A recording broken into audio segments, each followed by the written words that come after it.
Brett Kane.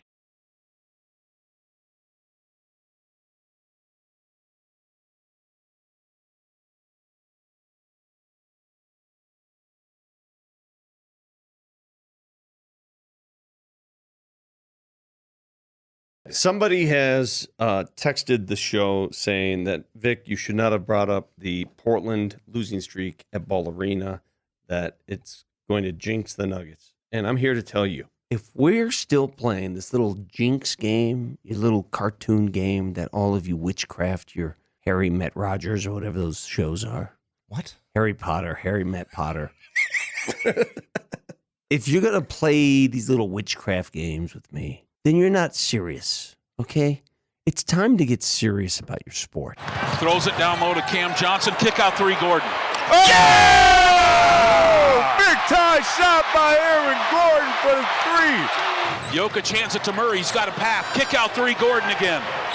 Got it again! Back-to-back threes by Aaron Gordon. 27-8 run. Jokic has it inside the arc. Hands off behind him over to Murray. Murray turns the corner. He's got real estate. Oh! Right-handed tomahawk. That one's no good. Rebound down to Jokic. They have to foul. Denver leads it by 5, and that ought to do it. Nuggets claw their way back in after being 18 points down. 1, 2, 3, 4, 5, 6, 7, 8, 9 wins in a row now for the Denver Nuggets. 9 times. 9 times. 9 times.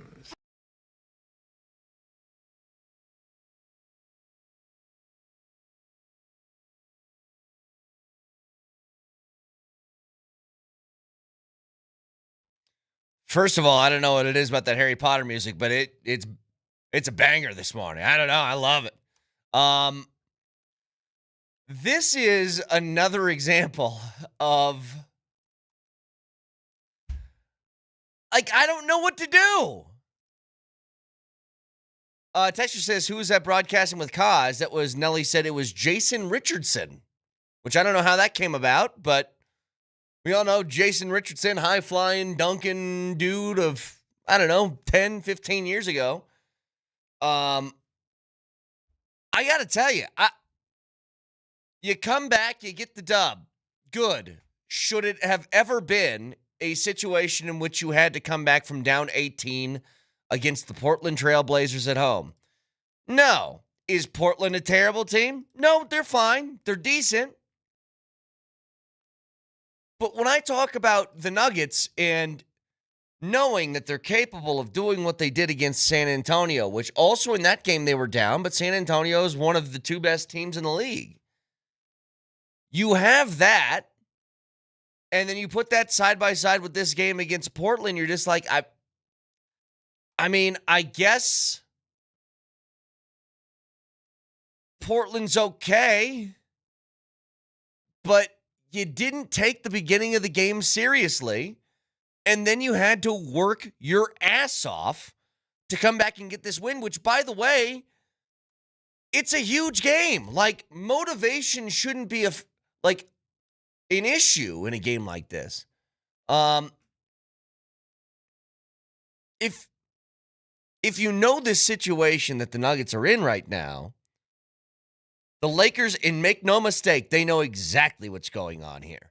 The Lakers play against Oklahoma City tonight. OKC with essentially a chance to close this 1 seed out with a win. So I think they're going to dominate the Lakers. But if they do that tonight and you win yesterday, you're going to be all alone in 3rd place, which would lead to a second-round matchup against San Antonio instead of Oklahoma City, which I think would be preferable.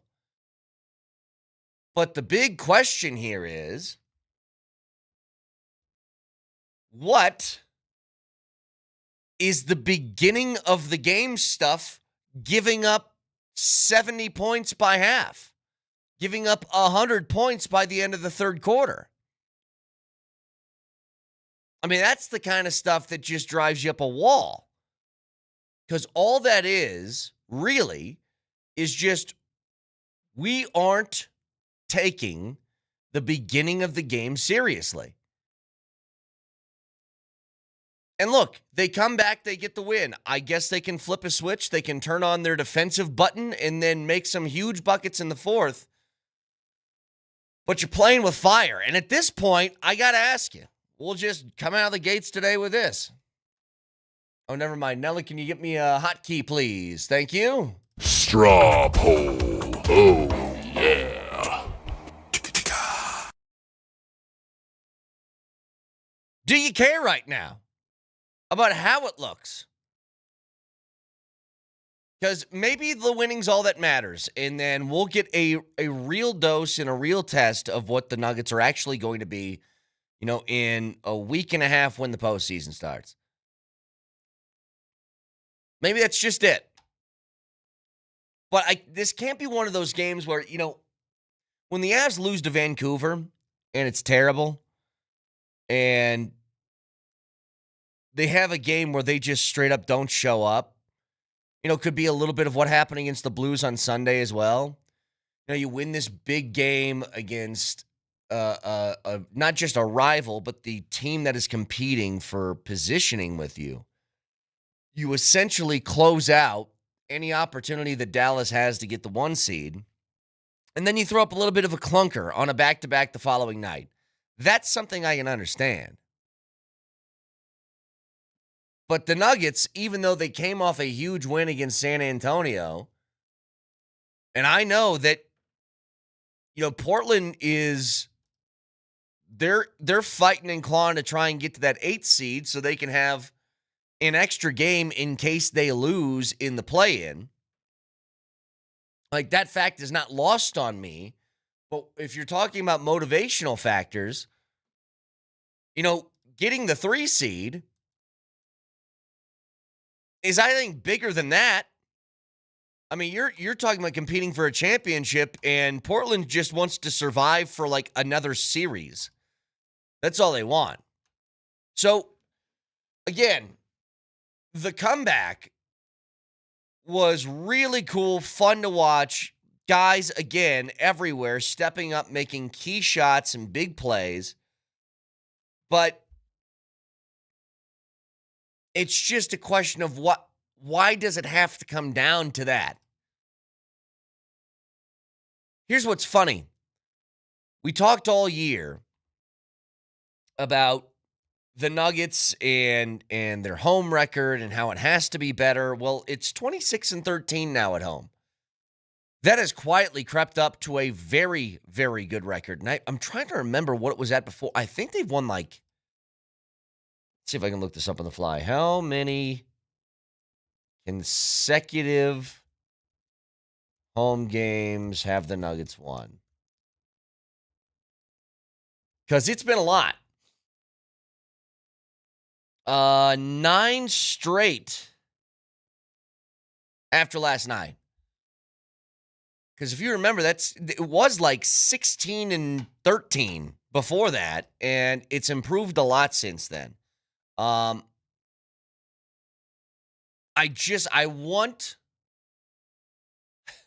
what I want.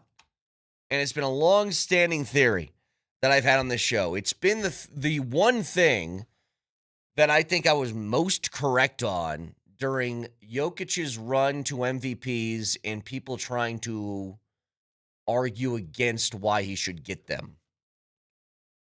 I always said the reason why Jokic gets so much pushback on these MVP campaigns early in his career is because people get frustrated by things they don't understand.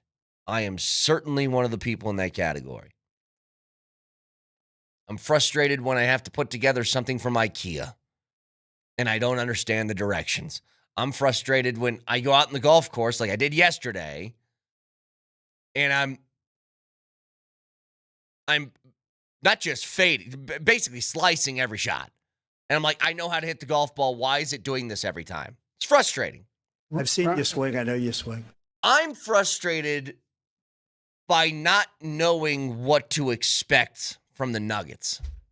I'm not talking about in the regular season anymore. This is like whatever happens these last 3 games, I hope they go out and win. They keep the 3 seed and all that good stuff. But I'm more frustrated by I don't know what to expect from them when the postseason comes around. I still don't feel like I have a good grasp on what kind of team they are. And that's been a combination of, a little bit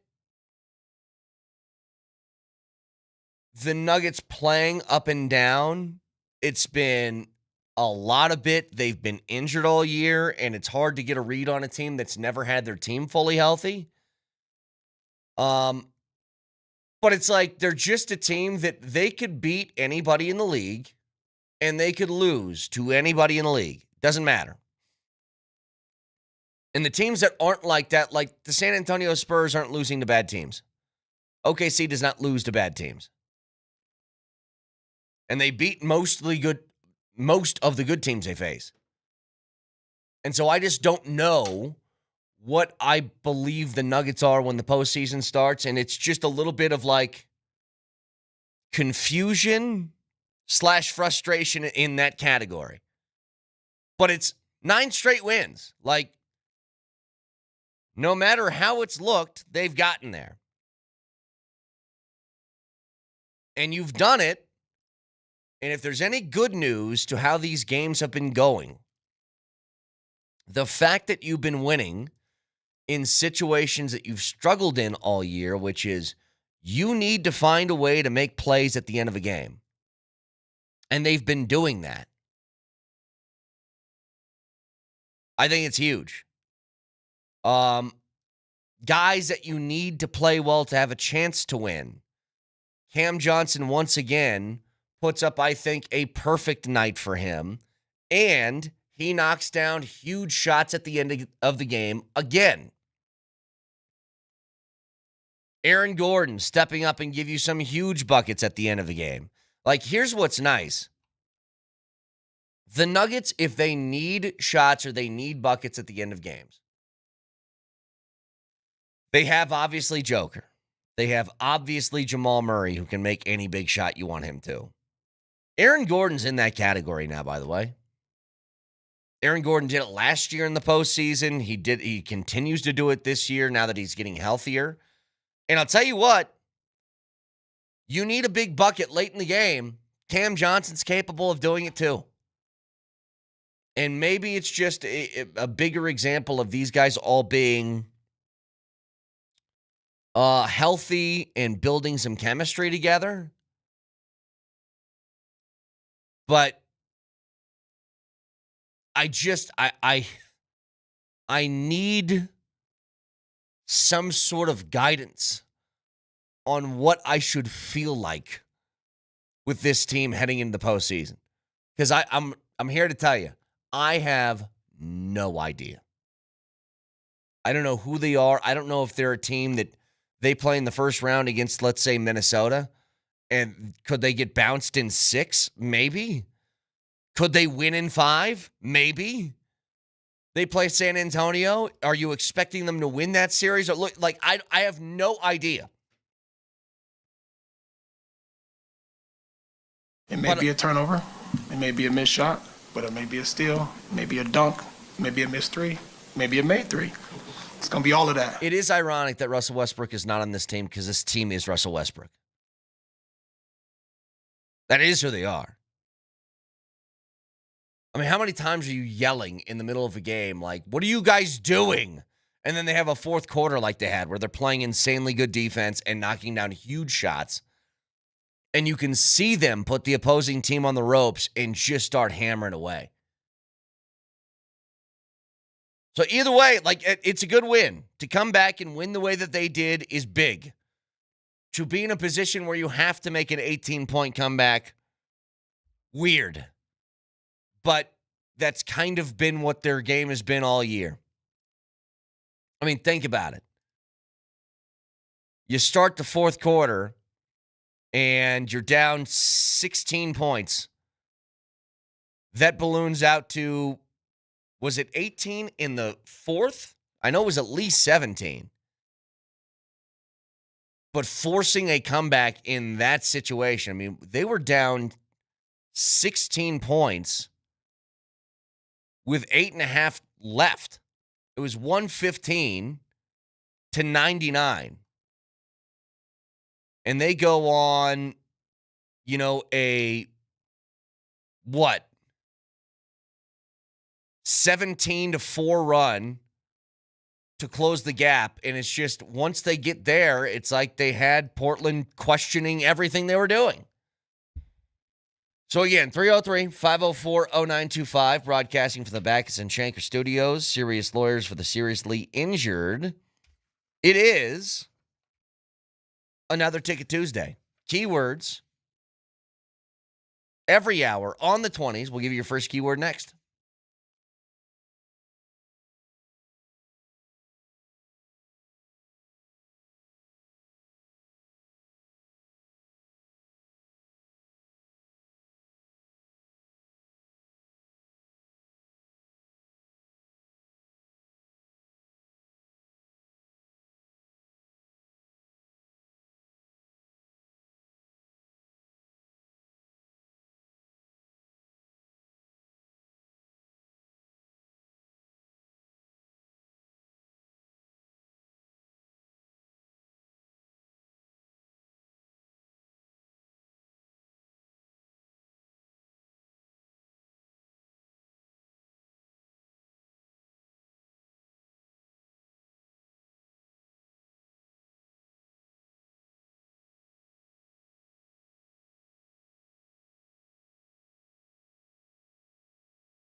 It's a Ticket Tuesday, your chance to win tickets to see Calgary as Colorado fights to lock up the division. Text the keyword Tyler right now to 303-504-0925 with your first and last name and you're entered. It's a $10 Tuesday at Papa Murphy's. Any large pizza, just $10. Find a location near you and order at papamurphys.com. Again, this hour's keyword is Tyler. Trying to figure this out. These names that we have today. What's going on here? I looked at all four of them, and I think I know what all four of them have in common. I just don't know how it relates to the game or the teams. Okay. I don't see any connection so far. Maybe it'll click later. So a couple texts coming through.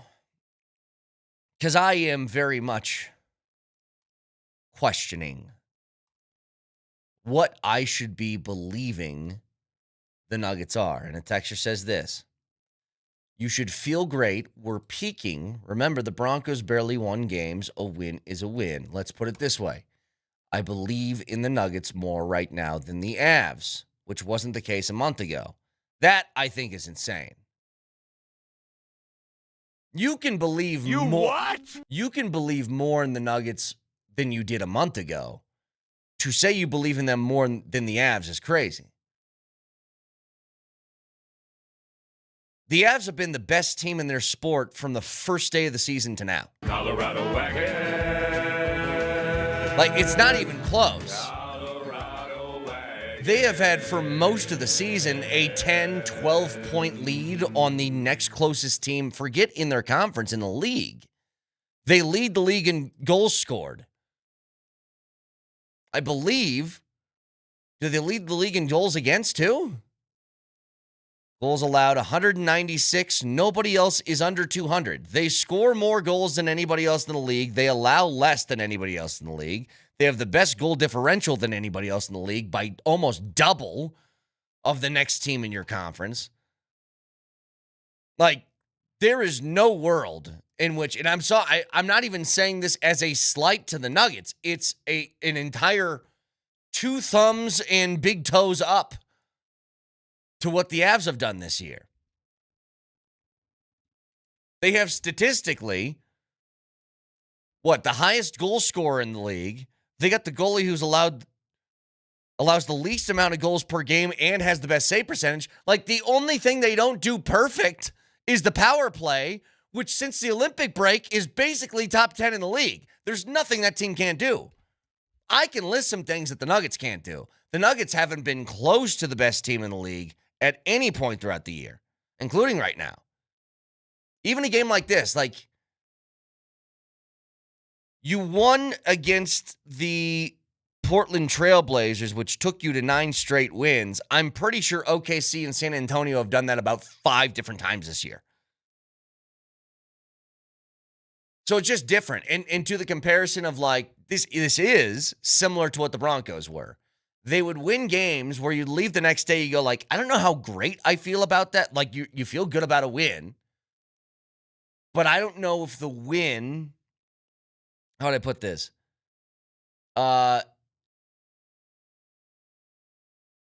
It still has a number of flaws in it that concern you. And it's like, well, the Broncos almost went to the Super Bowl doing that. And that's true. I would argue, though, the Broncos ran into a really good year to have wins like that. And here's what I mean. There was no Spurs or Thunder in the AFC for the Broncos last year. I mean, they played against the Patriots team who was good, but it wasn't like peak Chiefs Mahomes. It wasn't, Peyton Manning. It wasn't Tom Brady and the Patriots you had to get through. Like, was Buffalo a good team who was dangerous? Sure, but they had a whole bunch of defensive issues, turned the ball over a lot. All I'm saying is I'm happy with where the Nuggets have gotten now because they've put themselves in a place where you have some confidence in winning. The winning has rubbed off, I think, late in games to give you confidence to win in those moments. And now you've put yourself in a position where if you are the 3 seed, you're going to have a lot better second-round matchup than you originally thought with OKC.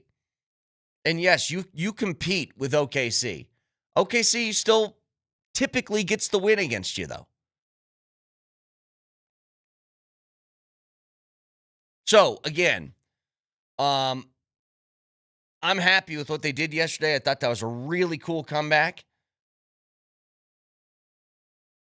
There's just, you can't fall asleep for the first, basically 3 quarters defensively and rely on a crazy fourth quarter comeback where you really try and lock it down and then knock down huge shots. I mean, they had to outscore the Blazers 38-24 in the fourth just to send it to OT. That's just, it does sound like I'm talking about the Broncos, doesn't it? It's not a sustainable model, which is what I said about the Broncos all year. But certainly not against the upper tier teams in the league. So you can get away with that with Portland. You can get away with that with some other teams. Can't happen with OKC. Can't happen with the Spurs. At least not to the extent of you give up points and also don't score with them. Because in the case of the Spurs game over the weekend, they certainly gave up points early in that game, but they kept up. It wasn't a furious comeback in the fourth, at least not 18 points-wise. They were down going into the fourth. They did need a little bit of a comeback, but it wasn't, almost 20. They were down what? Was it 4 heading into the fourth? And then they let that get to like a 9-point deficit, something like that, then came back. But anyway, again, Ticket Tuesday, your keyword for this hour is Tyler. So text that in your first and last name to 303-504-0925. Gosh, is this right? So I've seen a couple of people text this in. Are there people having Avs sort of question marks right now? Texture says the Avs have lost 7 of their last 8 games at home. You can't win in the playoffs that way. Another texter, the Avs are 20-15-2 in 2026. That's not exactly killing it. I mean, I guess context matters in that stuff. When you have major guys that are out of the lineup, it's going to look a little bit different. The Nuggets have suffered the same thing. I get it. But the Avs did that and still stayed the best team in the league. Like, not once have they relinquished the number 1 spot. And again, put everything together right now. Scored the most goals, give up the least goals, top 2 penalty kill all year long, top tier goaltending all year long from Wedgwood. Power play is now clicking along at a great clip. I mean, I know Avs fans are a little like herky-jerky when it comes to their opinions on some things. That the Avs could win like 5 straight, then lose a game, and then the loss would be the thing that matters most. To people, I understand that's a little bit different, but leave a little bit of room for context here. What are the Avs doing right now? When the game that they need, when they play against a team or have a game that truly matters, the Avs win. They did that against Dallas. And trust me, I think tonight, all they need is a dub to secure this 1 seed entirely. I think they go out and they're going to whack St. Louis tonight in St. Louis. Now, you could get the best of both worlds. At the exact same time, 6 o'clock, you're going to have Calgary taking on Dallas, too. Maybe Calgary can throw you a bone by beating Dallas, and then you don't have to worry about anything from here on out. It's just, if there's a lot of people questioning the Avs out there right now, I would love to hear the reason as to why. Because before, Nelly, you and me talked about this, I was concerned with the Avs because the power play just didn't get better. And I said, if there's one thing that can get you beat, because I synced it last year, you were the far better team 5-on-5 than Dallas last season. No question. What got you beat was special teams. And if they couldn't get that power play figured out to at least a decent clip, then there was going to be some real issues heading into this postseason that I think would have been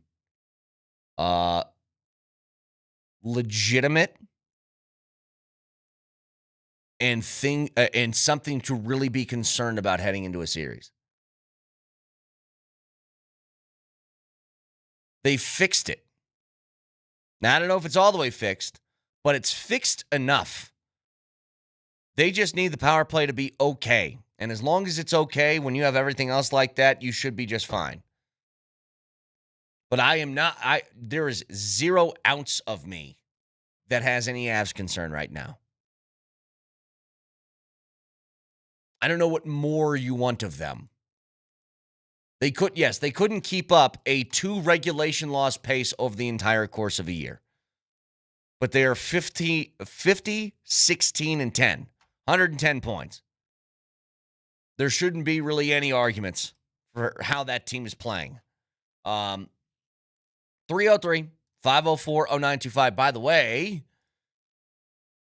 also yesterday, the Rockies go out, they play the Astros, take game 1 of that series as you get a home run from Johnston, again, who seems to be playing really well. Troy Johnston does, along with TJ Rumfield, another 2-for-4 game as he's hitting .364 so far. It wasn't pretty. Like, if there's one major concern that I have coming out of that game, Feltner was okay starting. I'm concerned about Agnos, though, because that was somebody that has a lot of promise. He's 25 years old. He's got some good stuff on his pitches, but he's really, really struggled basically every time he's gone out this year. And in a third of an inning, he gave up 4 hits and 2 earned runs in a game that felt like it was over and then all of a sudden became a game late. That's the stuff you can't have. I mean, the Rocks put up 8 runs in the 5th inning, another one in the 6th. It's a, 9-4 game? 9-5 maybe by the time Agnos got in there. And in 5 at-bats later, it's now you're kind of biting your nails to hang on for a win, but Mejia comes in and shuts the door, so that's nice. Rockies now 4-6 on the season. And just for fun's sake, Nelly, can you take a guess? Because I don't know the answer to this either. How long did it take the Rockies to get their 4th win last year? Give me a guess. I'm going to guess 66.6 days. Repeating, of course, percentage of survival. Oh, that's a lot better than we usually do. Okay, so it took until April 20th last year, but they only had 5 wins by the time they hit May. So to beat the pace of last year, they have now the rest of the month to get one more win. So there you go. They're in better shape now than they were last year for sure. 303-504-0925. Reminder, this hour's keyword is Tyler. So text that in your first and last name to 303-504-0925. Get you a chance to get in the building for Calgary as they take on Colorado, it's weird, by the way. The Avs are going to play Calgary 3 times in their final 13 games, which seems like an odd quirk to the schedule. Texture says, Brett, you realize the Astros had 7 2-out RBIs. Yeah. Yes. It's still a matter of shutting the door when you have to. God, was it 7 though? That can't be true. Or are you talking about, oh, you're talking about the Astros gave up 7 2-out RBIs. Yeah. It's clutch hitting. And it's a pitcher just not being able to close things out. But look, bottom line is, Rocks are 4-6. They're hovering around 500 so far to start the year. And that's after getting what? You got swept 0-3 in the first series of the season. They're a 4-2 baseball team since then. So boom. When we come back, I do want to talk a little bit more about what to expect seeding-wise and expectation for every potential team that you have facing you coming up, along with the national title game last night. Michigan does win. We'll get to all that in just a couple of minutes. Stick around.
So, get to the national title game in a second. I was kind of blown away that yesterday we get the news UNC has a coaching vacancy, and that's been filled with Mike Malone. And I guess the reason I was surprised, I know that Mike Malone, I actually think he would be great in college basketball. I really do. I think that he has that intense demeanor, can work at both levels. But I think it gives you a lot more sort of freedom in the college game because you're now like, it's not just about, trying to mold a basketball player. It's trying to mold a mindset. And I think that minds are more malleable when you're at the college level than in the NBA. And I think that just personality-wise, I think it would really fit. And I think he could do really good stuff at North Carolina.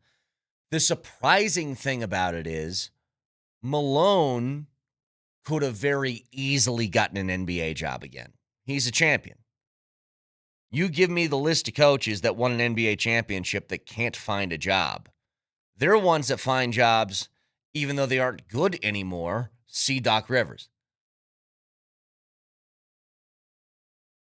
But it's that and now look, it's a premier position. We were just talking about this the other day, where I looked up the list of North Carolina players that are in the NBA.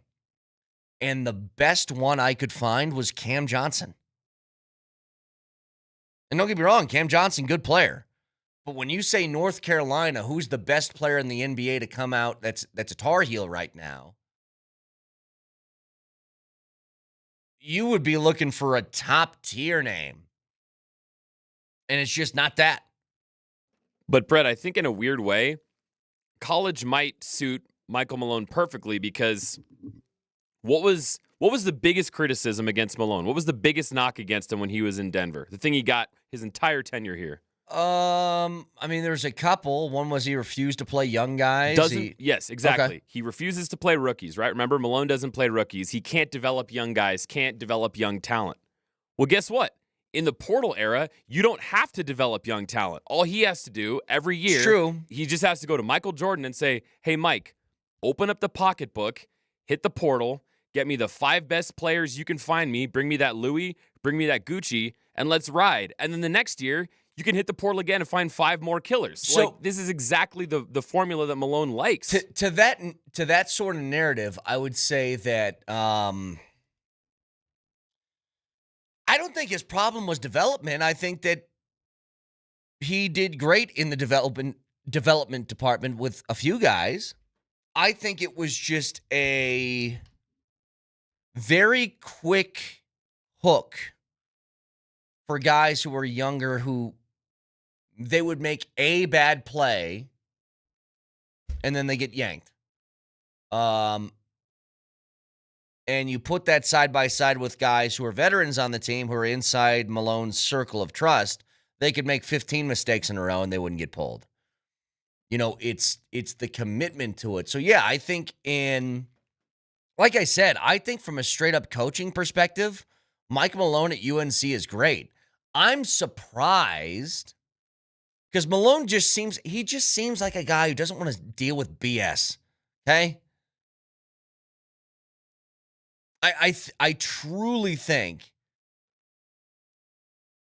that he is just someone who goes, do your job. And there's going to be a lot of BS he has to deal with at the collegiate level that I'm just surprised he's willing to put up with that. Texter says he was tough and NBA players are rich divas. They couldn't handle him being too mean. I'm telling you, bro, this isn't college sports from 20 years ago. You don't think there's some divas within the college ranks right now? Play me or I transfer. Pay me or I transfer. Like there's a lot that goes on in the college ranks right now in that exact department. But if you're willing to put up with that, which God, I couldn't. Look, man, I'm the farthest thing from a coach. But if you're asking me, I got to worry about what this guy's getting paid every, 3 months. I got to be worried if this guy's going to transfer. I got to be worried about this guy playing enough or else he's going to be in my office talking about wanting to transfer. I just couldn't deal with it. But gosh, think about what North Carolina's doing. They bring in Michael Malone in basketball. They bring in Bill Belichick in football. Like, they are throwing a metric ton of cash at trying to fix their problems. And maybe it works, maybe it doesn't. But I agree, at least in this part. I think that Michael Malone, the coach, guy on the sideline, I think he'll be great for North Carolina. Now, whether you have the stomach to deal with the rest of the nonsense that comes with it is a different story. Now, you want to talk about guy in your face yelling and screaming. Dan Hurley, certainly one of those, and the national title game was last night. Michigan's just too good. They just got too much of, I think,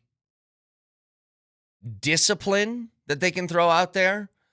They go about 7 deep, but it's like every guy is capable of making plays for them, and if not on offense, then it's going to be on defense. They have a lot that you have to deal with. Think about this for a second. Michigan wins that game 69-63. They become national champions. Do you know what they shot from the field? Do you know what they shot from 3? They were 38% from the field. They were 2 of 15 from 3-point range and still found a way to win. Because it reminds me, look, the Nuggets were like this when they won the championship. The Nuggets won, I think, was it 4 or 5 games in that playoff run where they had less than 4 threes or 4 threes or less. Because if their threes weren't hitting, they could get in the paint. They could do work that way. They'd hit you in the mid-range. Like, they do all of that. And that's kind of what Michigan had. Great defense. And if they can't shoot that night, well, they're going to find a way to get a bucket. And that means going to the free throw line 8 million times. We'll do that too. And did you like in the second half, that game got really physical. Like, yeah. to your point, it wasn't about three-pointers. It was run and gun up the court, layups, dunks, and the refs kind of swallowed their whistles a bit about halfway through the second half there. And I got to be honest, I liked it. Yeah. It was great. Like, the refs actually let basketball players play the game of basketball without blowing the whistle for SGA every 3 seconds. Somebody sneezes on him. I was watching it like, there you go. That was awesome. It was great. It was great to watch. Yeah, it was a fun game. I actually thought Michigan would make that a little bit worse, and credit to UConn for playing them as well as they did. But it was a really good game. It's one that you kind of want because you have Michigan, who won their first title in 37 years. Whenever it comes down to a title game, you're begging, can this just be close? Just give me a good game. That's all I want. You certainly got that last night with UConn and Michigan. Now, a lot that we need to get to today. Again, I do want to get to some of these matchups that I think with a loss that the Lakers will have tonight, I'm just going to chalk this up to an L. They're playing against OKC. They don't have Austin Reeves. They don't have Luka Doncic, and they're playing against a Thunder team that essentially, if they win tonight, they will have locked in the 1 seed in the Western Conference. So I think that they're going to go sort of all out tonight so they can take a break for the next few games, including that one against the Nuggets at the end of the year. But we haven't had this in a while. I think my favorite NBA ref is Bill Kennedy, and it's solely because when he goes to that monitor and he has to announce whether a challenge was successful or unsuccessful, he's just the GOAT. Like, he's the best. And here's a couple of them, because we had a lot of challenges yesterday. Here's just a couple from the game last night. After reviewing the play, the defensive foul that was called has been overturned due to the fact that there was contact made by the offensive player with a leg kick, which results in an offensive foul. The coach's challenge is successful. Oh, come on, Bill. I mean, the cadence the perfect pregnant pauses, the awaiting the crowd reaction. This guy knows what he's doing. Bill Kennedy is the absolute best. Here's another one. After reviewing the play, the foul that was called has been overturned. Due to the fact that there is contact to the hand, the result of the play will be a jump ball between any two players, center court with 24 on the shot clock. The coach's challenge is successful. That guy's just the best. I love it. I mean, those are so good. I'm telling you. Texter says he was so annoying. You guys are so wrong on this. This guy, he's making television.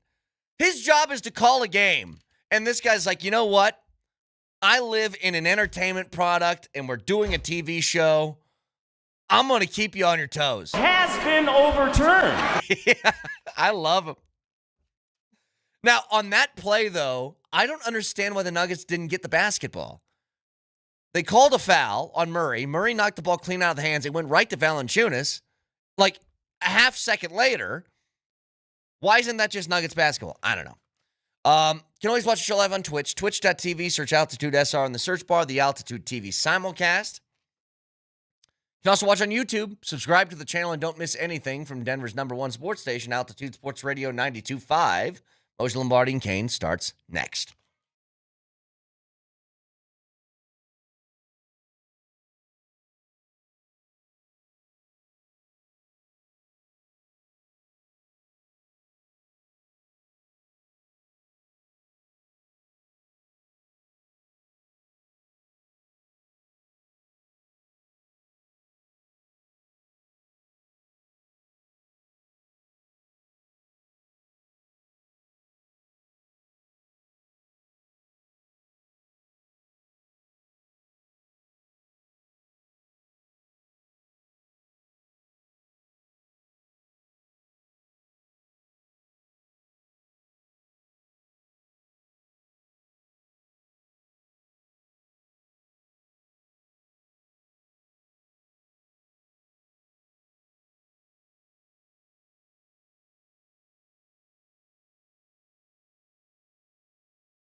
Somebody has texted the show saying that, Vic, you should not have brought up the Portland losing streak at Ball Arena, that it's going to jinx the Nuggets. And I'm here to tell you, if we're still playing this little jinx game, a little cartoon game that all of you witchcraft, your Harry Met Rogers or whatever those shows are.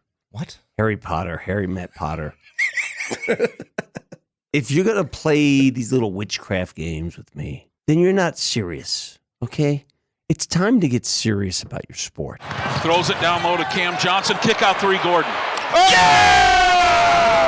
Big time shot by Aaron Gordon for the 3. Jokic hands it to Murray. He's got a path. Kick out 3, Gordon again.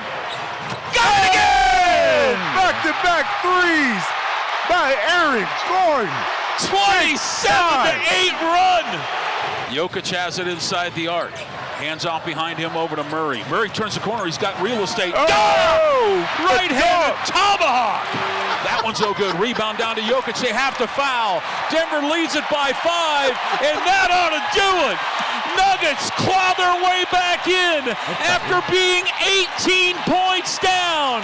1, 2, 3, 4, 5, 6, 7, 8, 9 wins in a row now for the Denver Nuggets. 9 times.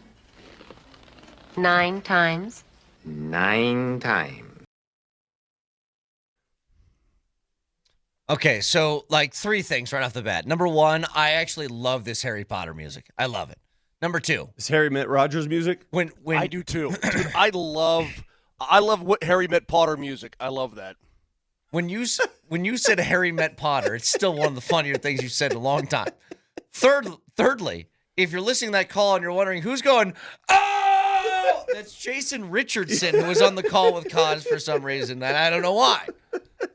But Jason Richardson, very excited. So funny. Cos would say, 3 ball, then you hear, 3 ball! yeah. Play that again, Nelly. I want to hear all those calls again. Go ahead. I want to hear Jason Richardson going it's crazy. Like an echo in the background. Yeah, exactly. Just a human echo on the quality of that finish. A much deeper and almost muscular voice than Kaz, just echoing him. Go ahead. Throws it down low to Cam Johnson. Kick out 3, Gordon. Oh! Big time shot by Aaron Gordon for the 3. Jokic hands it to Murray. He's got a path. Kick out 3, Gordon again. Got it again! Back-to-back threes by Aaron Gordon. 27-8 run. Jokic has it inside the arc. Hands off behind him over to Murray. Murray turns the corner. He's got real estate. Oh! Right-handed tomahawk. Kind of stepping on your play-by-play guy, but I like the enthusiasm. It's like an accentuation. I need an echo guy. Yeah. That everything I say, Harry Met Potter, Harry Met Potter! Moj, what was that goal during the Avs Cup run where you were doing radio with Connor and you went into autopilot and almost called a goal for him right when it happened? That was the Helm goal that won this series. It won Game 6 and won this. I'm like, he scored! Oh, that was yeah, funny. you got to go back and find that now. 2 play-by-play guys doing the same game. Yeah, that's hilarious. It's just McGahee saying, "Oh, Helm fires. He scored. Good. Oh my God! I'm like, what an idiot! I don't want to step on Connor's call. I was just so excited. I mean, talking to EJ about things. Once they won that Game 6 against the Blues, they knew they're going to win it all. Like that was their hump. All right, it's over their hump and they're done. Hang on, let's hear it. Eric Johnson gets around his man. 10 seconds to go. Johnson over 4. Logan O'Connor. Helm holds it. He scored! You know what you should have done, What an Moj? idiot. You should have went, oh! That's all you had. Yeah, whatever. Moj, I told you last night would be tough. Vic, I've come to the Vic Lombardi school of pessimism or it's pragmatic. Caution. How about this? Pessimism is pessimism. What I say happens. I told you that. Okay. I told you that it would Harry be Met grind last night. That was Harry Met Potter stuff. The Vic Lombardi School of Caution. I am now the prize student of that school. And by the way, I knew Jason Richardson was going to be there because I saw Altitude send out a thing saying, hey, Jason Richardson's going to be on the pregame show. So if you want to stop by and say hi and blah, blah, blah. I'm like, oh, that's kind of cool. What's he doing in town? I mean, what? He lives here. So he does. Yeah, he has lived here off and on for the last 12 years. His wife is from here, from Boulder, and he's got two sons. One, Jace Richardson, who plays for Orlando. The other one, Jackson, who is headed to Alabama. And Jackson won the McDonald's All-American Dunk Contest. If you remember Jason Richardson, really? Yeah. he's a two-time dunk champion. Yeah, he jumped. Yeah, totally. Well, but the thing is that I'm like, he never played for the Nuggets. No. You know, he never. It's like, I mean, he played for a number of teams, but he never played for the Nuggets. I'm like, what? Okay, it's cool. That's great that he's here. And then all of a sudden he's sitting in with Kaz. I'm like, this is unbelievable. You want the greatest insight? So he's been here for a few years because his wife's from here, and this is where they want to settle down.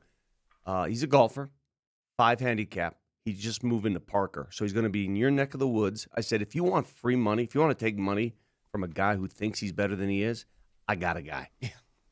Yeah. I see. So you're setting me up so the Richardson can take me down. That's what a good teammate you are. So, yeah, that game was tough. Here's the thing. And I have, like... Are you more... No, let me start. Let me ask the questions here. Are you more in awe of the resiliency of the Denver Nuggets and their ability to just turn it on when they have to? Or are you more ticked off that they had to do that? Yes. Yes, to both. Like, that's just what I was going to say. It's... I talked about so much during the course of this year, being able to close out a game. And gosh, they just can't close the game out. And guess what? They're closing games out left and right now. Also, Vic, hey, the Nuggets got to be better at home. Well, they're 26-13 now. Yep. They're a good home team now. Yeah. But why are we giving up 100 through 3 quarters, guys? Yeah. What are we doing? Why are we down 18 or 17 with 8 minutes left in the game? Listen, I don't know if I'll catch heat for saying this, and frankly, I don't care. They didn't take the game seriously until the fourth quarter. But how? When you know that you have the chance to get a 3 seed, that they know the Lakers are facing OKC tonight. They know if they win that game yesterday and OKC beats the Lakers tonight, they're the 3. Their motivation should not have been a problem to start that game. I didn't say all of them because did you see Joker doing one particular run going off on his teammates? Yes. And the collective did not take the game seriously. And I don't think it's just them not being serious. I think it's just an 82-game season, and they're in the throes of this race. There are times when the human body just doesn't want to go, and you got to really make it go. And I think they were in one of those last night. They're like, oh, my God, I got to get out on this game. Oh, another 3 from this dude. I'm like, can you guys stop shooting? You know when you're playing, I don't know, if you're playing a sport against your nephew and – okay, calm down. You know, this is not the end of the... Stop shooting from out here. I'm not going to come out there. And then finally you take it seriously. That's what last night felt like. Hey, I told you... No. You didn't tell me. You didn't tell us a damn thing. Reset your... Nope. Didn't hear a thing. You just shut right up, reset your machine, and he then might you be. Hey, he might be good now. Go ahead, Mosh. Nope. No, you just shut it down. You shut it down, and you think about what you just did. So you and I will have a conversation, though. A texter said, why didn't the Avs take the Canucks seriously? If you guys can't separate a team that knows they're going to get the 1 seed between a team that is in a battle for positioning right now, I can't help you. The Avs situation is completely different than the Nuggets right now. They've already won. The Avs. The Avs. It's totally different situation. The Avs don't have to win. Right. You don't have to. You're not. What are you striving for? Perfection? You don't have to win. That's funny. We can get to that later because I had a whole bunch of weird Avs things coming through here. Somebody said they feel better about the Nuggets than the Avs right now. I think that's crazy, but continue, Mo. Sorry. Go ahead. Well, listen. If this goes sideways today, I'm going to fight this entire computer setup, and I'm going to fight Jesse. That's it. You tell Alfonso to wait for me in the studio tomorrow morning. I'll be there. That being said, I was saying that I didn't recognize some of these home run Blazers. I'm like, yeah. And all of a sudden, man, they've got some guys who I really like on Portland. That's not a anybody team. Can make a shot when you're not defending them. Let's everybody turns into a superstar because they're making threes. Like this Tamani Kamara who made 8 threes. Oh my God, he wasn't defended. Yeah. Agreed, Vic. But they have a little spice to them that I liked. Because I hadn't been paying attention to the damn Portland Trailblazers, and why would I? But the Nuggets come back and they get it done. You know, it reminds me of, you guys have all seen A Few Good Men, right? Yes. And Colonel Jessup, Jack Nicholson. And I'm thinking to myself, these 9 straight wins, we're kind of now into the, well, how are they winning? You know, actually they're coming back now, but they shouldn't have to come back against these teams and blah, blah. And I'm thinking Joker's going, I have neither the time nor the inclination to explain myself to fans, you know, with that, you know, who live under the winds that I provide and then question the manner in which I provide them. You know, that kind of thing. These W's. Huh? They're winning basketball games, dudes. They're winning basketball games. They've won 9 in a row, and they have a chance Wednesday night, tomorrow night, to do something that they've never done in the Joker era, and that is win 10 straight games. They've never been there. They've never done that. They have a chance to do that tomorrow night, ironically enough, against the team last to beat them, Memphis, who, funny enough, in their game last night, do you know how many threes Memphis hit? So the Nuggets gave up 26 threes to Portland, 25 threes. 25 threes to Portland. That's the most they've given up. Do you know how many threes Memphis hit last night in their loss to Cleveland? No. They tied an NBA record 29 threes in the game. Dude, you want to know what's crazy? Because I had these games side by side last night. I had the Rockies on my phone. Mm-hmm. Nuggets game on. National championship game on the other TV. And I'm watching the Portland Trail Blazers hook shot threes in. Yeah. Backboard. Michigan won the national title. Do you know how many threes they hit in that game? 2? 2. Yeah. Yeah, I know. 2. Yeah. What do you, guys, let me ask all basketball fans this question. And I've asked it before. And again, I don't want to come off like a curmudgeon and back in the day. What are your thoughts, Moj? I'll start with you, on all these three-point shots and how they've changed the game and how it's become just a shower of long-distance shots. What do you really think about that? Tell me what you think. This is going to sound like, I know, because people love the three ball. Yeah. It just feels like lazy hoops to me. It just feels like you're not having to work for anything. You're just chucking all the time. You know, there's no movement. There's no this. There's no that. You're playing a math game. That's exactly right. Playing you're just chucking it up. Yeah, it's like a math game. It's like some math teacher came out and said, well, and just start shooting from 3, and eventually. Well, that's why there's no.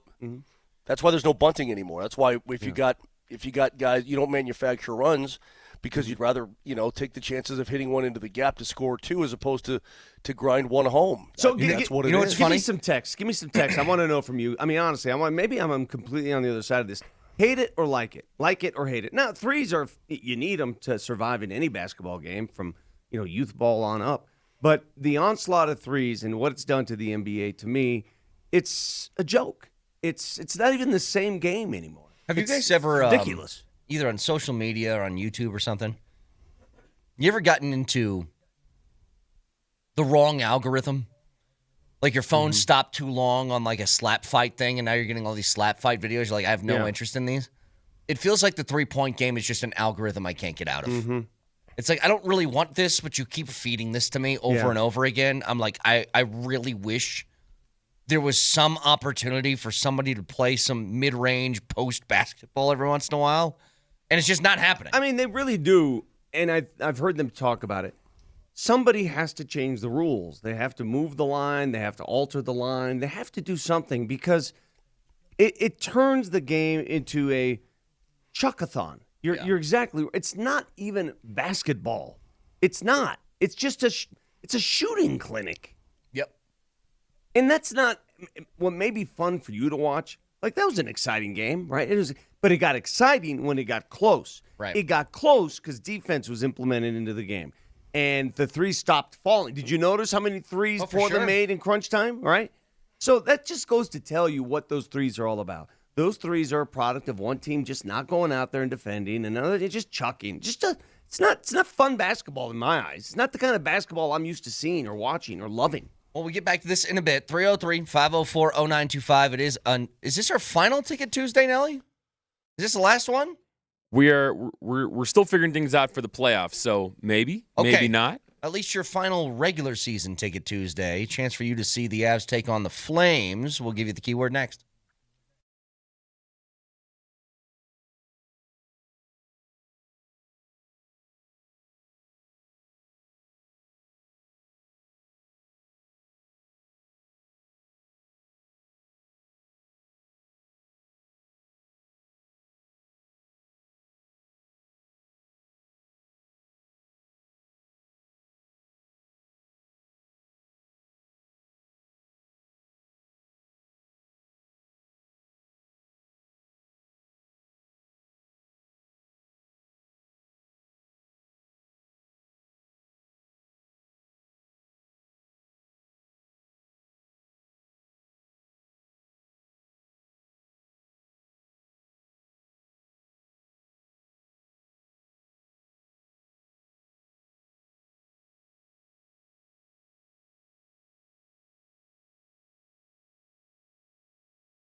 Hey, if you're thinking about upgrading your home this summer, maybe a new fireplace, an outdoor kitchen, a sauna, you want to put a hoop outside and just chuck threes all day, you've got the opportunity to get the best in town. Flatirons Fire and Design in Denver. First off, if you're in the area, North I-25 off 53rd and Bannock, go check out their showroom. It is to die for. They have everything. Or just go online at flatironsfire.com.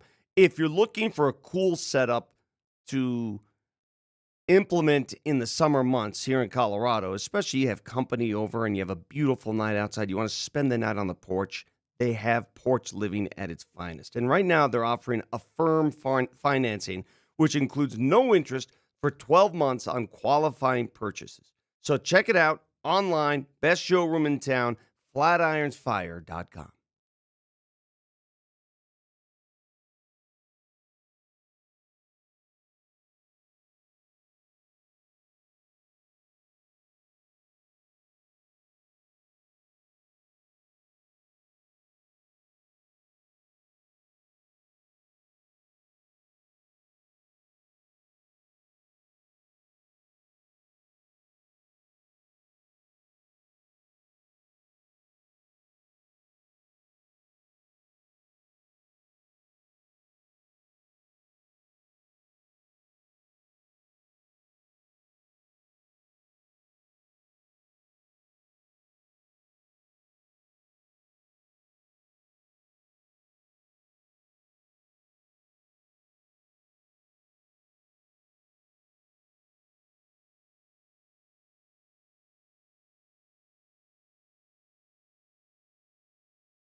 All right, it's a Ticket Tuesday. Your chance to win tickets to see Calgary as Colorado fights to lock up the division. The keyword for this hour is Pierce.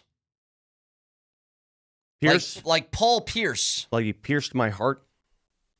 Pierce. Pierce. So text that in your first and last name to 303-504-0925. It's a $10 Tuesday at Papa Murphy's. Any large pizzas, just $10. Find a location near you and order at papamurphys.com. But this keyword is Pierce. So most people say they hate the onslaught of the three, but maybe we're being highly critical because we've seen so much of it. A couple people have chimed in here on the text line, and they made great points. Listen to this one. The three ball in the NBA means that no game is over, no lead is safe, and that's why it's there. That's from the Masked Bandit. And that's a great point. Because if you're, down 18 at home in a game, you can get back in the game, which is what the Nuggets did by hitting threes later. You can get back into a game. Yeah. So maybe it keeps you honest. There is some that's why I ask you what you think of the three. If you go play pickup basketball today, as I do every week, all we do is huck threes. That's all we do. We're lazy. We just sit out 3-point line and huck threes. So it's not just the NBA. It's basketball all around. The 3-point line has changed the game entirely. When Moser, when he goes to the gym in the morning at the community center, and all he does is huck threes. He doesn't work on his mid-range. I saw his video. It's 10-footers. Oh, man. Hey, man, yeah, I get reverse layups, man. I get baseline J's. Hey, man, I take shots from the elbow. Moji Buckets isn't just confined to the perimeter. Don't act like he is. Yeah, you got to fix your machine. You're late. Completely out of sorts. I don't know what to tell you. You're late. I don't know. You got a hand in your face. You can't make a three. So just turn it off, shut up, and start over. Here's something I heard, though, and I was battling this in the appetizer. I don't quite know how we get here, and I think we can all agree because we've seen it. Avs fans have a different sort of trigger, and it's a lot faster than most fan bases on whether things are going well or not. I think that's a patience issue because the season is so long, and there was a while there in January where this team was so damn good and so far ahead of the curve and, the wagon. And if you don't, they want that eternally. They want that the last of the entire season. Yeah. And that's almost impossible to finish on that kind of streak. But where I'm at on it is, somebody said they feel better about the Nuggets right now than they do the Avs, which I think is insanity. That's ludicrous. Like, the Avs have been the best team in the NHL from the first game of the year to right now. They've always been. There was a stretch early in the season where you're like, okay, what's happening here? That was really early. And then since that stretch, they have been the best team in hockey, undoubtedly. Colorado wagon. Well, they just listen. Like, no, Nelly. Yeah, Nelly. No. Bad judgment on your part. Bad Nelly. But Nelly. the reason I bring this up is I'm like, the Avs have scored more goals than anybody else in the league. They have given up less goals than anybody else in the league. They've had a top 2 penalty kill the entire year. They've had a goaltender that has led in save percentage and goals allowed the entire year. They have a player that's leading in goals scored the entire year. The only thing that was a problem was the power play, which seems to be kind of fixed. At least it's okay now. And I'm like, say what you want about the Nuggets, because another texter made a comparison to the Broncos, saying it might not look pretty, but the Nuggets are winning. I go, that's true. The biggest difference, though, between the Nuggets and the Broncos is this. The Broncos didn't have Oklahoma City in the AFC, and they didn't have San Antonio. The level of competition isn't where it is in their own division. The Nuggets division is the toughest division in basketball. Yeah, and so that's it. And I don't know, like when I say these things, I don't even know which one of these is more likely. That the Nuggets, let's say that they have a hypothetical matchup first round against Minnesota. Is it more likely that the Nuggets lose in 6 or win in 5? I have no idea. I think they could do either of them. And that's what's so weird about them in particular. It's like, I don't know what the true expectation should be because the team is good. They are good. They haven't been healthy all year.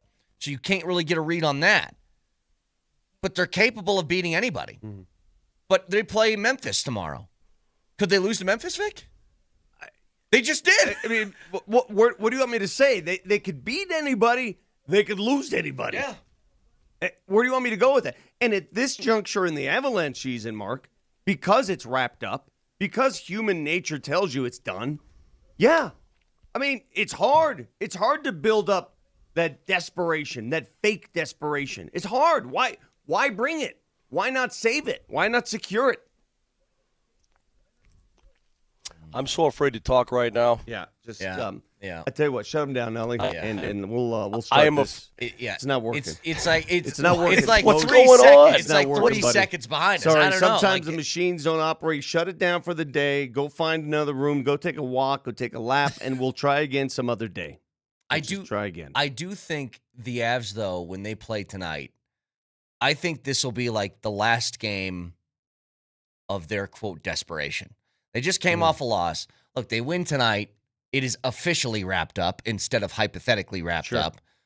And they need one more game, and here's the motivation I would give them. If I'm Bednar, I'd say this.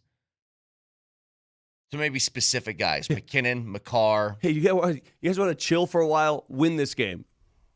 No, seriously. Like, if I'm Bednar, I'm going up to McKinnon and McCarr, and I'm saying, guys, win tonight. That's the last road trip you're taking to the playoffs. Yeah, but you know what? I don't know that Nate wants to chill. Yeah. What just happened here? What just happened? Doing good? Yes, Moser was doing good. And then, right? Did you turn him off? Like, it's fine. Yeah. I have the. No, go ahead, Mosh.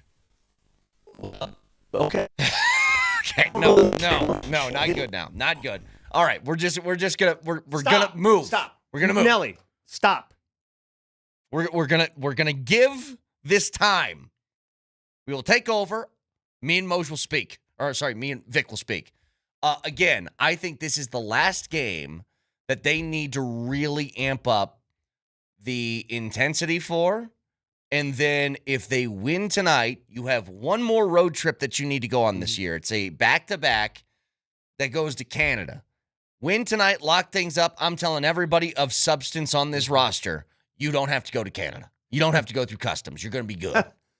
That is a good, actually, motivator. Seriously, right there. like you get to stay home until the postseason starts. And then you get the first couple of games at home. Like, you'll be here for a week, more than a week. And for people who cry that, you got to stay sharp. Got to stay sharp. Really? Because the year they won a cup, they did not stay sharp. They limped into the postseason. The year that the Nuggets... There was a big fear. It's like, oh, gosh. They were fine. Lose... They were fine. Didn't. The year the Nuggets won an NBA championship, they did not stay sharp. They limped into the postseason, and they went off 16-4, just like the Avs did. So I think these guys aren't dumb. They know what it takes. Yeah. Last night, for example, it's almost as if the Nuggets were reminded in the fourth quarter, hey, remember, we can take over the 3 seed tonight if we win. Yeah. Oh, okay, let's go, guys. It was almost as if somebody just told them, the 3 seed's still on the line. It's like, oh, gosh, my bad. We'll play now. I'll play defense. For a while there, honest to God, you know what was running through my brain? Maybe they don't want the 3 seed. Maybe they don't want Minnesota. Maybe they want Houston. That was running through my brain for a while until they picked it up. Yeah, I just remember Jokic's quote from a couple years ago that you don't mess with the basketball guys. I know. You play. And he's right. Can I say one thing that I absolutely loved from that game? Because I haven't seen this in a minute. My favorite ref in the league, Bill Kennedy. My wife texted me. The amount of challenges was just perfect. My wife texted me, and she never, bothers about watching the game and what's going on. She texts me. She goes, "Why is the ref talking like that?" Because he's a showman. Yes, because he understands this is a television product. And I want you to hear the pregnant pauses, the awaiting the crowd's reaction. Like, listen. After reviewing the play, the defensive foul that was called has been overturned due to the fact that there was contact made by the offensive player with a leg kick. Results in an offensive foul. The coach's challenge is successful. Oh, come on, Bill. I know that I had people texting in, Vic, saying that they couldn't stand that. I'm like, are you guys crazy? This is awesome. I thought it was funny. This one's even better. This was on the... he keeps you thinking, right? He's like, oh, what's he going to say next? This one's even better. This was when Jamal had the clean strip, and they called it a foul initially, so they went to the review, and here's Bill Kennedy again. After reviewing the play, the foul that was called has been overturned. Due to the fact that there is contact to the hand, the result of the play will be a jump ball between any two players, center court with 24 on the shot clock. The coach's challenge is successful. I didn't understand that one because it resulted in a jump ball. I don't get that either. And the Nuggets got possession. Immediately. Yeah. Valanciunas got it. I didn't understand why that went to a jump ball because it negates the purpose for, what do you gain from that? I don't know. Well, your guy doesn't have a foul, I suppose. At that juncture, you need possession. Oh, I know. Memphis won the jump easily. By the way, what were the Nuggets doing on that jump ball? Did anybody see what I saw? They jumped Cam Johnson. What? You could pick any two players. What was the strategy there? Quick jump? What was going on? I forgot to ask that question afterwards. Has been overturned. Like, I was trying to figure that out too. I'm like, just put Jokic in there. What are we doing? I want Bill Kennedy as my personal therapist. Bill, I'm having trouble at work. Well, what's wrong? I mean, that voice. Again, the pause is at the perfect time. He's a showman. The defensive foul that was called has been overturned due to the fact. Wait for the crowd. That there was contact made by the offensive. Yeah, I love it. By the way, we can save this for more detail in a second. I want to get to the Michael Malone hire at UNC because I think it's wild. Can I say one thing though? Did you know, since the opening series for the Rockies, they're 4-2. So if not for 3 one-run losses against Miami, if they just turned one of those, that's a 500 baseball team we're talking about. So I didn't watch the game last night, but they had an 8-run inning. Yes. What happened? Just kept. I think a lot of these were 2 outs. Innings. A lot of them were 2-out hits too that knocked in some runs. It's clutch hitting, good at bats. Your boy, what's Johnson's first name again? What'd you call him? Kyle. Yeah, it's Troy. Yeah, I called him Kyle. Troy Johnson with another home run last night. TJ Rumfield with a triple. Feltner gave you an all right start. Gave up 4 and 5 and a third. If there's one concern I have coming out of yesterday, the game felt like it was over. They put in Agno, so I think they have a lot riding on him. He's got a good arm. He's only 25 years old, but he got roughed up towards the end of last year, and he's not started well this year. He goes in, and that game turns into a nail-biter because in a third of an inning, he gives up 4 hits. They got to yank him. Mejia came in and thankfully shut the door. But, scratching across some runs last night. You got some hits from pretty much everybody within the lineup. Boyle, I think, is going to be one of those notorious slow starter guys. Brendan Rodgers used to be that way, too. I hope it's just a slow start. Well, he did the same thing last year, and then he caught fire like 3 months into the season. It won't mean anything 3 months into the season. It won't mean anything. That's all fine and dandy, but if you're hitting the cover off the ball in August when you're 40 games back, who cares? So Doyle, gosh, man, he was hitting 193 in going into July last year. Yeah. And then he raised his average up to 244 a month later. So we got a text here. I had the question about why did they jump Cam instead of Joker on that jump ball? And Kyle Speller, who is closer to the action than anybody. Yeah! He texted the show. I'm going to do it. I'm going to try to do it in a Kyle Speller voice here. Hey! Yeah, don't even try. Do you want to try it? Hey, this is... No. I'm not going to disrespect Kyle Speller like that. Here, can I give it a shot? Give it a shot. The reason that Cam had to be used in that jump ball situation is because only players that were in the game prior to that call were eligible to jump. Yeah! That's really good, That's Nelly. really good. How's your throat not like scabbed up at this point? It's not pretty right now. Yeah, that was really good. So Joker was being subbed in. He wasn't in the game at the time. That's why see. they didn't jump him. Thank you, Kyle. Gotcha. So you won the challenge, and then you're like, well, I guess we'll just give them the ball back. Well, it even makes less sense than why even go to a jump ball. The Nuggets had possession after the call. I didn't understand. Isn't that one of those, like, when the whistle blows? I don't know. When you challenge in the NFL, if there's a fumble and there's immediate recovery, if the call gets overturned two-way fumble, the team who has the immediate recovery gets the ball. It depends when the whistle blows. Do you remember in the AFC title game, the chest pass by Jarrett Stidham that led to a New England touchdown? Yeah. They withheld the touchdown because the whistle blew before he crossed the goal line. But they gave them the ball. They gave him the ball, but no touchdown. Yes, because it was an immediate recovery. Yes. Gosh, yeah, it just doesn't make much sense. Now, again. Marcelo, that Kyle Speller impression is successful. So here's kind of what's on the line, guys. The Nuggets now winners of 9 straight. They play against Memphis. There are, believe it or not, 3 games left in the season. They play Memphis tomorrow. God, it's been a long year. Let me tell you something. Doesn't it feel Dude, I feel like I've aged I 25 know. years in the season. Is it me or is it just, do you feel the same way? No, it's been, Is it you use the word laborious. It's been laborious. any other Nuggets fan? This season has felt long.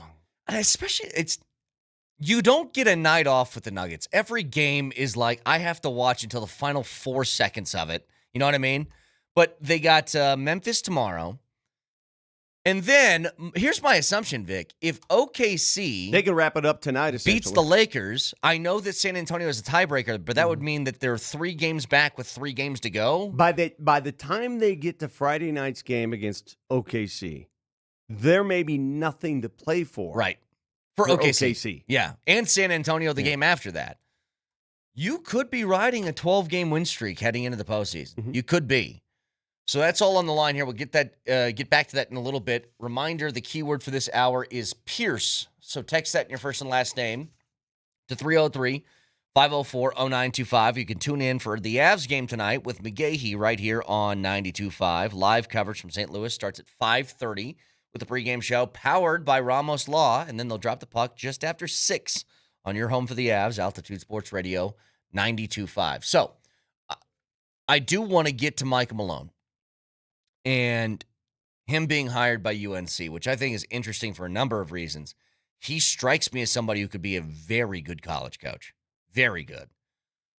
But why take the college job when he almost certainly could have had NBA jobs? We'll get to that next.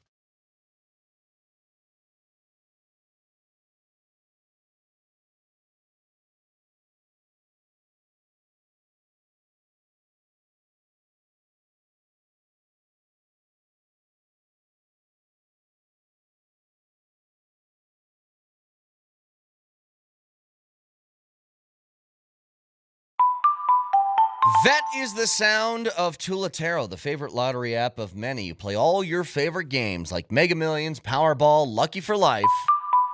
And on Tuesdays, you know this by now, it's Mega Millions. $100 million up for grabs on Mega Millions tonight. And all you need to do is download the Tulatero app and use my code MAGIC, and you get to play for free. $100 million up for grabs. Download Tulatero. Tulotero. Use my code MAGIC and try your luck. It's Tulatero, your lottery app.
Okay, so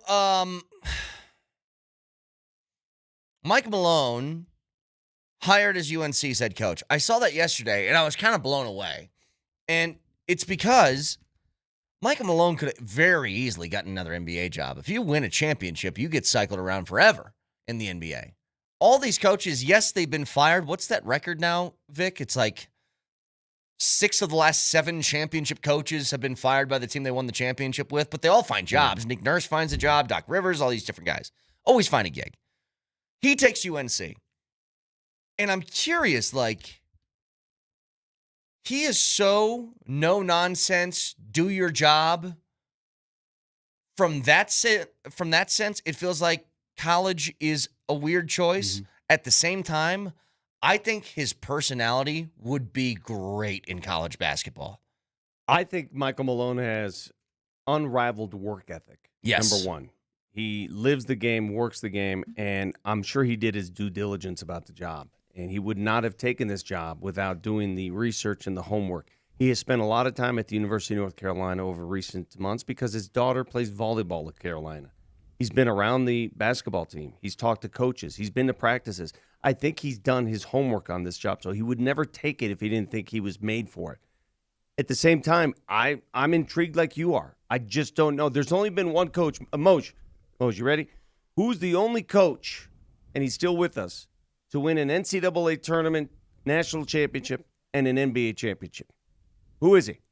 He crossed the lines. He crossed the lines, and he did it successfully. Could be Give me one a hint. Could be, in my estimation. Everybody talks about great coaches. This guy's coached so many different teams. I think he is top Talking about 3. basketball? Yes, basketball. Top 3 greatest coaches. Larry Brown. Larry Brown. Larry Brown. Larry Correct. Brown. Yep. Larry Brown did it. How am I sounding now, by the way? Is this good? You're good. You're good. You're good. Just keep it Am I up. tickling your fancy? Yes. Ooh, tickle your fancy. Ooh. So- What did you do that you didn't do to start the show? I decided I wanted to tickle your fancy. Yeah. All right. I heard people saying, well, he's going to UNC because his daughter plays volleyball there. I'm like, that's not the reason you take a job, okay? You take a job at UNC the thing because about- they backed up a Brinks truck to you and said, fix this, please. But it feels easier for me to go from pro to college. Forget what's happening with Belichick. Isn't it easier to go from pro to college rather than the other way around? We'll see, I guess, with Michael Malone. He's a terrific coach, but there's a lot of tradition there, man. There's a lot of expectation to win. Well, they went got a lot of outside money the to go family. get They went some NIL. outside the family for this. Correct. That is correct. But there's a lot of expectation to win, so he's got to know what he's getting into. He's got to know what it's all about. I'm sure he does. How could you not? I mean, look, even I'm just sitting here in St. Louis, realize what that job entails, and it's a lot. Look, man, we just went through this when UNC got bounced from the tournament. I asked you guys, who's the best Tar Heel in the NBA right now? And the answer was Cam Johnson, which no disrespect to Cam, he's a good player. But when you think North Carolina, you're thinking a superstar is going to be in that league. They haven't had that for a while. You know what I've noticed since Michael Malone was named head coach at Carolina? I've heard a lot of different analysts talk about how he'll fit in. I listened to the appetizer hour, as a matter of fact. And you did something that was considered verboten during the Malone era, and you did it 6 straight times. You probably didn't even know you did it. What do you think you did? When I was talking You about said Mike. Malone? Yeah, you called him Mike Said Malone Mike. 6 straight times. Did I? Yeah. And it's not funny. Is Are not you sure? the word. Are you sure it wasn't my speed talking, or No, you just no. couldn't hear the No, second part? Okay. No, that was you.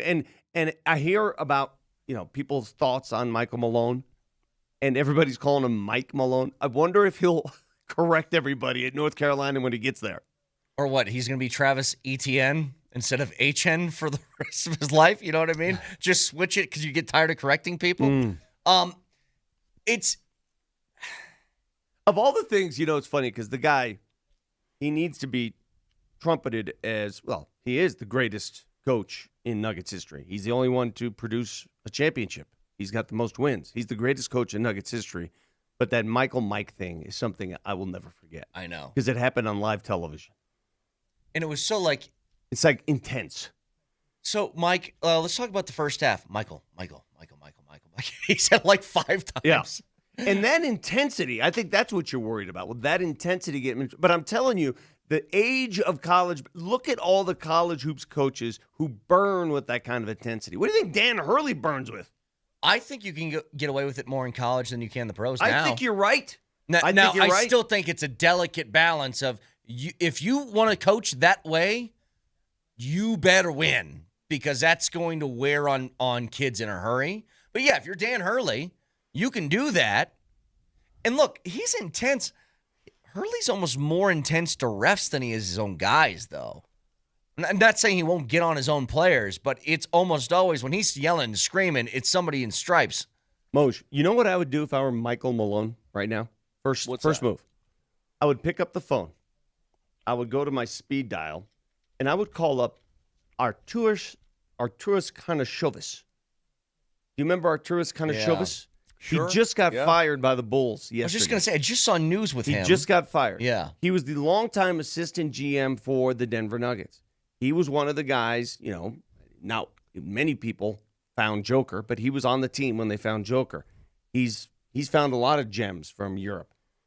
And the college game, if you watch University of Illinois this year, the 5 Balkans on that team, I would call Arturas Kanashovis and I'd say, give me some talent from all over the globe. Yeah, but is that what Carolina's always been an American Carolina wants to win. They would change in a hurry. They want to win. So you're telling me, you say, Arturas, listen, just go get me a bunch of them Euros and let's win. Hey, Moj. You think they'd be complaining if they were winning? Hey, Moj.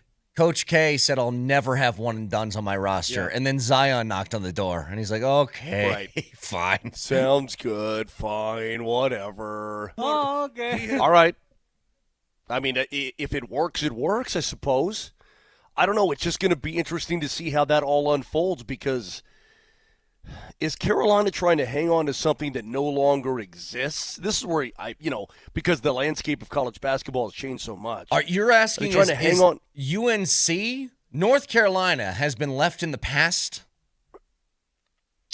They're Husker football? Well, dude, Husker football, the drop of Husker football and their plight in the last 20 years is shocking to me because it was so good. But you know what?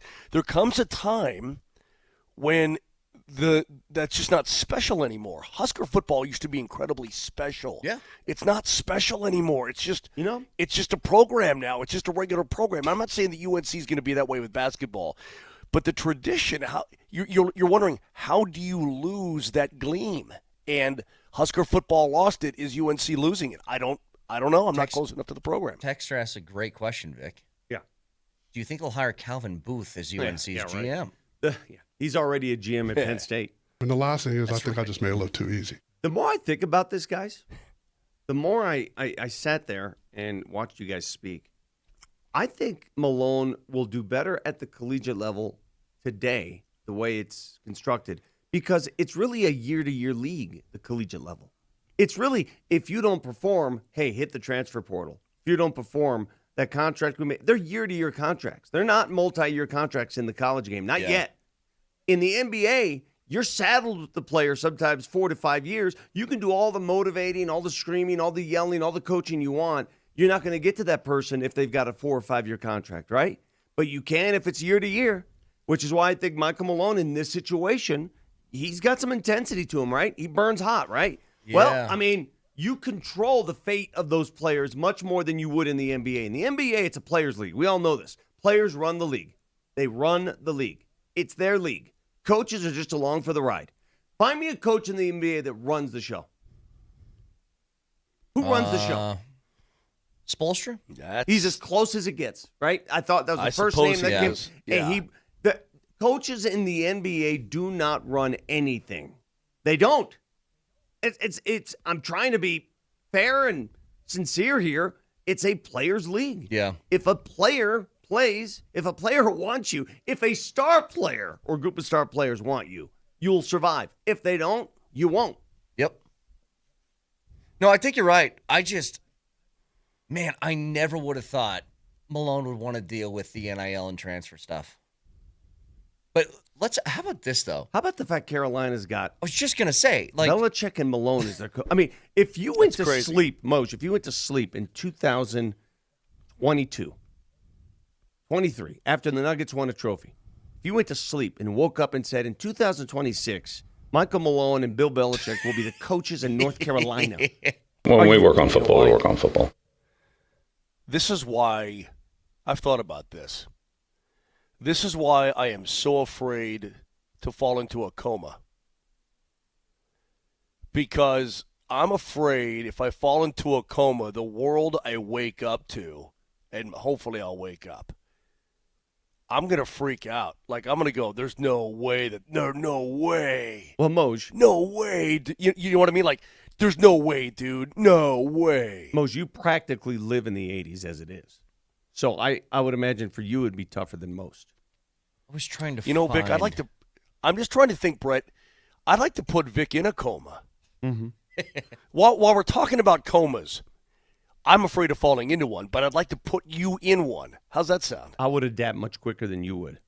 If you don't change your face, I'm going to change it for you. All right, so hang on a I mean, second. just imagine a guy from like 1928. You know, 28. You don't have to go that far back. 2018. Yeah, I mean, just the way the world just moves on. It's crazy. I was trying to find all these different coaches. Like, I was trying to figure out, does North Carolina, do they have, like, A-Rod coaching their baseball team, too, that I just am unaware of? They don't. But I was just looking up North Carolina coaches. So it's obviously Malone and Belichick now. Their GM, by the way, if you remember, is Michael Lombardi. The football GM. Yes. And they're going to be football GM. They're going to hire a basketball GM, but let me tell you what's going to happen here. Knowing Malone, this basketball GM is going to work for Malone. And he's going to answer to Malone. And I just came across this, and this is a great name. I loved this guy. Do you know the running backs coach is? Natrone Means. Is he really? Well, he's a former Carolina running back. Yeah, that's awesome. That's great. So you've got all this money that you're spending on coaches at Carolina, right? Because I'm sure that Malone that was a pretty penny to hire him. And it's certainly a pretty penny to have Belichick. Now, take that money and just compound it. How much money are they going to throw at these programs? I know. You got to spend money for football, obviously. And to play basketball at Carolina? Where are they getting all this money in North Carolina? Well, I think I just read like a month ago, one of these big schools like LSU or something ran their athletics department at a $400 million deficit or something like that. Like they were hemorrhaging money. I go, how is that even possible? Is that sustainable? Wow. Dude, I'm looking here. The women's soccer program has 21 titles at North Carolina. They've won the Natty 21 times. Yeah, they've had a great soccer program, both men's and women's. That's unbelievable. So, a whole bunch more to get to here. Avs and Blues, 6 o'clock tonight. Stick around.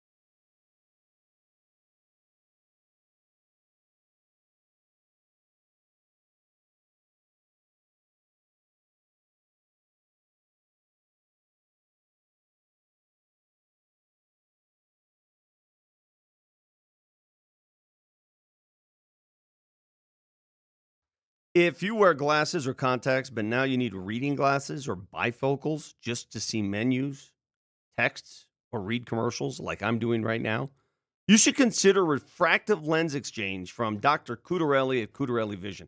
If you want to learn more about this life-changing procedure, join Dr. Cudarelli for his free live RLE webinar tomorrow at noon, a perfect opportunity to meet Dr. Cudarelli and have him answer all your questions. How is RLE different than LASIK? Who's a good candidate? Why no cataracts after you get RLE? What's the cost? Is there financing involved here? The doctor is Colorado's most experienced in this procedure, most experienced with all eye procedures, over 90,000 vision correction procedures under his watch. He can tell you if it's the right time for RLE. It's not quite the right time for me. I tried. But if it's not, he's got other stuff he can help you with. So join his free live webinar tomorrow at noon. You can register right now at coloradorle.com. Cudarelli Vision. No readers, no glasses, no contacts or cataracts. That's coloradorle.com.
All right, get back to the Nuggets in a second. I do want to show, because Moj was gone during this trying to fix his setup, and his setup is fixed now. So want to reiterate something.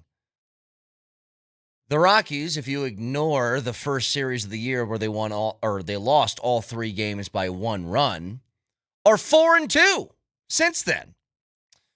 You'd like that, wouldn't you? They're not that bad. They're not that, yeah, whatever.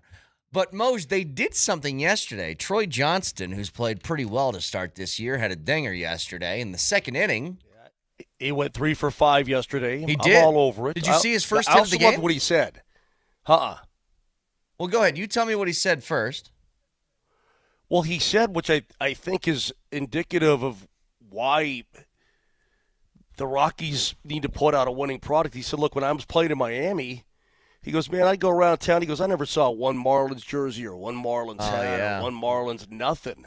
He said, man, I around town, I just see Rocky stuff all over the place, and it feels great. Can you stop right there real quick? Can you stop? Sure. Miami's such a crappy sports town.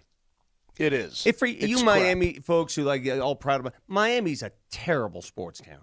You know it, and I know it. Occasionally, you'll have a team that wins. Remember that team that they had that year? They had the Heat and the Panthers rocking. You don't support your teams. You're a terrible sports town. I just wanted to say that. Sorry, go on. So it's a 2-0 game here in the bottom of the second. Troy Johnston has had a good start to this year. Again, hit his second home run of the night last night. This is his first hit, though, Moj. What do you think? Here comes the pitch. Oh, yeah. He drops Love a it. bunt, third baseline. Oh, it's going to go foul. Perfect. And it hangs not. right Perfect. there on the foul line. Perfect. How about that, Moj? That make you happy? That's my boy. Okay, now I got a new guy. I told you I can get any guy I want.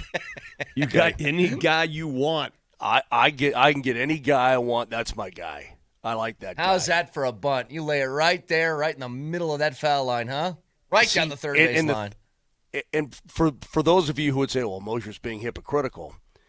No, man, Nolan got all the love here in Denver. And so when he goes to St. Louis, which he's now gone from, and says, I never had fans love me like that, my butt. What Troy is saying about Miami is true. I mean, they're just such fair weather people. They don't go to the ballpark. They don't do anything. And Rockies fans, man, they show up and they show out all the time. And so I'm glad this guy is here. I love the fact that he laid down the bunt. I told you, Brett, if they continue to do this, man, they're going to steal my hearts. They really are. Well, playing pretty well as of late, so we'll see what happens for the rest of this Astros series, but it was a win yesterday. How about this? You always want your teams healthy heading into the postseason. I mean, that's it's a key. It's one of the things that I'm sure the Avs will be thinking about. One of the things the Nuggets will be thinking about. Now, there is a certain player in this league, in the NHL, that for where they're at, and I understand, the Pittsburgh Penguins, Moj, they're a playoff team. They're a pretty damn good one, too. 96 points this year. They're, I mean, surprisingly, dude, they're number 2 in the Metro. I had them barely even battling for a playoff spot. Well, they're going to be without a goalie for a minute. See what happened? Stuart Skinner was sitting on the bench last night. Now, pull up this photo. And he caught oh my God. He caught a puck to the eyeball. Oh my God. Yeah. And he said, I'm not going to be able to go next game, hopefully sometime soon. But that eye has a giant. Oh my gosh. It's entirely purple all the way around his eye. I've seen shiners. That is like a fake shiner. That's like a makeup artist. It looks like he's got a golf ball that is totally black underneath his eye. Can't open it. Yikes! Have you ever had a shiner? It's gonna be She Loves. No. It's gonna be. That's what it's gonna be. What'd you say, Mosh? It's gonna be She Loves now to take the net. Yeah. Until this guy's back. Moj, that's why I always am worried about Riker when he calls the game at home and he's in between the benches. That is a ripe area to get hit by a puck. I'm actually surprised that more guys aren't pegged on the bench. Equipment guys, trainer guys, coaches. You recall former Nashville Predators GM David Boyle one time at practice. He's standing down kind of the hallway, to lead to the bench, and a puck came across and it went off a stick and deflected over the boards and hit him in the eye. Lost his eye. You got to be had his eye removed. You've got to. No, he's in the hall. I mean, he's a Hall of Famer. This he's is just probably standing 10 in years the ago. hallway. Well, I mean, just standing down the tunnel a little bit from practice, and he got it in the eye, and he lost his eye. Kirby Puckett, same thing happened to him and for the Twins. Oh my God, that's dangerous. So I'm surprised the more guys aren't nailed. In fact, we were in Pittsburgh a couple of years ago. They had a goalie named Alex Nedeljkovic. He now plays for San Jose, and he took a slap right in the head, knocked him off his stool, and he was out and he got nailed really hard by a puck. I'm just surprised it doesn't happen more, because those cross-ice passes, man, all it takes is like a defender trying to knock it down or whatever, and it ramps up off that blade and goes right in. You've seen it go to the bench a million times. The guys are ducking for cover. I'd be more concerned when guys try to wrap it around the boards to get it out of the zone, and then it deflects, because that thing's coming in hard and hot. Yeah, it really is. Well, a guy the other night, Kulak was coming up, and the puck rolled on him a little bit, and he fired it over the glass, and a guy got it way far away. Moj, who should we not? It happens. It's dangerous. Who should we not expect to see on the ice tonight for the Avalanche? I'm not sure anybody, Vic, to be honest with you. I'm not sure anybody. I think even Val Nichushkin has a chance to go tonight to get back in the lineup. I think it was just a minor little thing. So I don't think they're going to sit anybody except for Cale Makar, who's out with injury right now. Mm-hmm. So I don't know that anybody's going to be out. I think the Avs tonight, I think they're going to come on out and they're going to play with a purpose this evening. Now, I'm not at skate. Riker's over there, but I'll give you a full report. Well, this is I think you were off when we were talking about this, Moj, but the idea I have is I think there should be a lot of motivation to win tonight, because obviously if you do that, then you wrap up the 1 seed and it's done. Right. But it's also, I said, if I was Bednar, I'm walking up to McKinnon, I'm walking up to Natchez, and I'm walking up to all these guys saying, guys, guess what? Win the game tonight. You don't have to leave Denver again until our first road playoff game, because I won't take you on the back-to-back to Canada. Okay? How's that for motivation? Right. You get to stay in your own bed for like 2 straight weeks. How's that? Well, they probably, I mean, they'll do what the coach says. I don't think these guys want to not play. I mean, you try to tell Nathan McKinnon, hey, you're not going to be able to play hockey. He's going to be pissed. Yeah. You know, look, he's in a race right now. Let me see where, God, I should probably keep an eye on Cole Caulfield every day, because he's having a phenomenal season. But Caulfield's still 2 behind McKinnon for the Rocket race. So Nate has 51, Caulfield has 49, and then Cooch and McPickles have 43 with Kaprizov. They're not going to catch him. But Cole Caulfield could. The only guy to win the Rocket Richard in an F sweater is Milan Hajduk, who had 50 goals exactly. I want McKinnon to win the Rocket. I think it's important. And if you start sitting him, I don't think he's going to want to sit. I mean, we'll see. I mean, you can be prudent about it, and you can rest Val's, and you can rest, Naz's and Manson's and all this kind of thing. You won't rest a Burns because he's got his streak going. But you can do that. Rest a Taves, take guys in and out. But you also have to worry about the cap, too. You really don't have any bread to kind of move guys around like that. You're right up against it on any given day. You guys watch any of the NCAA tournament last night? I did. All right. Yep, I watched the whole thing. I watched a little bit of it because the game was going on, and I'm watching Michigan clank threes. I had both games going on, yep. And Michigan wins. It wasn't easy because UConn always hangs around, but Michigan ends up winning it. How about the glory of the Big Ten right now and what they've done in this year? National champs in football, national champs in women's hoops, national champs in men's hoops. Have they overtaken the SEC? Well, listen, man. Whatever you want to say, but hang on, Moj. They didn't just win in football this year. They dominated. They've won 3 straight in football with dominated. 3 different teams. Yeah. All right, well, let me say it into this open microphone. They have overtaken the SEC. But Vic, UCLA being a Big Ten it doesn't matter. So Texas being an SEC team, Missouri being an SEC team. I mean, come on. It works both ways. You could just attract of the funk. Yeah, I get it. It doesn't work, but the Big Ten is better than the SEC all around as a sports conference. It is. Right now, it is. Look, those two, they're in a league of their own, both of them. And it's like the Big Ten spends an obscene amount of money to be good at things. They do. I mean, it's just check after check after check that they're writing. All day, it's check, check, check. Check. He just check. He check. I heard you try and do it earlier. I was trying to back you up. Hanging around. All day they write check, check, check. Pay that man his money. But it's true. Like, they just keep spitting them out. And it's like, yeah, you spend enough money, you win. That's what UNC is trying to do. North Carolina is trying to be like, Belichick, Michael Malone, championship coaches, here, take money, fix us. Brett, what else are they getting, though, when they do win? More money. They're getting money. More money. Check. They're just, dude, the Brinks truck is backing up to the Big Ten. And so they take that money and they reinvest it. I mean, they're committed, man. That not only do they have the money to begin with, but then their money makes money. Mm-hmm. And then it makes money for the entire conference. And then you get more money and more money and more money. Yeah. You know what I want? I want the Nuggets to draft that big center for Michigan. That 7-footer. I want him. He's 7'3", bro. I want him. I want him on this team. Me need that. I would love that coming off the bench. Why? I just want it. You know what's funny? Something I want. Hey, listen, there's things I have needs and wants and desires. Uh-huh. I want that. Yeah, well. Okay. All right. They have their number 1 pick this year. I don't know if you've been keeping up on this. They have a backup center who's that. actually pretty good. I know he played great. Last night, Valanciunas, I thought, saved the Nuggets bacon at times. Yeah. Because this game was slipping away. He comes in, hits that three. He only played 10 minutes, had 14 points. Is that efficient? Bro, Pretty damn good. Let me tell you something about Jonas Valanciunas. He's played 3 games this month.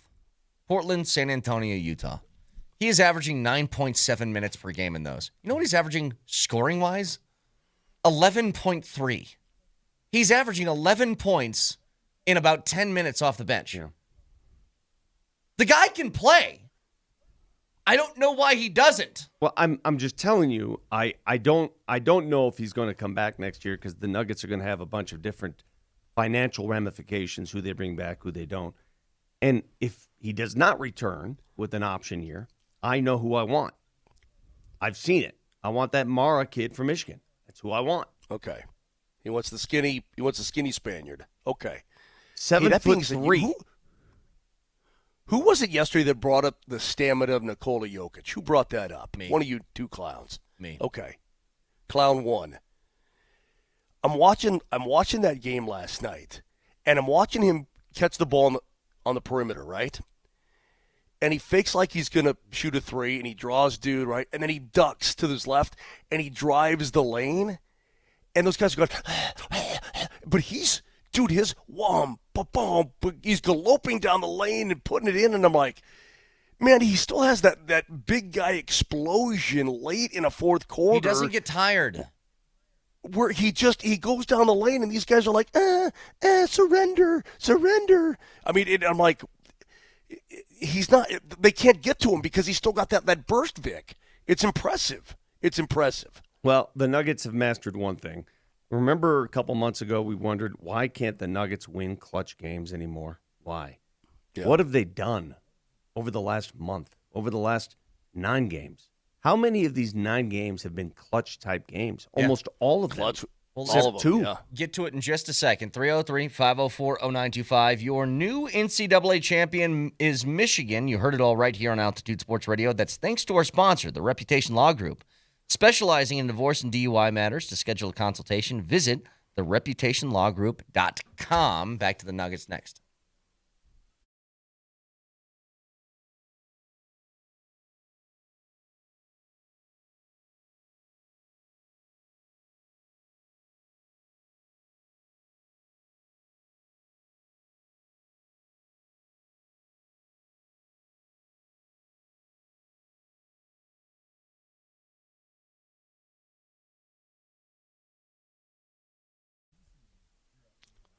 You live in Colorado, a lot of people get drawn to the mountains, and why not? It's beautiful up there.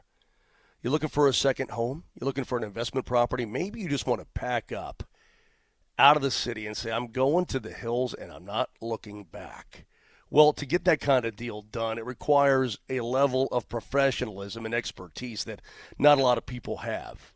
Anastasia Bell has it. She's a broker associate with Breckenridge Associates in Breckenridge, and she knows the mountains like nobody's business. Whether it's buying or selling, she knows how to get these deals done. And check this out. Breckenridge Ski Chalet. She can help you out with that. Private mountain living meets world-class skiing. Limited luxurious, unmistakably Breckenridge. She's all over that. So here's her telephone number. If you're thinking about the mountains, 970-968-7646. Call her. I say it all the time. She'll answer. She will. That number again, 970-968-7646. A lot of people have sought her out because of her expertise. You should too. Remember that name when you're thinking about a mountain property. It's Anastasia Bell.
It's a Ticket Tuesday, your chance to win tickets to see Calgary as Colorado fights to lock up the division. Text the keyword Arthur right now to 303-504-0925 with your first and last name, and you're entered. It's a $10 Tuesday at Papa Murphy's. Any large pizza, just $10. Find a location near you and order at papamurphys.com. But again, this hour's keyword is Arthur. We'll announce our winner at 9:55. You mean, are you talking like Knights of the Round Table type of stuff? What are you talking about? No, Peaky Blinders.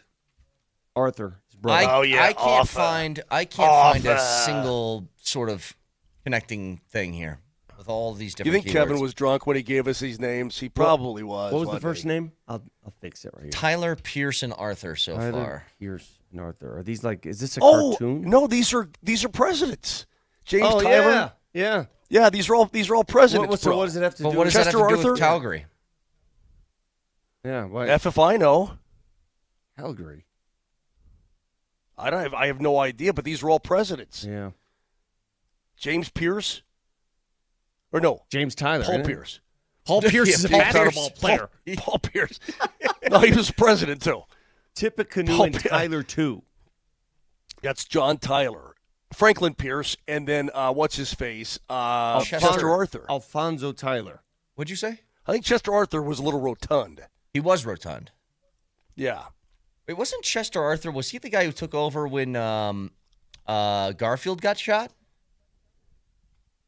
Maybe it was. I just saw that Yeah. damn documentary. I Yeah, should I know think- this. Yeah, you know what? I should Something. know this. That too, Brett's the big president guy. That Now he's all docudrama poked was out. great. Yeah. I'm a big president guy now. I've been doing my research on some little-known presidents. That's what the YouTube reckon series you I was have. watching was.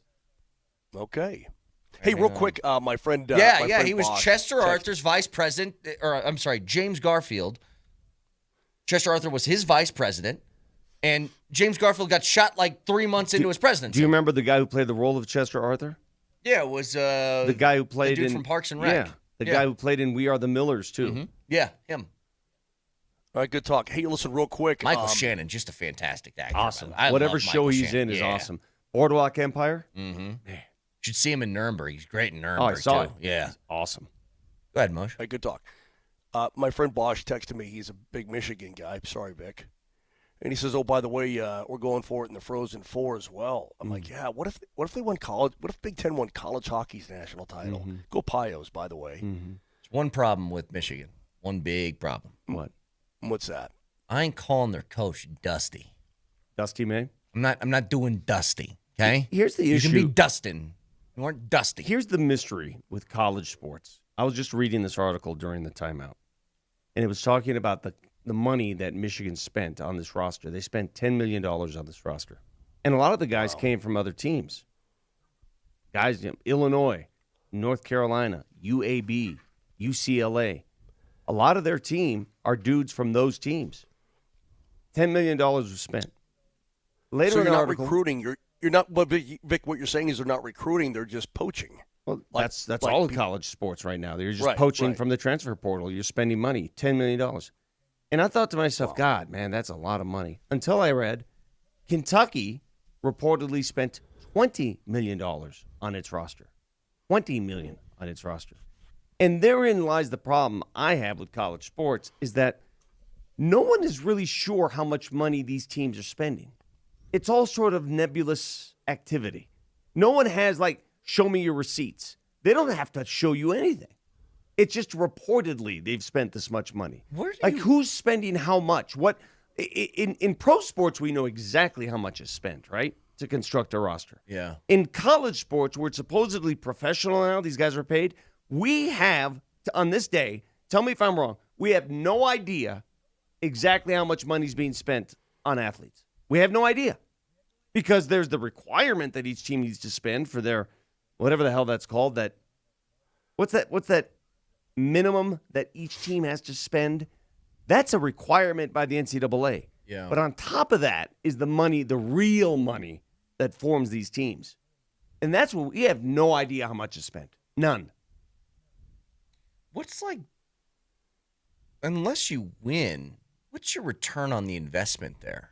What is it? I don't know. That's why I always go back and say, who is providing these funds? Like Indiana, Mark Cuban is a big reason why they got this big influx of money, right? Yeah. Indiana.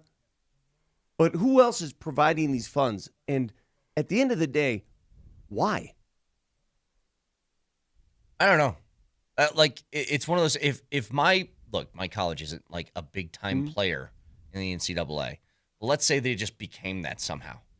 Like they became a team that's going to spend. They have some sort of Warren Buffett type that comes through. Is like, you know what? I love Nebraska, Omaha. Here's $150 million. Make our teams good. And then they come to me. They ask for money. I'm like, nope. I'm not giving you a single cent. I don't think. So why? Where's this money coming from then? Why? How did Kentucky get $20 million to spend on its roster? How? I have no. Where's I have LSU? No idea. LSU's got enough money now in its football coffers. They had to pay off the previous coach a ton. Oh, and by the way, when you asked why is North Carolina going with Michael Malone, I think a big reason is they didn't have to buy out anybody, and that money that they save from a buyout, they spend immediately on the roster. He comes free of charge. You don't have to buy out his contract. You're saying I was going to say they had to buy out their former staff. But to go get Tommy Lloyd, for example, from Arizona, they would have to buy out that contract. Well, the other thing is Malone wasn't their first choice. They got turned down a lot, reportedly, by a bunch of college coaches before they got to Malone. Which, whatever. I mean, good for Malone to get the job, but I don't know if that was the sole sort of priority to it. I'm sure it's a bonus. Now, but where is this money? And somebody said, well, it's television money. No, it's not. It's not television money. It's not because every team gets its fair share of television money. Every Big Ten team, every Big 12 team, everyone has access to that money. This money, which is a mystery to me, and to this day, I don't know, how does Kentucky have $20 million? How does Texas Tech football have the riches it has? Who is providing these funds? People with bread, Vic. Why? People with money. Why? Yeah, why is why? it Because they want to win. They love their school. I don't know. I love my teams, bro. But if the Lions came up to me and they said, "Give me $1 million or our team's not going to win," I was like, "Well, then I guess we lose." Does anybody love Notre Dame like I love Notre Dame? No, you're a freak. I'm going to spend my money on my kids. I'm not giving it to the football team. Right. Sorry. Yeah, but you have these tech bros, dude, who get together and they're all worth $100 million, and they all pool some bread together and give $10 million. Why? Or you get Portnoy, and he's got all kinds of money, and he gives Michigan $10 million to get a quarterback. So Portnoy can go on social media and brag that. Yeah, what's the end goal for him? What do you get? Win? I don't know. Win, I guess. Win. I mean, think about it. Lifetime of suites or something like that to games, maybe? It's a personal brag. Yeah, is what it turns into. That's all it is. Right? That's all it is. Yeah. I want to get back to the Nuggets though from last night because the Nuggets, hold on. Let me go, one more thing. Okay. Rich people get to write off money. Don't be naive. If you're that wealthy, there are other means you can write off your wealth. It doesn't have to be a credit to your school. There are other places you can write off that wealth. Trust me. I have to get this yacht because it's a business transportation to meetings. You know what I mean? Yeah. At the end of the day, what is the reason? Man, I'm trying to figure out how to write off a fishing skiff if I ever wanted to get a boat. I can't. You know me. I want a boat. So, all right, I want a boat with a boat, but I want a boat. How do you write off a 30-year-old broken down ski boat? You mentioned this earlier, Vic, and it's true. I have had a major concern with the Nuggets, late game situations. Mm-hmm. Can you find ways to close? Well, during this 9-game win streak, they won a close game against Toronto. They won a close game against Phoenix by 2. They won a close game against Dallas by 7. They won a close game against Utah by 6. They won a close game against Utah again. This by 13, but the game was closer than that. And now back-to-back overtime wins against San Antonio and Portland. They are closing games out. They are. And what's every playoff game? What is every playoff game? Every playoff game is just hang on. Do you remember? It's still it still sticks in my brain because it was so opposite of what the playoffs are. Do you remember when they played Minnesota a couple years ago in that brutal series? I know, and then one game's a blowout, the other game's a blowout. One team won by 30. The next night, the other team won by 40. The next, none of them were close. But yes, you need to be able to win close games to win the playoffs. The Nuggets have been very good at that, probably the best in the league over the last 5 years up until this year, but at least Brett, that's changing a bit. Yeah.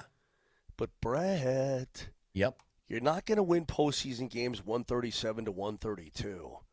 The defense is also going to have to be. The Nuggets have proven they can outscore their problems on any given night. We know that they can do that. They're one of the highest scoring teams in the league, if not the.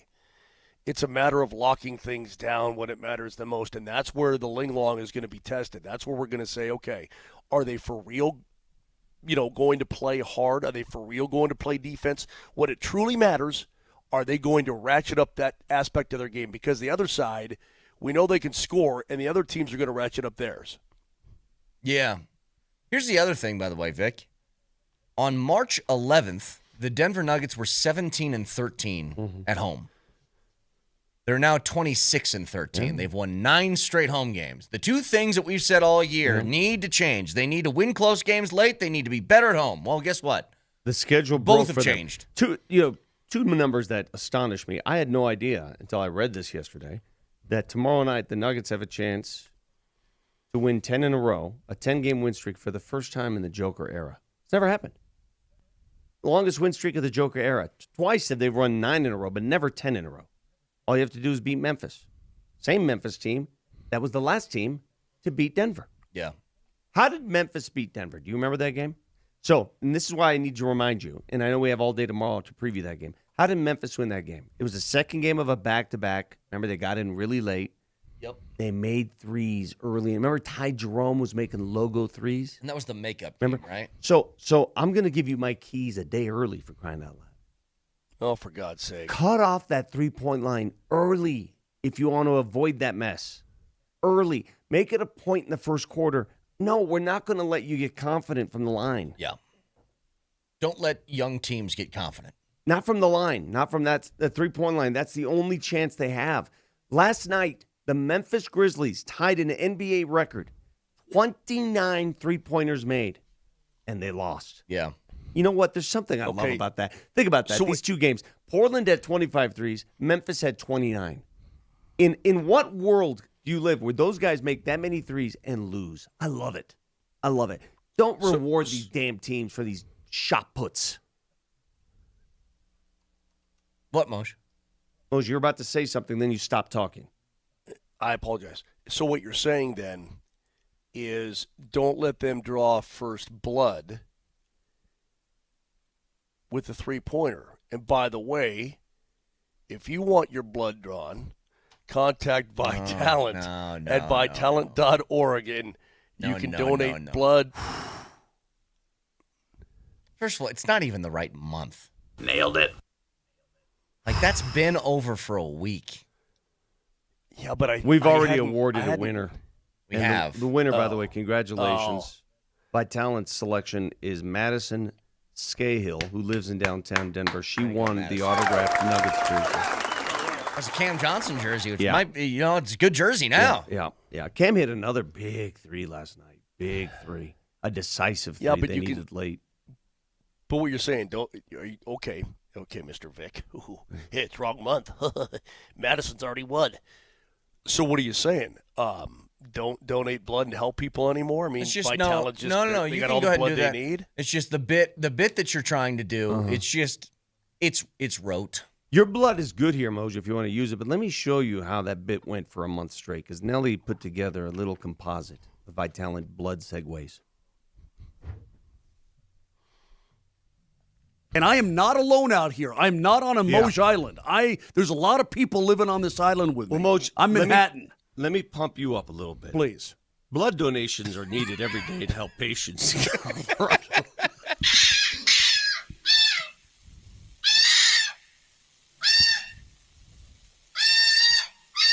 No, wait. It's actually a good segue. Hey, blood donations are needed every day. Speaking of the Mississippi School for Women, blood donations are needed every day to help patients in Colorado. Either way, if the Nuggets lose, your blood will be boiling one way or another. Which brings me to this. Blood donations are needed every day to help patients in Colorado. It looked like Dan Hurley was out for blood. Speaking of, blood donations are needed every day to help patients in Colorado. There's people listening to us more and more every day our biggest growing audience is the detention center. To them, I have to say, hey, blood donations are needed every day to help patients in Colorado. What color was the jacket Mark Rycroft was wearing last night? It was a little like blood orange. Like it had a little blood in it. Which brings me to this. Rick, that's a great way to Blood donations are needed every day to help patients in Colorado, so join Vitalant. Why do you guys laugh every time I do this? 5 big booms for blood. Just do the read. Why are you always trying to make a transition into it? You laugh. I forgot how shoehorned some of those were. Oh, my But God. Mose, what was his color? Like Mose would ever say blood orange. You can't even see blood orange.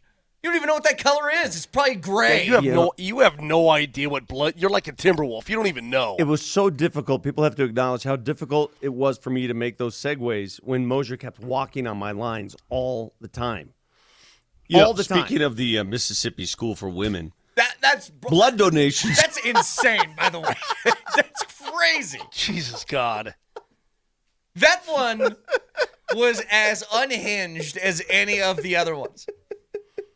The dying owl raccoon one is still the that best. one bad too, yeah. Oh my God. Well, that's when the owl, the great horned owl, took the head off a raccoon on Kyle Keefe's porch. Well, that's people unbelievable. You should be Can you motivated. imagine that on your Ring camera at 2 a.m., that screaming as a raccoon's head is being ripped off by a great horned owl? That's just insane, No, man. wait. It's actually a good segue. Hey, blood donations are needed every day. Speaking of screaming, did you guys see last night? I watched this on SportsCenter. Did you see Wilson Contreras and that little hubbub with the Brewers? And I didn't see this. he got hit. No, what he happened? allegedly got hit in the hand on a pitch, hit by pitch. And then he said, if it ever happens again, I'm going to take you out. So he slides into third, Ty Cobb style, and, I mean, hard, spikes up. Go look this up. Yeah. And he cut holes. Oh, yeah, it was nasty. I'm telling you right now, this Contreras thing, someone is going to get popped. Last night, it finally came to a boil. He was tired of getting hit by pitches. He got hit last night and said, if it happens again, I'm going to take somebody out. And he did. Hey, Brett, when you were young or when you were playing ball, your spikes were just the molded hard plastic, right? Those were your spikes? No, we wore spikes. They're metal spikes. You did? Okay. Yeah. Because back in the day, I wore metal spikes, and we all played with metal spikes back. I mean, because I know they have the hard ones now. I wore golf I'm spikes. telling you, dude, my legs over the years, like my lower below the knees. Oh, they could get you. Dude, they would get torn up. Yeah, they would get torn up at second or third, man. I mean, the guys would come in and they wouldn't give a rat's crap. So I'm watching now. Oh yeah, it almost wasn't so much that he even did the Ty Cobb spikes up. He kind of jumped and kicked. He was trying to hurt somebody. Yeah. Oh. Okay. He was trying to hurt somebody. Now I don't know if this is. I don't think this is exaggeration. I don't think so. But it says Wilson Contreras after getting hit by the Milwaukee Brewers for the 24th time. Yeah, that's what he said after the game. He goes, it's been 24 times I've been hit by pitches. By one team. Wait, you're telling me the Brew Crew has pegged him 24 times? They're keeping score. That's got to be personal. That has to be personal. How do you plunk one guy 24 times? Yeah, I'd be a little upset too. I don't know if you guys know this. Getting hit with a baseball hurts. Hurts more than anything. You might be okay, but it still hurts. If you get hit in the hand, you could break 8 billion bones in Okay, there. I ask you this again. Would you rather Mason Miller hit you in the face? Oh, what? No. Or would you rather... Not in the face, bro. No, I choose the body part. Or would you rather take a slap shot to the face? You get to choose. They both could kill you. You could die from either But one you of get to those. choose one. And you know what? It's one of those torture chamber choices. What's your choice? All right, last thing here. Brett, No, I've been hit by a pitch. I'm not. No, is my answer. Yeah, we're not doing it. Brett, I've been hit by a pitch a billion times. You have too. The best place to take it is on the hip or the rump, right? That's the butt. Or the upper thigh. Butt's yeah. easiest. But Yeah, put one but right in the cheek. But even then, it still hurts. But it still hurts. It still hurts. But let me, and that's the best place to take it. I've had it drilled in my ribs, in the numbers off my head, and I'm like, it all hurts, but the best place to take it, and it still friggin' hurts, man. You ever taken a lemon to the ear? Sucks. Oh, dude, you know that Okay, would have killed all right. me. That would have killed me. Reminder. You don't even feel bad. The keyword for this hour is Arthur. So text that in your first and last name to 303-504-0925. Back after this.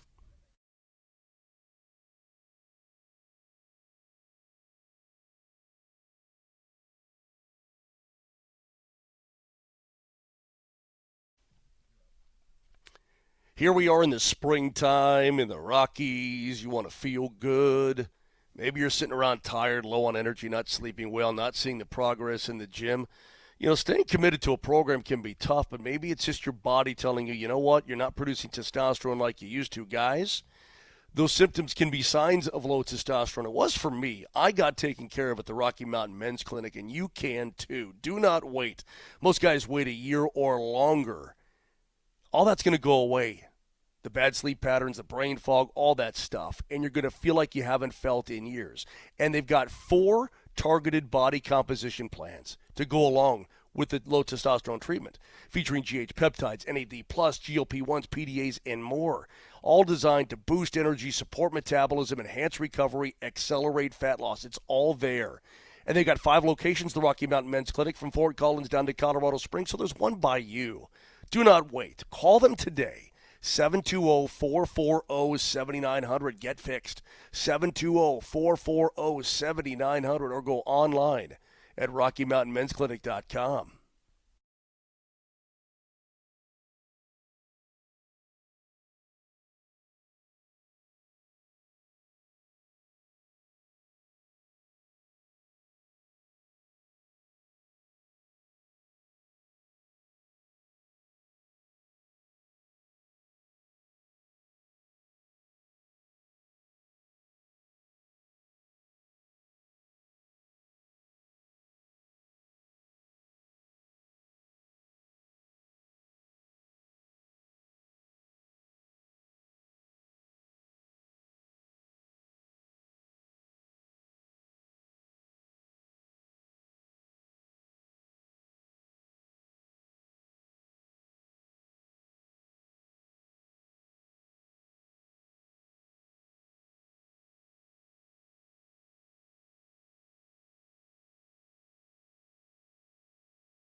Brett, you played golf yesterday. You may have noticed that the grass is getting greener and greener and greener every day. And I know we've got drought conditions, which is why now it's more important than ever to make sure that your lawn is prepared. Aerate your lawn. It's the best way to do it. It's the best way to get those roots moistured up for a drought summer approaching us. And nobody pulls plugs like Mile High Services. Mile High, 303-778-1000. You see their red and white signs all over town. They're very popular because their machines are the best machines out there. They pull a much heavier, deeper plug. It allows the fertilizer to get down in there and the moisture to get down in there. And they use a special sauce fertilizer that gets down in there. So call them today. Have them work on your lawn. The phone number, 303-778-1000.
Oh, by the way, stories around sports in the world we feel like you should be aware of. Did you see that there's an 81-year-old Dodger fan? He's held season tickets for 50 years, and he's got a dilemma. I saw this. I saw this. Vic, you heard this story? No. So, season ticket holder for 50 years. He's 81 years old. Wow. He does not know technology. He has a flip phone. Mm-hmm. They are not physically printing his tickets anymore. They said, if you want tickets to get into the game, you have to have the digital ticket. And he goes, I don't know how. And so you kind of fall on two sides. And I think both of them have pretty easy solutions. Hey, Dodgers, just print the guy's tickets. Just take it easy and give him access to the games. Or he pays two, for them.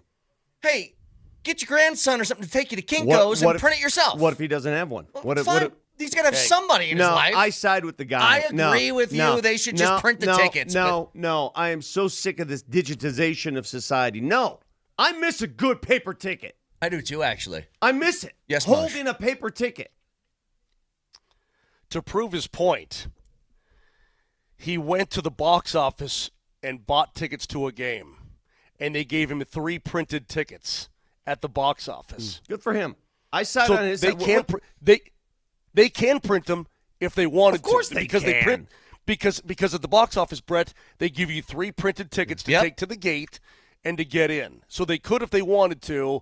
But he's been a season ticket holder 50 years at Dodger Stadium, and they told him to get bent, go. Yeah. But by the way, my parents don't own a phone. How do you expect them to get into a game? They don't own a phone. Right.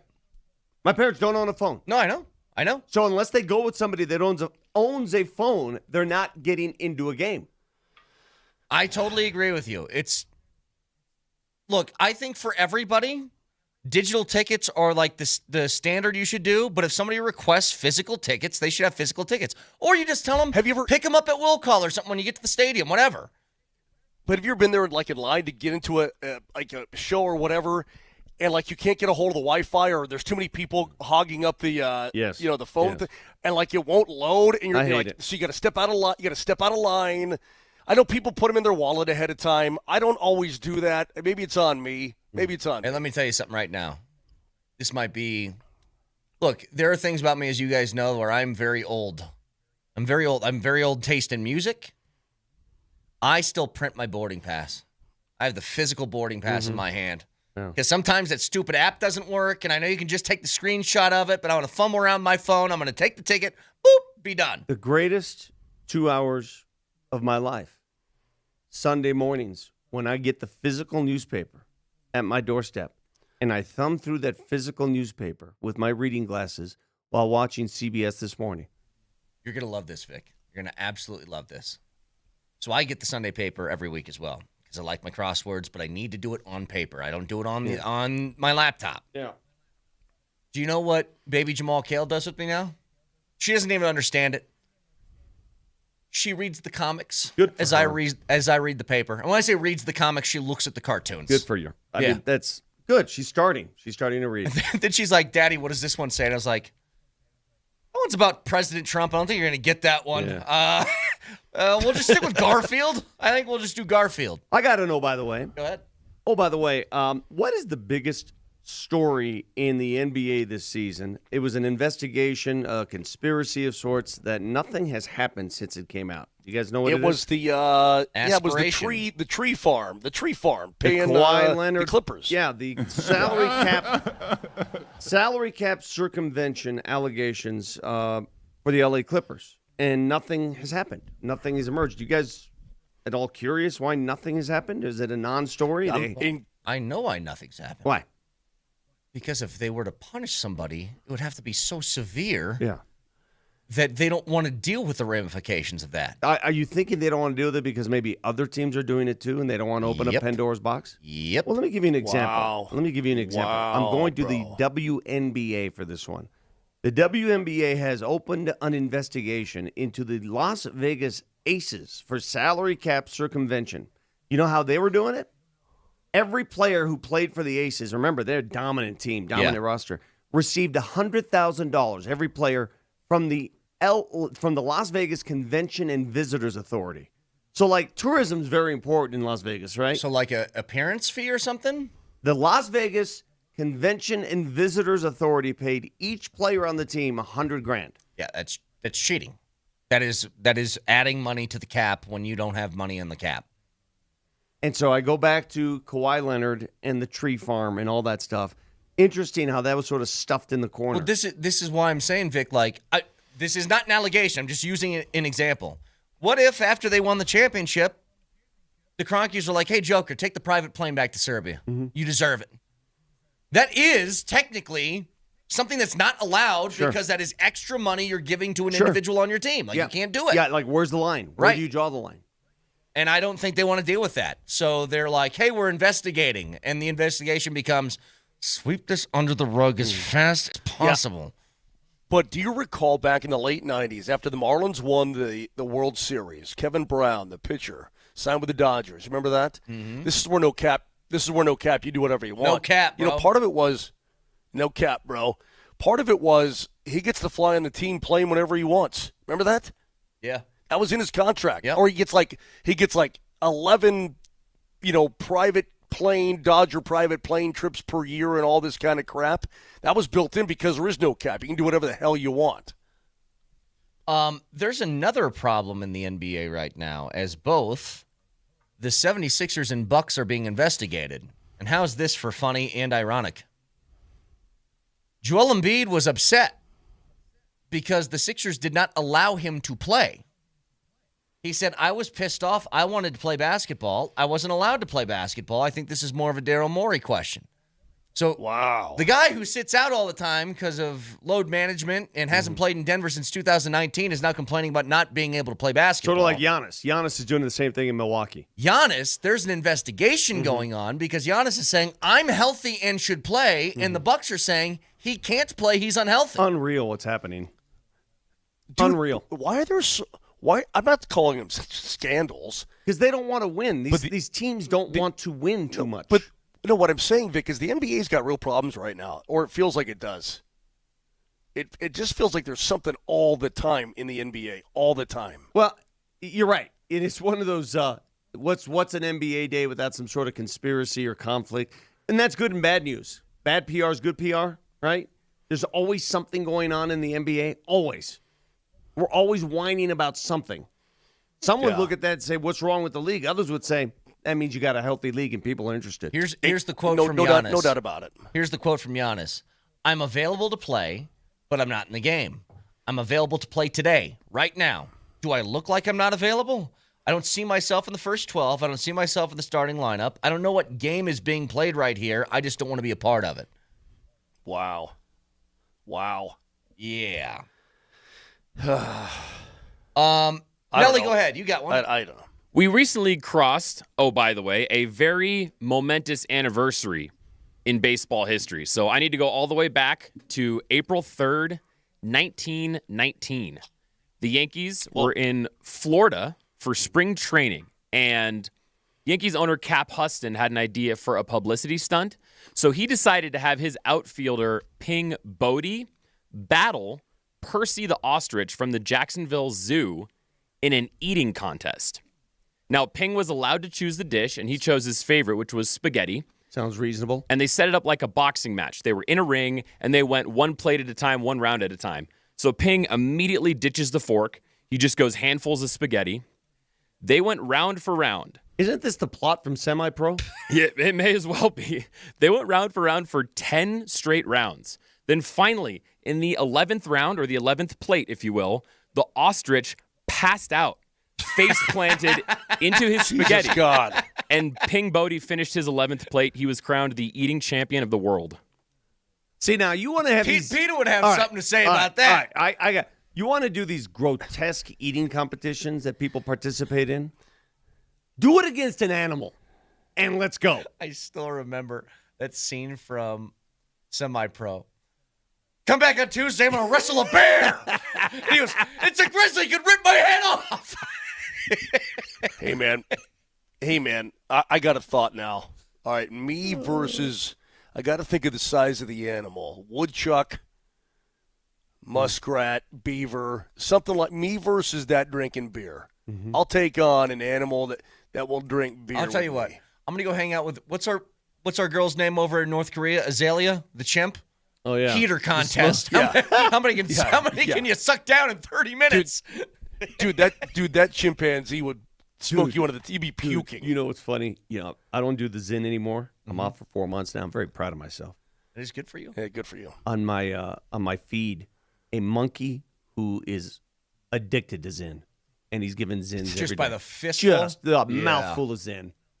Just can't have enough of them. Oh, by the I saw way, in Mexico. That monkey that goes into the store every day and grabs food and walks out. Oh, yeah. With his breakfast. Oh, by the way, brought to you by Rock Plumbing, Heating, and Air Conditioning, your local home comfort specialist. Visit rockheating.com. Rock, bringing comfort home and simplifying your life. Simplifying your life. I was supposed to do that. Well, Nelly sent it to me. Well, yeah, you were too late, Mosh. Can you imagine just looking over at a baboon and saying, "Do you have any extra Zyn? 3 milligram, preferably." Can I bum one off you? No, man.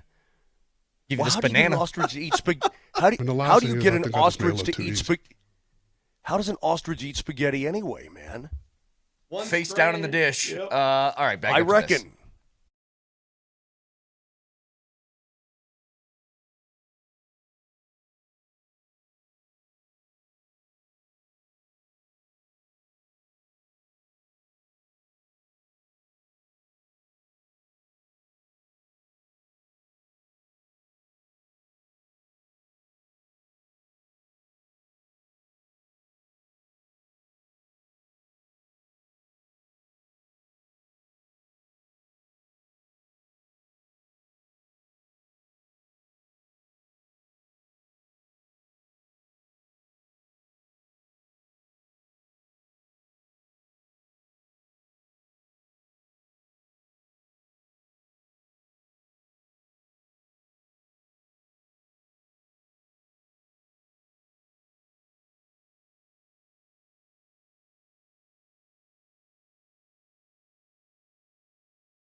Somebody has texted the show saying that, Vic, you should not have brought up the Portland losing streak at Ball Arena, that it's going to jinx the Nuggets. And I'm here to tell you, if we're still playing this little jinx game, a little cartoon game that all of you witchcraft, your Harry Met Rogers or whatever those shows are. What? Harry Potter, Harry Met Potter.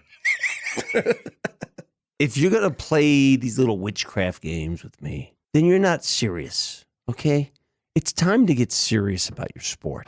Throws it down low to Cam Johnson. Kick out 3, Gordon. Oh! Big time shot by Aaron Gordon for the 3. Jokic hands it to Murray. He's got a path. Kick out 3, Gordon again. Got it again! Back-to-back threes by Aaron Gordon. 27-8 run. Jokic has it inside the arc. Hands off behind him over to Murray. Murray turns the corner. He's got real estate. Oh! Right-handed tomahawk. That one's no good. Rebound down to Jokic. They have to foul. Denver leads it by 5, and that ought to do it. Nuggets claw their way back in after being 18 points down. 1, 2, 3, 4, 5, 6, 7, 8, 9 wins in a row now for the Denver Nuggets. 9 times. 9 times. 9 times. Oh! That, by the way, was Jason Richardson on the call with Kaz yesterday. I told you that witchcraft doesn't work. I mean, everybody said, Vic, you're jinxing the Nuggets. Because yesterday I said that the Blazers had not won at Ball Arena since 2016. Well, that streak continues. Did you say Harry Rogers, by the way? Harry Met Rogers. Let me tell you, hey, you want witchcraft? Harry Rogers. I got something for you. Harry Potter, Harry Met Potter. You want witchcraft? Everybody who... Bagged on. Everyone who subscribes to that jinxery, superstitious crap, I got something that's not superstitious. It's called knowledge. I want you to read this, Brett. That way I'm out of the equation here. I sent that. The Nuggets were down 14 points after 3 quarters of play last night. They were down by 14 headed to the 4th. What did I type on the X machine after the 3rd quarter? Hey, Nuggets Nation, I'm an idiot. No, Listen, what did I type? You're not going to have it offensively every night, but that's when you lean on your defense. Denver is down 14 after 3 quarters. The only way they rally to win this game is if they hold Portland to 24 or fewer. Remember that number. How many points did Portland score in the 4th quarter last night? 24. So you want to talk about Harry meets Rogers? Harry met Potter. That is legit. They also scored 38. Yeah, but it doesn't matter unless you play on the defensive end. Yeah. I don't care if you score 78. If you give up 68, you lose. Harry Met Rogers or whatever those shows are. And when they injected defense, into the game, when they decided we're going to defend, is when they won the game. The end. I really wish, Moj, they could do that defense thing in the first quarter of a game occasionally, because it's been tough the last few. That'd be nice. Whenever I hear, there are certain triggers, certain cues, and when the Harry Potter music comes up, I know it's going to be something funny. That's going to make me laugh, right? That's something that Dill Hole said about whatever. That's going to make me laugh. But this is serious business. Harry Potter, Harry Met Potter. This is serious business. Harry Met Potter. They're going to have to play. It's all about will. It's about want to.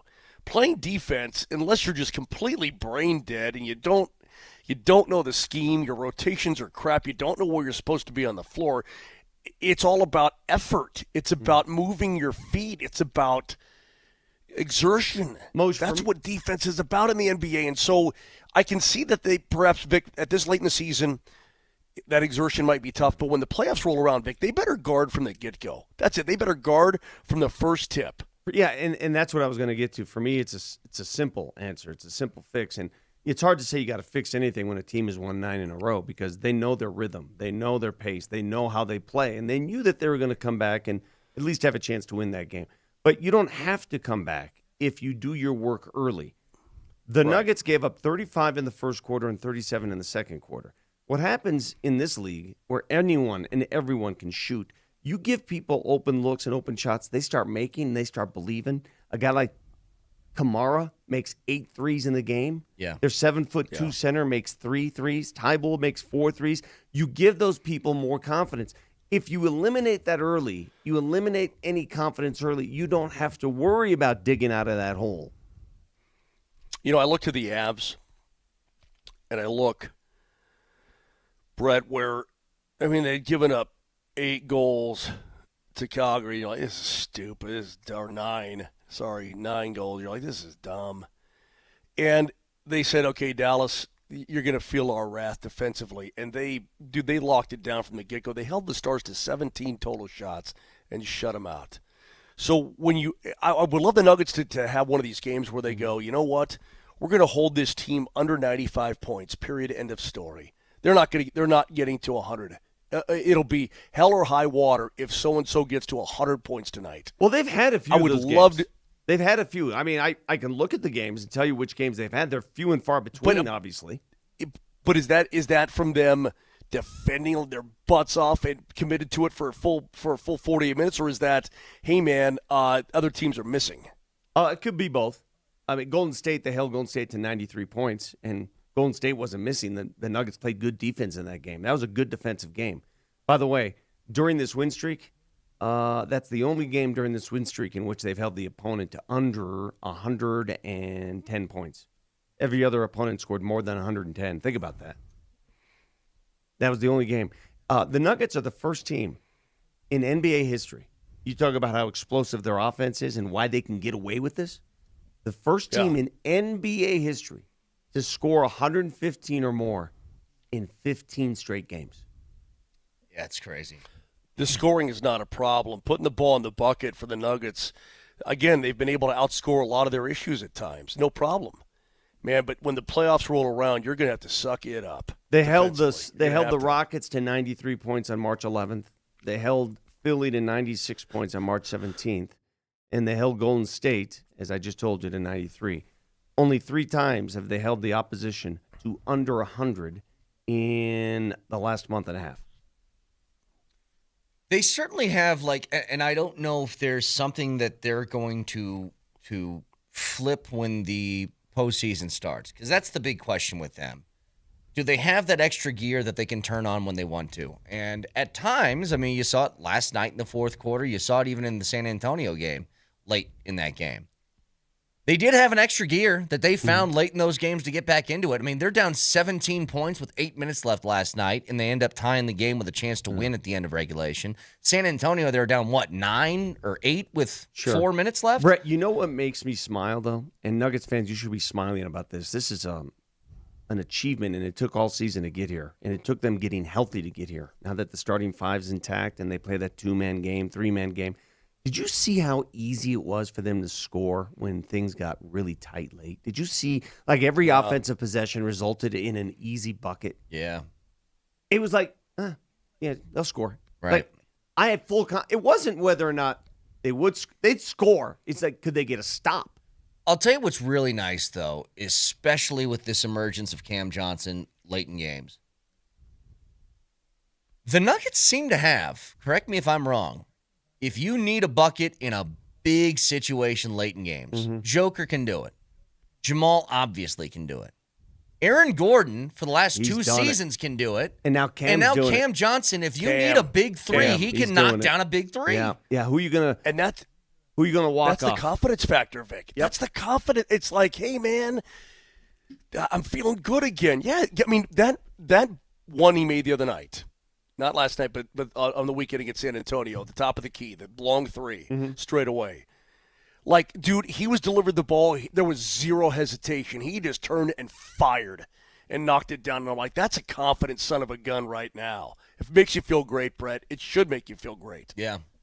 They have options late in games offensively now. But Vic's right. The big question is whether you can get defensive stops late in games. It's been better, a lot better the last few.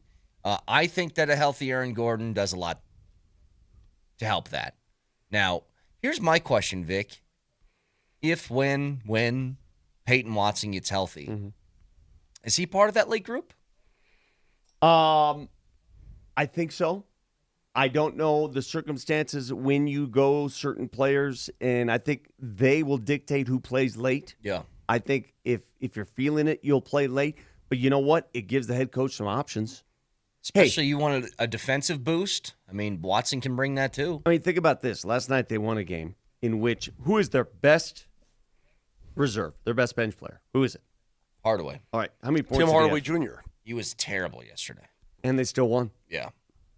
They still won the game. Wait, what was it? I don't get it in front of me. Was he like a minus 25 He had or a something? rough. You know what? You're going to have games like that. Yeah. You're going to have rough games. Cam Johnson was a plus 25 in that game. Yeah, he just canceled out whatever Hardaway did. Yeah, so he had a rough go at it last night, but Valanciunas came off the bench, only played 10 minutes and scored 14 points. He's got to play, man. He's effective. I don't get it.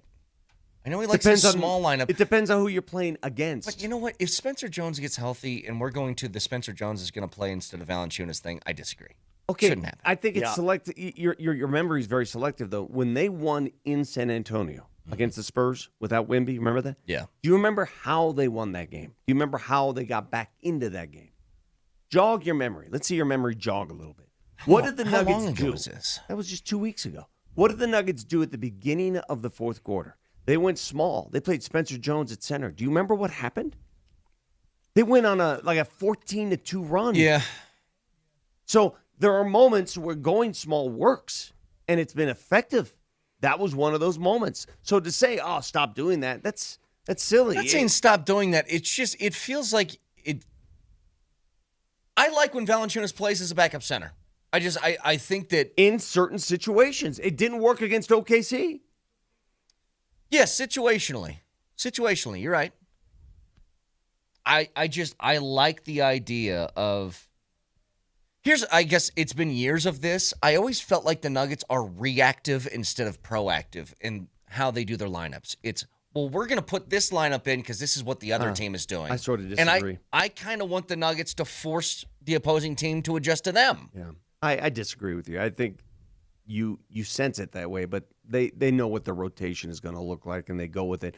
You know, if you're going to play Jonas against smaller lineups, then put him on the block and let him use his Well, that's body. what I'm saying, yeah. So get back to this in a bit. 303-504-0925. Your final keyword coming in just a couple of minutes, but the Not Another Bracket Challenge is over.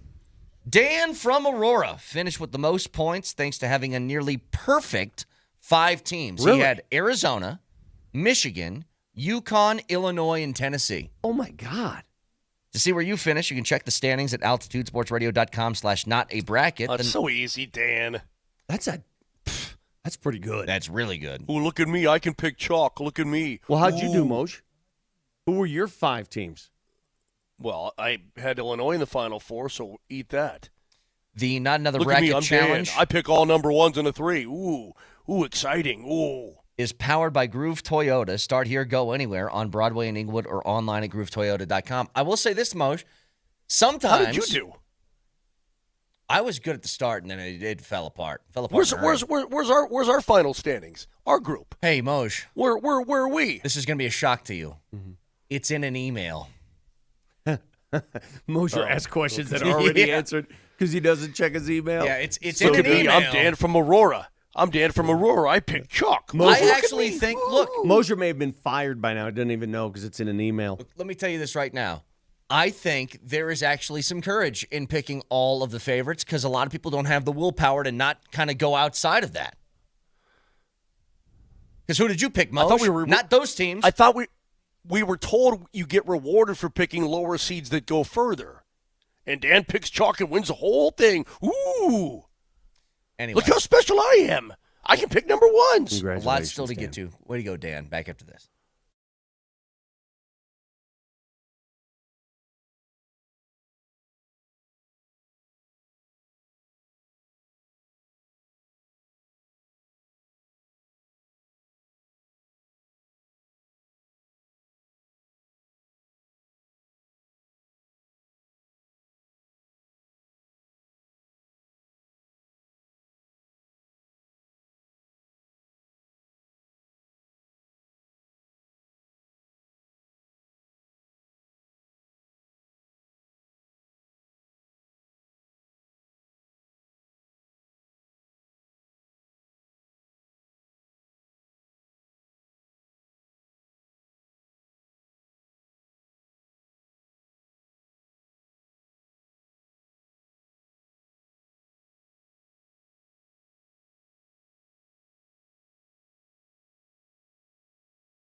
It's a Ticket Tuesday. Your chance to win tickets to see Calgary as Colorado fights for the to lock up the division. Text the keyword Wilson right now to 303-504-0925 in your first and last name.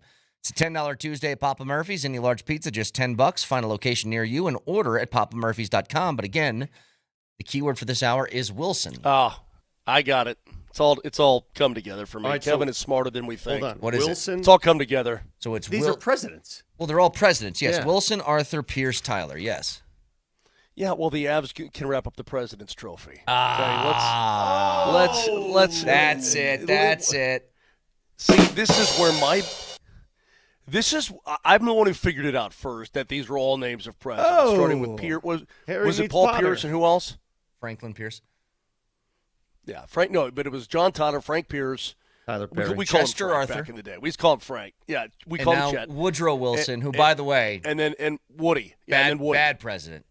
Woodrow Yeah, Wilson. crap president, no doubt about it. He was crap. But oh god, Dan from Aurora.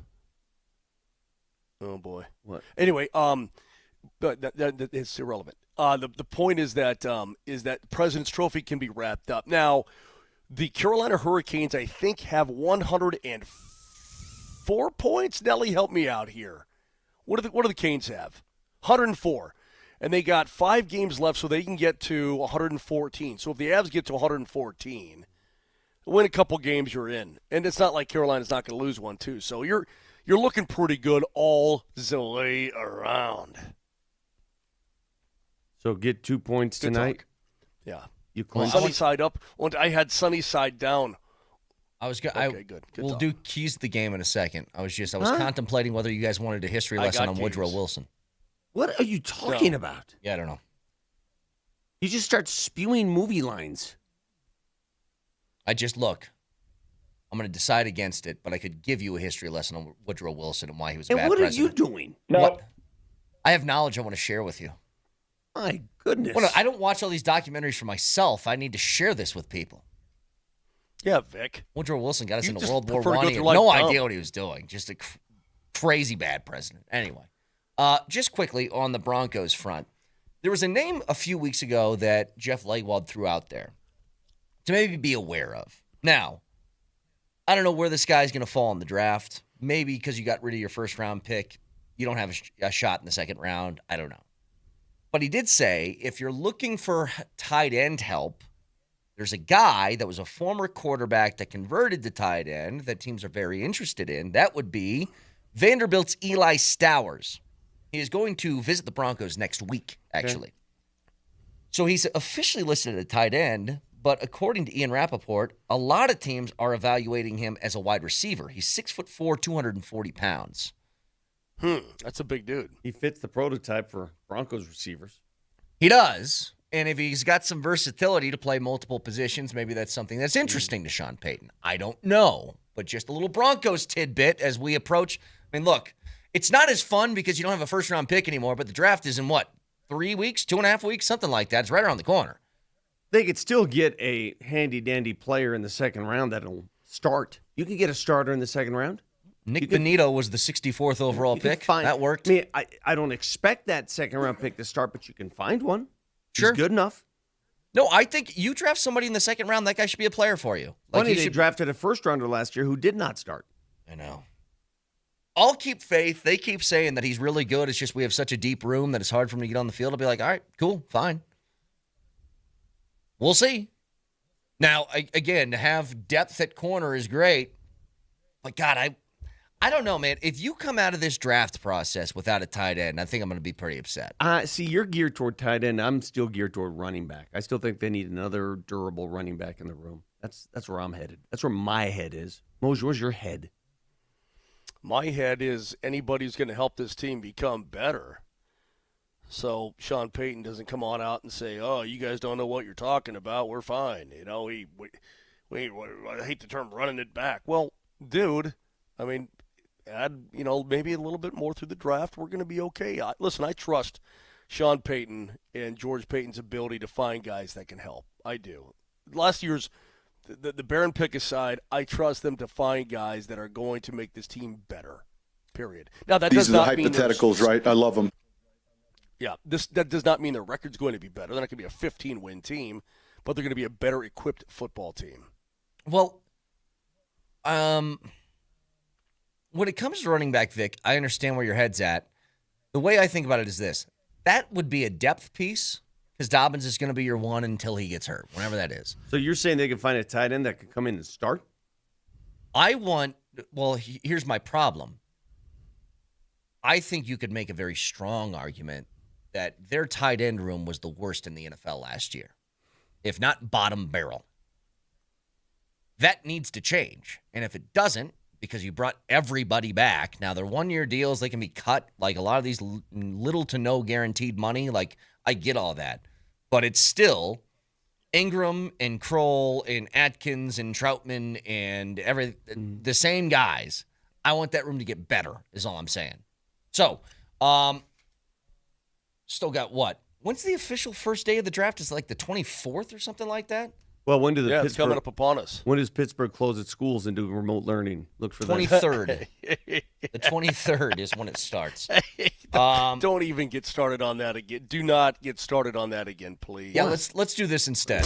Do whatever it takes to win. It's the Johnson Auto Plaza keys to the game. Johnson Auto Plaza. Experience the power of the plaza, where they have the keys to performance and style with Ram, Jeep, Chevy, Buick, and GMC, and a huge selection of used all in one place. Johnson Auto Plaza. Here's Moser, Lombardi, and Kane. 6 p.m. tonight. Avs and Blues, Moj.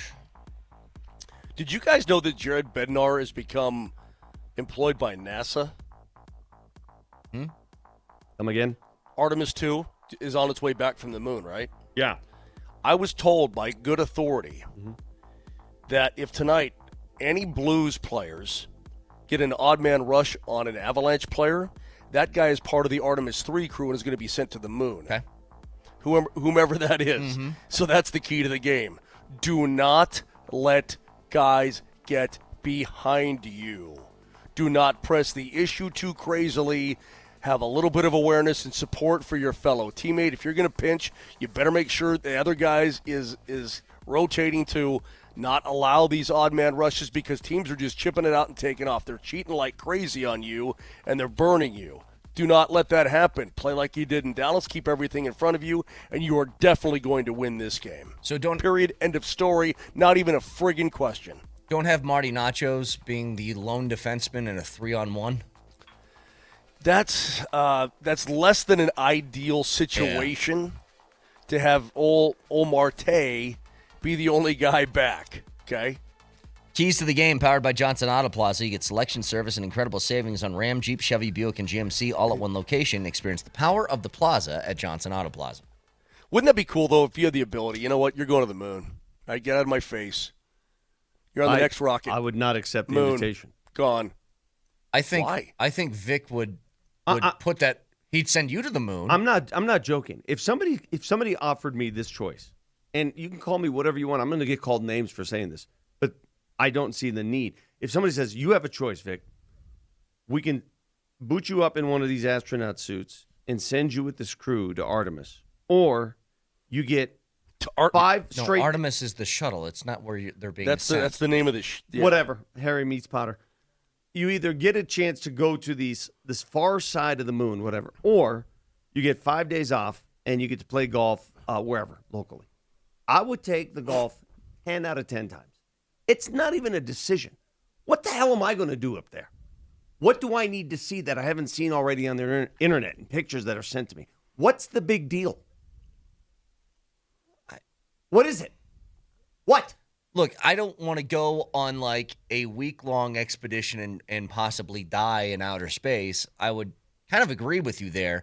But if they gave me one of those, what did SpaceX, didn't they send like Katy Perry or William Shatner up where you could just see the Earth for a second and come back down? Well, that might be was cool. That was Bezos. I knew that's Bezos' little play toy. I know this. Yeah, it wasn't like delivering stuff to the International Space Station. It's more like a joyride. Yeah. Someone says you go up a little bit and you joyride. Vic, live a little. I am living. I'm living on Earth. I'm living here. I don't need to go up there to live. I'm not going to live up there. Well, if your argument I'm not is... living there. I'm living here. But hang on. If your argument is I can just see that in pictures, then what's the point of seeing anything? Why would you go and see Machu Picchu? Why would you see but like you anything? can see it, touch it, feel it. You're here. You can go back there. You But- can breathe. but Brett, I mean, You can't touch the pyramids of Egypt, but you can stare at them. I can sit right next. What am I going to do up there? What? Brett, you're playing. What am I going to do? You're playing right into his hands. He doesn't Why? feel the need to touch, see, or do anything other than golf and hang out. I mean, he doesn't feel the need to go and see the pyramids. It's a He doesn't complete feel the waste need of to go money and and see time. The Great Wall of China. He has no interest in Machu Picchu. What's the big deal about the far side of the moon, the dark side? What's the big deal? Well, I don't care. It's a big ball up there. What if something's over there? What's over there? What? Why don't you? What if why something don't you is? ask Pink Floyd? Ask Pink Floyd. They'll tell you. Is there another golf? If there's a golf course there that's playable, I'm in. Otherwise, what's the point? What are we doing? Oh, look. Well, we already made it known that the average drive on the moon would be about 1.5 to 2 miles, bro. Might benefit you a little bit. Guru says waste of money and time is sports. Oh, really? Why do you listen to this show every day? Why do we talk sports every day? Why do you invest all your time in sports? Are we investing this time in the moon? Do we talk about the moon for 3 hours every day? We're being honest. Most things are a waste of time. It's just figuring out a way to kill time. It's what life is. I just don't get it. I don't get why everybody's so fascinated by this. What the hell am I going to do up there? I got my own problems. You know what, down dude? here. I mean, trust me when I tell you, Jesus. I'd be the first one to shoot you out of the capsule, bro. That's the dumbest Just thing say in get the home world. on your own. Hey, you want to come? Call an Uber. No. Call an Uber. It's You're gone. It's just funny. I don't think I've ever met somebody that is, forget indifferent, that is almost anti-space exploration at all. Because it's dumb. I don't need it. You don't need outer space. I don't need to be there. Dude, how in the world? It blows me away, Moj. I still remember the day that, like, it was almost confirmed that aliens are real, and Vic's reaction was, I don't care, I need to play golf. That's all he said. Doesn't care. Dude, It how might be in other the beings world? out there. He doesn't care. How in the world did you come from Christopher Columbus's loins? How in on he's God's the green explorer. earth? He discovered on Earth. This is, you can breathe here. You don't need a spacesuit to live here. Last I checked. You don't think if Christopher Columbus lived now with his same sort of, like, exploratory brain, he wouldn't be like, yeah, throw me in that shuttle. I want to go check that out. You don't think he would do it? So if you were defending for the Avs, then Jared Bednar would say, okay, no moon for Vic. I'm going to send him to play bear dance. Okay? You go to bear dance for 4 days. How about that? If anybody gets behind you, it's gotta tonight, be a put him in the punishment. bonus. No. Serious question here. Serious question. I'm going to ask all of our sports listeners this question, and specifically golf fans, because a lot of you may not be golf fans, so you're going to have to sit this one out. I give you this choice. 5 days at Augusta National, or one trip on that Artemis, whatever the hell that is. We're going back to the moon, that's why. Harry met Potter. I give you that choice. You get a choice. Someone says to you, jump on the ship, we're going to look at the moon from the far side, or you get 5 days at Augusta National to play golf with your buddies. You invite 3 of your buddies with you. What are you taking? What are you taking? Oh, man, What that's are you hard. taking? I'll take Augusta. Oh, really? You hate space, huh? Yeah. No. If you said, 5 days at Kennedy, that's one thing. No offense, Kennedy. No offense. What are you taking? 5 days, but 5 days at Augusta, bro. That's pretty heavy. If you guarantee me I'll be safe on the Artemis thing, Yeah, and you're safe at Augusta. I want to go farther than any human's gone Knock before. yourself out. Go ahead. Go up there. Look, Give it Augusta a might look. be exclusive. Hey, being in outer space is an exclusive club. Hey, what'd you do up there? Oh, we looked out the window. What'd you see? Oh, we saw the moon. Great. What'd you do with it? Nothing. Just looked out the window. What if I said you could walk on the moon? I didn't. That's not what this trip is. I gave you the choice. Ridiculous. All right.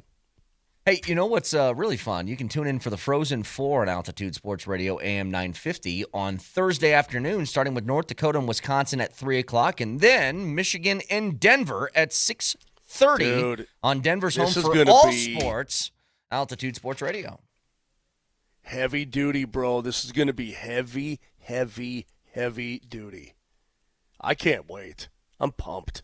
So that's coming your way on Thursday. Tonight at 6 o'clock is Avs and Blues. And again, the Avs have the chance to officially wrap things up. Please, just get this done and over with. I mean, technically it could happen in two different ways. It's an Avs win or Dallas plays Calgary at the same time tonight at 6 o'clock. Somebody on our Twitch they're not gonna lose to Calgary. Somebody on our Twitch feed who calls himself the science teacher says, and we're back to Vic being a complete moron. I say this to you, science teacher, who's listening and watching the show. You listen and watch the show, I assume, right? You're listening to us talk sports. This is frivolous activity. Why don't you spend your time for 3 hours every morning listening to the Moon Channel? I mean, if it's so interesting, right?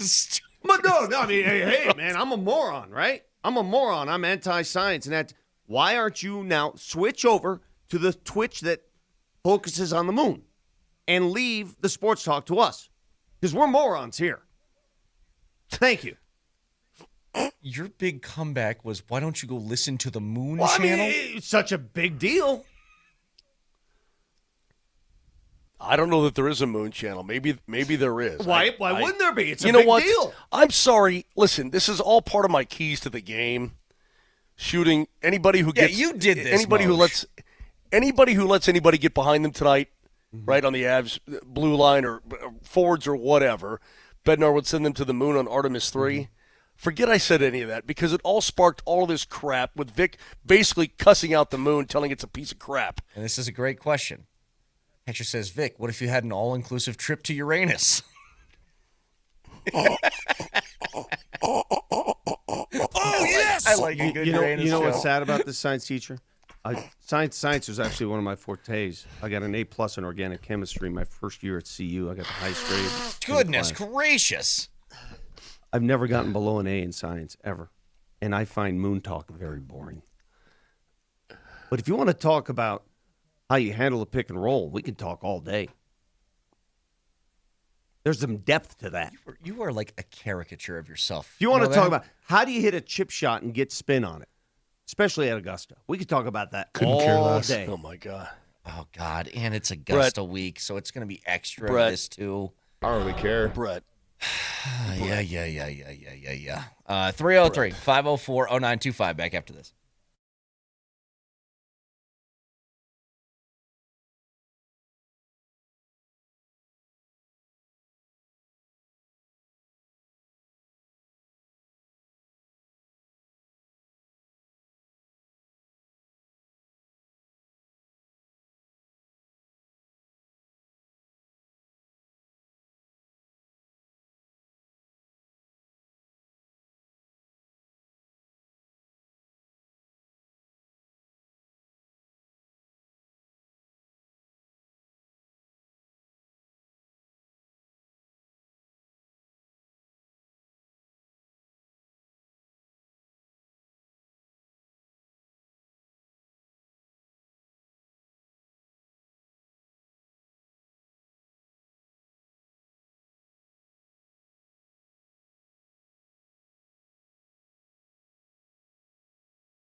You listen and watch the show, I assume, right? You're listening to us talk sports. This is frivolous activity. Why don't you spend your time for 3 hours every morning listening to the Moon Channel? I mean, if it's so interesting, right? But no, I mean, hey, man, I'm a moron, right? I'm a moron. I'm anti-science. And why aren't you now switch over to the Twitch that focuses on the moon? We're going back to the moon, that's why. We choose to go to the moon in this decade and do the other things, not because they are easy, but because they are hard. Nate. Nate on the You know what? That text pisses line. me off. That makes me angry. What does? The fact that John F. Kennedy pronounced it not decade, decade. That really pisses me off. I didn't realize that. We choose to I don't go like to the that. moon in this decade and... Yeah, Nate on the text line says it's weird because I think Vic sounds insane right now, but I actually totally agree with everything he's saying. That's because the difference between me and these other guys, I'm not afraid to speak what I feel, how I feel, the truth. Or maybe. No. Or maybe I just think going to the moon is cool. Great. But the amount of time spent on this specific show, moon references, moon landings, I don't care about your I can see the moon from my back patio. All right. I don't need it. I want to talk about power plays, golf, and Michael Malone getting the UNC job. I have a legitimate question, and then we can just move off this. Are we just at a place as a people where we're impossible to impress anymore? 100%. Like literally, 100%. we went Well, Vic anyway. thousands of miles away in space to the moon, and they're coming back, and we're like, yeah, boring. Is there anything that can be impressive to us anymore? 9177. It's not even a choice. I would take 5 days at Augusta over any moon trip. Raj, who's following on this show, said the same thing. See, sports-minded people understand that's not even a decision. It's an easy one. What, outside of anything athletically, Vic, what would impress you? What are you talking about? What would you be like, whoa, that's cool? I'd like to go to the top of Mount Everest, hang out there for a second, and go home. I don't want to get all cold. Jesus Christ. I don't know. I don't even know. I hate to break I don't it to know you, how to Vic. respond to that. The ascent to Mount Everest is still pretty cold. Yeah, and it takes a minute to get there. I don't want that part. I just want to get to the top. Take a look, say, all right. So wait, maybe they put you in a spacesuit just for the walk up there to keep you warm. All right. So Michael Malone. See, I said Michael. It kind of sounded like Mike. Michael Malone was hired as the new UNC head coach, and I do think that there is potential where he could be a really, really good college coach. I really think so, and especially if there's one thing that Malone was criticized for, it was he had a lack of trust in young players, right? I got great news from Michael Malone. You don't need to have any young players in college anymore. You can get brand new 22-year-olds whenever you want to. You can go find a 30-year-old who's smoking Marlboros somewhere in Slovenia and say, you want to play? That's kind of funny. Well, I mean, but it's all relative, right? So, like, freshmen would drive him nuts, but seniors he's totally down with. Yeah. I mean, that's hysterical. He could be really good. He could be the only guy, as we talked about earlier, besides Larry Brown, to win an NBA title and a national championship. That would be amazing. Listen, it's always amazing to me, too, that North Carolina is not in the mix more because you've got everything basketball-wise. All the assets are there to be successful. You've got the money. You've got the pedigree. You've got everything. Now you just have to keep getting those players and coach them up right, and you're going to be right back in it. Can you guys name the 3 football coaches that have won a national title in Super Bowl? Pete Carroll is number 1.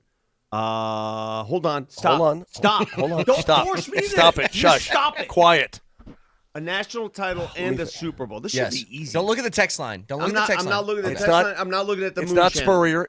It's not Spurrier. It's not Spurrier. It's not Spurrier. You're starting to infect my brain, Moser. Stop talking. And let me just think this through a little bit. God, I hate it when you talk.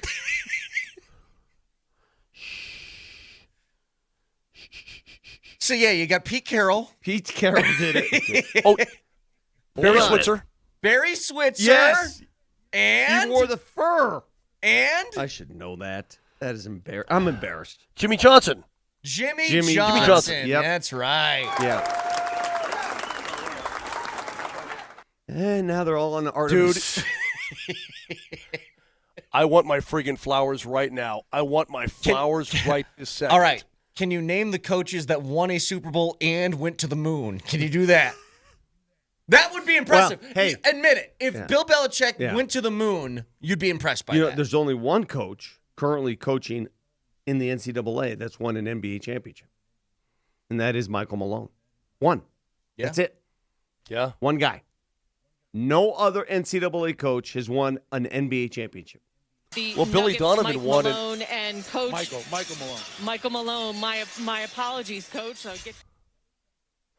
Billy Donovan won a national title. Now he's in the NBA. Yeah, but right. My what I just told you still holds true. There's no NCAA coach that's won an NBA championship. And I am curious what happens the first time somebody calls him Mike in a press conference or some format like that. Do you think he sort of chilled on that a little bit, or is it still a thing? It feels like a weird thing to get bent out of shape about.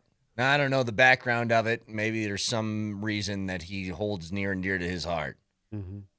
But I'll say this. If somebody's name is like when Marty was here, if he insisted we call him Martin or Steven, Steve, or whatever, I'd be like, yeah, just cool it, Steve. I couldn't go Steven. I couldn't do that. Mike Malone and Coach Michael Malone. It's like, hey, Bill, no, my name's William. Okay. Whatever. It's whatever your preference is, bro. Can you name somebody so it doesn't who really matter. did a Super Bowl halftime show and went to space? Oh, Katy Perry. Katy Perry, that's right. Boom. Allegedly. There's a lot of rumors about she was on the Bezos rocket.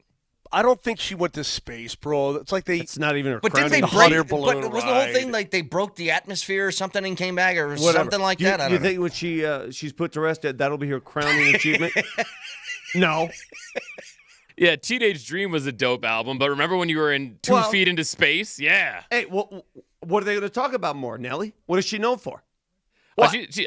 She's going to be remembered for that California Girls music video, tell you what. Yeah, nobody cares about jumping in a shuttle, dude. Totally overrated. Who'd she go up with? She went up with other people. Who'd she go up with? Who was on that flight? Yeah, Katy Who was on that Perry little Ferris wheel? rocket ship. Is Jane Fonda on that or something? Who Katy else? Perry, Gail King. Bezos' wife was on. Yeah, Gail King. Lauren Bezos' Sanchez, wife. Dude, yeah. that would scare the hell out of me, honestly, doing that little thing. Amanda Wynn and Carrie Ann Flynn? I have no idea. Amanda Hug and Kiss? Nelly got it. Yeah, I don't know. Thanks, buddy. Anyway. This show's been awful today. What do you mean? I've had a great time. Seriously, a sincere apology to all the listeners out there, those of you who don't subscribe to the Moon Channel. Is Amanda Hug and Kiss here? I'm looking for Amanda Hug and Kiss. Texture says the minute you start talking sports is the minute I stop listening. We have a wide breadth of listeners. I don't know what to tell you. You know how hard it is trying to make everybody happy? And for those of you who want to judge intellect based on what people's... See, I have no interest in space, in the moon. Because you're stupid. It doesn't make me stupid or less intellectual. It means that my intellect is spread on other things. I prefer to focus on things that really matter. How to read a left to right breaker. How to read a tee. Your short game, right? I spend my knowledge on other things. You can hang around with all the nerds who want to go to space. I have no interest in that crap. I think about this all the time, especially now. And Vic, this isn't me casting stones. I put myself in the category. Mm-hmm. You have spent so much time in your life, and I am well on my way to trying to perfect a skill that is ultimately useless. What is that? If I become a scratch golfer, there is no benefit to me. I get nothing out of that transaction. I just lose money. That's all I do. So let me ask you this question. You ready for this? Yeah. Scratch golf. You could break par every time you play. Yeah. Or one trip up to see that moon. I'm scratch. I'm okay, scratch, baby. you just answered my question. Yeah, for but me, that's right? a lifetime. All right, That's so, a lifetime. So think about what you just said. And That's for a all lifetime. all these nerds who are calling me unintellectual and dumb and I'm not deep or profound enough, think about what the choice I gave you. Scratch golf or a trip in this stupid shuttle to look at the far side of the moon. And you didn't even hesitate to pick that. Oh, but that would be You didn't even hesitate. That's a lifetime of bragging rights against you two. Yeah, of course I'd take that. Moj, last thoughts on the Avs game tonight. This chance to close it out and win the President's Trophy. Yeah, just come out with a killer attitude. Go smoke those fools. Call it a day. They're hanging on for dear life to try to make a playoff spot. They'd have to win out and have a lot of bad things happen to teams in front of them. That ain't going to happen. Talking about St. Louis, it ain't going to happen. They're going to miss. Don't let Robert Thomas get crazy behind you, and you're going to be just fine tonight. Go play your damn game. Put this thing to bed, and then worry about the last 4 games of the regular season. All right, last couple bits of business. 5 games. Last 5 games. I'm sorry. The winner of our maybe Final Ticket Tuesday, maybe not, who knows, is Chris Weeks. Congratulations to Chris, as you have won tickets to the Calgary game. Nelly, fact checker, please. Nelly monitors the mistakes in today's Fact Checker. Fact Checker. Presented by Backus and Shanker, serious lawyers for the seriously injured. Last night on Earth, the Nuggets played a basketball game, and this was Moser's analysis of Nikola Jokic. And I want to ask you about a certain pronunciation you used. And he fakes like he's going to shoot a 3, and he draws dude, right? And then he ducks to his left, and he drives the lane.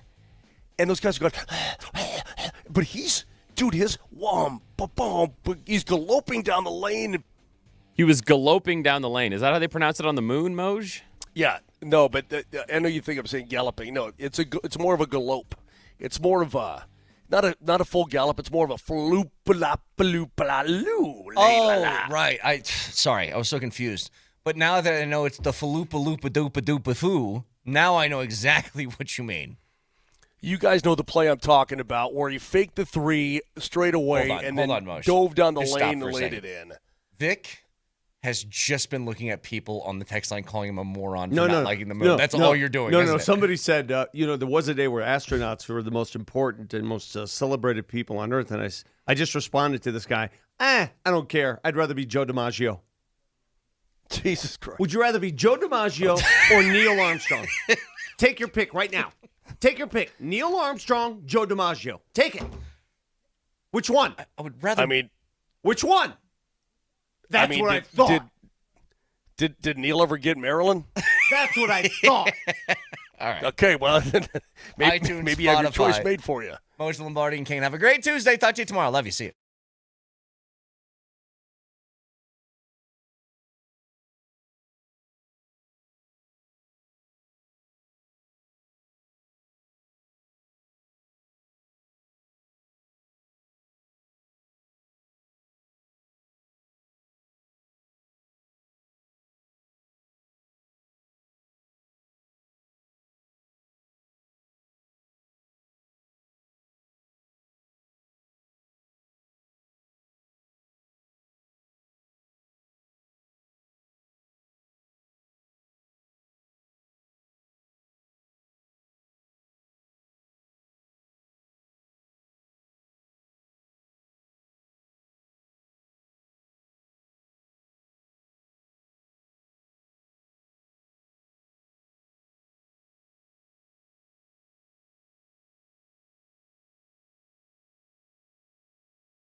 Throws it down low to Cam Johnson. Kick out 3, Gordon.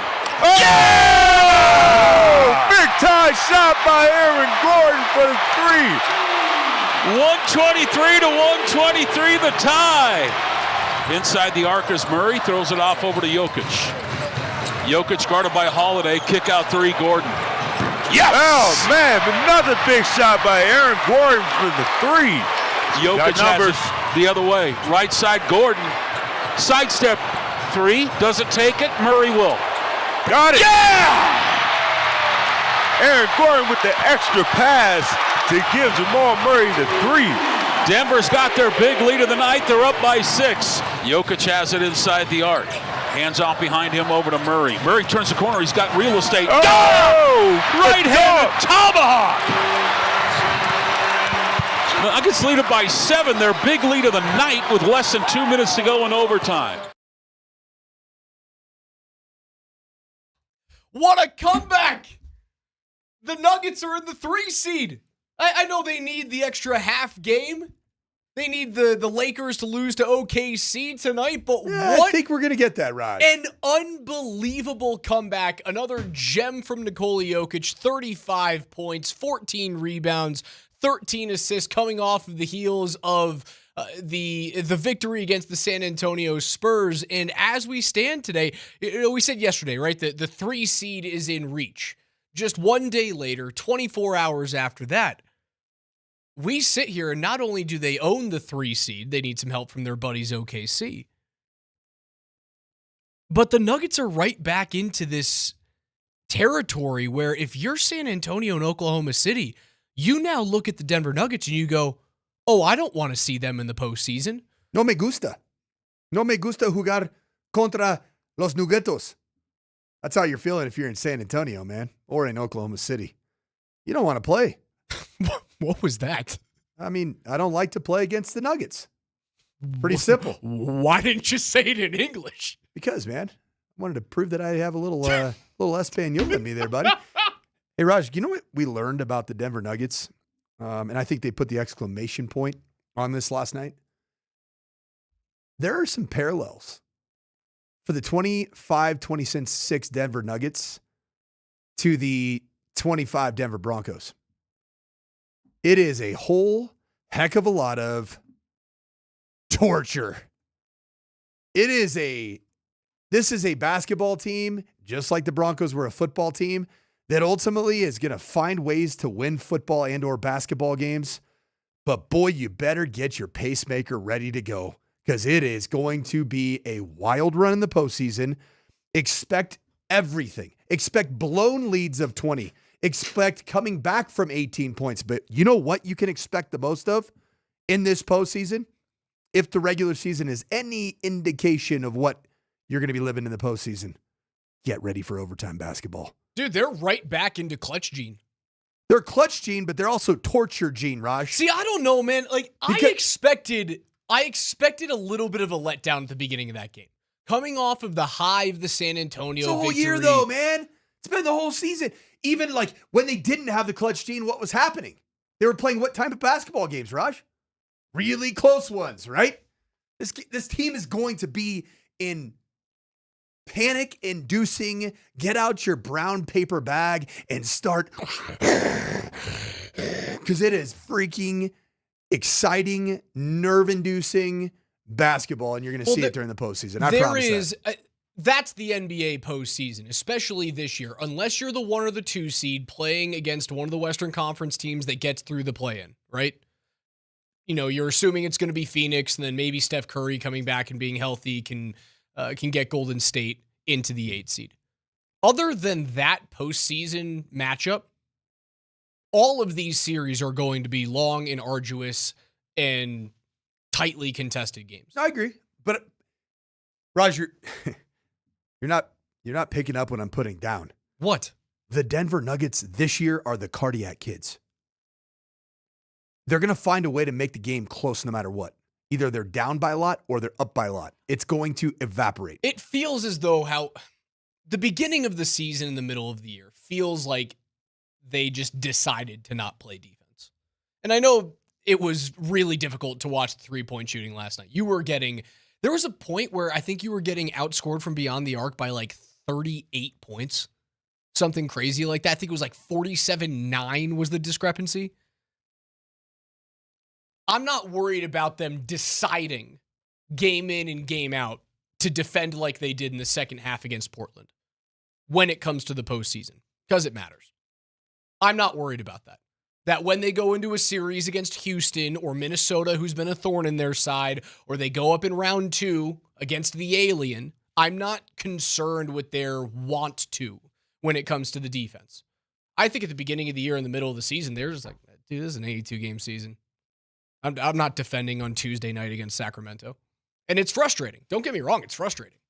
But it feels like they can turn a switch. And they already have championship pedigree.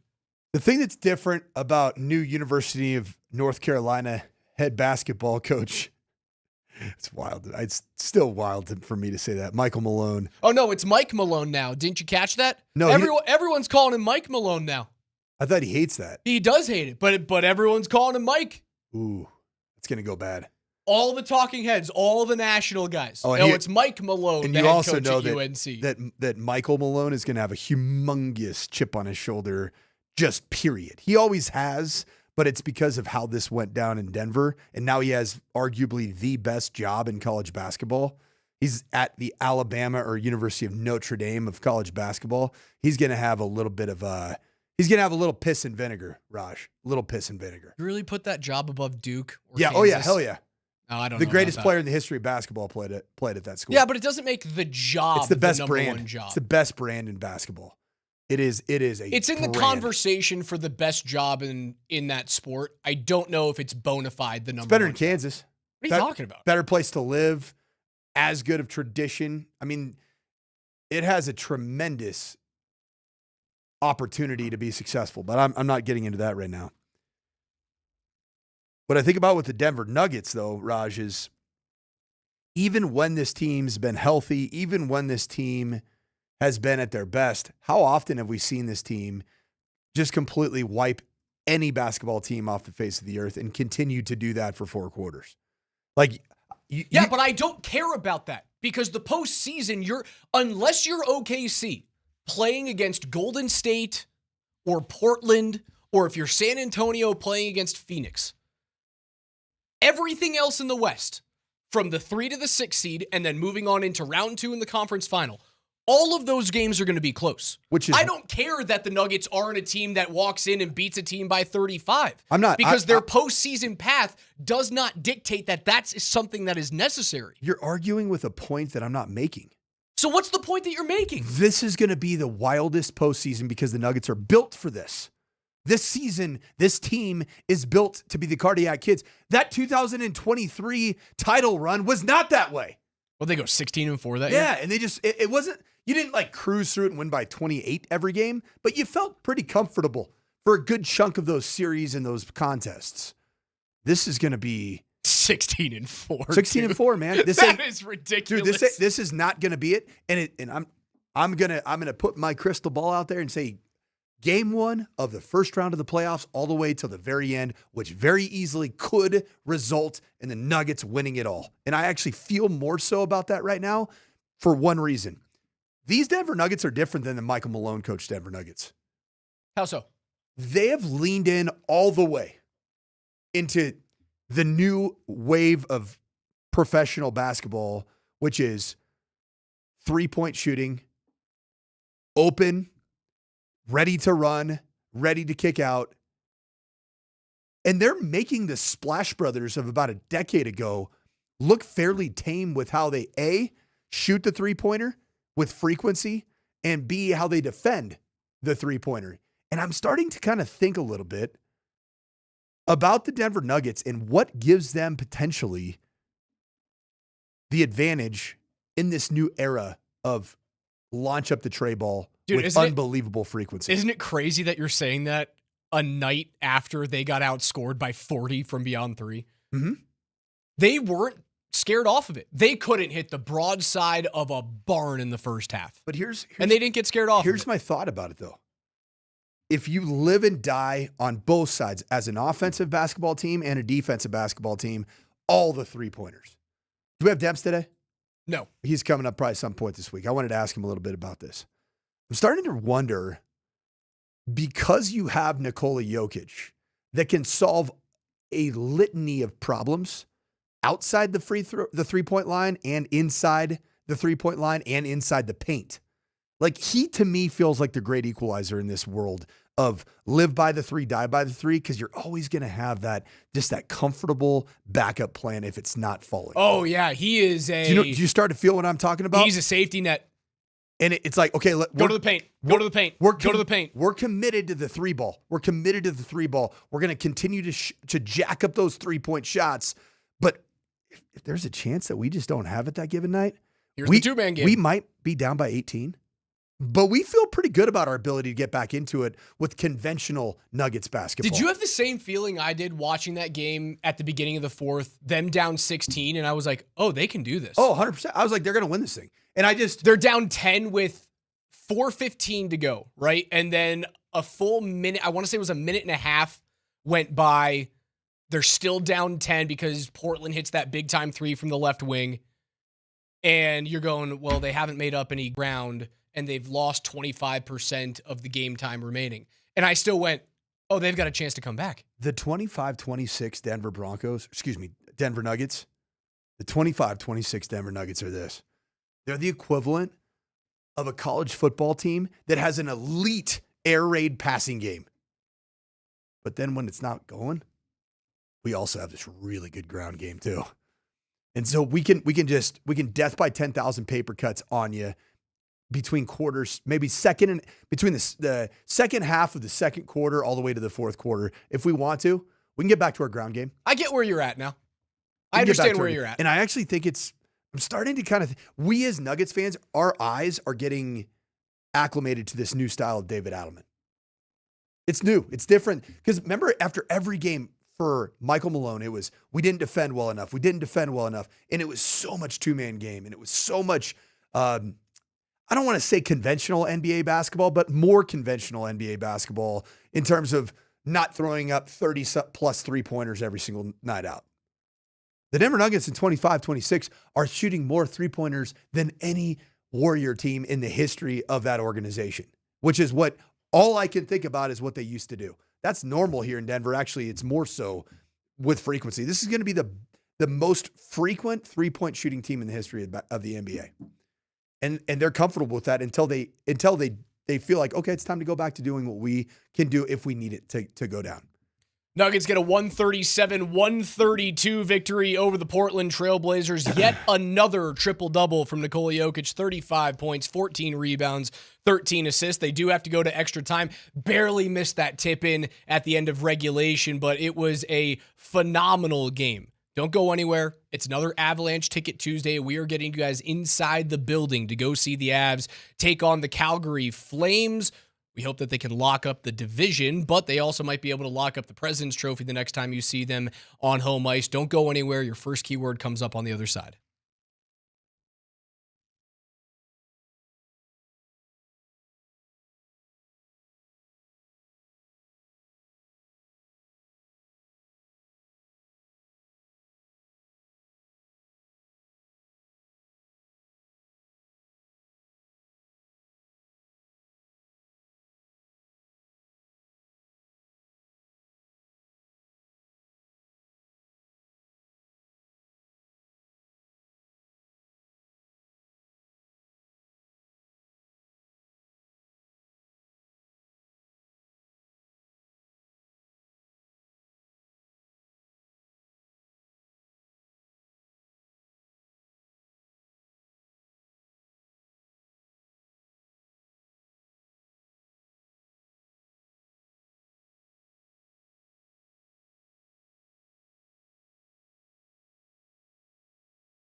It's another Ticket Tuesday here on the Morning Sprint, Altitude Sports Radio 92.5. Raj and Coach Mike Sanford, Chris Mitchell hanging out with us for one more day, producing the show before KJ comes back tomorrow. We've got your chance to win tickets to see Calgary and Colorado. All you got to do is text the keyword FORCE. FORCE. Right now to 303-504-0925. Put your first and your last name on that text, and you'll be entered to win it. It is a $10 Tuesday at Papa Murphy's. Any large pizza is just $10. Find a location near you and order online today at papamurphys.com. Again, this hour's keyword is FORCE, F-O-R-C-E. We'll announce our winner coming up at 11:55. Force, like the Fargo Force of the USHL, or Force of Nature versus... Well, the Flame is also kind of a force of nature, but I don't know if Connor would be happy if I do Force of Nature versus Force of Nature. Text in FORCE. Yeah, do that. 303-504-0925. You're going to get in the building. Well done. FORCE. F-O-R-C-E. Avs have a chance to lock up the Central Division tonight, either with a loss from Dallas, although Dallas plays Calgary tonight, and I don't expect them to lose against the Flames, or just a win. That's all I need. Just a win. 2 points. You lock up the Central. Again, it is like, it's done. They need 2 points over the course of the next 12 combined games between Colorado and Dallas. They'll end up being fine. The President's Trophy is still a little bit muddied because Carolina can still catch you, but I think that gap is still a little bit too wide. You're just looking to get back on track after kind of a sleepy game against St. Louis a couple of days ago, and you get the chance to bounce back. And the Avs they've done well in terms of bouncing back in recent times, but Jared Bednar has not been too thrilled with his team about their ups and downs recently. They have a great game and then they have a bad game, and then they have a great game and then they have a really bad game. I'd like to see a little bit more consistency, but it screams that the team is just we're ready for the playoffs. Yeah, it's time. Let's just get us there. It's time. But you got a little work to do. Just a little bit, right? A tiny bit. Just finish the job. Maybe get the work done tonight and then take off the next 5 games. Tonight's a night where you just FTJ. Finish the job. Yeah. That's it. And then you know what? You can get some unique pairings for the last several games of the regular season. Who cares, right? At that point in time, I don't even think I could care less about what it looks like. If you beat St. Louis and St. Louis tonight and you don't get Binnington. Well, they got Hofer'd the other night. Is Binnington, do you think he'll be back in the I don't know. I'd throw Hofer again. Hofer's red hot. He's kind of been their guy. I'd throw Hofer if I'm Jim Montgomery. By the way, speaking of Jim Montgomery, former DU head coach. DU's in the Frozen Four yet again under David Carro, looking for his 3rd national championship. I believe it would be the Pios 12th. They do have more than any other collegiate hockey team in the history of that sport, and all you guys have to do is tune in for the Frozen Four. We're going to be hosting it on Altitude Sports Radio, AM 950, on Thursday afternoon. You'll get North Dakota and Wisconsin. Ooh, that's fun. At 3, and then Michigan and Denver. Where is it this year? It is in... It's not always the same Las place. Vegas. Oh, it's really? In Las Vegas. It's at T-Mobile cool. Arena. Sick. That's pretty good. So pretty close for Denver fans to hop in the car and take a drive down there. Should be a home ice advantage. It really should. I mean, those are blue bloods of the collegiate hockey world. You North said Dakota, UND, Wisconsin, Scotties. So it's the Fighting Hawks now and the Badgers, and then you'll get the Wolverines, the Pioneers. Who on the U.S. national team played at Wisconsin? Nobody on the Avs, right? I don't think there's a Wisconsin Badger on the Avs. Was it? It's not Hellebuck, right? No. Ottinger was BU, I think. I don't think he was a Badger. I'm almost positive he wasn't. Where'd Brock Nelson play his college hockey? He's a Minnesota guy, right at War Road. So famous Scotties in. I'm just trying. You know what it was? It was Hillary Knight. There you go. The women's hockey player, but yeah. Famous. The most famous Wisconsin, University of Wisconsin Badger player is Joe Pavelski. Yeah, Joe Pav's pretty good, man. Joe Pav's good. Chelios, Chris Chelios. You can listen to those games on Thursday on AM 950. We wrapped up the college basketball season last night, so your new NCAA champion is Michigan. You heard all of it right here. All of our coverage was brought to you by the Reputation Law Group. Again, they specialize in divorce and DUI matters, so if you guys want to schedule a consultation, just visit thereputationlawgroup.com. And you know what? I have to surrender to you. Mm-hmm. I spent the better part of of March trying to say, wait until the Sweet 16 and the Elite Eight and the Final Four, because missing out on Cinderella doesn't matter. No, missing out on Cinderella doesn't matter because we're supposed to get great basketball games. Because down the stretch. NIL is going to give us at least the best, and the upper crust is going to be highly competitive, right? Wrong. You know what NIL has essentially done for us in football and basketball? It's made me believe that the Southeast Conference, when the rules are evened out and the distribution of wealth is even, they have done nothing. Yeah, there wasn't an SEC team in the Final Four. And college football, was there an SEC team in the Final Four? I think there was one maybe. And nobody obviously represented in the national championship game. It was ACC versus Big Ten. I think it was it Ole Miss in the Final Four? Mississippi got into the Final Four. That was the only one, right? Ole Miss was in the Final Four. There were 3 teams, though, in the prior round. Well, of course, because the NCAA is going to allow 7 of them into the tournament. So it's going to be SEC on SEC crime to make sure that the final 8 has multiple SEC teams. But the SEC hasn't won a national championship in basketball or football in how long? Well, just a year. Florida won last year in basketball. Okay, so the Gators Gators were the national champions last year. Football. It just means more. And then how about the Big Ten? The Big Ten's been the beneficiary because I coached in the Big Ten, and I know that a majority of the Big Ten has observed the rules of not paying players when it was not legal to pay players. And now you can pay players, and guess what's happening? The Big Ten had the national champion in football, women's basketball, and in college men's basketball. All 3. The clean sweep. So the SEC, guess what? Maybe it just doesn't mean more. I know it was a 6-point game between UConn and Michigan last night. It was out of reach the whole game. It felt like Michigan just held off UConn at an arm's length the whole game. It never felt like the Huskies were threatening, were going on this momentum run. It just felt like it had no teeth, no fangs. There was no bite in that game whatsoever. Michigan just looked so long. Yeah, they were big. They got length, super size, big. but they also can. The difference between them and Illinois is that they can step outside and play that game too. Whereas Illinois, to me, felt a little bit really dependent upon the paint. What were the great games that we saw in this tournament? It's Duke UConn, right? Duke UConn. I guess UConn and Michigan State was exciting. Yeah, but is that memorable? Do you sit there and just have an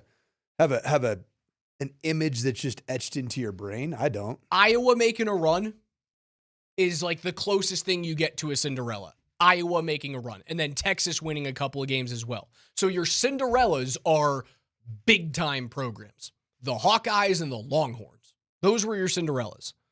And we were waiting for these, duke 'em out, big-time showdowns. Michigan smoked Alabama by 23. They beat Tennessee by 33 points.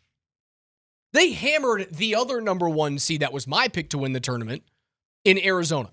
They hammered them by nearly 20. I think the final score of that game was an 18-point. 91-73 was the final score of that game. So we didn't even get what we've been promised, which was, hey, it's okay. The Cinderellas are going to die because NIL is going to pluck all their best players and they're going to go to Big Ten and SEC and the top schools in the Big East. So we're going to get great games. And we didn't. So I feel cheated. I also don't know that there's a world that exists where you can get dynastic runs in college sports anymore. Because it seems like each and every year the teams are going to turn over, especially in college basketball, because if you're an elite freshman, well, you're going to be an NBA draft pick. You're going to be a lottery pick. And then you also have the ability to potentially get more money elsewhere on the open market. So do you feel like Michigan's going to be right back where they were a year from now? I don't necessarily. It's going to be another team that's going to figure out the portal, figure out their NIL, how to get more of an advantage and get a more expensive roster for that one season. I don't think Indiana's going to repeat, bud, in football either. I think that thing's going to be a pretty significant fall from grace. Do you think the days of repeat champions are in the past? Do you have enough data to tell yourself that right now? I don't. I guess in either sport, let's say that 2022 is the first real year of the NIL and transfer portal going bananas, is there any team that you can think of in men's basketball and in football that has won it in back-to-back years? It's been nobody, right? Because didn't UConn win back-to-back in basketball a couple years ago?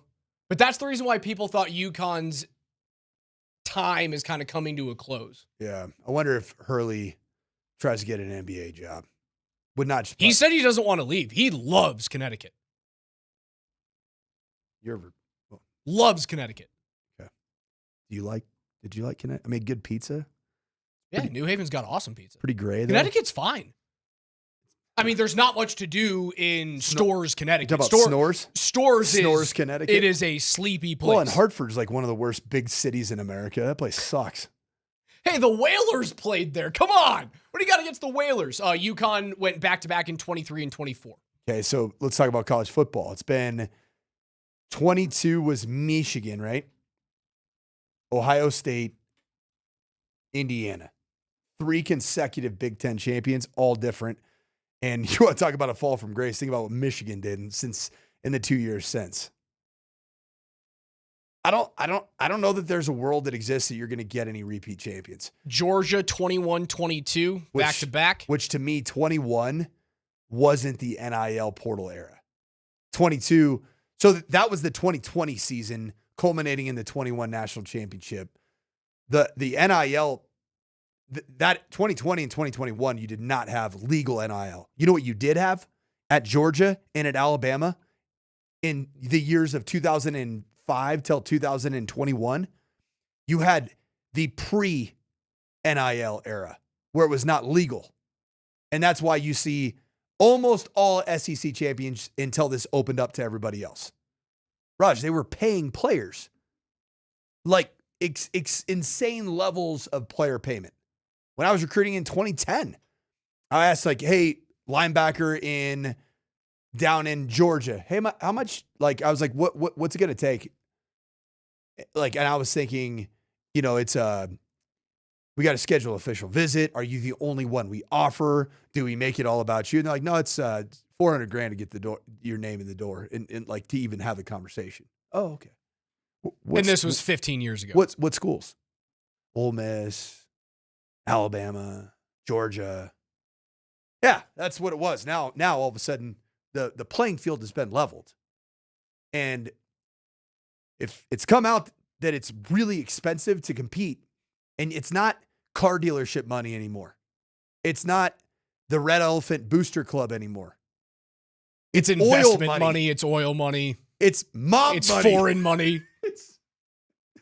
So hold on. Man. So I guess my question to you is, being a former college head coach and a guy who made his living in recruiting, right? I think if we can boil down, and tell me if I'm wrong, if we can boil down your collegiate career, recruiting was at the top? It always is. It should be for everybody. Okay. And it's a great point about what's happening or what has happened here in the state. Has it worked? Has the NIL experience worked on either side of basketball or football yet? Because it feels like it's not working on basketball from an entertainment standpoint. Football, though, I didn't hate watching the college football playoff last year. You want to know where it's worked? It's worked for the NCAA. Because, I don't care about the NCAA. I care about the consumer. Well, because the NCAA was going to have to blow the whistle at some point on who was spending that money illegally. And they didn't want to blow that whistle. Because if they had blown it on, say, Alabama or Georgia, well, Alabama and Georgia would have said, have you seen what Ole Miss is doing? Mm-hmm. Have you seen Kentucky in basketball? They would just go down the line and everybody was. The dominoes fall. And they did not want to see 10 programs go under the SMU version of the death penalty in 2025.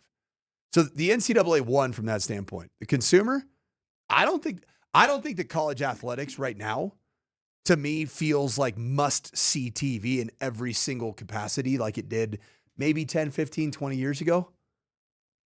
I think it's eliminated the opportunity for a Cinderella program. And as an alum of Boise State, I was going to say that probably hits hard for you. It kind of sucks, man. Like dude, you remember I was on the morning sprint. I think we were going in the year where I went to the Fiesta Bowl. It was Boise State versus, Tyler Warren and Penn State, and who's the defensive end outside backer that was drafted in the top 5 picks for the New York Giants, Abdul Carter. Thank you.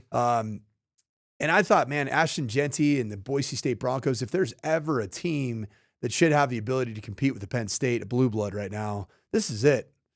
And it was kind of like last night's UConn. It was out of reach the whole game. It felt almost uncompetitive. Yeah, it was like they're going to win by like 10 to 17 points, no matter what.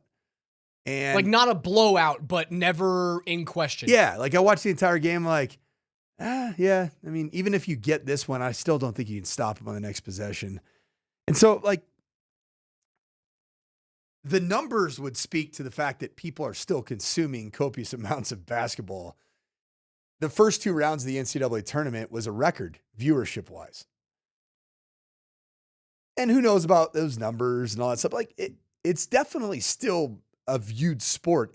It doesn't feel like everybody around the water cooler on a Monday or Tuesday after a Sweet 16 weekend is just, it's must-talk type of basketball. It just feels like, hey, did you see a game? Yeah. Yeah. Okay. Yeah. Oh, that UConn shot was crazy, right? Yeah. That's it. It's just kind of what college athletics kind of feels like. Like, I guess IU Miami felt pretty cool. It felt pretty dang cool. Like there's a reason why I'm so intrigued by Texas this year. Their quarterback's been there for 3 years. That matters, man. Knowing the players on the roster, or at least just a handful of elite guys who've been there for a couple of years, and like the story around, I'm probably going to be wrong about like betting on Arch Manning. I probably will be. But that story's there. Their story's got to be essentially Michigan of 2022-23, where J.J. McCarthy was coming into his year. Right.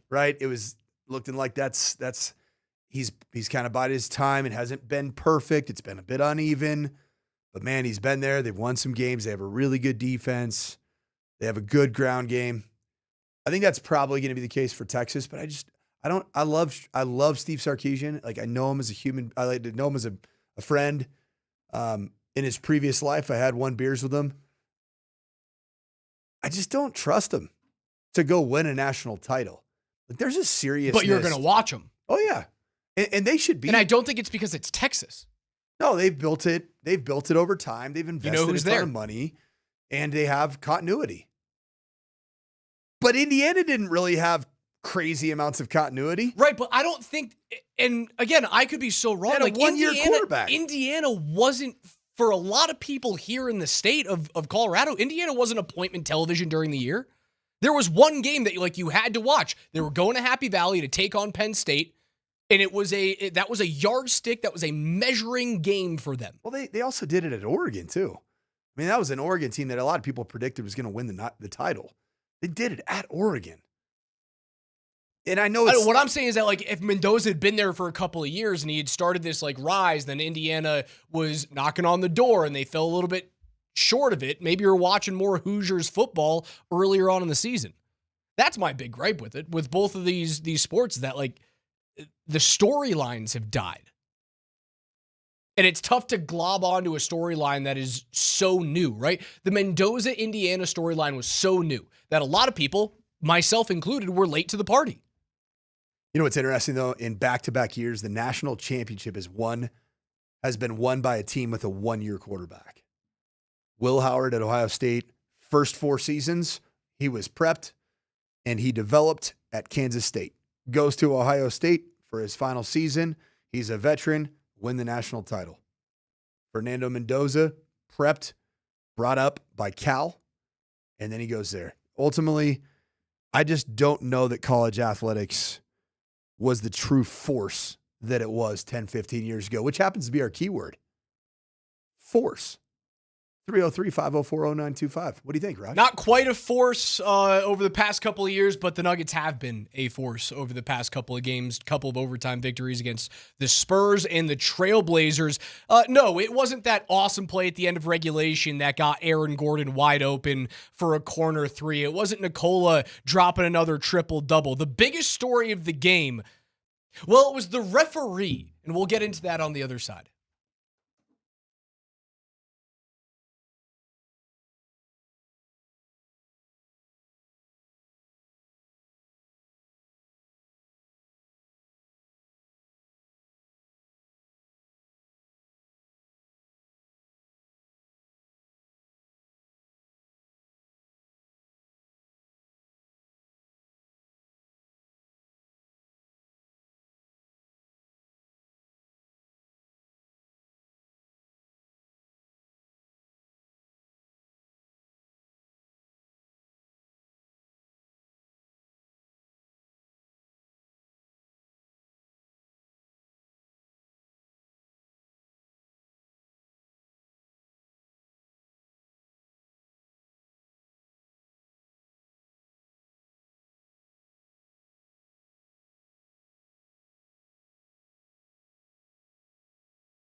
You can tune in for the Avs game tonight with Connor McGahee right here on Altitude Sports Radio 92.5. We'll have live coverage from St. Louis. That starts at 5:30 p.m. with the pregame show hosted by Mark Bertinoli. It's all powered by Ramos Law, and then they'll drop the puck just after 6 p.m. I think it's probably slated for a 6:08 p.m. puck drop here in the Mountain Time Zone.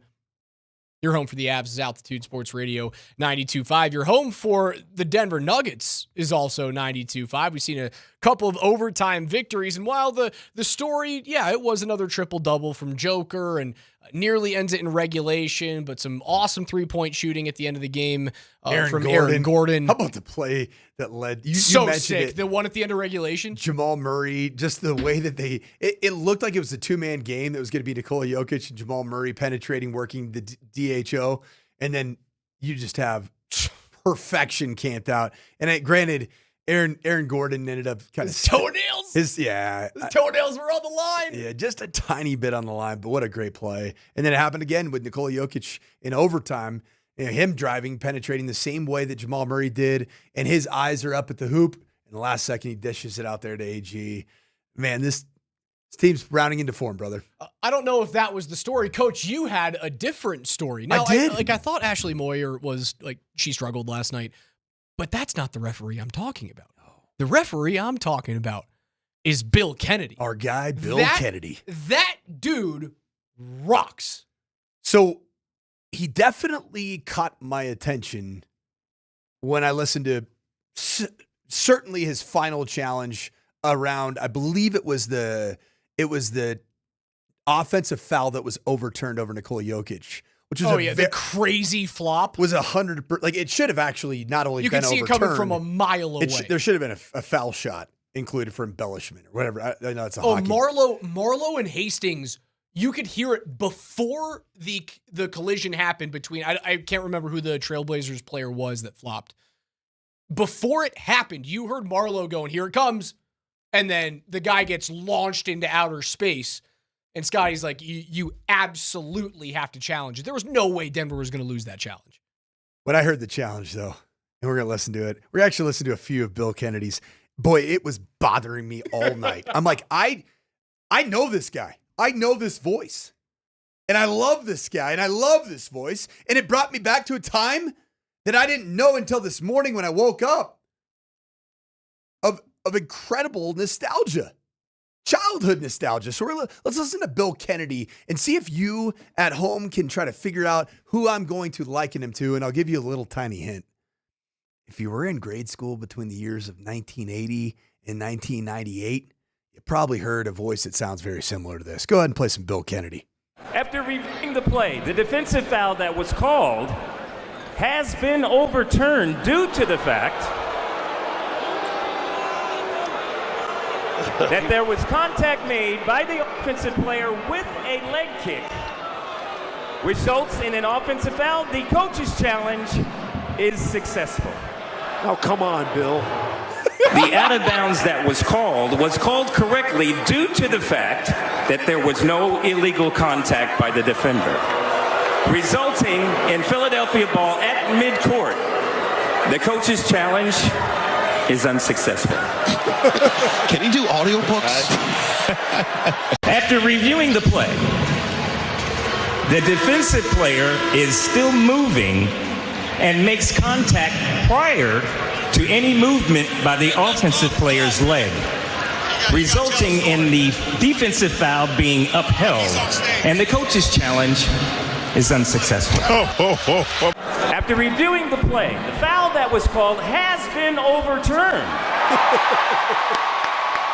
due to the fact that there is contact to the hand. The result of the play will be a jump ball between any two players, center court with 24 on the shot clock. The coach's challenge is successful. So, our fine sprinters. It's so good. That are out there. I know there's people who hate Bill Kennedy's voice. Oh. I loved every piece of that. You know what I love about Bill Kennedy's voice? Enunciation. Oh, there is not a syllable. He doesn't have my mountain problem. My mountain problem. He doesn't say Breton. Nope. Breton Doyle. No, he crushes every syllable. I am so excited right now because there are people on the Shop Mazda text line that have guessed exactly what came to me this morning. I have realized that in 1983, a show that taught all of us the love and the joy of reading has now been reincarnated in National Basketball Association challenges. LeVar Burton, let's hear you talk. People have lots of ideas about what mummies are, and some are more fantasy than reality. But this book has all the facts wrapped up. It's called Mummies Made in Egypt. Tell me that is not Bill Kennedy, and or tell me that LeVar Burton is not an NBA official as a 69-year-old. He's still alive and he's still rolling. It's pretty good. They're the same guy. You've never seen him in the same room, have you? I never have. You never saw him on the same broadcast, did you? Did you grow up on Reading Rainbow, Raj? I was, yeah, a little bit. My daughter apparently knows Reading Rainbow from her grade school. And I was like, wait a minute, how? I guess he was still going strong, but I pulled out some like real throwback Reading Rainbow and just take a look. It's in a book. It's Reading Rainbow. That right there is my guy, Bill Kennedy, buddy. He went to Arizona State, and I got to know, like, did he go to the Cronkite School for Broadcasting? Because that sounds like a man who has been through a grammar slammer. Bill Kennedy, if you want my job, I'll give it to you. I think that the morning sprinters would love having you on a daily basis over the coacher. I knew exactly what the call was. I knew exactly what the call was before, after the challenge, why it was successful or unsuccessful. I knew exactly where the ball was going to be coming out of the timeout. Maybe it was a little verbose, but like, you guys know me, I don't have a problem with that. That was fantastic. That dude ate last night, as the kids say. Got to give a lot of credit right here to back-to-back texters here. The 310 and the 256 texted in before I even mentioned it at all. He's LeVar Burton on Reading Rainbow, and then Reading Rainbow from the 310. Gosh, love when I'm on the same wavelength as our fine listeners. You guys are the best. Our not another bracket challenge. Well, it's over, and Dan from Aurora finished with the most points thanks to having a nearly perfect slate of 5 teams. He had Arizona, Michigan, UConn, Illinois, and Tennessee. If you guys want to see where you finished, you can check out the standings at altitudesportsradio.com/notabracket. The Not Another Bracket Challenge is powered by Groove Toyota. Start here, go anywhere. Find them on Broadway, in Englewood, or online at groovetoyota.com.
Forgot how hard a 2K Tuesday goes. Popping into hour number 2. Raj, Mike Sanford, Chris Mitchell behind the glass today. KJ's back tomorrow. We'll have NFL notes coming up in about 15 minutes. Nuggets coming off of yet another overtime victory. Avs will be back at it tonight on 92.5. 5:30 pregame starts for the second of a home-and-home series with the St. Louis Blues. St. Louis will come out desperate. Like, St. Louis has to win out, and they need a lot of help to get into the postseason. So I think this is a great opportunity for them. Sounds a whole lot like last night, doesn't it? Yeah. I mean, I know that the Trailblazers are in the postseason, but they're jockeying for what? Position 8, I believe they're still in the place. I mean, they have a shot to have a better matchup, or maybe 9. They can get into the 8 seed. The 9 is too far out. Okay. Or sorry, the 7 seed. 7 seed's too far They're out. currently in the 9. They've Yep. got an opportunity to jump over LA, the Clippers, to get into that 8 seed. Which is big because the loser of that game's still alive. Right. Whereas the loser of 9-10 is done. Yeah, you don't want to. I know Golden State isn't scary. Like, they're 6 games under 500, and they are they're not a playoff team. They're a play-in team. You're not technically a playoff team until you actually get into the matchup with the 1s and the 2 seeds. Yeah, but if that team gets a healthy Steph Curry in time. In one game? Yeah, they could very easily beat you. Yeah, what happened if Steph goes nuclear from 3 and he drops 36 on you? Yeah, you lose that game. Is Golden State a threat to beat anybody else? No, but in a one-game series, yeah, I don't want to touch them. So Portland obviously coming out like gangbusters last night. St. Louis on the ice. The reason why I like this matchup, and I like the fact that St. Louis is still technically alive, a bounce-back victory for the Avs means something tonight. It's not like you're playing against Vancouver or Calgary who are just simply out of it. You're playing against a team that's going to have their hair on fire and are coached by a really good guy in Jim Montgomery in terms of his ability to get the most out of his players. How long has Monty been there? Monty was high. Remember? So we talked about this a little bit yesterday. He was a midseason guy, wasn't he? He was a midseason guy because St. Louis yeeted their head coach, who they had hired in the offseason to be like their long-term head coach. Yeah. And then Jim Montgomery out of nowhere becomes available. And then St. Louis looked back and went to whoever their head coach was at the time. Where was Montgomery? Was he in New York? He was in Boston. Boston, yes. He was in He was Boston. the Bees head coach. And he got booted. And then they're looking back. They go, oh, the number 1 coaching candidate on the market is available. See ya to whoever their head coach was at the time. I can't remember At some who it was. point, are NHL head coaches going to get better representation from agents? Or at least sign some contracts that feel a little bit more punitive? You thought it was tough in collegiate football. Dude, try being a hockey head coach. NHL head coaching might be the worst, the most unstable profession on planet Earth. Yeah, the Blues had hired Drew Bannister in the offseason, and they fired him after 76 games at the helm because Jim Montgomery became available. And they went, we want that guy. It's essentially what New York did with Patrick Waugh a couple of days ago. Patrick Waugh was a fine head coach for the Islanders. He had them in position to maybe get into the playoffs and do some damage. And in any postseason, you've got a chance as the 8th seed. No more do you have a chance, though, in the NHL as the 8th seed to make something crazy happen with a really good goaltender. Ilya Sorokin might win the Vezina, so I think the Islanders, if they get in, they've got a puncher's chance. The Islanders did the same thing with their head coach. They went, Patrick Waugh, we like you. We don't like you as much as Peter DeBoer. So we're going to hire him now and not wait for the bidding war that happens in the offseason that, if the Islanders go up against the Toronto Maple Leafs in a bidding war for Peter DeBoer, you know who wins that? Toronto. How is attendance right now in the National Hockey League for teams that are not in the position like the Avs are in? Have you seen how many people go to Florida Panthers games recently? No. The Panthers have been in the Stanley Cup final 3 straight years. They have won back-to-back Stanley Cup championships. They're lucky to have 7,000 fans in the stadium right. Dude, Is their arena any good? No. It's like an old 90s arena. Is it in Fort Lauderdale? It is in Fort Lauderdale. Okay. It is a wonderful place to go watch a hockey game because everything around Fort Lauderdale is great. You can step off the beach and go to a game.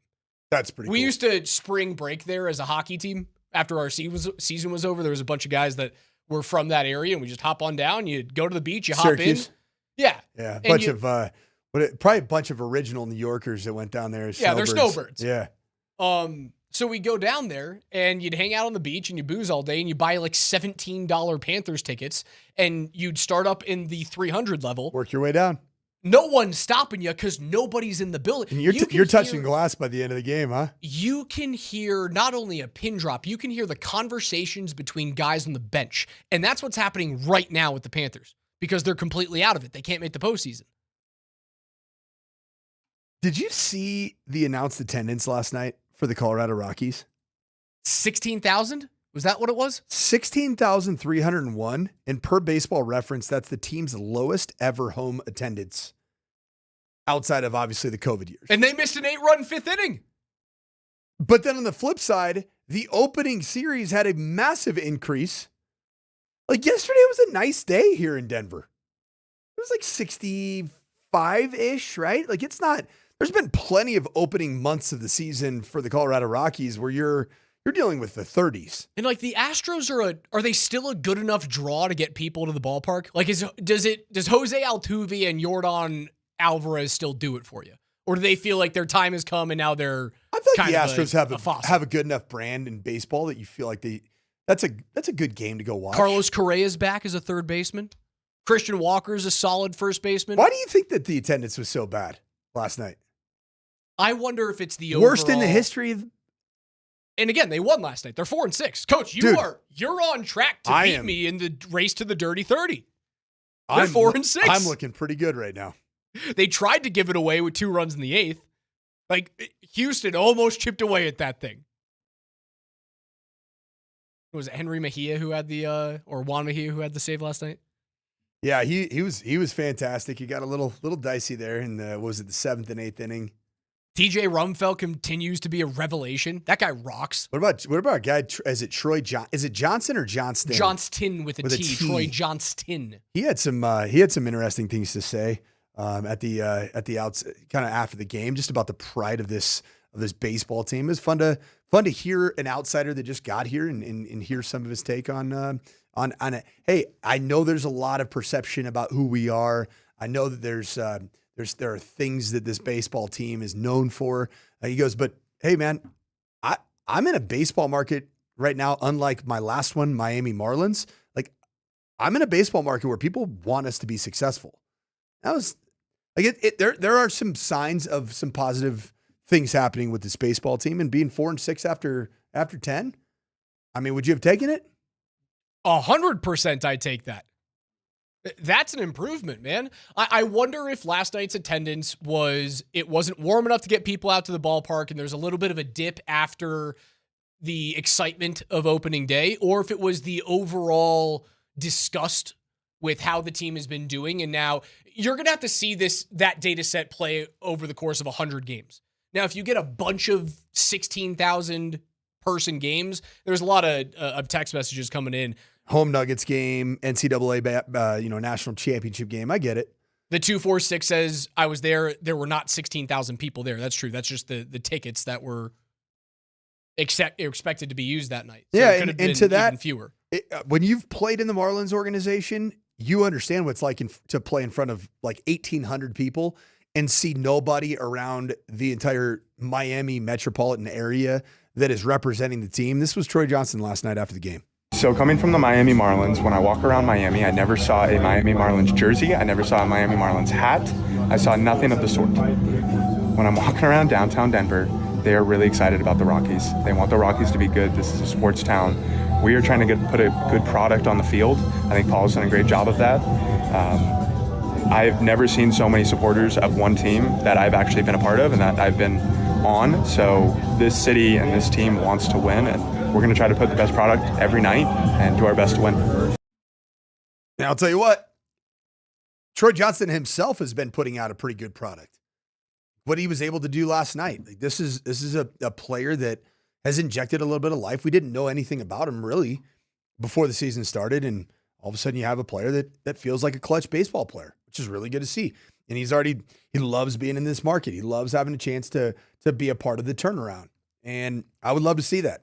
I mean, there's nothing that anybody would like to see more than the Rockies make significant strides towards becoming a more competitive baseball team. I'll tell you who's not making very significant strides is the San Francisco Giants are terrible. And they might have a fired manager by midseason. Like this is really bad. And you're in the same division. That's another opportunity to take some games. Kyle Freeland will take the bump tonight against Mike Burrows. 6:40 first pitch from Coors Field. Then they'll play on Wednesday in the middle of the day as Jared Lorenzen will have... Jared Lorenzen? Kyle Lorenzen? What's his first name? Jared Lorenzen's the former Big Tuna quarterback. Yeah, he passed away. R.I.P. Jared Lorenzen. Michael Lorenzen? Michael Lorenzen. That was the hefty lefty. Hefty lefty. Michael Lorenzen's body fat percentage is a little bit different than Jared Lorenzen. You could not have two different sized human beings. Yeah. Rest in peace, other Lorenzen, yeah. Jared. The other piece of this, for the Rock, like Troy Johnson, did you see his immaculate bunt last night? I've never seen a bunt hug the foul line. Just tickle the chalk the whole way. I'm here. I'm not moving. I'm not touching you. I'm not touching you. It was so good, man. It's like your kid's in the back seat, coach. I'm not touching you. You asked the question about like what does the attendance look like at teams who are not going to make the postseason in the NHL. Calgary is second to last in percent of capacity. Ooh, that's surprising. Just because I'm just talking like but they suck. It is the Canadian pastime though, right? Anaheim might win their division. They are third to last. That's always been a challenge in that market, even for the Angels when they're good. Ottawa is fourth to last. They're in a Canadian market, obviously, and they're trying what to are get we into talking the about postseason. percentage-wise for some of the worst? Average percentage of capacity. They're still at 90%. Yeah, that's pretty good, man. The Avs, north of capacity, 100.6. It's been an entire season full. Vegas, 102.4. Which I can't stand that vibe at their building. It's dumb. Stupid. Piped in sound and just weird. T-Mobile doesn't do it for you. I don't really like either of the Vegas facilities. They're underwhelming to me. They could have been so much better. I don't know. Why? Because they lack. They're soulless. Like they lack soul. Yeah, they're just lifeless. Like Allegiant is not a building that I have. Is that more the building or is that more the city? Probably it's still the a city. very new city It's when probably it the comes city. to like globbing onto your home team. It's so weird because the best Vegas sports viewing experience of my lifetime was when the UNLV basketball team was good. Like they represented sports in Las Vegas, Nevada, because they were all that Nevada had, really Las Vegas had, in terms of like a team that you would be proud of, because everybody avoided Las Vegas like the plague because the betting the fear around sports betting and a team being housed. Well, good. With all of the Las Vegas teams that play Colorado teams a lot, I want those buildings to be sarcophaguses. Have they broken sarcophagi? Have they broken ground on the A's stadium yet? No. That thing's never going to happen, is it? They're playing at a AAA ballpark right now. You want to bet the over? Are they in still in Sacramento? Yes. Yeah. You want to bet the over in a Major League Baseball game? Anytime the Athletics play at home, bet the over. Hammer it. Dude, it's a wiffle ball park. I didn't think there could be more home runs and more runs scored than at like Citizens Banks Park, which is where the Phillies play.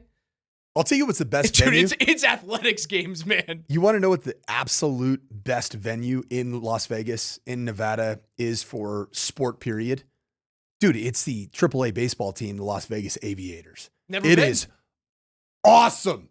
Like, it captures everything that you should have in a facility in Las Vegas, Nevada. Ain't nothing like Ball Arena, though. We're getting you guys inside ball for the Avs to take on the Calgary Flames, and all you got to do is listen through the break. Our keyword is coming up on the other side.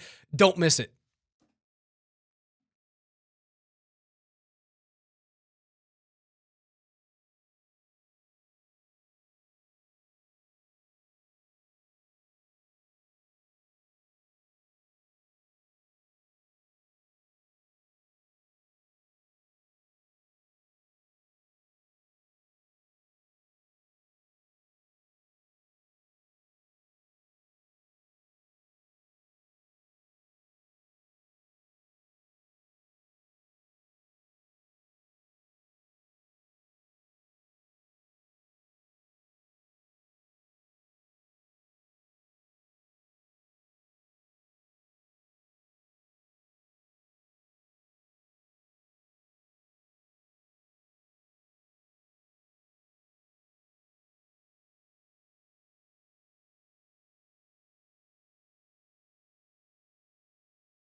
2K Tuesday rolls along. It's also a Ticket Tuesday. We've got your chance to win tickets to see Calgary and Colorado.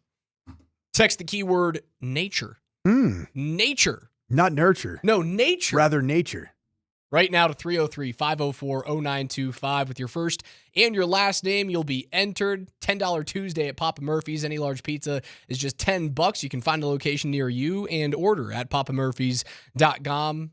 Again, this hour's keyword is nature. Nature. Nature to get you inside the building for Colorado and Calgary. I misinformed you, Coach. You asked if the A's had broken ground. No, that stadium is underway in Las Vegas, expected to open up for the 2028 MLB season. And I think that's going to be the first venue based off the renderings that truly captures what can be a amazing viewing experience in Las Vegas. Because it's going to have the backdrop. It's going to be semi-domed. The open part's going to look right at the Strip. You're going to be able to see downtown New York City. And you're not going to melt. You might actually see the Sphinx in Egypt. You might stumble upon the Eiffel Tower. This is awesome. I got to get my head out of the gutter after a couple of things that you just said. 303-504-0925 is where you can reach us. You didn't do anything. It's my sicko head. 11:20 means it's time for NFL Notes. Mr. Mitchell, let's do it.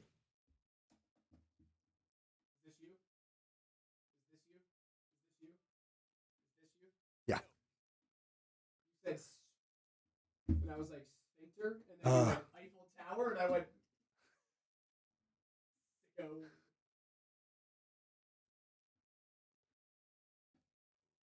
Every day here at 11:20, we go through the biggest stories on the gridiron with KJ Granderson's NFL Notes, but Granderson out for one more day. Chris Mitchell, those sultry pipes, giving us the biggest news in the National Football League.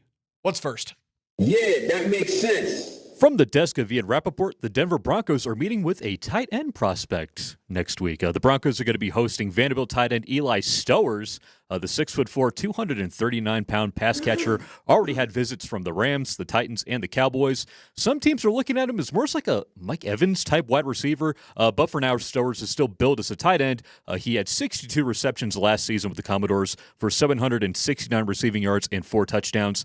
Would you be shocked if the Broncos tried to make a play for this fellow in the draft? This has been a guy that Coach Sanford has been high on for many a week. Eli Stowers out of Vanderbilt, former quarterback prospect. Man, I'd love for them to have him, 240, 6'4". The question is, how far do you have to move up to get Eli Stowers, if at all? I have a sneaking suspicion that because Eli Stowers, sorry, Chris Mitchell, rhymes with towers. Okay, gotcha. Not Appreciate lowers. You went Stowers, right? Yeah, like stone it. Okay. We're going to go Stowers. Because he's fairly new to the position and he's raw, he's green as a blocker, which frankly the Broncos don't really need a blocking tight end. That's about all they have in their building right now. He is the type of player that I think is going to be available after pick 50. So I do see a world that exists where the Denver Broncos could move from their current location of pick 62 into the 50s. If he's available at pick 50, I say start kind of watching to see what happens. I don't think he's going to be a first-round draft pick. Terrence Ferguson a year ago from Heritage High School here in Littleton, he was an established blocker as well. He was a true two-way player that had lived the tight end life for multiple years at a high level. This is not the case with Eli Stowers. He's fairly new to this. He was a very highly regarded quarterback prospect coming out of high school. Like I've said before, he signed with Texas A&M, didn't work out at quarterback, signed with New Mexico State, played for Jerry Kill, and then Jerry Kill gets hired at Vanderbilt, brings him over, and sells him to Clark Lee, the head football coach, as a guy that could very easily play something else. The question, though, with Stowers as compared to Ferguson went 46th overall in the second round. Stowers is he clearly the second best tight end in the draft? I would say yes, but it depends on what teams are looking for. Like Ferguson was very clearly not part of the top tier of tight end last year, which is the reason why he goes down into the second round. I worry that if you wait until the 50s or even early 60, right? The Broncos have picks 62, second round pick, 108, fourth round pick, which is New Orleans. 111, Miami's pick in the fourth round, and then you don't pick again until 170 in the fifth. My worry is because the tight end class this year is thinner than it was at the top of the draft last year, that waiting until the 50s, he's not there. Could be the case, but when you look at last year's tight end prospects, both Tyler Warren and Colston Loveland were established blockers and plus pass catchers, and they were long and big. They were true two-way wide tight ends like Sam Laporta was. And that's where I find first round value. Brock Bowers is a little bit of an outlier. Even though he had played tight end at Georgia, man, his giftedness was as a run after catch tight end. He was basically a high-level running back once the ball's in his hand, and it was actually used kind of as a running back in fly sweep and a lot of the stuff that they used him with at Georgia. The Raiders have done the same thing with him to get him touches early on in his 2-year career. That's not necessarily going to be the case for Eli Stowers. It's a bit of a developmental project that along the way, I think could give you some red zone juice. A guy with a 45.5-inch vertical jump. What was he, he was an 11.6 broad jump or something bananas. Yeah, that I've he's never a combine seen. freak. But he also, I think that Sean Payton was probably going to like the fact that he was in a quarterback room for 3 years of college. Look what he did with Taysom Hill. And he's much more dynamic athletically in terms of his giftedness than Taysom Hill is. Would you package 108 and 111 alongside 62 to move up into pick 50 to get him? Yeah. I would. You then don't have a fourth round pick. You're just grabbing Stowers at, let's call it pick 50, and then you're not selecting until 5th. And then you have a single 5th round pick and 3 7th round picks, both of which are comps at the end of it at 256 and 257. And I'm not going to go out and say that Stowers is 100% going to be available at pick 50. But if he is, that's what I'm telling you, Denver Bronco fan watching the draft. Watch this. Be on Eli Stower watch. And if he drops outside of, we'll say, the first 10, 15 picks of the second round, I would start to get a little bit, my antennas would go up a little bit on the Broncos, potentially kicking the tires on that. Chris Mitchell, what's next? I got 2 phones. Speaking of tight ends, Kyle Pitts, got that name right, is signing his franchise tender with the Atlanta Falcons and reported for team's offseason workout program this morning. Pitts is guaranteed $15 million for the 2026 season if he plays on that tender. The All-Pro tight end also, notably, has not signed a long-term contract extension with the Falcons, and he has until July 15th to do so. Do we think Pitts is staying in the 404 for the long term? I do. Would you make a trade for him? Does Kyle Pitts do enough for you? I don't know that the Broncos are going to trade again for a player of that ilk. It's a pretty high-profile player when you just traded your first-round draft pick for Jalen Waddle. Are they going to want to give up? It'd be a future. I don't know if it'd be a first, though, for Pitts. Boy, he's 25. There is value on that player, man. There's some value on the player. He's a high pedigree. He's got a 1,000-yard receiving season as a rookie in 2021. He had 5 touchdowns. The most that he had in a season was last year. 928 yards, 88 receptions. That's really good production. He was a second-team All-Pro. Would it cost you a future first to get him? I don't know if it's that much. He probably stays in Atlanta. He's so young at this point that you want to keep him around Drake London. You want to keep him around Bijan Robinson. Yeah, I think he's part of that core that, if Atlanta's going to do it, he's part of the reason why. They have some young talent. All those guys are under 28 years old. Am I right in saying that? The ones that I just mentioned? Yeah, Drake London. Bijan's probably 26? Yeah. Kyle Pitts is, you said 25? Pitts is 25. London, I think, is 24. Yeah, he's younger. Yeah, he's 24. And then Michael Penix Jr. is 38. His knees are 72. My knees feel like his knees after CrossFit yesterday. And Tua's noggin is 97 years old. So everyone, you know who else is an Atlanta Falcon this year? What former Bronco is the third string quarterback for the Atlanta Falcons? What recent former Bronco? Case Keenum? No, you're right there, though. You're right there. Brett Rippon.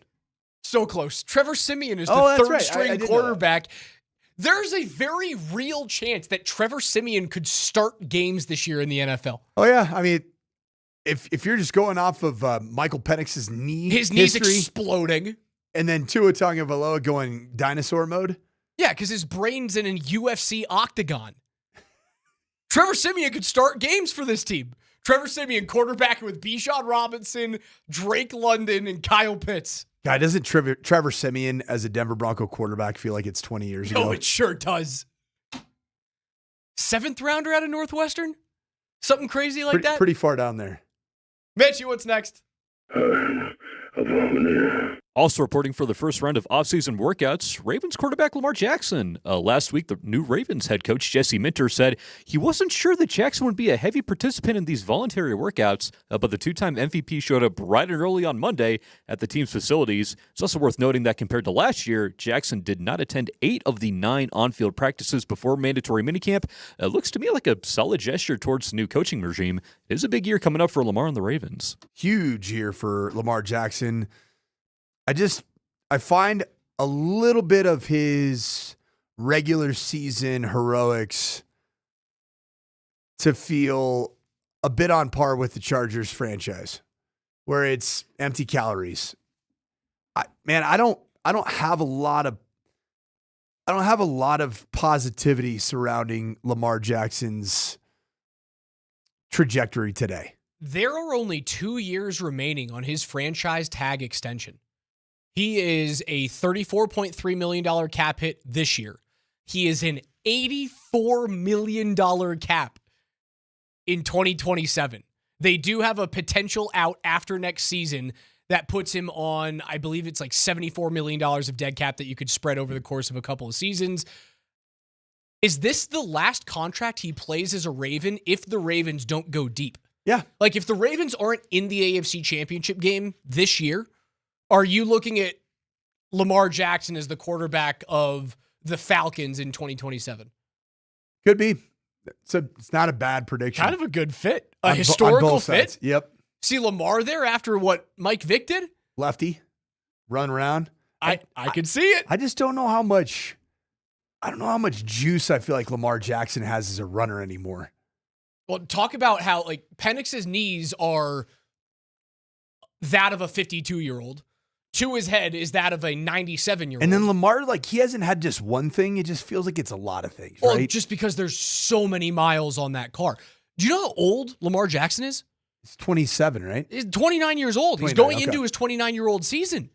He feels like he's been in the league for 6 more years than that because of how heavily he was used as a runner in the first part of his career. Greg Roman will do that to you. He'll get you some runs. Those highlights were awesome, though. They were unbelievable. Like, you can never take that away from Lamar. He was as electric as Mike Vick was. But he's got to get the Ravens to an AFC title game, or I'm looking at him and I'm going, thank you so much for your service. Thank you for the MVPs. But we got to move on. Has he been to an AFC championship game? I don't think so. They hosted it. I thought they'd been hosted to one. Yeah, they played the Chiefs and they lost. Yeah, I think he's been to one. To me, it's like the amount of has he won 1 or 2 MVPs? He's 2, right? For him to be cemented as one of the NFL's greats, he's got to get to a Super Bowl and he's got to perform well. I don't know if he's got to win to be one of the NFL great quarterbacks, but it just feels like for a guy that's going into his year 29 season, the arrow doesn't appear to be heading in a great direction. This is the tenure under Jackson and Harbaugh, man. 14-2, win the division, lose in the first round. They then go 8-9, but I believe that was that an injury-plagued season? They win 10 games in 2022. They lose in the wild card round. They go 13-4. They win their division. That's the year that they end up going to the AFC Championship game and losing. The following season, they go 12-5. They win their division. They lose in the first round. That's it.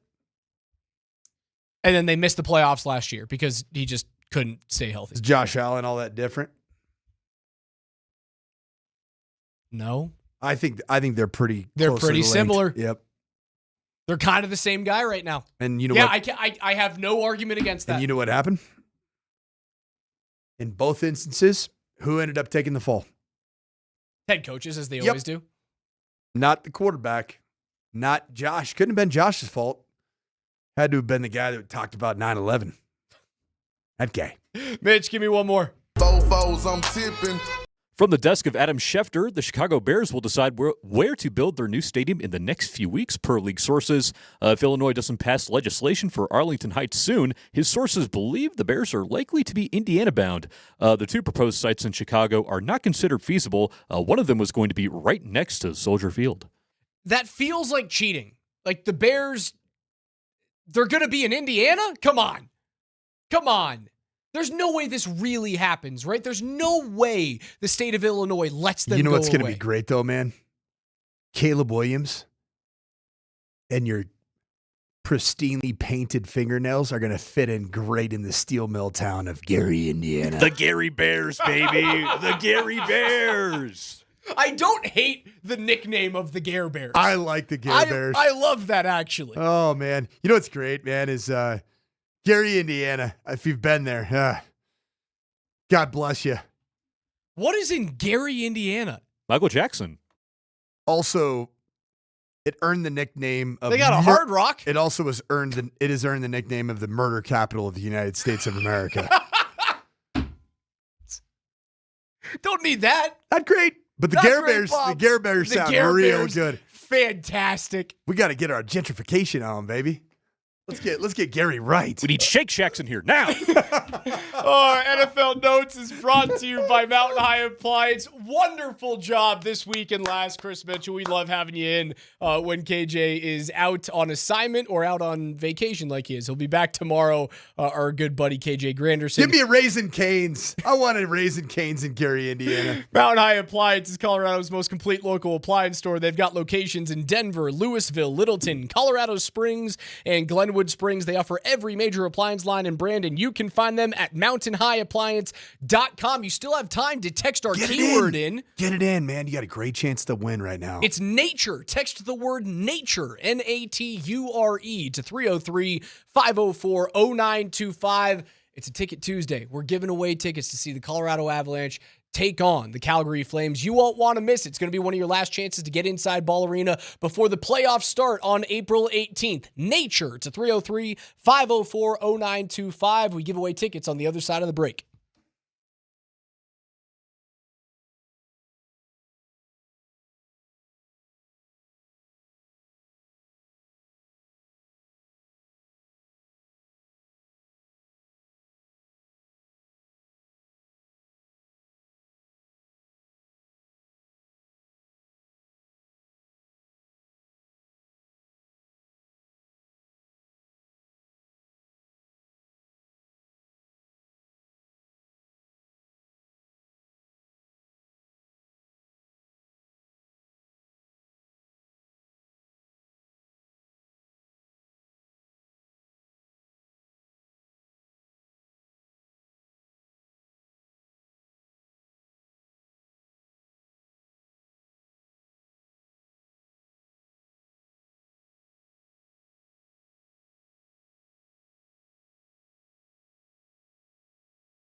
Thanks for hanging out with us here on a 2K Tuesday. In an Avs Ticket Tuesday, we're giving away tickets in about 7 minutes from right now. Hopefully you texted in your keywords, but if you didn't with us, you can do so over the course of the next 3 hours with PhD, and then also over the course of 2.5 hours with Nate Kreckman and Andy Lindahl to be a barely truncated version of the Kreckman and Lindahl show, as we've got the Avalanche on 92.5 starting at 5:30. Oh, nice. 6 p.m. puck drop in St. Louis as they look for revenge. Some news from Corey Maziak. Nicholas Waugh, Val Nichushkin back in tonight's lineup. Love that. Joel Kiviranta and Zakhar Bardakov will come out of the lineup as healthy scratches tonight, so don't worry about injuries there. And your starter this evening, Scott Wedgwood. Okay. So I think we Hate to learned. say it, but that kind of means it's go time. Kind of means it's go time. We noodled around the question yesterday of, do you throw Mackenzie Blackwood back out there against St. Louis to kind of force the team to figure out why they play poorly in front of them, or in front of rather Blackwood? I think your answer from Bednar is, why am I messing with this right now? Yeah, It's very clear. Wedgie's hotter. He's been better as a whole goaltender this year than Blackwood has. Blackie hasn't been bad. He's been bad of late, but he hasn't been bad in general. Why mess with it?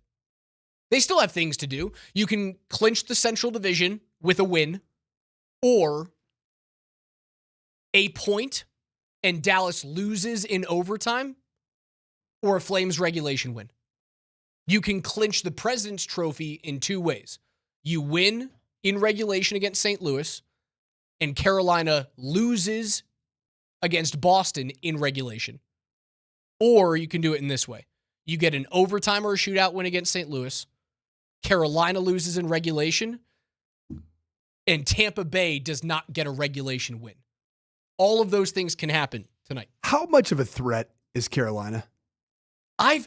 They're so good and so consistent, but the same problem arises. They're missing the guy. They're missing the guy. They're missing the Nathan McKinnon. They're missing the Mikko Rantanen. Who is their best, most consistent player on that team? Their best scorer or player? Who's their guy? Their go-to defenseman is Jacob Slavin, but he's a sit back in the rocking chair defensive guy. Now, he's got some offensive chops, Slaves does. Erie gay. Yeah, great dude. I-25. Fun teammate of mine once upon a year. Sebastian Aho is probably their most consistent scorer. I think when he's healthy, who's the little dude, Logan Stankoven that they got in the Rantanen deal, is really fun to watch, but he's got to stay healthy. Stankoven's got 18 goals this year. Did Carolina ultimately get better without Rantanen and without Netches? Like, are they a better? I don't think so. Does their team fit better than it did with either of those players? I don't think so. I know that Rantanen was so short term, and Rantanen didn't want to be there. It was so clear. Yeah. But they spent so many years trying to find the Rantanen type player, and they had him for a span of 2 weeks. How long has Slavin been a Hurricane? Jacob's been a Hurricane his whole career. Yeah. Whole career. He would look so good in burgundy and blue, and that'll never happen. If anything, it'd be like 7 years from now. It might be in his final 2 years of his career if he wanted to, but they love living in Raleigh out there, man. He would look so How old is Slavin? Is he 30, 31? I turn 33 tomorrow. Jacob is 32 because he's a year younger. Was that your Raj way of letting everybody know? Don't forget my birthday. By the way, I got speaking text of which, messages from family members today. Happy birthday, Alex. I go, what do you've been my aunt for 32 years. Yeah, but the 7th, man, it's always better to be early than late. That is true. You'd rather get an early happy birthday than a belated happy birthday? Oh yeah. Because that means that you're on people's mind. As opposed to seeing all the social media posts and the next day being like, oh gosh, yeah, here you go. How about Steve Nelson? We have a lot of April birthdays here. Berto. Yesterday Springer. was a Nelly, huh? Happy birthday, Nelly, man. Love Nelly. Avs will be back at it tonight against St. Louis. They should get it done. They've been a very good bounce back team this year. It would feel awesome to lock up not only the Central, but if you get those weird things that happen where Carolina loses in regulation and Tampa Bay doesn't win in regulation, Locking up the President's Trophy on April 7th would be unreal. I want a power play goal. I want Okay. I want Nathan McKinnon to have 3 points. And I want McCarr's still down, right? McCarr will not play tonight. remainder of the season, right? Regular season. No, I think he's going to get a game or two in at the end just to like knock off the rust, get your feel in. I'd take a Val Nichushkin goal too. McKinnon, no points on Sunday. This is McGahee coming out 10 minutes ago. He's been held without a point 17 times this season, which is insane for a guy that has 122 points. In the games this year, following a 0-point night, he has 14 goals, 21 assists, and 35 points in those 16 games. So a 3-point night is not completely out of the realm of possibility. No, it's honestly, it's probable. It's probable. The Avs bounce back. They score a lot of goals, dude. Now, the power play goal might be I want one, but like no Kale up top. What does that mean? Taves very clearly isn't going to be running your top power play unit in the postseason. Like neither is Sam Malinsky, neither is Brent Burns. Kale's just going to be out there. At that point, I just kind of go, throw a fifth forward out there. Let's just go 5 forward power play until Kale comes home. Who'd you throw out there? McKinnon, Necas, Landeskog, Nichushkin, Kadri. Yeah, Nichushkin. It's pretty salty. I don't know who I put up top though, because we saw the perils of having a forward back on defense, and it ain't nice. Is it Marty? Is it Necas up top? Yeah. No. Why because not? God forbid a 2-on-1 happens. Did you see the goal that cost them the game? Marty Necas got toe dragged to Neptune. And it's not his fault. Like he's a forward skating backwards playing D. Like, yeah, I mean, his speed's nice, but I don't want him defending Robert Thomas and Jimmy Snuggerud on a 2-on-1. Heck no. So maybe I'm just going to throw Val? No. Not agile No. enough. Kadri, maybe. Kadri. Landeskog, maybe. I mean, you're asking for a shorthanded goal against. Which the Avs have seemed to like a bit of this year. A bit more than anyone else. How many shorties have they surrendered? I believe it's up to 14. Oof. And they only have one shorthanded goal scored for. However, the shorthanded opportunities have started to come around a little bit more often now that Logan O'Connor is back and you traded for Nazem Kadri. The Avs have a little bit of teeth in terms of goal scoring on the shorthanded opportunity. I would expect that the Avs score a shorthanded goal in each one of their series in the playoffs. That's going to be one of my bold proclamations for the Avs in the Stanley Cup playoffs. Well, it's gonna be an interesting night, and I think it's gotta be seize the opportunity, seize the moment, and what we've seen with both the Nuggets and the Avalanche when it's go time, both teams, in my opinion, have delivered the goods. And the Denver Nuggets, man, think about the conversations we were having 3 weeks ago about this team and about. I mean, I think probably some of those same conversations are still applicable. But they seem like a team that's built for postseason basketball now because they're so tested in overtime games. They're so tested in tightly contested ball games.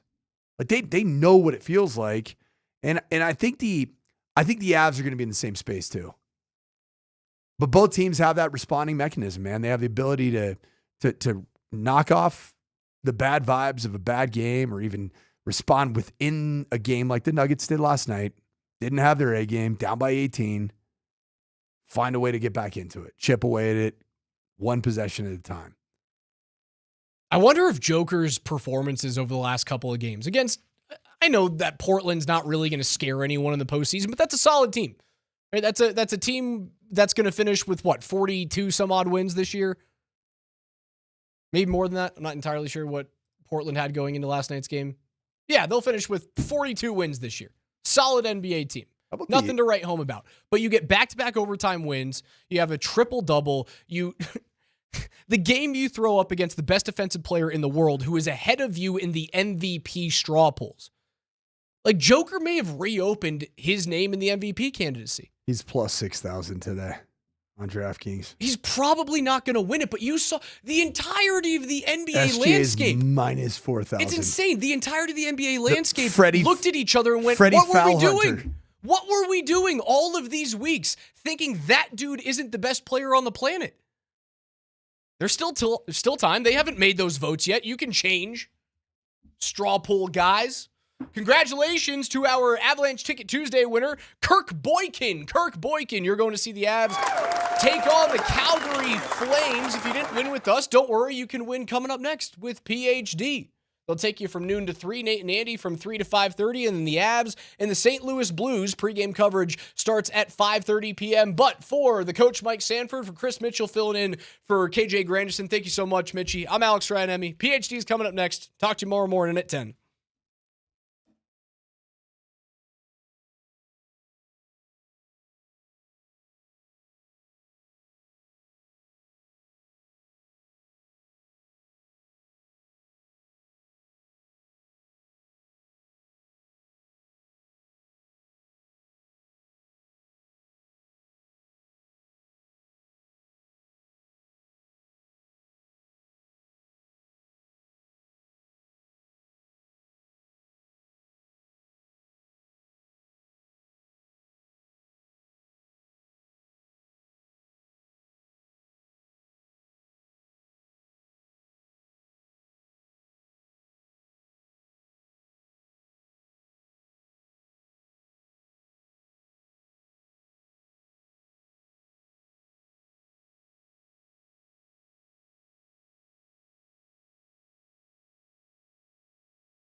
We got to congratulate Dan Tyler.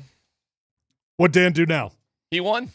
He won what? The bracket challenge. Oh, amongst everybody here who participated. Congratulations, Dan. Thank you. Depending on what kind of gift card I get, I'll buy you guys lunch. So that means by, office rules of March Madness, it always goes to the dude that knows nothing. I include myself in that category, by the way, of college basketball. No problem. Not making fun of you here.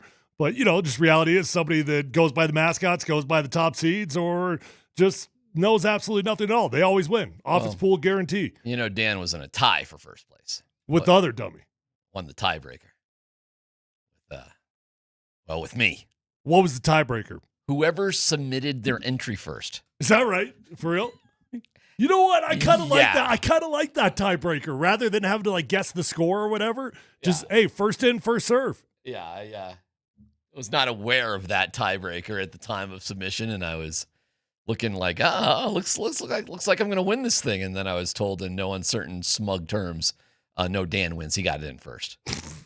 But Dan and I both used the same exact philosophy. We went chalk and then just picked the next best, the best 2 seed, which was UConn. pretty safe way to go about business. Yes, and we won. It was funny in the beginning, as it was first going on, we were in last place or very, very close to the bottom, and there were people gloating about, ooh, look at me, I picked East South Carolina Furman to, Idaho State Community College. Portland University of Saints. Got a big upset there, and everybody was, Berto got 10 points. So anybody who thought they were smarter than the average bear, and at the end of the day, the NCAA tournament ends with just the favorites. Yeah. And those who spend the most money. Okay. It's funny, people talk about, Michael Malone. Will Michael Malone be successful at North Carolina? How much money does he got to spend? I don't know. Bill Belichick apparently had plenty of money. Yeah, it's just different, I think, in basketball and football. Football is just football's way more complicated.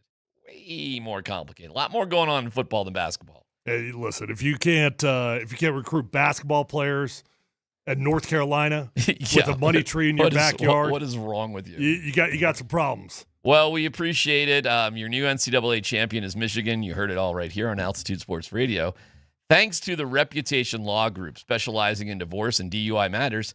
To schedule a consultation, visit thereputationlawgroup.com. And congratulations to Dan Tanner for being this year's champion. I'm so happy for Dan. So what does he get for that? Pat on the back? Does he get a massage from you? He gets $50. Little rub down on the shoulder? From me? Yeah. Well, that's just for fun. Second place has got to do that.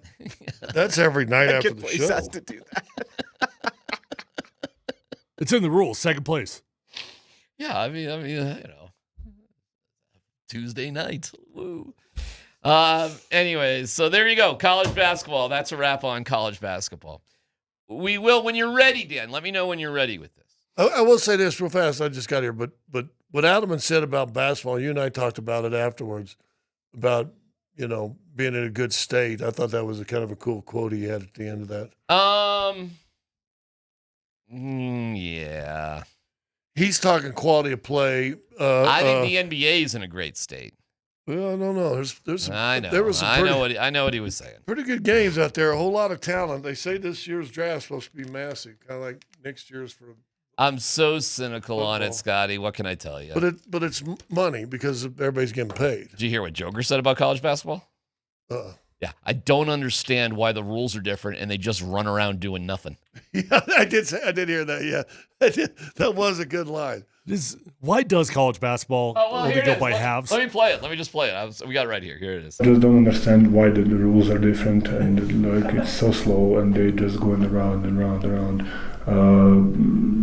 But it's still basketball. It's a little bit different.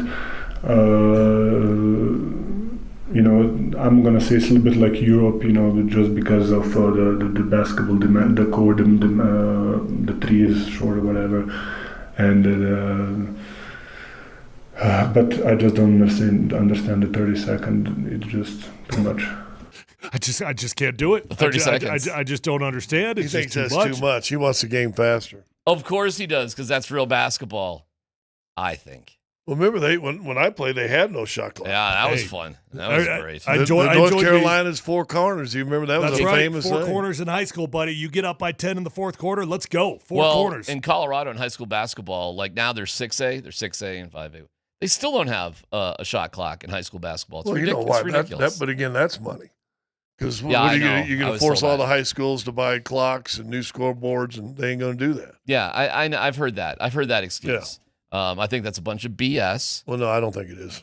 Well, then just have it for the schools that can afford it in 6A and 5A, which they can all do at that level. And I'm sorry for schools that can't afford a shot clock, although I roll my eyes at that because everybody seems to have a scoreboard. Seems like you'd be able to put one of those bad boys in there too. But okay, fine. Of course, most of the scoreboards are circa 1981. You're right. You're right. And I don't mean to put down smaller schools. So how about this? How about where you can afford it to make it better basketball, and certainly at the state championship Well, level? there's a bunch of things they do. I was talking to a guy who refs and sets up refs. You know, the women's game switched to 4 quarters. Yeah, which again is smart. And he said it's so much better basketball. He said the 4 quarters instead of this like 20-minute half. Why don't you do quarters? How hard would that be for the men's to go to 4 quarters? Why is the shot clock different? Why is the 3-point line different? Why is it halves, not quarters? Why? I don't. Why is it 20 minutes, not 48? What are these guys tired? They're like 19 years old.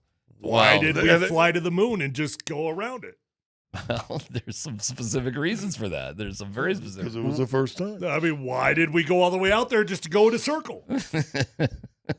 I don't know. Another rule of college, you can throw it to the backcourt when you're side out of bounds. You can throw it in the backcourt anytime to go get it. Change the shot clock to 24, but keep that rule. Oh, okay. All you're going to do is go waste time. Well, why not do that? Let's go. It was funny hearing Joker just talk about it. But last night was, I don't even know what to say. That was a weird game. It was like a very, very bad, boring basketball game. And then it got really exciting and pretty cool. For 40 minutes. It sucked. For 40 minutes. It sucked. It was boring. It was a hookathon. There was just no intensity whatsoever. It just sucked. You know what it was? It was. And then it was great. It was the St. Louis Blues game. Yeah, I was thinking the same thing. Except the Nuggets were able to, in the last 8 minutes, go, okay, this is stupid. Right. Listen, and I admire them for wanting to turn it on because they didn't have to, but they did. They did. So it turned out exciting. And Joker misses like a bunny at the end of regulation and misses the tip. Like he makes both of those 99 out of 100 times. Gets freaking 2 cracks at that thing. For a quick second there, I thought he was going to pass the ball. Did you think he was going to pass the ball? I think he talked about that too. That's why he missed the first one. I think because he was. And then he realized that he was out of time. He realized that guy was covered. He was going to turn it over. He said after the game he was overthinking it, and that led him to missing the shot because he was just take the shot. Yeah. He was like, "Well, I have him here. I have him there. I have to just shoot. Oh, I should just shoot." Yeah. So he shot and he got it. We don't have time now, but coming up after the break, great reason to stick around after the break. We're going to do our tribute to Bill Kennedy, the referee. Oh, my gosh. This guy. What the heck was that? It was fantastic. What was that? Is this dude auditioning for a soap opera? Have you never heard him I guess before? I've never paid attention. Oh, it's classic. I think he's auditioning for a soap opera. Of all the officials in the NBA, Bill's kind of a buddy of mine. He's like, he and I have a good relationship. That's awesome. I probably have a better relationship with Bill than any other ref in the NBA. So he's a good dude. Yeah, he's a good dude. Okay. I like him. You know how we started getting to knowing each other? Because he used to chew. Okay. Oh. And so he'd hit you up. He'd always come over for a game, and I'd go get a quick pinch. I'd always ask him for a pinch. I had a bag once. Oh, you were bumming off him? No, because he's out there on the floor. He doesn't have his can with him. So I would try a new bag. I said, "Here, you got to try this," and he took one for halftime. So he went in and came over, got it, went in for halftime, and had a bag. So that's how we got to kind of know each other because we both chewed. How all great friendships are born. Well, it should be. That other ref, she had a rough one. She had a rough one. Yeah. Challenged twice, lost twice. Because she's still in the vein, and she ain't the only one. And it ain't just because she's she a younger ref? No, it's been around too many. Well, like 4 years. But that's long enough. Too many refs still referee motion. it's I'm looking at Tyler and I see you jump and I react because I think you're doing something to me. I don't actually see what you're doing. You may just fell off the chair, but I see you react, so I react. Boom, there's a whistle, and yeah, I mean, she just reacts to motion. Joker got away with one, and the Portland TV guys were like losing it watching some highlights because it's a pretty slick move, because he wraps a hand around, and he wraps an arm around, and then he goes forward, but you kind of can't see that he's got the hand wrapped around. They call a foul, and the guy's like, I can't get his arm free. Well, it's a clever little move. Because I said that on our broadcast. I said what he does, and Marlo goes, well, he ain't supposed to have the hand in there. Well. And I'll give you a funny story. So we're playing the Boston Celtics my rookie year. I'm in street clothes, and we get in a big fight with the Celtics. And you probably remember this. Danny Ainge and Tree are in the middle of the pile swinging. Was that when he bit Tree's foot? No, and he bit Danny Ainge's finger.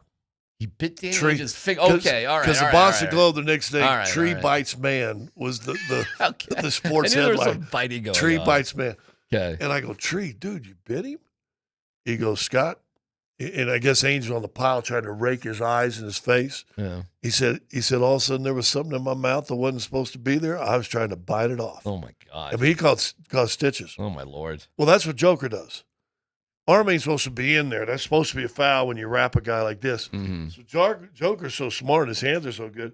He clamps that arm, keeps it there. Yeah. Catches the ball one hand, brings it to two, and just turns into the arm. Yeah. So now by turning the arm, because you left it in there, I just clamped where your arm is. Yeah. I turn in there and your arm's still in there. I ain't gonna let it go. Okay. And so now all of a sudden it's a foul. Good little and move. I'm like, it's a brilliant play. Good little move. Oh, the Portland guys were losing it. Well, why did they say why is the arm in there in the first place? They did not. Oh, there you go. They did not point. Because I said that. They and conveniently left that out. I said that. Marlo goes, well, why was his arm in there? Oh, there you go. And I go, well, there you go. And Marlo hit everybody with a bye Felicia on the broadcast? Yeah.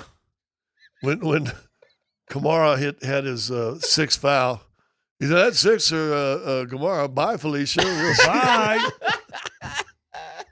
All right, well, we had a good time with it, man, and now they're in third place. They're half game up, and we'll dig into the deeper meaning of it. Also, you got the Avs going against the Blues tonight. I bet they bounce back. Wedgie's in net, so enough with that experiment. Like, that's just the way it's going to be. But we have a Ticket Tuesday, so we do have tickets to give away. Plus, like I said, you don't want to miss it. Our Bill Kennedy tribute coming up next.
Just a heads up, Paul DePodesta, the president of the Rockies, president of baseball, will join us at 1 o'clock. Nice win for the Sleeping Giants last night. We'll have the head honcho on to chat about it. 8 in the bottom of the 5th. We can go through it a little bit later. It is a Ticket Tuesday. We have your chance to win tickets to go see Calgary as Colorado looks to lock up the division, which can happen tonight. Like, it can all happen tonight if the right things sort of happen.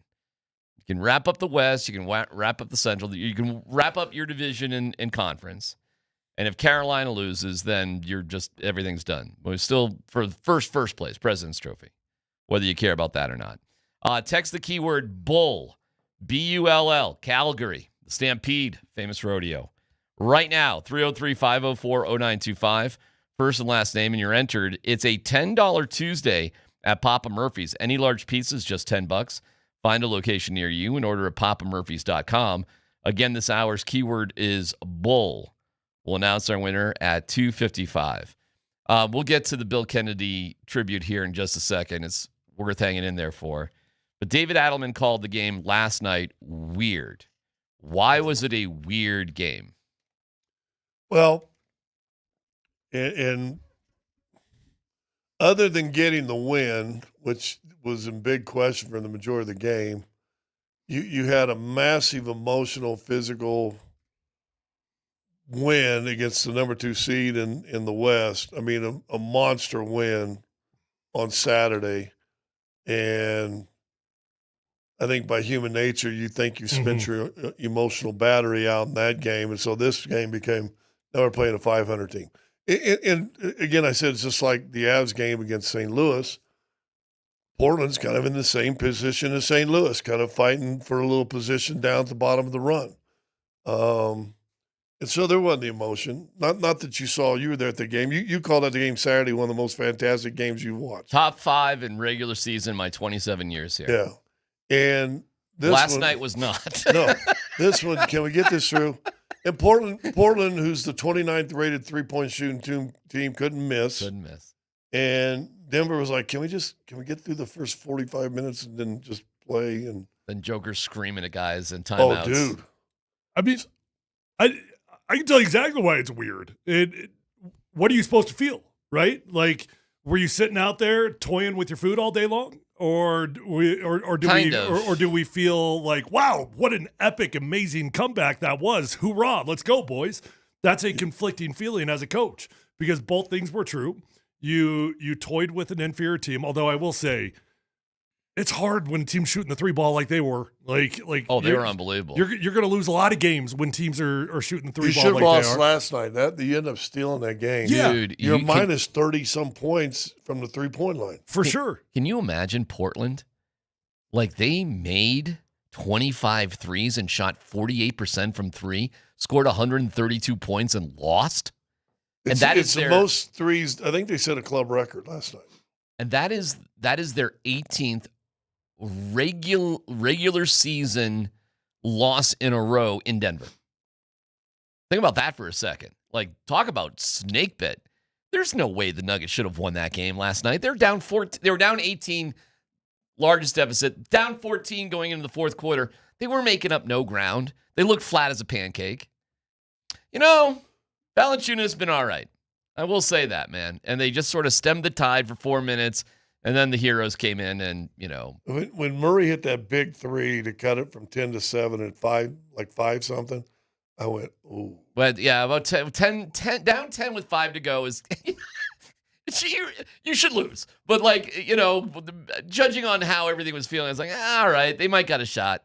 They might got a shot here. Yeah, and then he hit a 3, and then somebody else hit a 3. Well, then Cam they hit went a one of 2 huge free 3. throws. Then it's a 4-point game. And you're like, and well, they kept pushing. I think if we gave a 4-point game with like 3:20, I went, oh, they're going to win this. I will say what you said about the emotional letdown. It's so real. It feels unavoidable at times.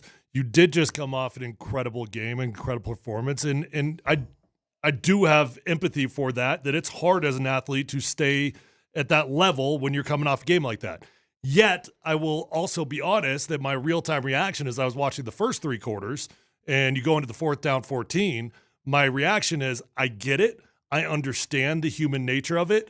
And yet it's also very disappointing that here you are in April and you're having let down games. When we got a chance to go into third place. Yeah, with 3 seed on the line. Yeah, that's a big, yeah. You know what the difference is, though? There's a very obvious difference. Aaron Gordon is the difference. Yeah. I mean, your great players are your great players. But the difference is AG. A healthy AG, and he probably isn't even that healthy, but whatever, man. Like, and he wasn't all that great in the first half, but boy, oh boy, he turned it on in the second half. Hit a couple of big threes. And just his presence alone, he is such a difference maker. It's ridiculous. 17-5 with the starting lineup, the real starting lineup. And in clutch, this Dan Hyatt notes, in clutch minutes, they're killing their past 2 opponents, and they're 7-3 at home in of their last 10 since the All-Star break. So listen, they're doing everything they weren't doing, right? And we needed them to do. When we were sitting here in the middle of the year, and we asked, I said, "Who's their third player right now?" And there was nobody. Remember, there was nobody. Cam went through a little time, then he got hurt. And let's be honest, also, when Joker came back, it took him a handful of games. I don't think he was in shape, and he looked rusty. I mean, he wasn't shooting at the volume that we saw him shooting. But boy, all of a sudden now, somebody texted me last night, watched the game, said, "Dang, Joker even looks skinny right now. He must." I think he's realized, here we go. But I listen. You mentioned a while ago, I love that he yelled at the team in the second quarter. He got in there chilly. I mean, he got in there chilly early second quarter. I mean, it was hard. He talked about it afterwards. It was hard. Because he was yelling about the contest and all that. And I was like, was that what you were yelling about? We're a half second. We're a half step late on everything. Yeah. So I don't know if I was yelling at him about that. Should have asked about superpowers. And you think anybody have superpowers that turn you off? Oh my God. Here we go. Timeout. This was one of the most vocal timeouts I have seen from Nikola Jokic. He was saying, we are reacting to everything. We are late to defend. We are late to screen. We are late to box out. We are reacting, and that is why we're down. You can see how enthusiastic he is in firing up his teammates, trying to get some energy in this. You know, it's funny when you ask Joker about something, he kind of pretends he doesn't know what you're talking about. Oh, I know. But he knows what you're talking about. Hey, was that what you were yelling at him, though? I don't know. Then he kind of looks up at you. Yeah, he gives you kind of a gleam that you go, okay, I just can't really tell you. Like, I'm not as dumb as I want you to think I am. He but plays that game all the time. Yeah. His memory on things is ridiculous. You know, Peyton Manning was kind of like that. It was pretty cool. You know, he could remember like absurd details about things that really, really mattered to him. You know, and Joker's like that too. Joker knows. I think that's the point over from really good players, great players, to like people who are in a different stratosphere. Joker's in a different stratosphere. I mean, Joker, Peyton Manning was in a different stratosphere. You know what? John Elway was in a different stratosphere. But I mean, think about that. These are once in a lifetime kind of guys. You don't see these guys come around the pike, every 5 minutes. Right. And you know what, guys? They did it. They won more games this year than last year.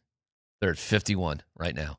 Unreal. And all things considered, when you look at it, unbelievable. That is an outright miracle. It's unbelievable. I mean, this team was devastated by injuries. They were the equivalent of the San Francisco 49ers in the NFL.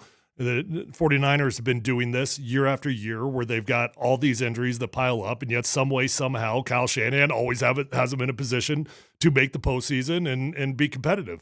That's what the Nuggets did this year in ridiculous odds in their face. I'll give you a crazy hot take, and I'm not trying to be mean here, but the Spencer Jones injury came at the right time.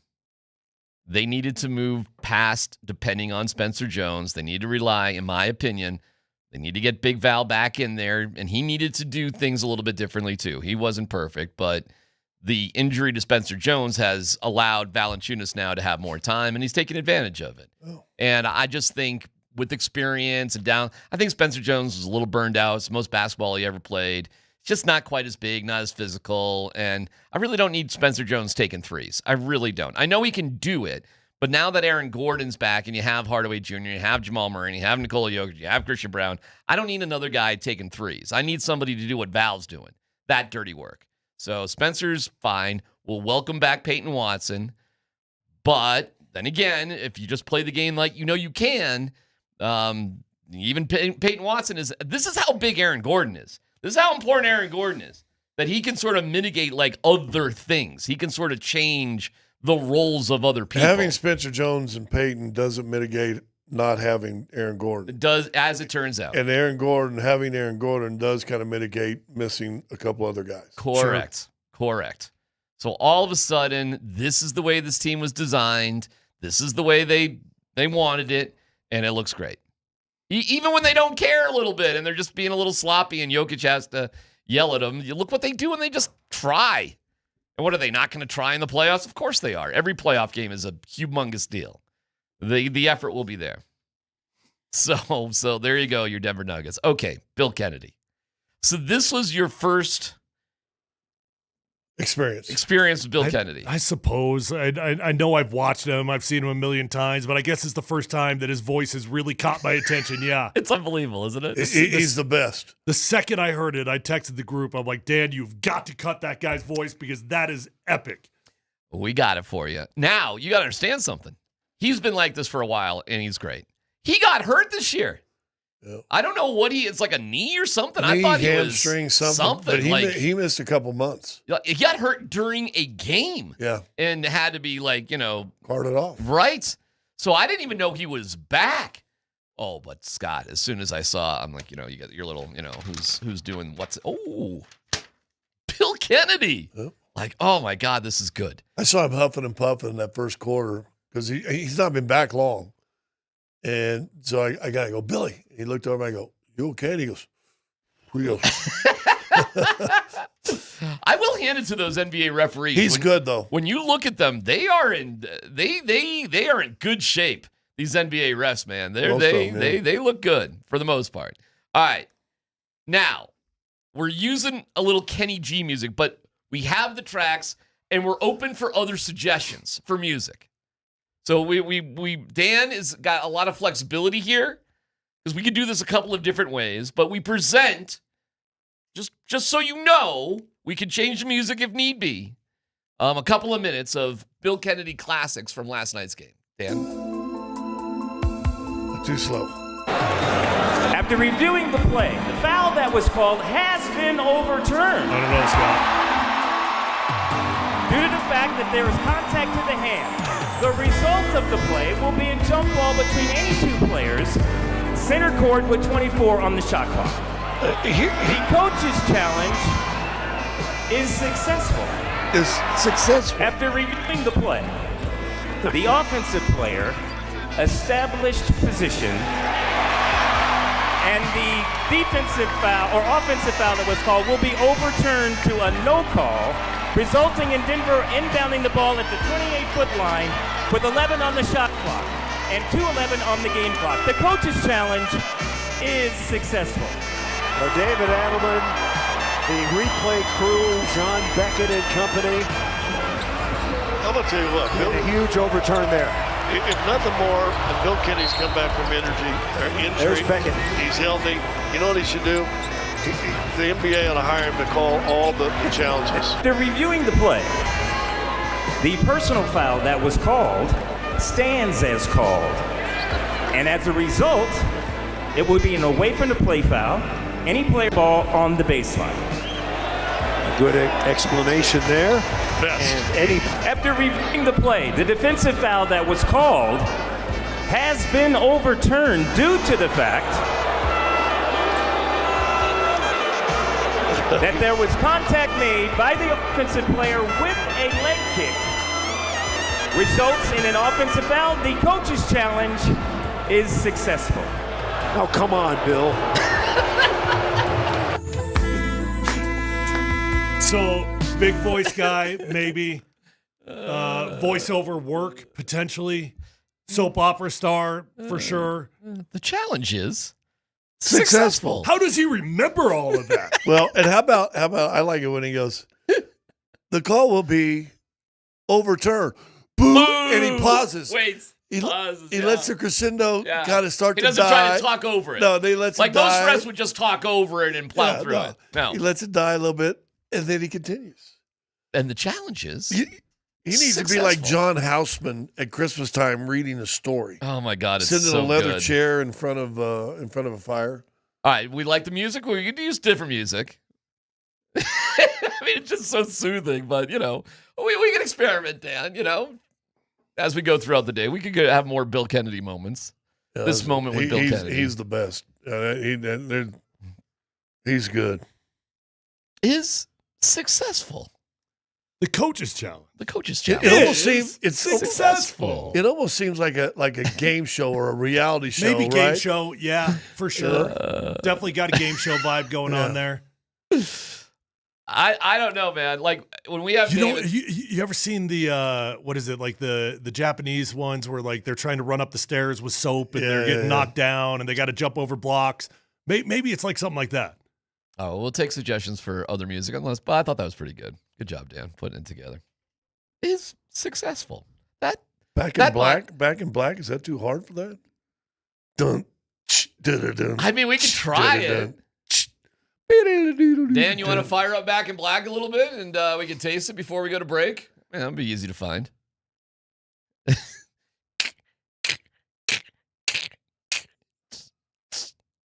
The challenge. I don't know. I think he's a little too soft for Back in Black. Is successful. The crowd loved it. Yeah, I could see if you've never heard that before, you're like, wait a second, what the hell is this guy doing? He does have a good memory on it. He's good, man. I mean, does he take notes? Does he got it written on his hand? Does he knows they have they you. talk about it. They have you. I mean, he got it down to like the 28-foot mark. Well, I didn't even know and that there's was a certain verbiage the NFL or the NBA wants you to say to. Like, Is there a 28-foot mark? Is that known as something, the 28-foot mark? Yeah. I didn't even know that. It's that line on the sideline that sticks out. What the hell is that for? Well, it used to be back in the college day, you couldn't just delay a game above that mark for 5 seconds. You had to break that 28-foot mark, and so it's been there since. Forever. But it's not a rule now, is it? Other than that's supposed to be your out of bounds areas when you throw. Is that where the inbound is? That's where they keep it from. On a timeout. Oh, all right. Like in the last 2 minutes, and so it marks that. I think that's where the zone. The illegal defense starts when the ball's below that. All right, so there's some sort of reason they that it still exists. kind of use it, but it used to be the offense couldn't delay the game; had to break that 28-foot mark within 5 seconds. All right, Dan, you got Back in Black, or are we 2 seconds? All right, we can hang on for 2 seconds. I don't think it's gonna. I mean, Dan's 2 seconds literally isn't 2 seconds though. Well, I mean, he is the winner of the NCAA bracket contest, not another bracket contest. Yeah, but he just copied you. It was independent thinking on both of us, but he submitted first. Actually, he submitted first. That's why he won the tiebreaker. Oh, so you copied him. If there was copying going on, but there wasn't. Like, Dan, fill mine out, would you? Do you think if something was important in my life, I would look to cheat off Dan? No offense. All right, here's Back in Black with Bill Kennedy.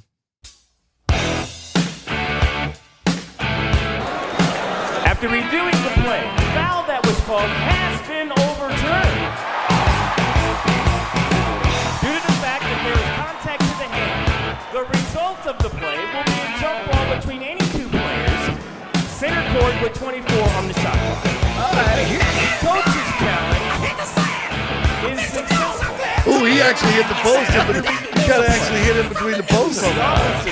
We'll try out some other things as we go. I don't know. Yay, thumbs up or thumbs down to that?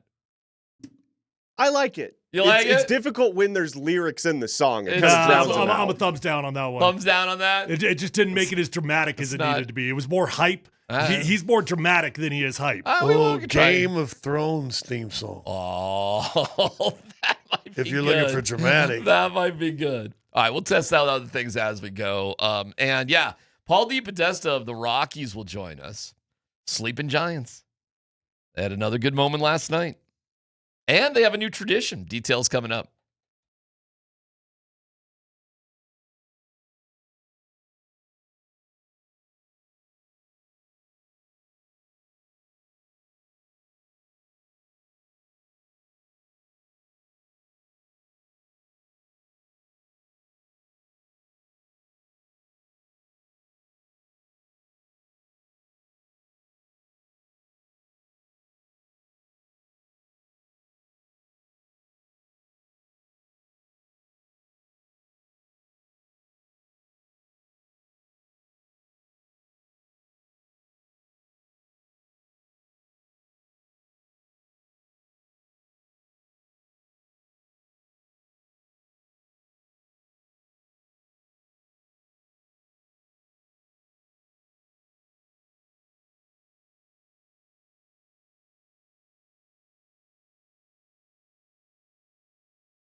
Congratulations to our guy, Dan Tanner. Not Another Bracket Challenge is over. And Dan won. Dan from Aurora. Way to go, Dan. You from Aurora now? He lives in Aurora, right? That is correct. Yeah. I'm from Littleton, but I thought you lived in Denver. Used to.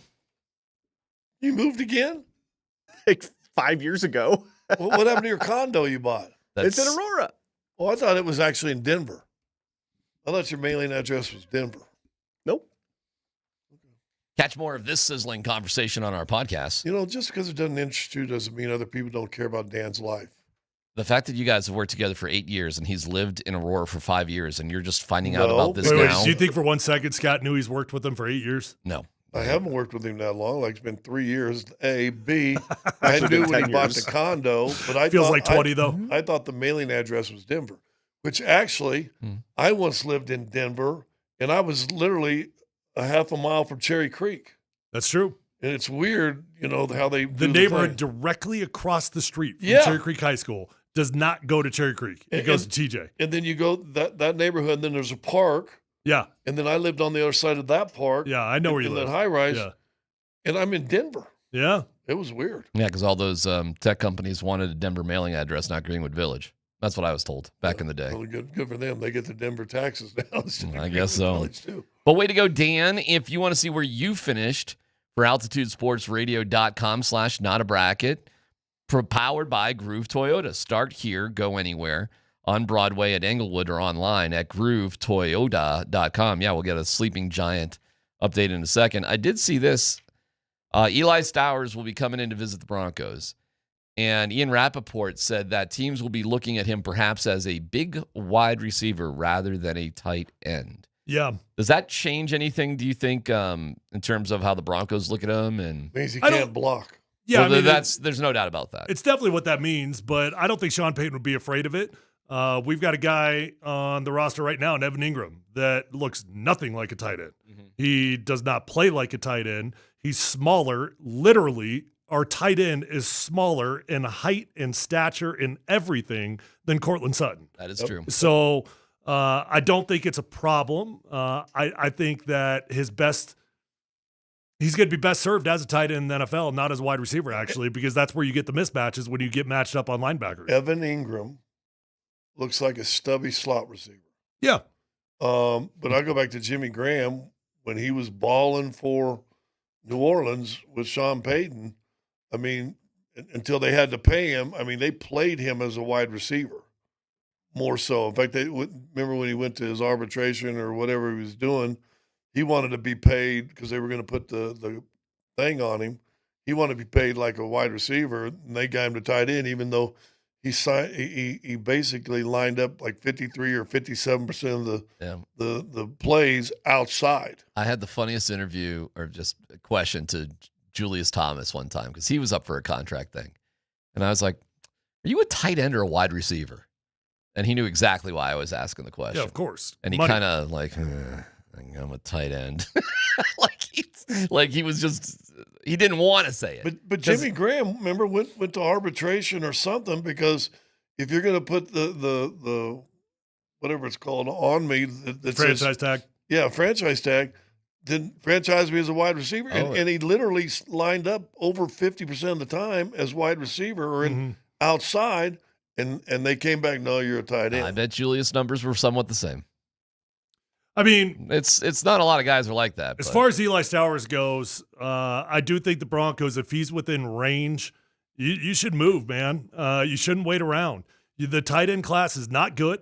You've got two guys that are going to go relatively high, really only one that's going to go high in Kenyon Sadiq. And then Stowers, it's pretty debatable on how high he should go. And then it falls off a cliff. So if you're still looking to upgrade your offense, that's a position of need, and you can't wait around to hope that he's going to be on the board. For the sake of just this conversation, Sam Roush from Stanford is regarded, at least in this mock that I saw, NFL.com, as the third tight end off the board, who was mocked to the Broncos. But Roush is a very 6'6" and change, 267. You know, he's a tight end. You know, he's Adam Troutman. Yeah, I mean, he's a typical block but can catch. Sort of dude. Nothing different, but younger, a younger version of Troutman, or a lot of tight ends that are around. Which, hey, there's nothing wrong with that, right? A like good athletic, big physical guys. Ain't nothing wrong with that as a tight end. Can No you doubt find about it. yourself a Gronkowski? Well, this is what they think. I don't. You know what, Scott? I don't know if we'll ever get one again. Right. Like literally from now until the NFL changes again, and it will change. But we're in a cycle right now that tight end is gone. He's dead. They don't value them the way that they did. You kind of get slotted in as you're a blocker, you're a receiver, and there's very little in between. We'll get to. But he was good at both. Correct.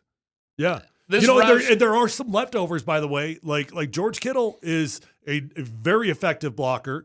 Travis Kelce, he gets a bad rap. That dude can block now. That dude, maybe not anymore, but that dude could block. He was a willing blocker.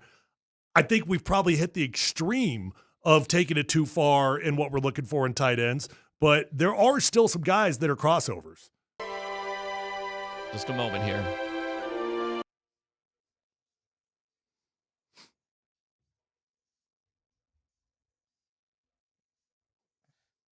Paul DePodesta will join us in about 8 minutes. The Rockies are trailing 3-0 to the Astros, who don't have much pitching, but they're a great hitting team. They scored 8 runs in the 5th. They held on to win 9-7, and they have a new tradition. They have a big furry purple coat they put on dudes when they hit a home run. Did Dinger go to the furry convention in Las Vegas? I just saw that was going on. He did. He brought back a few things. I know. I saw Dan was there too. It was weird. He got there and back in one day. It was a short flight. This is something they share, that they can share to the public. It's a big woolly purple coat. Troy Johnson, who was with the Marlins, said he would walk around Miami and see nobody in Marlins gear. And when he's here in Colorado, he sees people in downtown wearing Rockies gear all the time. You know, that is true. I will say that. As bad as the Rockies are, I'm always amazed like how much gear like Rockies fans actually have. And you do see it all the time, even if like the team is terrible. Do you have gear from every team in town? Not much. I probably have a little bit from every team, but not a heck of a lot. My kids do. My wife does. More so than me. I'm just not a big gear guy like that. What can I tell you? But my kids and wife do. They have stuff. As many hats as you wear, you don't have like hats from everybody? I probably have a hat from everybody. If I looked at my closet, I probably got one from everybody. Something like that. But anyways, the Rockies won. They did great. Zach Agnos, if he doesn't pitch better, he's got to lose the mustache thing. You can't look quirky and suck. Well, hold on. Careful now. Because Michael's allowed to have big biceps and not be great at pitching. He had one bad inning. And we'll talk to DePodesta about it. Are you going to ask him about being portrayed by a fat guy? Yeah. Okay. Well, if you got any reservations or questions about the Rockies. Which one of you is going to ask him about giving Deshaun Watson the contract? Not me. That's going to be a football question. Huh? Which one of you's got that covered? That's on your plate there, brother. Just make sure you get it asked, all right? That's right up the Tyler Polumbus question line. Yeah. But that's coming up next right here on PhD.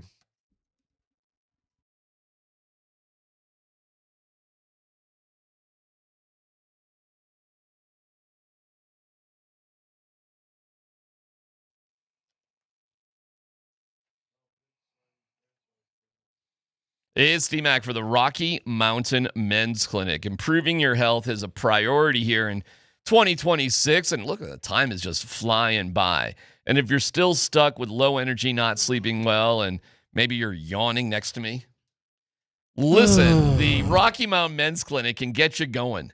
Clam up them yawns and get better in the gym, and maybe the love life improves as well. Okay.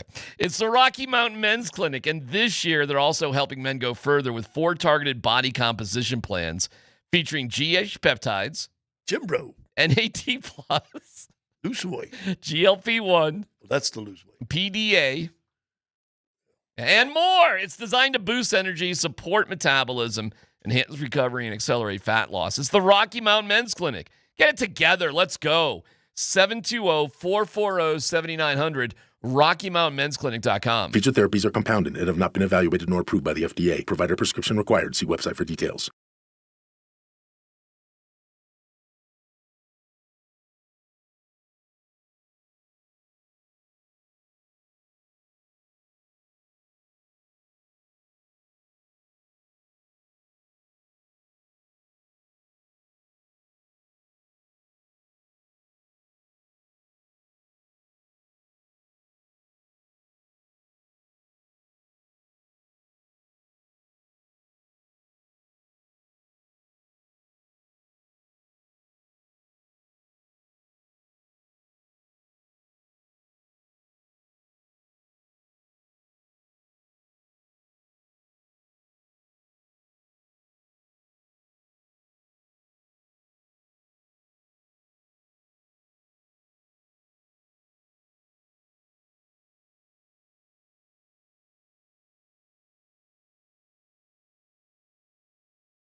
Paul DePodesta is the president of baseball operations for the Rockies. He joins us on the Sean Mazda hotline.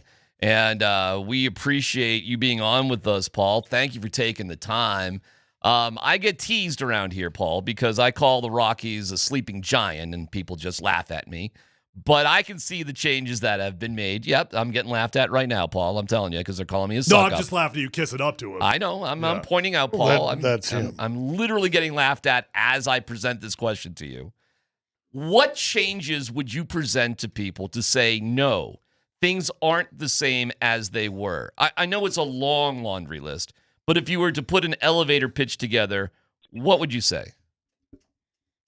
Oh, yeah, I think you're right. I think the list is long. I think there are a handful of things. I mean, certainly one is just environmental. I mean, if you watch our team play, if you watched them play last night, there's some belief here, and there's an attitude that we can compete with anybody. And I think our series has shown that so far, especially against some of the better teams. I mean, Toronto, Philly, Houston, getting wins against all these teams, even when falling behind in games. I think our guys believe they can compete with any of these guys. So there's an energy there. I think we're also just playing with a lot more aggression. We're trying to put some pressure on the other team when we're at the plate. Sometimes we've maybe gotten a little over aggressive, but we're willing to live with that right now, just to just sort of let them know we're here, right? And then we're going to try to take it to them, and they can't just sit back and expect to beat us. So I think those are some obvious things. There are a lot of personnel changes, both with the coaching staff and with players and things like that. But in terms of sort of big picture environmental things, I think those are probably the two bigger ones. Paul, you've been on the scene now for a little bit, but it's obviously still very, very early on in your tenure. And the early part is a process. It's a mixture of personnel and process and figuring all those things out. What parts of the process itself are you excited about the changes the most? Yeah, I mean, I think one of the things that we really tried to attack this offseason at the major league level was we just needed more depth overall. It's a long season. You're going to need a lot of players. You're going to need a lot more than just the 26. And we wanted to be in a position where we weren't bringing up young players to the big leagues just because that's all we had or that's who was next in line. Like, we wanted to create some real competition and be in a situation where our young players really had to earn their opportunities. So we went out and we got some veteran players. And I think that had, different impacts on the team. The first is it did create a lot more competition. I also think it created a different standard, within our clubhouse. We had a very, very young team. They hadn't had a lot of success yet at the big league level.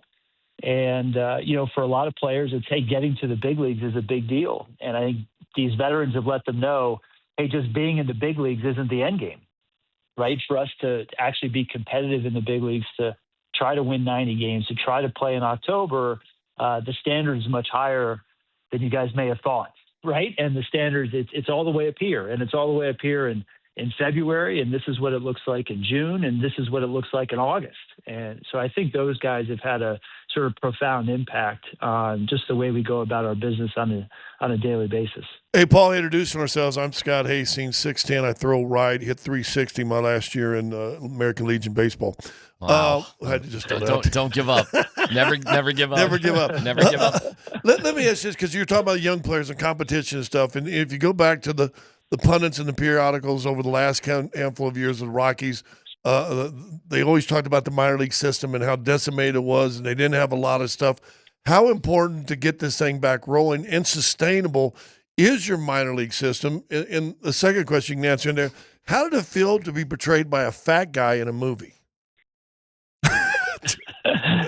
So I'll take the first one. How about that? Okay, good. I think, it's going to take some time to build up the system the way we want it to be.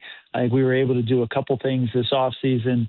Certainly we have a draft coming up in July where we hope to make a real impact. But there's no doubt that, minor league system is, the lifeblood of any organization in baseball. And you've got to have good players coming through the system. So that's a matter not only of doing a good job on the scouting side, but also doing a great job on the player development side. And I think there are opportunities there for us in both those areas to really improve. But there's no doubt that has to be, foundational to our success going forward. And it's going to be a big part of our focus, not just this year, but, unfortunately, that's not something you can just turn around in a year. Right. It's going to take a couple of years, but that's going to be front and center for us here for a while. Now, a guy in shape, the fat guy question?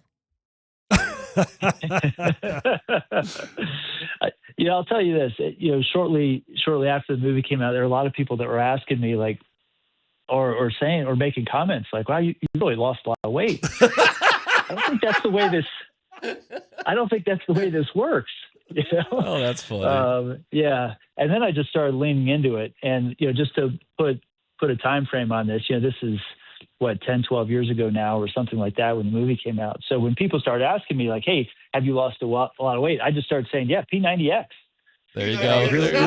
That's a throwback too. All right. Speaking of the minor league system, there was a interesting moment. You had Kyle Freeland, Thomas Jefferson, who's your number one guy right now, Thomas Jefferson High School here in Denver, Kevin Gossman from Grandview, Aurora, and the reliever for the Blue Jays was Rogers, who comes from Chatfield High School.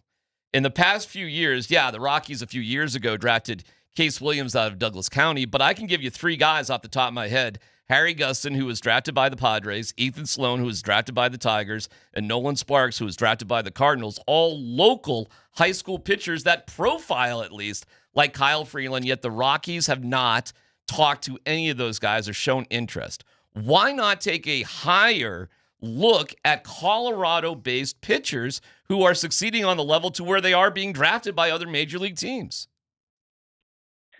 Yeah, obviously, I'm not sure what's gone on here in the past. I will say this: we're going to be looking everywhere for talent, including right in our backyard. For sure. I think we can't ignore any area, and certainly, like you said, it makes sense to have a presence right here, and for especially these players who've already been playing at altitude their whole lives and sort of understand what that takes. And I think Kyle's a great example of that. He's been an organizational stalwart leader now for, at least a decade here. So, no, if we can find the right guy, it certainly would make sense. Do you view that as a mistake, though, for not in the past? You say you're going to do it, but was that a mistake in the past by not looking in your own backyard? Oh, I don't know. I think they were looking at those players, certainly. There are a lot of things that go into every draft, and there are certainly times where you really like a player and, for whatever reason, you don't end up with them. Someone just takes them right before you were prepared to or what have you. Other times you have different priorities, whether it be, high school players, college players, position players versus pitchers, all those types of things. So it's not, I'm sure it wasn't that they, didn't scout those players or whatnot. It probably just didn't fit into their plan at the time. And I'm going to go back on the guy who says he gets laughed at and everything when he was kissing up to you in the first segment there. Mm-hmm. Do you feel that you and the new group involved are still judged, if you will, on sins of the past? And is that okay with you? Oh, I think that's part of it when you walk into any of these situations. Oftentimes when these jobs are available, they're usually available for a reason, right? Things just haven't gone as well as people would like, both the ownership and fans and whatnot. So I think that there are going to be some things that, you've got to get your hands dirty and work through. But yeah, you absolutely sign up to be a part of that. I've gotten, plenty of correspondences from people over the last, 6 months saying, are you going to make this, are you going to avoid four rough seasons in a row? It's like, well, that's what I signed up for. Even though I wasn't a part of the other three. Right. Hey, that's what we're walking into. So I don't think we mind that. But I think the reality is that all of us here are much more focused on looking forward. It's something Shafe talked a lot about with our players at the beginning of spring training, that, what's past is past. And what we need to do is focus on the future. And the reality is our team is very different than it was a year ago, 2 years ago, 3 years ago, just in terms of the players. It's a whole bunch of new guys here. So there's no reason it should resemble, what's been here previously. All right, here's my $1 million question that I think everybody has always been trying to solve. How do you build a real Coors Field advantage rather than surviving the difficulties that it creates? Ooh, good question. Yeah, I think it's acknowledging the difficulties and then understanding how you can cope with them better than your opponent can. right? And look, there are some things that are tough in that we have to play here a lot more often than everybody else, right? So there are some things that may just be really difficult to overcome or turn into an advantage, but there are things that can. We can build our team a certain way. We can play with a certain mindset that our visitors just won't have. Shortly after I took this job, I was talking to Pedro Estacio, and he was talking about just the mindset of once he walks between those lines, each time he was going to pitch here. And it wasn't about what his ERA was or how many runs he gave up. It was just about beating the other guy. It was just outlasting the other guy, right? And so there are things like that I think we have to just have part of our DNA here where we can better take advantage of the difficulty. One of the things we talked about in spring training with our guys was that, listen, this might be, like a heavyweight fight in a lot of these games in Coors Field, and we might come out bloodied, but we're going to knock the other guy down. Right? And that's okay. If we have to win games like last night, 9-7, then that's what we're going to do. Not every game is going to be a clean and tidy, 3-1 game or something like that. Paul DePodesta, president of baseball operations, on with us on the Ramos Law Hotline. Car accident, you need Ramos Law, medical doctor and attorney, ramoslaw.com. Paul, analytics that matter, there's a million of them, obviously, but things that were driving Rockies fans nuts: not throwing first pitch strikes, not putting the ball in play and striking out. What analytics are the easier things to fix? And I did read an article where Alon Leishman talked about, listen, just throw a strike, basically. And it has driven me nuts over the years to see the Rockies down in counts pitching-wise. Never mind walking the first batter, which on a major league level, I can't understand and comprehend. What matters and doesn't matter, and what are some of the easier analytic things to sort of fix? Well, I'm right there with you and with all the fans in terms of batters chasing or pitchers not throwing strikes. Those are things that drive me crazy too. But sometimes those aren't necessarily that easy to fix, right? To the latter part of your question. Look, hitting, especially in today's game, is really hard. I mean, the power stuff that pitchers are coming with every day, it's really, really hard. That said, it has to be a focus for us. Like, we have to get better. We're never going to be perfect at it, but we absolutely have to get better. We can't be last in the league in chase rate. We can't be last in the league in walks. Like, we've got to be better if we're going to be competitive. And I think last night actually was a really good example. We got 3 walks in a big inning and scored 8 runs. So we got some hits in there too, but it's awfully hard to hit your way to a bunch of runs in this league right now with the pitching the way it is. And the pitching side, I think Malone and Gabe Rebus and Matt Bushman, they've done an incredible job instilling that mindset with our pitching staff. We've gone out and gotten guys who are very good strike throwers, who are aggressive in the zone, to sort of set the tone for our entire team and organization. And I think, here we are, it's early in the season, 10 games in, but I think we're in the top, 8 or something like that in terms of walks allowed. So a real turnaround from just a year ago. I think our guys are being much more aggressive in the strike zone, and I expect them to continue to be. Hey, when you made the decision, because first of all, I didn't even like to hear about that, baseball to football, back to baseball again, but you're taking the Rockies job, and again, the reputation and people knock us and everything else and blah, blah, blah. I love what you said. Listen, we're going to get bloodied some games. It's Coors Field. Oh, it's okay. Let's knock some people down too. How many reach outs did you get as far as, are you sure, Paul? Paul, it's the Rockies. Are you sure? Did you get a handful of those texts and phone calls? I think there were actually more people that were, sort of excited for me about the opportunity. I mean, I think this was a really interesting challenge, not just to me, but to a lot of different people in baseball. Certainly all the people that came here, coaches, front office, folks like that, they all felt the same way I did. When we went out and we signed those 3 free agent starting pitchers this year in the offseason, I got a lot of questions about that. Rockies haven't signed a free agent starter in a long time. Yep. What'd you do? How'd you convince these guys to come? And I just realized that's the whole point. We didn't try to convince anybody. We wanted it to be self-selecting, like, who wants this challenge? Because if you want this challenge, then hey, we're interested.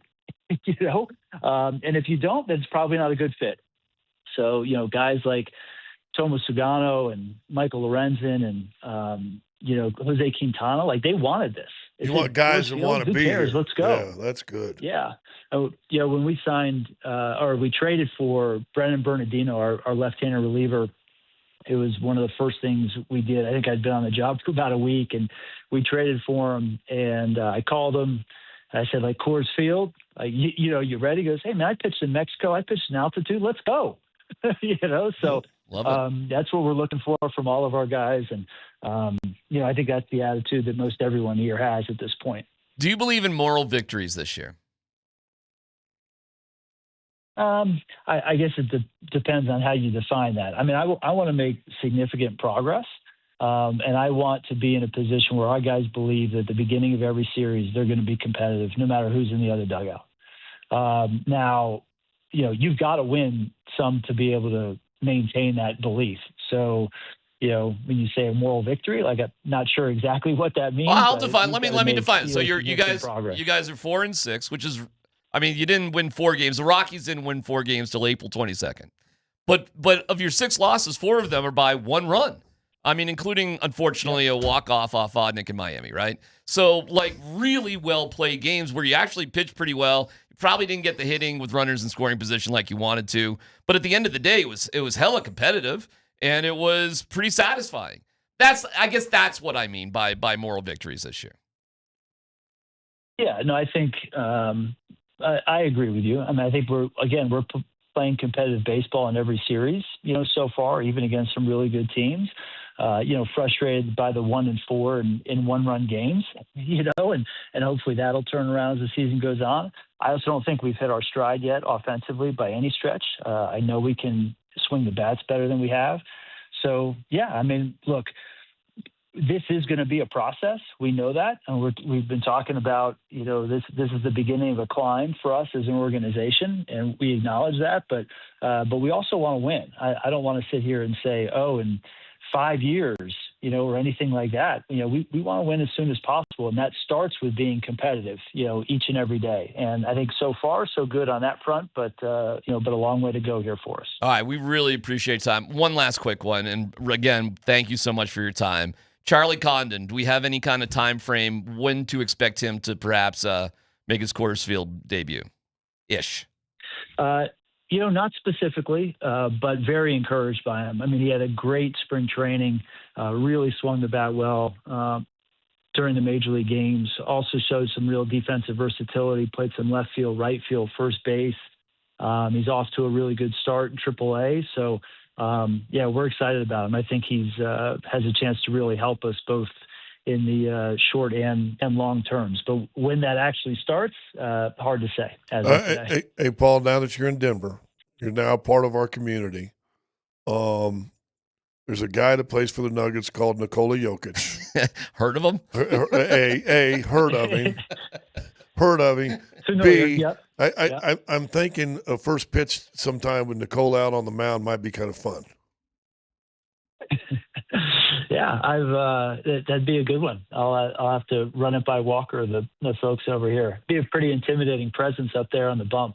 There's a bunch of Nuggets though that come down to Coors Field during the season, during the playoffs. Bruce Brown's there all the time. People love coming to Coors Field. Yeah. Period. Okay, that's the biggest advantage, Paul. Period. People love it. And we've seen what this town is like baseball-wise when the Rockies when they're are rolling, good. yeah. So we can't wait for that to come around again. By the way, Tyler Polumbus here, played in the NFL.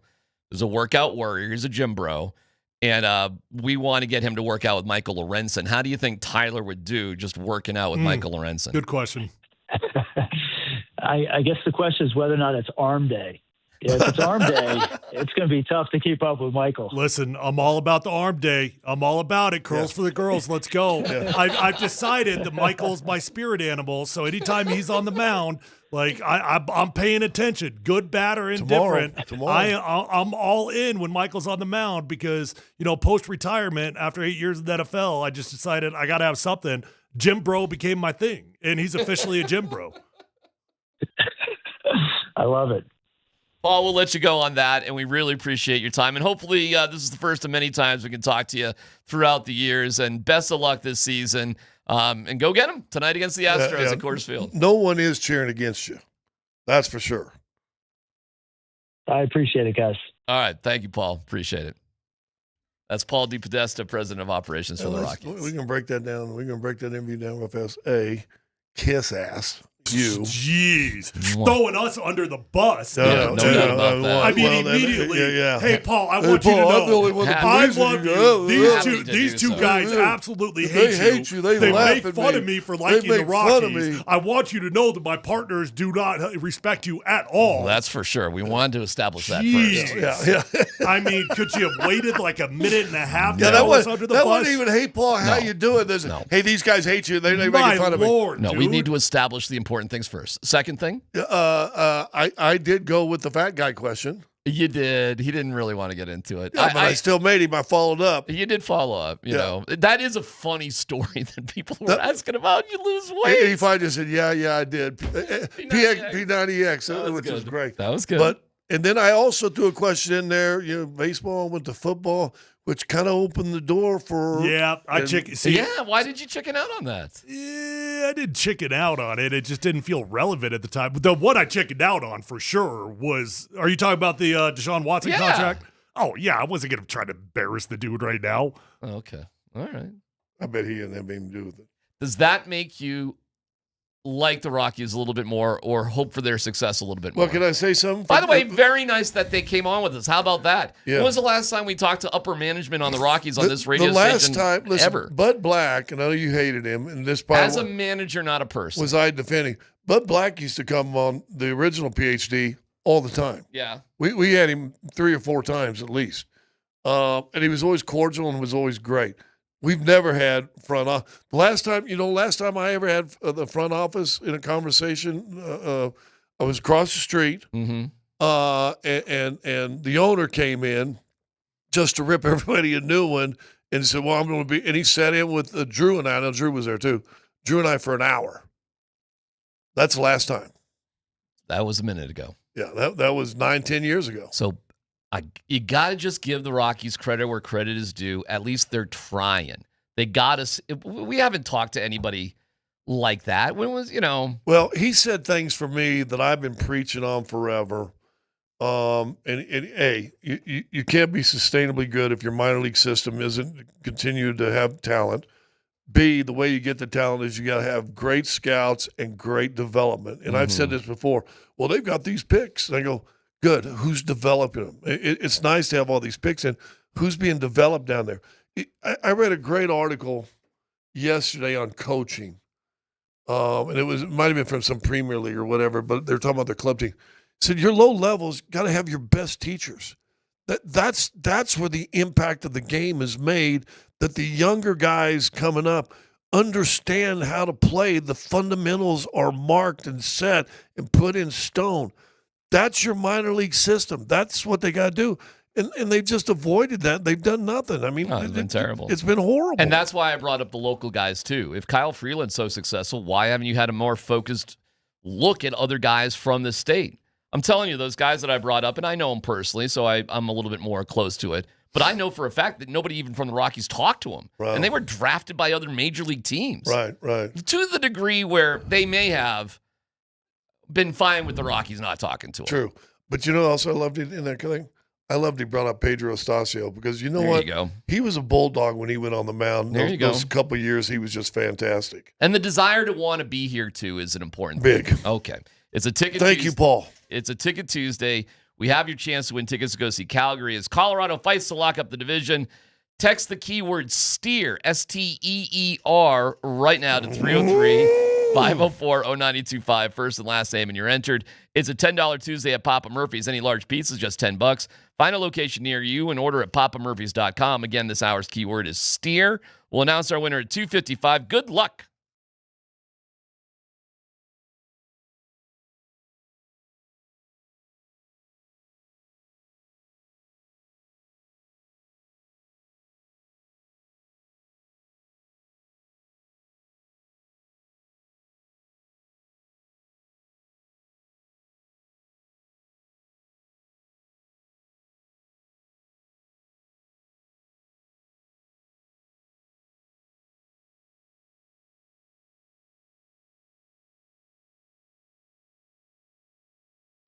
Hey, if you're looking for a simple one-day solution to reverse your bald spot, receding hairline, or thinning hair, do yourself a favor. Save this number today, 303-425-0985. Guys, call my friends at Advanced Hair today and ask them about their Advanced FUE.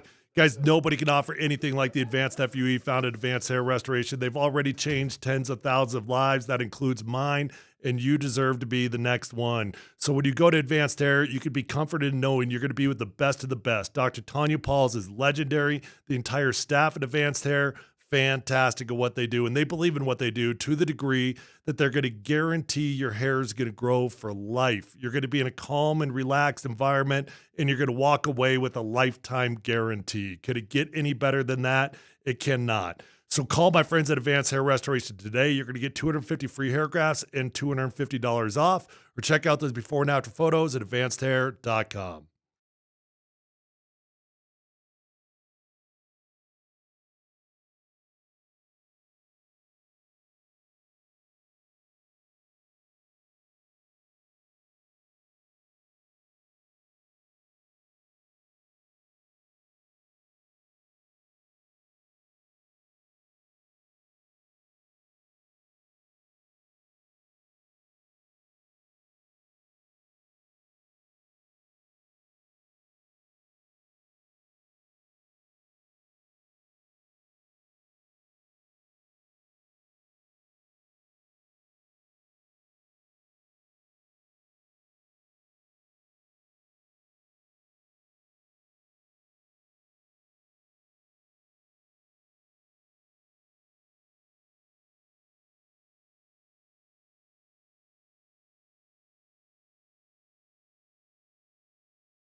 Every day is a brush as the bright blue sky. Sky. All right, so there you go. The Rockies. That was cool. That was cool. Ticket Tuesday. Yeah, again, our keyword is steer. So STEER. If you missed it, steer. We'll give it away at 2:55. And I think we've established, and I could be wrong, but I don't think I am. What's that? You hardly ever are. Cows are female. Mm-hmm. Steers are bulls without their oysters. Bulls have their oysters. Is that right? I believe so. I actually did not know this. Did you just make this up, or no? I believe that's correct. That's an actual real life Scott Hastings fact. I believe that's correct. Steer don't have oysters. No, really. Every guy with 3 big old cow hearts. Hey, can I give a shout out, by the way? Of course. The oysters are already at the Grizzly Rose. At the Grizzly Rose, getting ready to or Coors Field in left field. Okay. Mm-hmm. I'm telling you what, I love Rocky Mountain oysters. Okay. Especially with the right sauce. All right. Just, a little tang of taste that they give you. I like sashimi style Rocky Mountain oysters. Well, there are some people that do that. What's that dude? The dude that's all jacked up on juice on Instagram. Yeah, Liver King. The Liver King. I'm like Liver he'll King. take those Sure. sashimi oysters and just sashimi oysters. Whatever they are.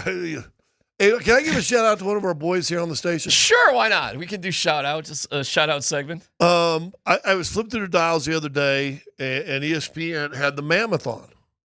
Well, I don't know if you know this, but the Mammoth home games, like Andy's your play-by-play guy. How would we not? Okay, we know Well, that. I know he talks, but I mean, this is on ESPN.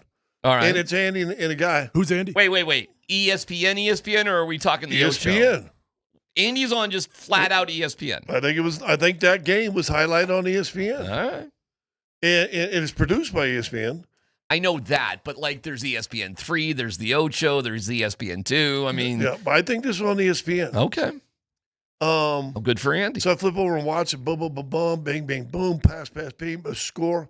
I'm gonna tell you what, I was like, because I haven't watched. I'll be honest, I haven't watched tons of Mammoth games. Well, it's playoff time. Freaking Andy was great at play-by-play. Yeah, he's into it. I mean, he knew the guys, bam, bam, bam, and then the shot goes in, the energy. It was I thought he was that, and that's the first time I've heard him do play-by-play for that. I thought he was absolutely fantastic. You've not heard Andy do play-by-play? No, I don't ever. I really at home. The only time I watch TV is like early in the morning when no one's around, or late at night, and it's usually I'm catching up on. Like I watched all of Game of Thrones. I've watched all of the House of Dragons. I've watched all of the Seven Kingdoms. I've done all that. Speaking of that, we do have Bill Kennedy with Game of Thrones music. You guys want a little Bill Kennedy with Game of Thrones music? All right, Dan, whenever you're ready.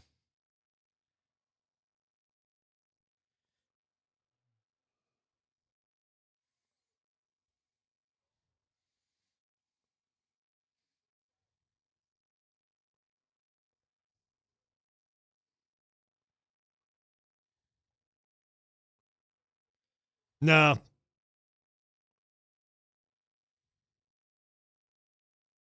Oh, that was perfect on the post though.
Wow, that's good. Not bad. Is that better than the Kenny G version? No, Kenny G is still the best. You still like the Kenny G Yeah, version? for sure. Okay. Kenny's the best. I think I like that one better.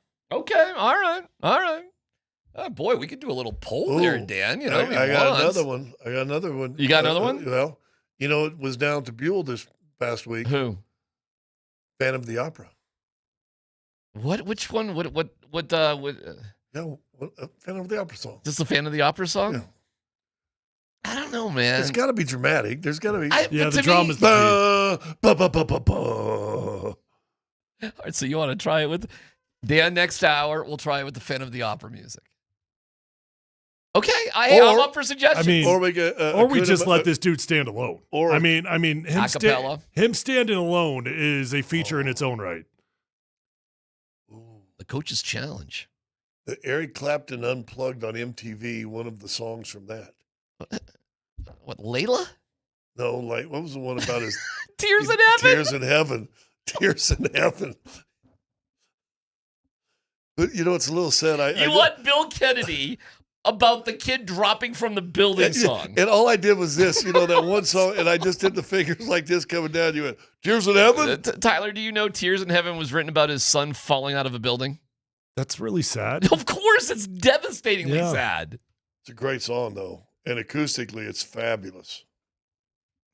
So the laundry list is what? Tears in Heaven and the Phantom of the Opera? Yeah. With Bill Kennedy. And Tyler just wants it a cappella. Yeah. Just like flat out Bill Kennedy. Let with him the go. Crowd. Yeah. No, nothing. We can do the one part, on Fire on High from ELO. Oh, boy. Scott's brain is running now. No dumb questions coming up next here on PhD.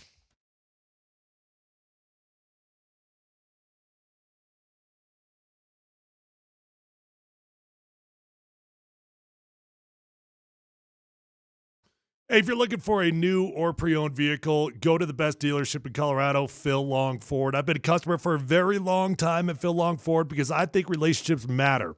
I know these guys, love these guys, trust these guys. They're going to get you taken care of. I send all my family and friends there. And once you buy your first car from Phil Long, you're going to become a customer for life because the experience is different.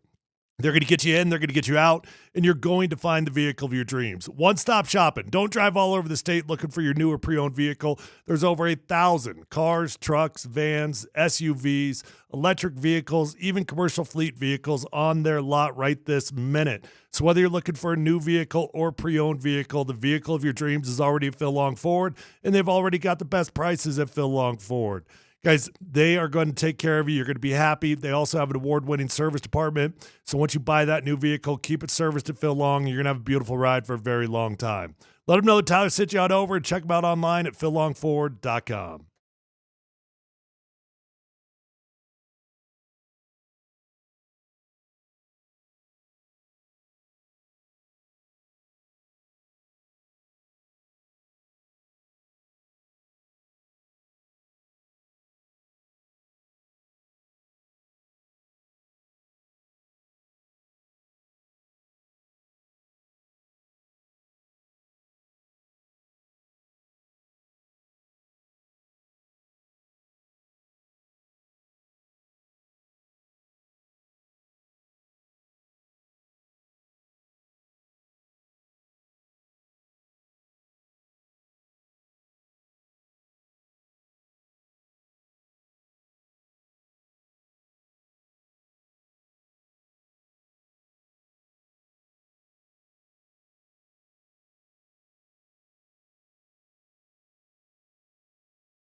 Polumbus, Hastings, and DMac present No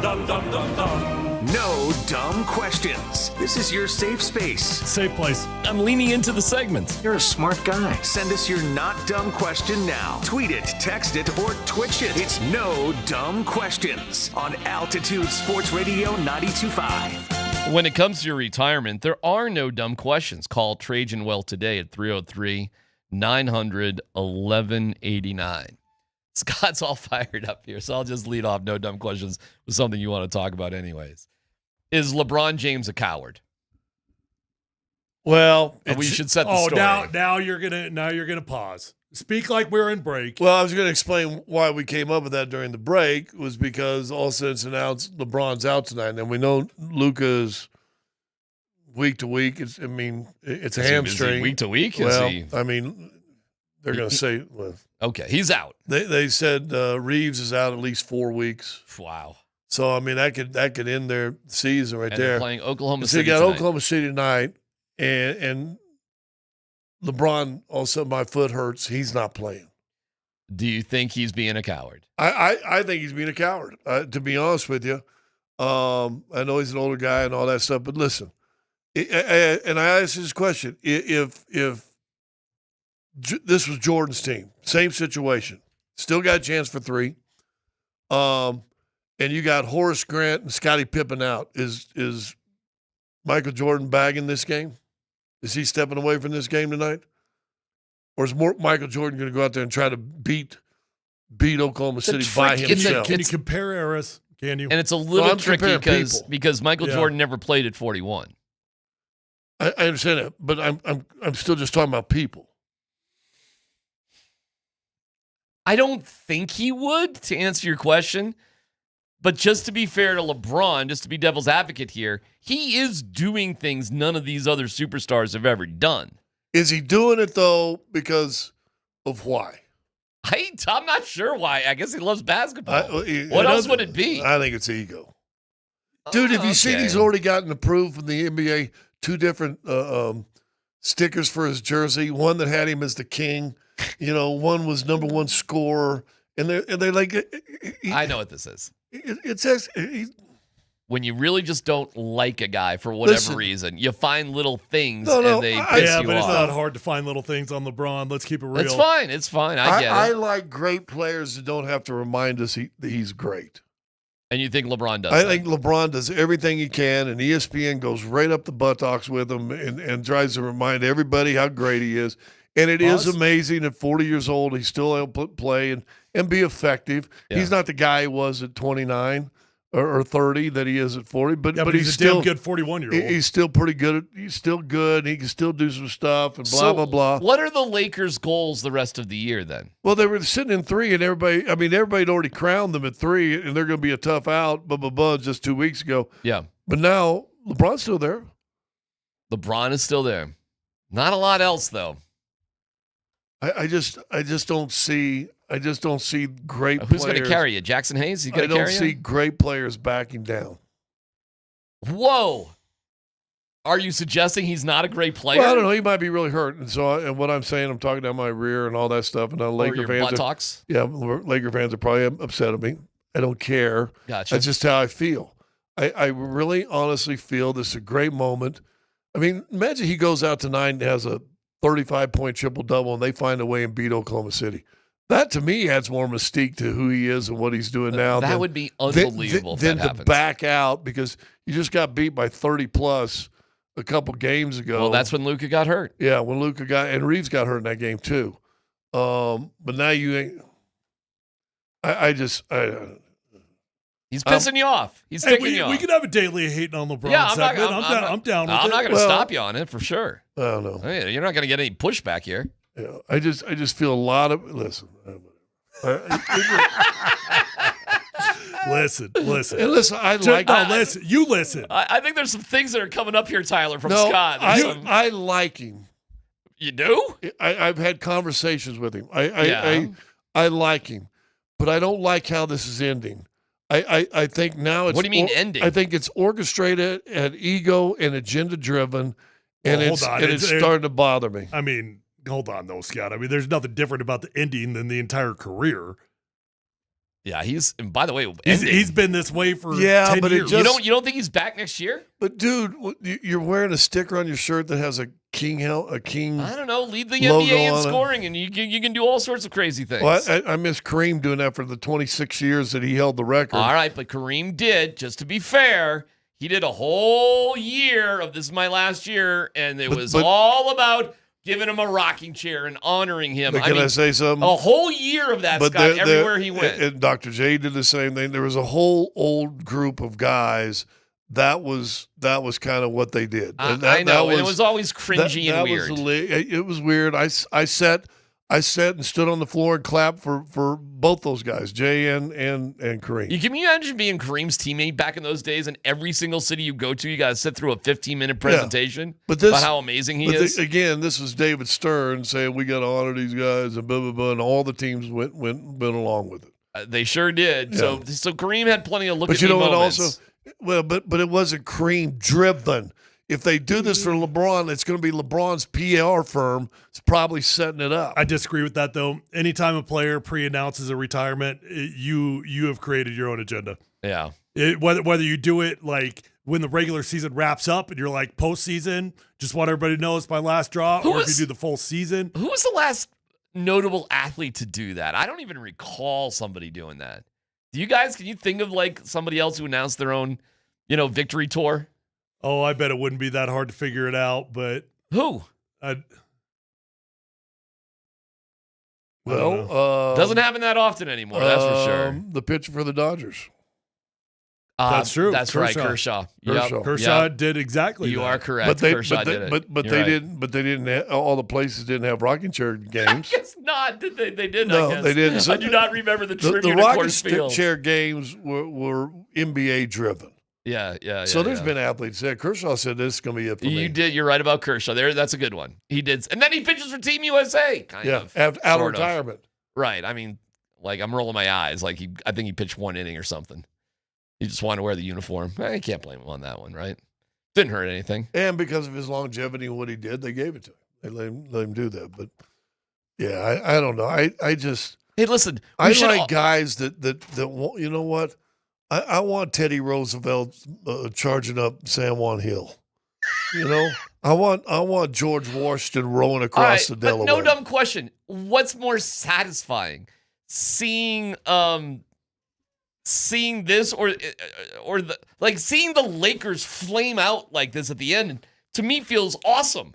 Like this is great. Like they had all these expectations. Look what they're doing. Well, and but it's a different type of flame out, though. I mean, it's not like a typical flame out where they just exploded and it stopped working. Like they lost Luka, they lost Luka and they lost Reeves, who I think is arguably their second best player too. He is. And now LeBron is tapping out. Seeing the Lakers melt down to me is awesome. I know what your frustration is with LeBron, but the end result is the Lakers are going nowhere. They're going nowhere. And I love that. I do love that. That's fine. Then tell the 4-letter network to quit kissing Butah. I'll pass the word. It bothered me. I listen. Where do you think? I want my David. I want. Who do you want LeBron to be? He's David. He had a chance tonight to go into the best team in the NBA and be David. Did you just make LeBron David? No, I said I wanted him to be. No, those two don't exist in the same world. Well, they got the abs. I mean, they're both like ripped. Well, I mean, David wasn't ripped. Oh, David wasn't ripped? He was like a 14-year-old Get to know your Bible, shepherd. buddy. Oh, boy. Who was the guy who was ripped? It's David versus Goliath. David was the opposite of David Goliath. versus Goliath. Samson. Oh, yeah, Samson was probably. I don't know. I'm thinking of the guy with the, Samson, as long as he's got his hair. Yeah, I think, but he was probably ripped. Superpower. Samson was probably ripped. Yeah, probably. Yeah. And you know who else was ripped? Hercules. All right. We come back with the big story of the day. What a remarkable night for the Nuggets. And the latest for the Avalanche. It looks good, and they're making a statement about something that we've been talking about all year. Details next.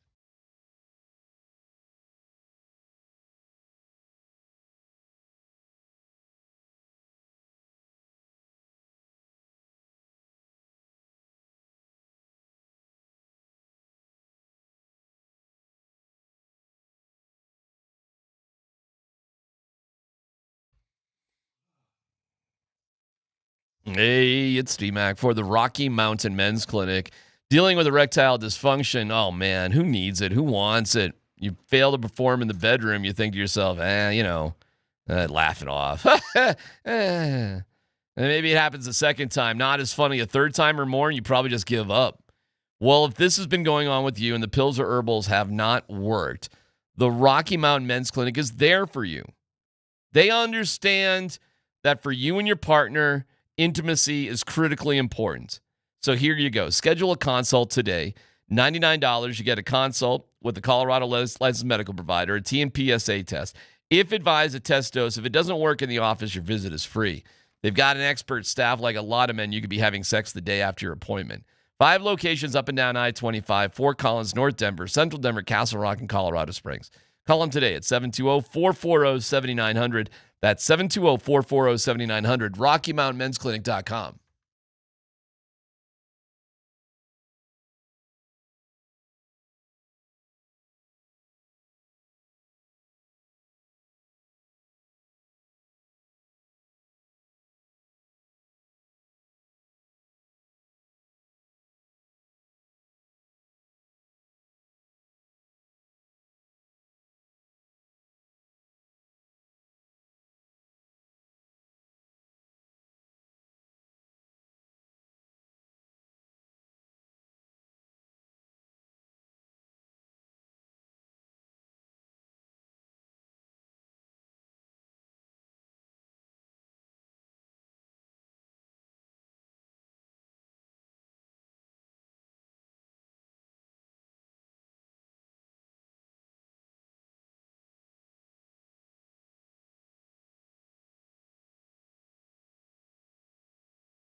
What does it mean that the Nuggets were able to do what they did last night?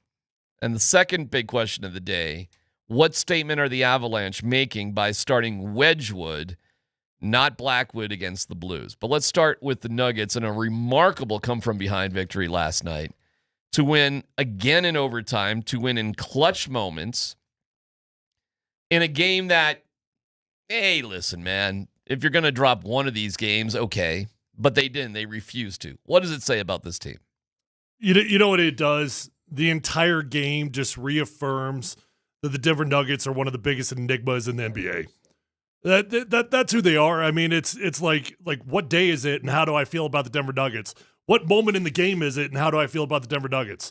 You're playing with your food for 3 quarters. You're down by 14 going into the fourth, and then you've got an epic comeback, and you look like champions. You look like you're capable of winning it all. So to me, it just kind of reaffirms to me that it's an enigma basketball team that is capable of winning it all for sure. And also, they scare the hell out of me all the time. Yeah, I would say even last night they weren't playing with their food. They just didn't want to go to dinner. Okay. And then they realized, they were going to pass out door prizes. And so, hey, we better show up for the end of the door prize. Now, okay, let me narrow good. in on you. Is this because Portland traditionally this year is a terrible 3-point shooting team, meaning we don't have to work as hard defensively to contest shots and close out, and that was killing them? Well, it's a reminder that you and I were talking about a while ago that you still got dudes on these rosters that, people, they're putting film out for everybody, and Tyler knows the importance of that. I always used to say every guy who's playing was an All-American somewhere down the line that you're playing against, even the 10, 11. Dude, I was the 11, 12 guy all the time, and I made All-American teams in both high school and college. Humble brag, just casually. But I'm your 11th to 12th guy, and everybody fan the thing, I suck. So yeah, I think that was part of it. I think they said let's just get out here and get this game over with. I mean, they're trying to get the playoffs. They're trying to get that third spot now. But then all of a sudden, a team that's 29th in the league in 3-point shooting, at one time was shooting like 60%, like 8 of 12 from 3. It was pretty sick. And you're 1 of 7. They didn't really back down all that much. I kept waiting them to fade off on it. But it was interesting. I mean, they attempted, 25 of 52, so 48%. The Nuggets took 101 shots. 101 field goal to attempts. 89. You might say, "Oh, is that really?" I don't find that exciting at all. I find that lazy basketball. I find it guys just dribbling up, hucking it up, and whatever happens, happens. Now, in their case, they were hitting them. Yeah, so they kept doing it. That's another thing too. The momentum. If they miss their shots, you're not seeing them do that. Oh my God, Scott! If they shot 35% or 32% or whatever they normally shoot, the Nuggets win that game by 20 points. Right. But they went in. They kept going in. They didn't stop going in the whole game, and they still lost. So what did the Nuggets do? What are the Nuggets in their DNA at the end of the day? I think when they're a focused, driven team, they're scary. For sure, without a question. And the lucky thing is starting. What is their last game? Is Sunday. So starting the following Saturday or Sunday, whichever day they pick and play, there's no reason not to be a focused and dangerous team. It's Memphis on Wednesday, who has nothing to play for, but I'm not taking them lightly. I just will not do that. You hope this was a reminder last night, though. Yeah, I mean, I guess I would be surprised. Listen, I'm not taking them lightly. I'm not predicting a blowout. I won't be surprised if they were to blow out a team that has literally nothing to play for on the road, okay? And top 4 worst team record-wise, so they're still playing for draft pick. Yeah, I mean, management-wise, you don't really want to win if you're Memphis.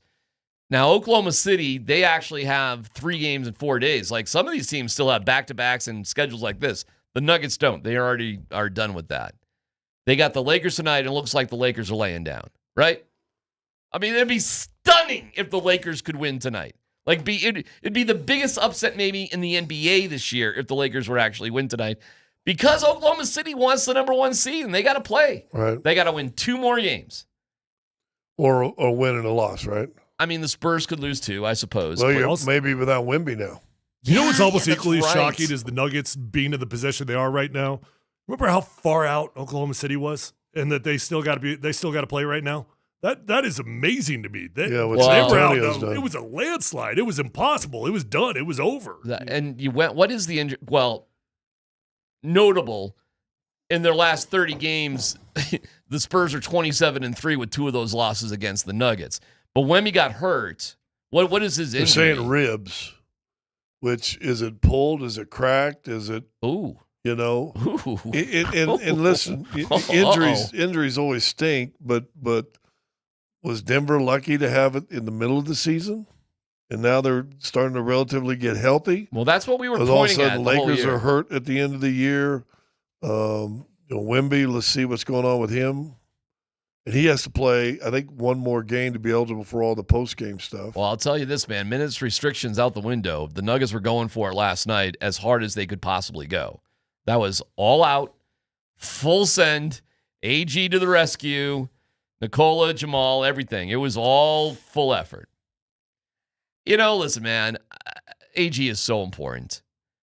And now with Spencer Jones' injury, Valanciunas, and also Najee's out too. So, like, you don't have a choice. But good for Val, right? Like, Val was out of the lineup completely, not playing at all, not part of the plan. And there's 2 significant injuries to Najee and Spencer Jones. And guess what? You need him. And you know what? He doesn't look too bad right now. What has changed? Why does he all of a sudden look a little bit better? Well, I think one, remember he was hurt and missed 15 games too, and I think that probably slowed him down a little bit. I don't know where his conditioning was. And then right as he's kind of coming back, they decided to go with that small ball. Well, 2 of your guys in small ball were Payton, who came back, and Spencer Jones. Well, now those 2 guys are gone. Your small ball thing is kind of a little bit out the window. I know they tried it the other day with Gordon in that San Antonio game, and it did not work. So, you know, and you played bigger guys. You had a 7'2" guy and a 6'11" guy last night. Well, that it's was funny playing. seeing Klingen. What's his face? Klingman? Klingen. You remember what a stud he was at UConn? Oh, yeah. Well, he killed Edey in that final Right? game against Purdue, right? And then you see him. That was a fun game. And these 2 giants. And you know what? In the NBA, both of them, they're kind of okay. Well, that was he that still was had also like what 17 and 12 last That's night. what the profile on both of them was coming out of college. Is like actually nobody's really overhyping what they were going to be in the NBA. Both of these guys, though, are huge. Like, it's just like, yeah, I get it with Wembanyama. It's ridiculous. Klingen, that guy is way bigger than Jokic. Yeah.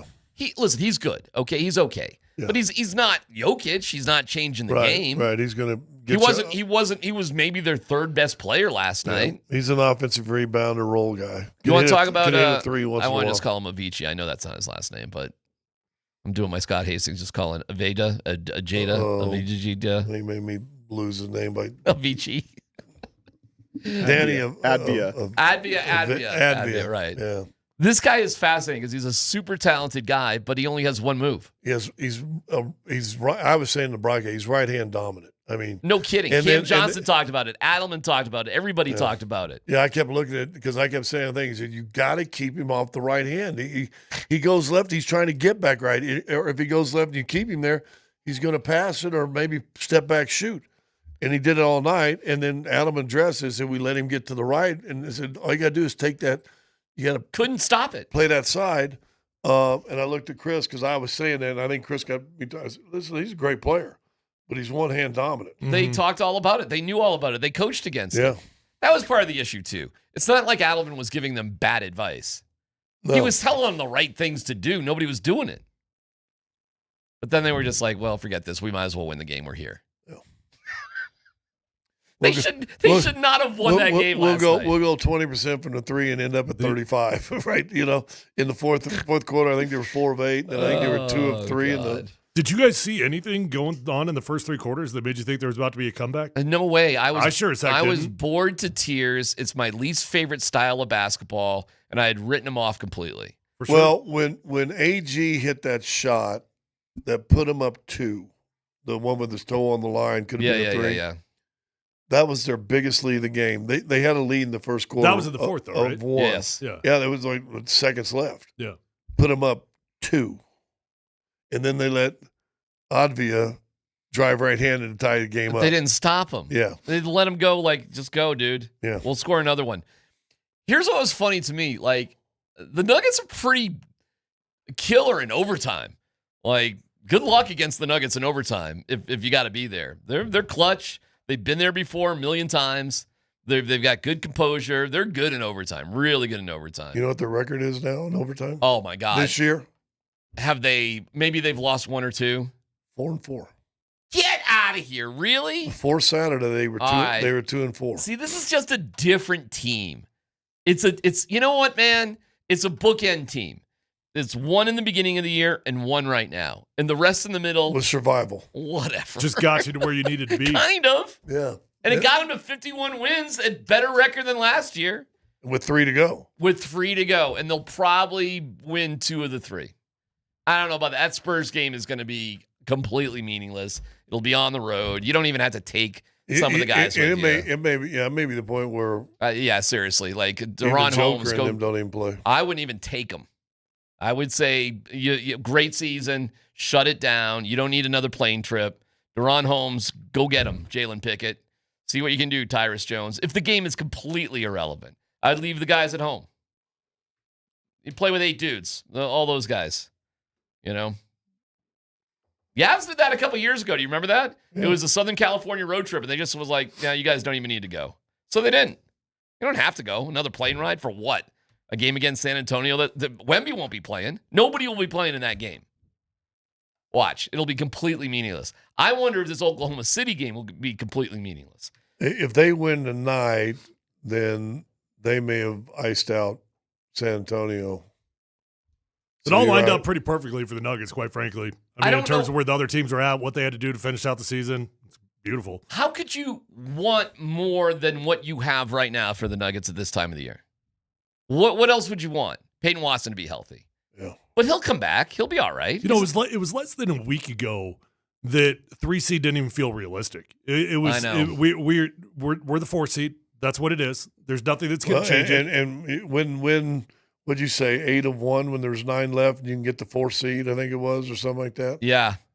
But or 7 and 1. We wouldn't have been able to you can't predict injury. Injury changes everything. Well, and you couldn't predict what happened to the Lakers, is that what you're talking about? Correct. Yeah. Correct. Because the Lakers still hold their own destiny but any meltdown by the Lakers is fine by me. We've got a keyword coming up. Stay tuned for that. We'll also have Bill Kennedy. We have a bunch of different music to do the Bill Kennedy montage, but that'll be around 2:30 or so. So stay tuned. The Avalanche tonight, early game, 6 o'clock, 5:30 pregame here on Altitude. Wedgwood's going in net. Now, there was some speculation. Do you put Blackwood back in against the Blues because you just played them? So shake it off. Let's see what you got. You got a day of rest. Get back in there, Blackwood, and let's go. But they're not doing it. They're starting Wedgwood. You also get Nick Wan and Val Nichushkin back from their little injuries. And Kiviranta and Bardakov will be healthy scratches. So you have an Avalanche team that is, here we go. Like we're at full steam here. What do you think it says about Wedgwood getting the start tonight? Is this a wrap? Well, I think it is. I think even though if you heard Bednar on this past week, said, listen, it's worked for us all season, kind of alternating these guys. Why would we stop? When he says that simply, you're like, I guess you're right. Yeah, but it doesn't feel that way, does it? No. But even the Blues game, it went with Blackwood was horrible. Well, it's been a yo-yo. It was a bad Blackwood game. You shut out Dallas with Wedgwood. Not a great result against the Blues. I will be stunned if the Avs don't come up and kind of, take care of business tonight against St. Louis. I will be surprised if that doesn't happen tonight. And with that and a combination of other things, not only do you win the West, but you could win the President's Trophy depending on how, Carolina does. There's a combination of a bunch of things. But you can if you just win 2 more games, that's a wrap. You're handling it no matter what. But you'll still probably, fall into it even if you lose because other teams will lose as well. The Avs have done a great job. They've done a great job. They've wrapped it up. We'll see if they leave a couple guys at home. And when do you get Cale Makar back in there just to sort of skate around a little bit so you're ready for the playoffs? Got to give him a couple games. All right. Do you? I think one would suffice. The last game of the year is a home game against Seattle. Yeah, I honestly wouldn't overthink that, quite frankly. I mean, he's played a lot of hockey. It doesn't feel like an Aaron Gordon situation where you needed to get him caught up to speed. I actually agree with you. If he didn't play at all and his first game back was in the playoffs, I think it would be just fine. I think you find out how to figure it out. So both of our teams this week are in pretty good spots. It's been a nice little run. And then you got the Rockies who are winning too. It's like, this feels like a good time right now. When's the last time the Nuggets ever won 10 games in a row? I don't think they've ever done it since Jokic has been there. I think they've done 9 a bunch of times. I think this would set a record if they beat Memphis. I could have sworn I heard that this morning. They've never done it. They've never won 10 in a row during the Jokic era. You know what, Dan? We might need a little math checking on that one. This is tied for their longest win streak in the Jokic era. So if they win tomorrow, that'll break the record. How about that?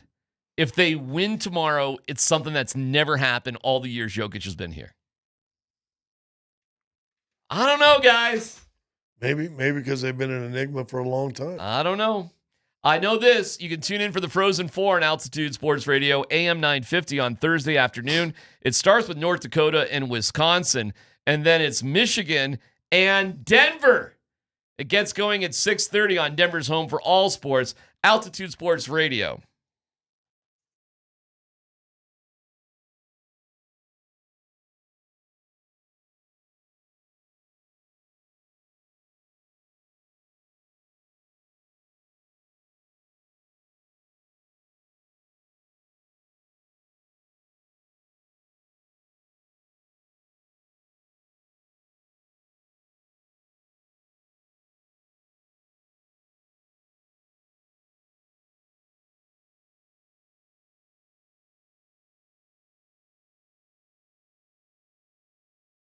Hey, did you know that leaving an old 401k with a previous employer can create higher investment costs? If you have an old 401k and you aren't sure what to do with it, call my friends at Trajan Wealth today at 303-900-1189. Call Trajan Wealth and discuss how to optimize those funds and get that money working for you again. Guys, choosing the right financial advisor is one of the best investments you could ever make for yourself or for your financial future. Let Trajan Wealth's fiduciary advisors help you craft an income plan that is going to help you meet your goals so you can focus on what matters the most, your family, your future, and the enjoyment of your future. Call Trajan Wealth today to learn more, 303-900-1189. Trajan Wealth's going to come up with a customized game plan for your family, for your finances. It's going to be unique to you and you alone. You're going to walk away calm and confident in your future, knowing that your money is invested in good places that you can count on. So contact Trajan Wealth today at TrajanWealth.com. Advisory services through Trajan Wealth LLC, SEC Registered Investment Advisor, client paid advertisement. Additional disclosures at TrajanWealth.com.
All right, here we go. Turn it up.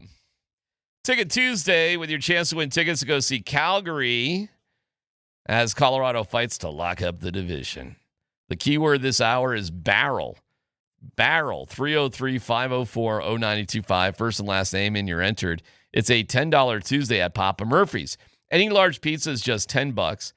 Find a location near you and order at papamurphys.com. Again, this hour's keyword is barrel. We'll announce the winner at 2:55. We'll honor referee Bill Kennedy we've had a lot of great suggestions for music behind the Bill Kennedy montage. That's coming up. But first, let's football go, Dan.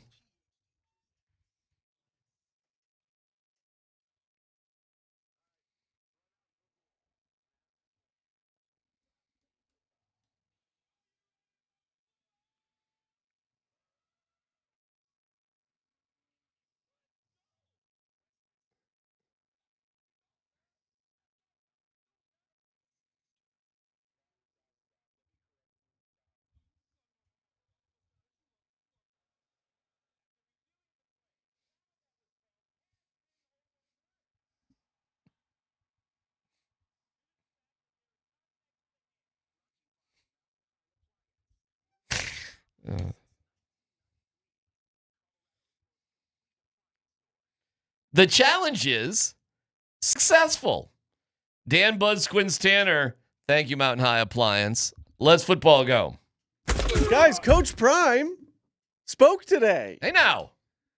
So CU Pro Day, here's Coach Prime's thoughts on the Pro Day. He said, quote, this is coming from Nikki Edwards, by the way, quote, many of them came back in phenomenal shape. I wish they would have been in that kind of shape when they played here. I don't understand that. You've got a whole season to work out and train, and you go somewhere for 2 months, and now you give it your all? You should have gave it your all for the stuff that's on the film. Wow. You've got 12 games on film. Wow. That's when you give it your all. That is from Coach Prime. Wow. So he's throwing his own guys under the bus for not being in as good a shape as they possibly could have been, Tyler, in the season, and now that they want to be pros, they're in better shape. Yeah. Wow. You know, combine season or I guess for them, pro day season, it is an interesting period that, you know, what he's wrong about, he's right and he's wrong. You shouldn't come back in better football shape for the combine or for the pro day. Mm-hmm. You should come back prepared to run a 40-yard dash. You should come back prepared to bench press 225 as many times as you possibly can. Combine shape. Yeah, so I mean, you're literally training for things that you're never going to do the rest of your career as long as you're employed. So I do recall, like, my personal experience. I got radically stronger in specific areas that I was deficient in because I was training specifically for unique things that I never trained for previously, right? So, if the guys are just coming back looking bigger, bulkier, sexier, all those sorts of things, I would agree with them. Like, why didn't you look like that before? Well, whose responsibility is that, Scott? Well, it depends who's running the asylum. Well, it's. When Prime comes out, he seems to be surprised that the guys are in better shape now than they were during the season. Harry Truman had the placard on his desk that said the buck stops here. So if your guys were not in condition and giving it its all during the season, that's on you. Why would Prime throw those guys kind of under the bus like that? I think he's probably trying to give them props for coming in shape, but then these are guys that are gone though. They're not playing in the program anymore. But that's like a backhanded compliment. Yeah. Or yeah. So if he's talking about the guy that went to LSU. No. He's talking about CU guys competing in their pro day, but they're not playing with the team. They're in the CU pro day to move on. Not everybody gets invited to the combine. That's why you have the pro days. You know what? Again, we'll go to Seton that went to LSU. Pretty good shape.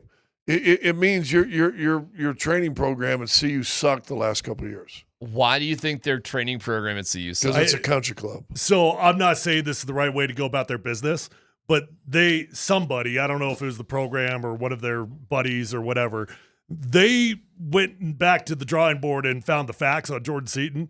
They found all these videos of him where he's shirtless and he's bragging about how he used to be 360 pounds. He got down to 306. I'm 12% body fat. And so all the things that he's saying happened while he was at LSU. That transition actually already happened at CU. And they literally put Jordan Seaton on camera saying these things, showing his body, showing the transition. So some of it's just kids going to a new program. And I mean, I'm not saying they're lying, but they're giving the audience what they want. They're speaking to their new fan base. They're talking about how amazing the new place is. Does any of this give you pause for next year, Tyler?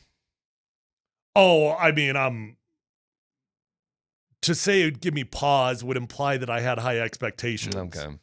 What are your expectations for next year? Well, but I'll say this. I mean, if you're making the amount of money you're making, bowl game is that's like the bottom of the barrel. You know, like 6 wins. Like you're going to a bowl game no matter what. Right. You think they're going to a bowl game next year? I don't know. But I'm going to say that, and I'll say this about anybody that tries to oversell their knowledge of college football. I don't know how the hell anybody knows the rosters of college football. That's fair. I don't know how Right. anybody knows what's really going to happen next year. How do we know what the other teams are doing? Like for me to sit here and tell you what my expectations are would mean I know what the roster is. It would mean that I know like the new guys that came in and the positions that they're changing and filling. And like, it's like impossible unless you're spending 24/7, 365 following that roster. It's impossible to know what your expectations are. But in the start of that spring day or spring game? Sure. Yeah, that's a good evaluation period. Well, that's Saturday. It's always tough because you're playing against yourself. So when the offense looks good, does the defense suck or is the offense great? Vice versa. You know, it's hard to tell what you really got. First look at what the new offense is supposed to look like. That's right. I mean, and they have not done a lot of media access this entire spring season. So yeah, we'll get a first glimpse. The go-go offense. We'll see if it's a go-go or a no-no. We'll see a little bit, at least on Saturday. Next up, Dan. All right, well, we do have one more quote here from Coach Prime talking about his quarterback, Julian Lewis. Quote, "I'm proud of the strides that he's made both as a potential leader and quarterback that we can really count on from start to finish," close quote. So just expectations in year 2 for Julian Lewis. And do you guys think Julian Lewis sticks it out with Deion in Boulder, or do you see him transferring like everybody else is? Well, I don't see him having a lot of good options right now. I don't know who would really want him right now. So they win 6 games, and he has a monster year, and he's all Big 12. He'll probably be gone. Then we'll see you later. He'll probably be gone if he has a big year. Maybe, but I'm not a huge fan of the go-go offense. I'm not a huge fan of dumbifying football to basically say, like, it's fun, it's exciting to watch. Yeah. But what you're saying is we don't have the guys, so we're going to change our system to play option football, which maybe that's a reality check and that's fine. I'll say this, even though I don't love the concept of the offense, Julian should be fantastic in it. All right. He should thrive in this new offense. All right, Dan, you got one more, or is that it? Yeah, just real quick, kind of a big deal or not a big deal. So Fernando Mendoza, the projected number 1 overall pick in the NFL draft, has informed the league that he is not planning to attend the draft. Sources tell ESPN's Adam Schefter. He wants to share the draft experience with his family in Miami. The Raiders obviously are expected to select Mendoza first overall. Where's the draft? Is it in Pittsburgh this year? I believe it is in Pittsburgh. I know it's in Pittsburgh. It is in Pittsburgh because they're closing schools or whatever. So the last first overall pick in the draft to not attend the draft, guys, was back in 2021 when the Jags took Trevor Lawrence first overall. So big deal, not a big deal. What do you think Roger Goodell thinks about the projected number 1 overall pick not attending the draft? Well, this is what you get for sticking the draft in Pittsburgh, by the way. It's just not that interesting. Oh, you think he chose that because of Pittsburgh? I don't know. But listen, do you want to go to Pittsburgh on your big night or just be home with your family in Miami? In Miami. I get it. I get it. I think it sucks for the NFL and for Roger Goodell. I think that dude is incredibly socially awkward. I'm being serious. I'm being dead serious. And I actually think it's a little bit of a concern in the evaluation process. Oh, and okay. And I wonder this isn't fair for me to say, but I just wonder, does the dude have social anxiety? And how does that factor into him as a leader, as a quarterback, as your franchise, all those sorts of things? The dude is awkward as hell. I mean, he is flat out awkward. Didn't seem like that after the national championship game when he was doing all the interviews. You didn't think he looked awkward? No, he seemed like a young kid who just won a national Scott, championship. I mean, that we dude were all looked awkward as hell. We were poking fun at him how awkward the interviews were. I would have pushed against you because I didn't think he did. Oh my gosh! I mean, the whole country kind of was. He's like Kirk Cousins on cocaine. Like, listen, he seems like a great young man for sure. I got nothing bad to say about him. But people definitely were teasing him about how awkward things were. Is he awkward, or is he just a straight-laced kid that everybody wanted him to drop some F-bombs and everything else, and that's just not who he is? But it's not. There's a difference between F-bombs and talking like, just I can't even do it, but the way he was presenting things. Listen, the question is leadership. How did he do in the Heisman Trophy presentation? It was awkward. It was weird. Yeah, I didn't think so at all. What? Dan, you got to find some clips of this guy. You got to find me some clips to play for Scott. At the end of the day, he's a great young man. He's absolutely you attain leadership by winning, and everybody will be fine, and it's all good. Well, his teammates seem to love him. I didn't see what you guys saw, so maybe I have to go back and look. I just thought, getting the moment pretty excited I think he's Gomer Pyle. What you're saying is the moment of the draft may be a little bit overwhelming, and it's just more comforting to be with your family, which there's nothing wrong with that. Yeah, that's what I'm wondering. That's what I'm wondering. That's it's not fair for me to say that. I'm just curious. He's an awkward dude, and I do wonder how that's going to translate in the huddle. I will say this. Sometimes I think quarterbacks who can simplify their lives and their process end up doing pretty good. I don't know if the NFL is built for a lot of deep thinkers out there. Sometimes there's a difference, I think, between being really smart and football smart, or both things. Was Andrew Luck a little awkward? Yeah. Yes, he was. Yes, he was. Different, though. By the way. He was, though. No, yeah. Scott's got it. I thought that was Did you guys see the thing that came out this past week with Andrew Luck and the GM in Indianapolis? No. What's up there? The basically, when he retired, the GM came to him and threatened him and said, either tell me you're coming back next year or we're moving on from you. And so Luck went, really? Okay, I'm done. I'll move on. But it basically came out it was a threat from the GM. I did not know that. Why Andrew Luck, was just out this past week. Oh, wow. Hey, listen, man, talk about not reading the room if you're a GM. Like, I think Andrew Luck was his own man from the jump. Always was. Awkward. A little bit. He's smart. I mean, one thing can go with the other. The only other number one pick at the quarterback position that's ever skipped the draft was Trevor Lawrence. I don't even remember that. Well, Dan just said that. I wasn't listening to Dan. However, we do have suggestions for the Bill Kennedy montage. We've gotten this one several times, saluting Bill Kennedy, the explainer of rules and coaches' challenges to the nth degree. Interstellar. Got a lot of people I gotta remember that music. Well, that's it was pretty creepy, epic. Creepy epic music. Yeah. I mean, like 1.25 seconds is a year on Earth. Dude, a day. I was reading about a black hole curve and how it affects time just the other day. Anne Hathaway is fooling around in that water. McConaughey's like, get back. And that other dude had to suffer because of it, Anne. 26 years he was up there. Right? And we are in a simulation. Okay, so here we go with Interstellar and Bill Kennedy.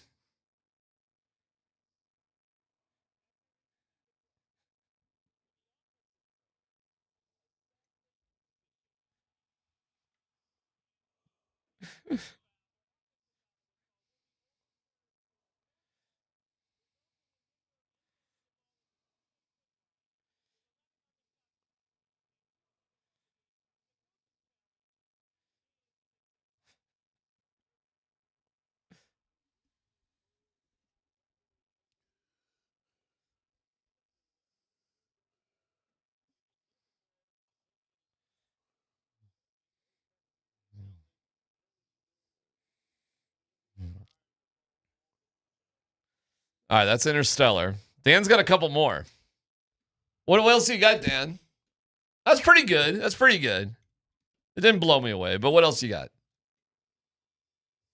Phantom of the Opera. Oh, this one's pretty good.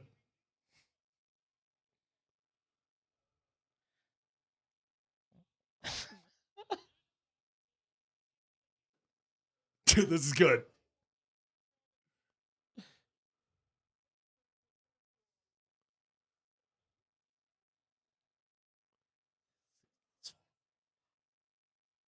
Better than I thought. Hey, I like that one because it's a mixture of drama and hype. Man, that music sounds so freaking cheesy, but yeah, what is it? Electronic Phantom of the Opera? That is so cheese music. EDM electronic. Dan, you got one. What's your last one? How about Star Wars? Oh, he's got one more. Well, I can do Star Wars.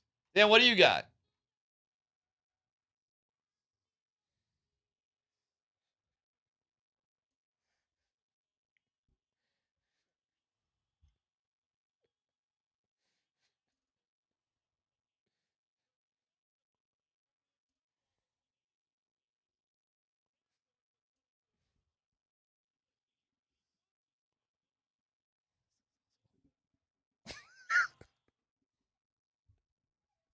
All right.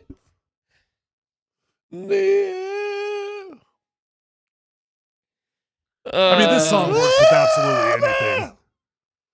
You know what was interesting about that? They called jump ball, and I thought because Val got the rebound, it should have been Denver's ball. Bill Kennedy explained it. But between then, anybody you want. But yeah, and they put up Cam they Johnson. draft Kling and Cam Johnson. Cam Johnson. Well, who else you got? Who Well, else Joker just checked in. Well, I think Cam John. I don't know. It got me. Who knows? Jump balls. You want to hear Star Wars with it? Yeah, sure. Oh, this might be it. The defensive foul that was called has been overturned due to the fact that there was contact made by the offensive player with a leg kick, results in an offensive foul. The coach's challenge is successful. Oh, that's pretty good. That's a pretty good one. Star Wars might be my favorite. Well, we salute you, Bill Kennedy, for making the game a little bit more enjoyable last night. Welcome back. It's PhD on 92.5.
We want you to tune in to the Avs game tonight with Connor McGahee right here on Altitude Sports Radio 92.5. Live coverage from St. Louis will start at 5:30 with the pregame show powered by Ramos Law. And then they'll drop the puck just after 6 o'clock on your home for the Avs, Altitude Sports Radio 92.5. What do you guys think about the Avs Blues tonight? What are your thoughts here? Feels like, Revenge game, Denver or a little bit, huh? Avalanche wins it. I think they win at 4-1. Thank you very much. Here you go. Somebody else may lose. The season could be wrapped up tonight. There you go. Sounds about right to me. That does sound about right. Who's Carolina got tonight? Oh, jeez, I don't know. I don't know about that one. Well, you went Canadian on that. Oh, jeez. Oh, jeez. I don't know the organization and the process of Analytics. Analytics. I heard somebody suggest that the Avs should sign up Patrick Waugh to be an assistant coach. For what? Oh, assistant. Mm-hmm. To just help him out, Goalie coach? Oh, well, you got Yusei. I don't want to push him out the door. What's his name? Yusei something or other. He's got the spiked hair. Kind of looks like a hedgehog. Good dude. Finland. Yusei Parkkinen? Am I getting his name right, Dan? Anybody? Did I got that right? That sounds right, but I don't want to butcher it. You know what Carolina's got tonight? I don't, or I would have said it. Boston Bruins. Okay, so go Bruins. Yeah, go Bruins. So Bruins win. Avs win. The regular season's over. They win the best of, right? It's done. Yeah. You're there. I think my math is right on that one. I think it's all done if that happens. Go to standings, Dan, and we can figure this out relatively quickly. So you go to possible points, and let's just say, for the sake of argument, the Carolina Hurricanes lose. So that would be their 7th game. So they would only have 8 games. They'd have 4 games left, so they could get 8 points, 112. It'd be tied. But I think the Avs would have the tiebreaker. But I'm not positive on that. I think they would have the tiebreaker. Am I right on that, Dan, or not? Somebody smarter than me, please pipe up. Well, I believe that after points, regulation wins right here is the first tiebreaker. Okay. Boy, do you know that? Pretty sure. And that's a damn good guess. Well, regulation or overtime is the second. Regulation wins. That'd be tied too if they win 8 in a row. No, it's only 4. They couldn't win. I mean, we're talking some weird things here. Hey, when you guys are done figuring out math, just tell me how it works. You know what? How about this? You win tonight, Carolina loses. I'll take my bets. You've won it all. You've won first place. You've won the President's Trophy. Uh-oh, Scott. Uh-oh, we didn't want that, did we? No, I'm okay if they win it, but no. I mean, seriously, Dan, the year before they won it, they won the President's Cup.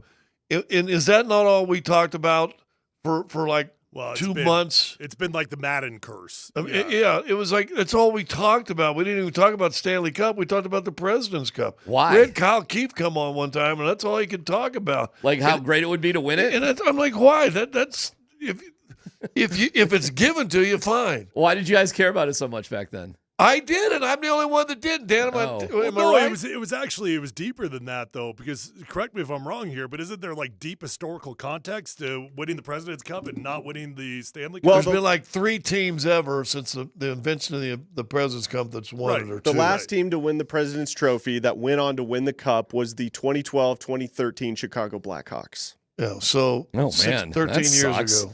Right. Dude, is that right? Yeah. I just looked it up. That's a terrible It's stat. like the Madden curse. God dang, that's not good. Yeah, I mean, and there hadn't been that many overall, right? Well, 8 total ever. Huh? 8 total ever have won the and President's how many Trophy years they had the President's Cup? 1986. So this is from 1986.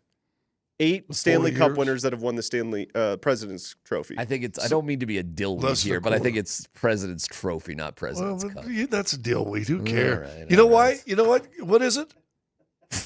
President's Trophy. Yeah, I don't care. Cup, trophy, you know what it is? I got you. Actually, because it doesn't matter. I'm sorry I brought it How up. about we say award? Oh, wait. You know what? Forget I said anything. How about we do this? You're right. I'm wrong. No. I'm saying you're right. I'm wrong. No, I bet it is a trophy. But how about I want a new name for it, Tyler? Certificate. Sure. Let's call it the President's Certificate. Because that's all you're really going to do. Yeah, you get a certificate. Put a plaque on the wall. Yeah, so put a golden let's brick try in to there. win the President's Certificate. President's ribbon. How many setups did you do? Did you get your pull-ins? Oh, yeah. President's Certificate of Achievement. Scott, do you remember the hardest part of that challenge? Pull-ups. No. No, the rope. Nope. The pegboard? Nope. That wasn't all. It was like I don't remember the setups, pegboard. pull-ups. I don't know. That's what I used to do. The box stretch where you had to put your hamstrings flat to the ground, your feet flat against the box, and see how far you could reach. I was always for okay a tall with guy. that. Pull-ups were the one. You I were good at do. that as a tall guy. Yeah, I was always. I was flexible for some reason. You know who's killer at that? Nikola Jokic. If you watch him during every national anthem, at the last thing he does is he does that. Feet flat, palms on the ground, like all the way down. That's impressive. I used to be him. able to do It's that. crazy. Yeah, I'd like to see you do that today.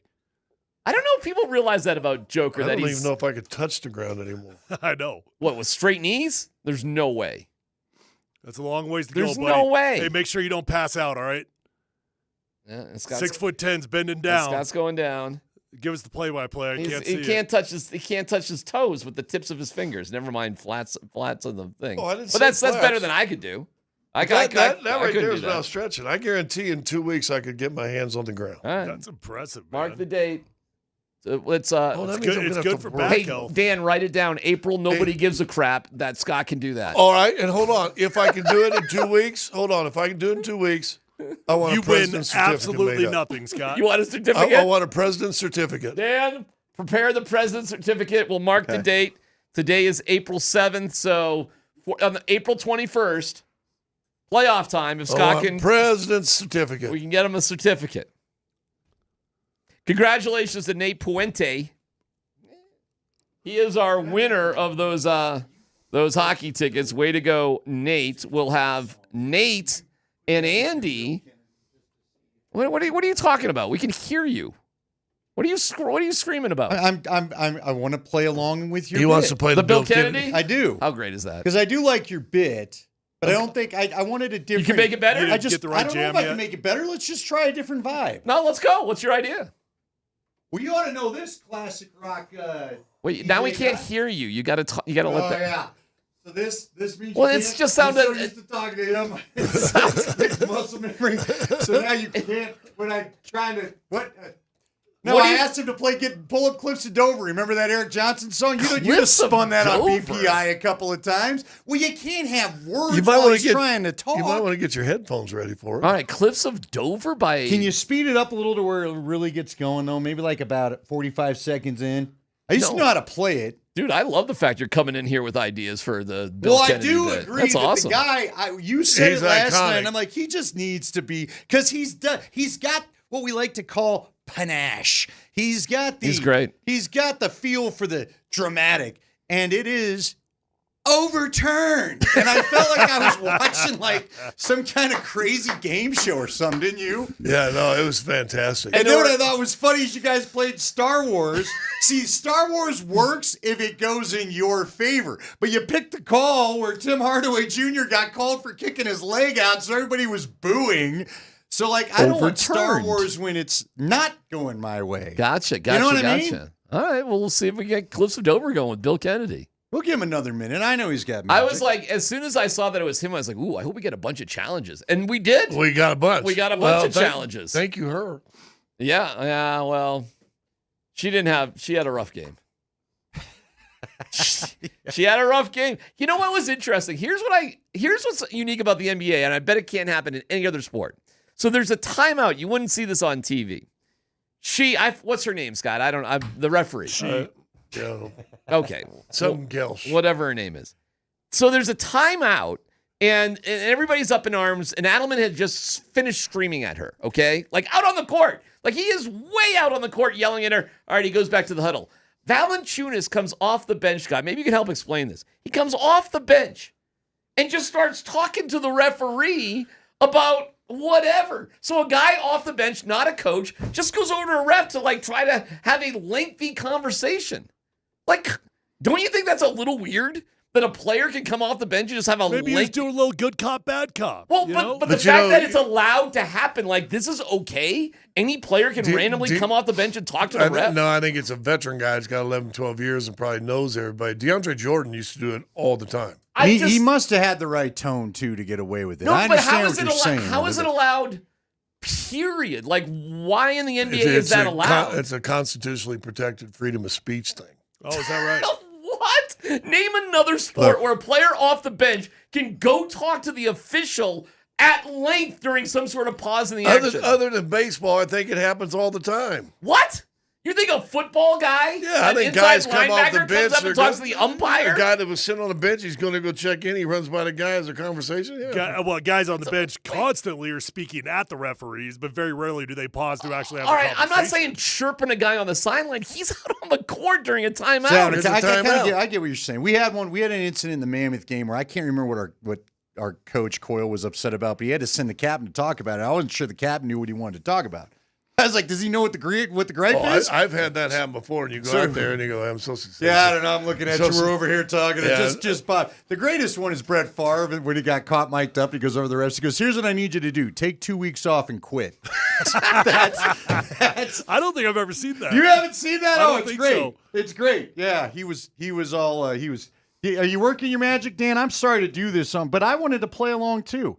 I feel like we're playing Simon Says. Do we got it? We got it? Let's work the masterpiece All right. of Dan Tanner. Here we go. The winner of Not Another Bracket Contest and the champion of the station. Didn't even get to enjoy for half a day. He had to go back to his day job right now, and he brings you this. All right.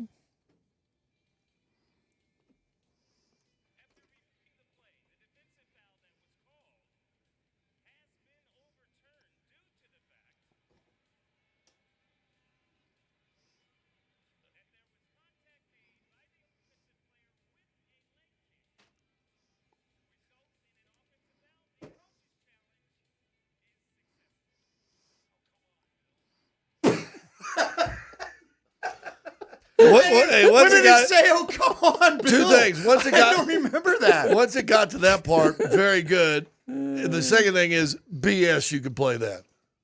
No, just the first Oh, part, and I can't do wow. it now. Wow. No, hey, listen, John Pakalenka, my teacher, who works at Off Broadway, is going to have something to say to you. Wow. Because he spent 3 frustrating lessons trying to show me the 5. And he's like, it's not fast enough. It's not fast enough. It's not fast enough. So Why are you just throwing shade at Andy? for because not he being had able- a bass one time, learned how to play one note, so now he thinks he can just criticize everyone's musical taste. Man. Because I spent a long he's week mad. of him trying to play Blink. Oh, yeah, he did do that. Blink-182. Hey guys, listen. It was like Hey, I was John guy that Belushi. brought it to the campfire. It was like It was John a bad Belushi move. in Animal House, the guy on the steps with the guitar almost. But he goes, guys, listen. Got like 4 dudes And in there, he so we wanted all to got smash quiet. it. And he plugs into this amp that's no bigger than my headphones right here. Yeah. And this is honest to God how it goes. Okay, guys, silence in the cabin. Dun, dun, dun, dun. Hold on.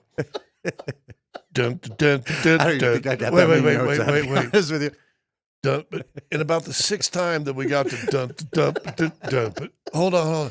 We're like looking at her going, Andy, you need to practice some more, man. It's KK. And it stayed with him. Wasn't that like an Andy Kaufman bit where he would like go out and start playing a song and then like stop after 2 notes and be like, wait. And then he just did it like 17 times in a row, and nobody knew what the hell to do. Yeah, everybody stop, because this is important. Hold on. KKSE FM HD1, Broomfield, Denver, Boulder. Keep going. We could have done that with a legal ID. Wait. Dun, dun, Wait. dun. We have. The greatest Andy Kaufman bit ever is he just got up on stage and read The Great Gatsby.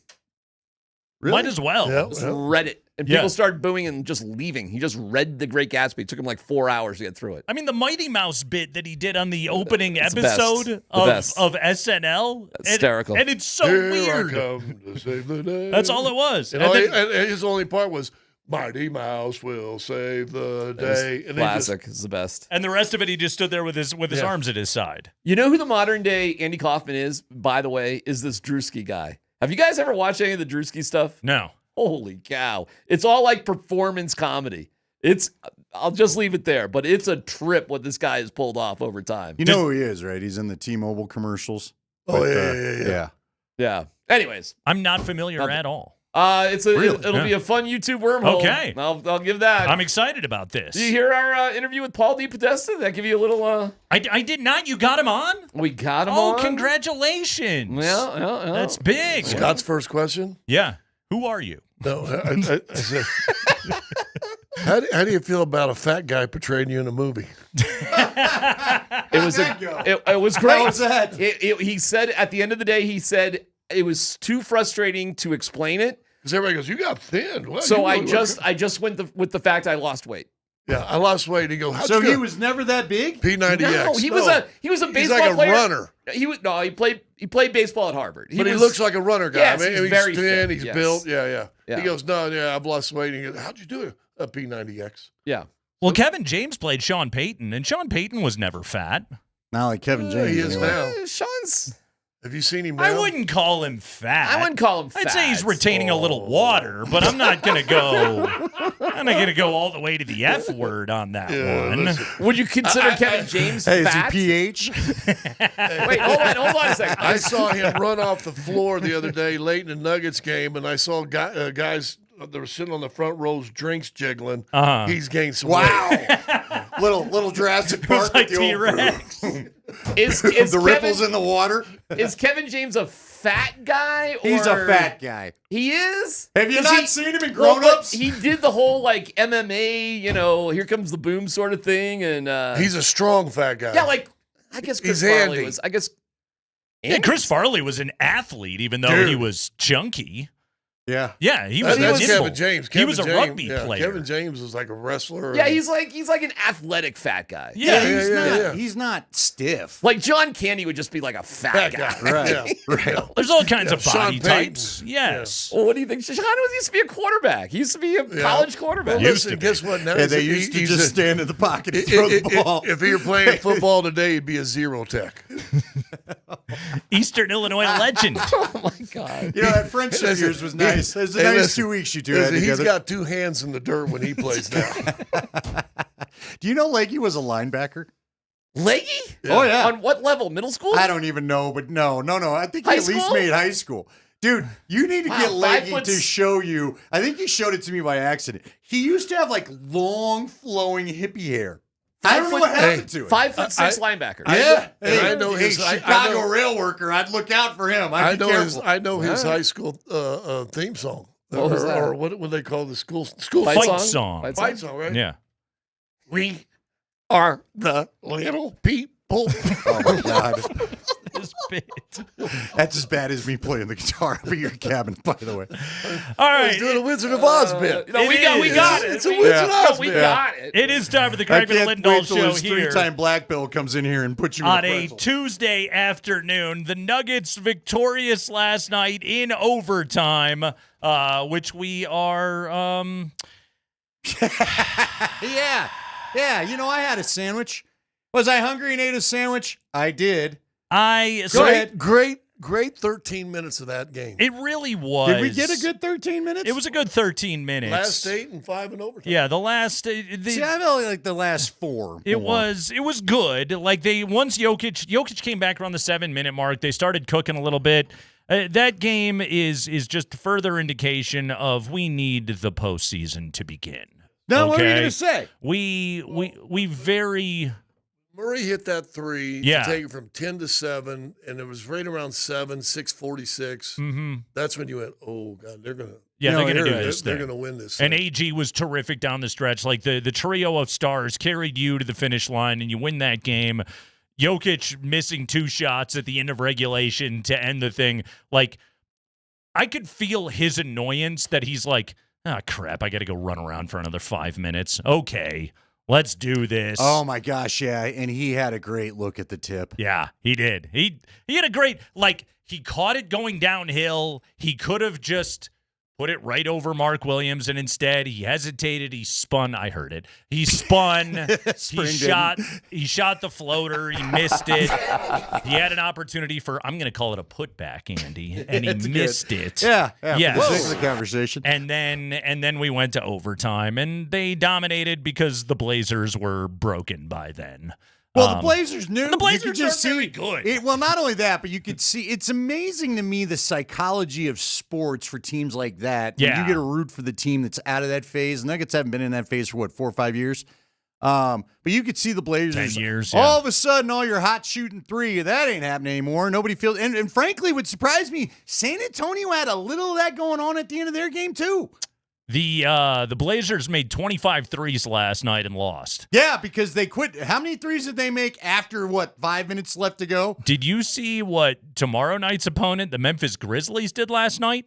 Didn't they go? They tied an NBA record Yeah, they by went making nuts. 29 threes. They lost by 16. That is a whole lot of we're not going to going to the hoop necessarily. They made 29 threes and they lost. Well, you know what a three does. Get you back on defense. It sure quicker. does. It absolutely Less does. of a run if you Yes. go and try to rebound that thing. Yes, longer rebounds, to be sure. You know what this season is, and that game is a microcosm of it? It's the intimate act with way too much foreplay. Let's just get down to business, okay? Okay. I'm going to push past that. Oh, really? Really? What I thought that game... You like bathroom talk, but that's too much for you? We couldn't stand their thrust. I don't really know where you were going with that. I'm just telling you, I need the playoffs, and I need to stop with all the fooling around. I'm just done. I'm done with it. I'm done with this. Yeah, I told you in the car, and now you're getting the full. Okay, now I'm following. I've had enough of this. Well, they're bored. Well, it doesn't matter. Well, we don't need to care. All right. Can you give a crap a little? Because here's the deal. If you would have given a crap by the third quarter, we could have done without overtime. Hell, I could have gone to bed in the fourth quarter. I could have caught some in the national championship. But no, you had to keep that thing close and had to watch you wait to play with your food, and then you finally took your big bite at the end. Finally got the broccoli down the last 5 minutes. There's a lot of analogies in there. Because I'm just tired of they don't care. Because that felt like a loss where all I was going to hear about today was they don't care. They're bored. Well, I'm bored watching this same stupid storyline play out. Just whoop their butt and let's be done. Golly. Yeah, they... Listen, in the Rocky Mountain Men's Clinic, an hour or more. Were you getting into vegetable play in the middle of all that? George Costanza, little ranch and a broccoli head. Where did the crudité come into the conversation? All I can tell you is because we said it before we got off the air, Nate. Yeah. We knew that we was knew. the game We we were going knew to that watch. was gonna be the game. We knew they were going to be bored. Yeah. We knew they were going to let them get out to big lead. Yeah, we knew that was the we knew at game. some point. Now, the only time I started to really doubt they weren't going to reel him in was around when Jamal hit that three. Look, that's at 18 at the end of the third quarter, and you're like, ooh. Jamal, even Chris and Scotty were like, oh, they're in big trouble now. This doesn't feel like when you're coming back in. Yeah, because, they were. Because Portland kept hitting everything. And then they cranked it up.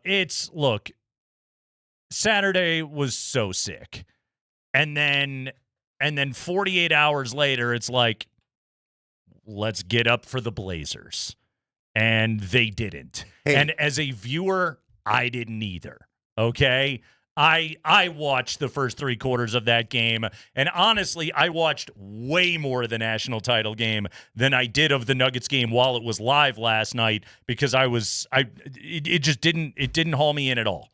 It was terrible. It was a book that I read the first chapter, and I put it down, and I never wanted to read another page of that thing. And I watched the finish.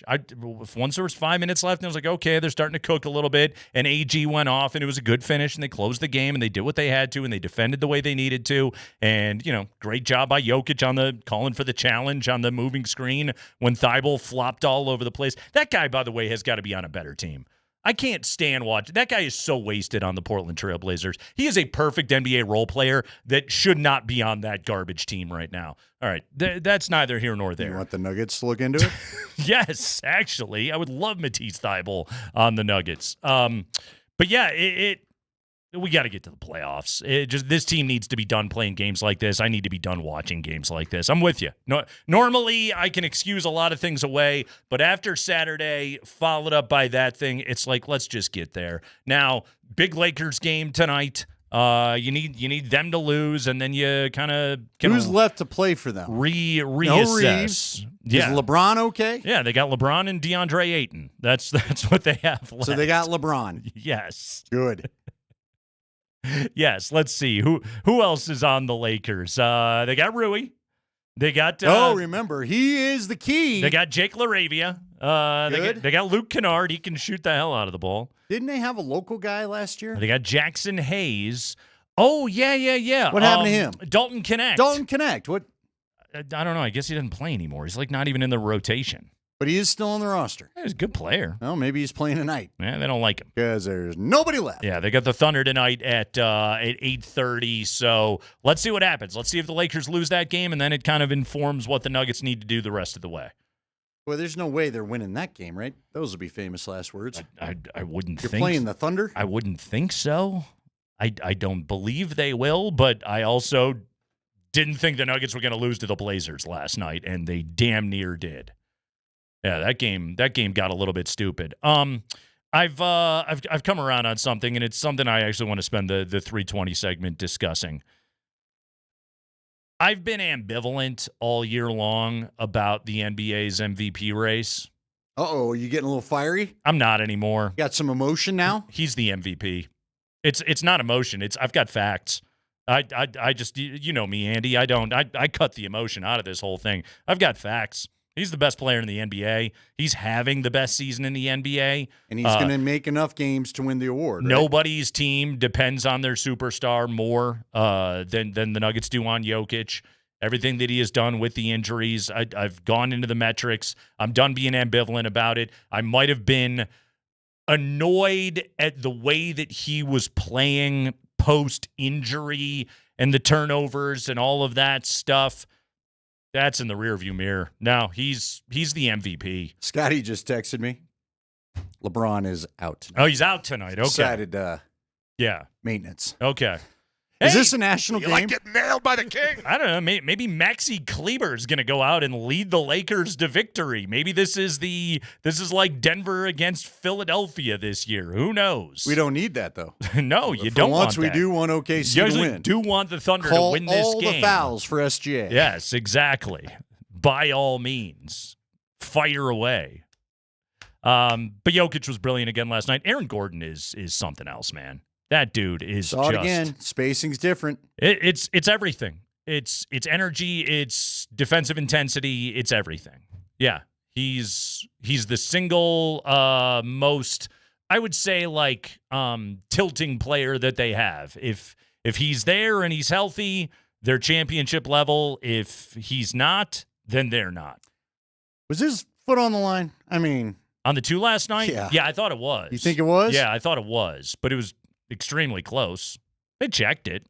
He was, Did we really want more of that game? What are you going to do? That's my question. What are you going to do? Go ahead, call it a 3. No? Okay. By the way, was Tiago Splitter being a Delta Bravo to David Adelman after the game last night? Did you happen to see that? He didn't look like he was terribly thrilled. Yeah. I don't know what it was about. It seemed to me like Adelman was giving him a nice, like, attaboy, like they're not going to play the Blazers again, and he was just, like, stone-faced. Yeah. And he stared over him. I thought Adelman was annoyed by that. Yeah, he turned around and looked like he was waiting to see if there was something that he was upset. I just think that, Okay. well, I mean, listen. It's also... I got to imagine that It's been you're a weird year Yeah, in you're the Portland. coach of the Blazers. You had that one in your back pocket, and you found a way to blow it. I'm sure he's just mad at the world at that point. Strange season. And they're playing Your for boss seeding, might be right? going to federal prison. Yeah, you got no idea what's happening. Right. And Right. And they are battling for seeding. They right? are, yes. So I'm sure he's not thrilled. They're in play-in world. Yeah, Now- maybe Adelman was being overly chummy. I don't know. Yeah, maybe that just called for the quick fist bump and let's get out of there. Okay. Yeah. Wouldn't you say? Malone got it. Like, after a while, Malone wasn't even doing the handshake. He would just do the wave and Gave then he'd the wave. book it. Sometimes I think the wave just works, Yeah. especially after that. Yeah. You blew an 18-point lead late into the second half. Catch you later, bro. Yeah. That was your game. Yeah. See you later. I'm out of here. Yep. Okay. Yeah. Catch you in the offseason. See you at Coeur d'Alene at the golf course. With Sean Payton and John Cooper. It's the Kreckman and Lindahl show. Jokic is the MVP next.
Hey, it's Ticket Tuesday, and we have your chance to win tickets to see Calgary as Colorado fights to lock up the division. Text the keyword old. Old. Right now. Old. OLD. Just good old. No head? Nope. Just old. Old heads? Right now to 303-504-0925 with your first and last name, and you are entered. It's a $10 Tuesday at Papa Murphy's. Any large pizza, just $10. Find a location near you and order at papamurphys.com. Again, this hour's keyword old, O-L-D. We'll announce our winner at 5:25. Good luck. Oh, that's right. We get kicked off the air. Oh, yeah, 5:30. Prematurely today because there is an Avalanche game at 6 o'clock Central. Well, the Central time zone, 7 o'clock Central, 6 o'clock Mountain. The Avalanche play the Blues in St. Louis. So pregame starts at 5:30. And we are told that we are no longer welcome at that time. I believe Nicholas Waugh is playing tonight, according to a tweet that our astute producer, Mark Springer, sent us. Val and Waugh back in. Looks like they're going to start switching people out. Wedgwood's supposed to get the go tonight. So, yeah, we're at that time of year. And if the Avalanche can just wrap this thing up, I wonder how many times they don't play anybody. So yeah, they're pretty close to being able to do that. I don't know what the Spring. Do you know what the magic number is for the Avalanche, so to speak, in terms of I'm not points a magic or wins? number guy. I hate the magic. They just got to numbers. win. Just win, baby. If they would have won the other night, they would have had the Central, and that's it. Well, They that's locked it up. the point of the magic number. It tells you how many games they have to win. One. That's it? For the Central, yeah. Okay. Now, I don't know. Are they still in a race? For the one seed in the West? Is Carolina trying to be close enough What do you to mean them? you're not a magic number guy? I don't like the math. It bothers me. What about It's Magic City? It hurts my brain. That if you I win, don't like it's doing good, it. and then if the opponent loses, you also it's addition. Too Yeah, tough? I just let it unfold. And I know this team's going to win the Central. Like, I know it. I mean, I'm aware as well. I'm just curious as to So- what it will require. Yeah, but I know it's going to happen. Is it well? To his point, is the number? But to my point, It could happen. Maybe it happens tonight. I don't It is know. at what time it happens Yeah. and how many It games is remain and necessary can to you know. rest guys. You're right. Yeah, and then You're after right. the game, Moser's like, and they clinched the Central. And I'm like, good, there it is. But all right. is the number a little less magical when it just seems predestined? It's still a number you want to know because you are planning as a You're right. team. I guess I'm not technically. I don't make the lineup decisions for the club, but in the very least, I am then at that point able to say, like, okay, this is who we need to bring up, and this is who we can sit in this game, et cetera, in order to be able to plan ahead for the postseason. By the way, Kiviranta and Bardakov are the players out tonight. But Okay. yes, we've got Nichushkin, who missed the game against the Blues Sunday, and Waugh back in. What's a step down from magical? I don't know. Is The plentiful number. Does magic exist on a scale? I don't know. Maybe if you dialed it down a bit for spring, it'd be more of his interest. Is all I'm saying. Who is the Orlando Magic's G League affiliate? Whatever that team is called. Sprinkles? That's who it is. The Sparkles. What's the sparkling number? It's probably like the Fort Myers Magic or some crap like that. Probably. The Naples Magic. Yeah, I don't know. Do they have hockey in Naples, Florida? Now that I'd like to see. Name some Grapefruit League cities, okay? Dunedin, whatever the hell that one is. How big a crowd you getting for some Naples Magic on a Wednesday night? Because they're just pining for more hockey. You know, it's probably $8 for a ticket, $1 hot Probably. dog night. Yeah, You go out and good entertain glass of yourself. wine. Maybe you could do as well as the Rockies did with their crowd last night. Yeah, that number is 16,000 rough. plus on hand. To watch a nice victory over the Houston Astros. Way to go, Troy Johnston. He had the game of his life last night. There were a lot of yelling when I tuned in. He got to wear a purple faux fur coat. Yeah. Yeah, that's their That's a new thing. thing. They got rid of the ski helmet. Now they have the purple fur coat, which if you hit a home run. Is that... Which is apparently it only arrived yesterday. Is it Lux? Well, it didn't need to. The way the season's gone, wasn't going to get too much use prior. They had that one game where Hey, they Moniak hit a lot. homered a couple of times on Sure. Sunday. He could have worn it a couple times. Is that idea going to be one of those you look in the rearview mirror and go, we probably shouldn't have gone fur coat when it's 95 in St. Louis with 100% humidity? Well, it's, like the Blue Jays, they had like their blazer or whatever. Sure. Yeah, like I think it's one of those things you put it on for the stroll down the dugout, high-fiving, and then you hit the end of the dugout, and you're like, I don't need to wear this It's a lot anymore. of pit sweat going into that thing. It better get cleaned on the regular. Is it a shaggy fur coat? I missed the fur coat in my brief watching it's like of the game. it's like a long fur coat. Yeah, so like faux purple fur, real fluffy. Yeah, kind of like down to the knees or whatever. Oh, really? Yes, All yes, right. very stylish. It's I got have a to little say, eastbound and down or whatever feel to it. Or sure, yes, whatever that show is. Yes. Tad Boyle is going to join us today at 4:00, fresh off the national championship game last night. Michigan winning the national title, downing UConn in a freaking meat grinder of a basketball game. Same hoop the Illini couldn't buy a bucket on. UConn couldn't in the second half last night either. Something was up with those rims. Well, like you said, when you just wheel those suckers into what is a football stadium, you tend to get tight rims. Yeah, well, or at least one of them was. Someone didn't decide to loosen a nut or a bolt there at one point. Lids on those things. I don't know what the hell was going on, but yeah, Tad Boyle coming up at 4:00 today. We're going to talk hoops. Going to ask him about Michael Malone taking the North Carolina job. Got to get his thoughts on the Buffs, obviously, and a number of names that have already gone into the portal, rebuilding for next year. I want to talk coaching postures with him too, because I wanted him to coach you up on that. Yeah, for your viewing. Tad is he is a fascinating guy to watch as a coach. I had never watched a Tad Boyle practice until a couple of years ago. They're colorful. Oh yeah, he does not let stuff slide. I love Tad. He's going to join us today at 4:00. We're looking forward to it. Nikola Jokic needs to win the MVP award, Andy. It has to happen. You again, for those that don't know, this may sound like Nate having, just repeating a take. Nate has been indifferent. He said SGA has been the guy. How can you argue? So this is new information coming from you as of what, 24 hours ago? When did you find these numbers? This morning? Have you been heading down this path? Coming off of the Spurs game. Okay.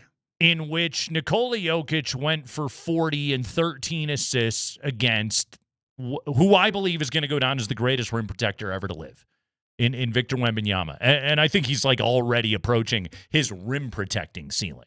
Okay. I think there's other parts of his game that still have a ways to go, but he's doing pretty well for himself. He is going to inherit the best player in the world title from Nikola Jokic. I think it's going to skip right past Shea and go directly to Victor Wembanyama probably in about 2 years. So Jokic is going up against that guy on Saturday, and he goes for 40. All right? And very clearly, here is the best defensive player in the game, the guy that's going to win the Defensive Player of the Year award, and Nikola Jokic is solving him in real time. It goes to show you that if you think Victor Wembanyama should be the MVP over Nikola Jokic, I think Nikola Jokic made the statement in that game, no, he should not be.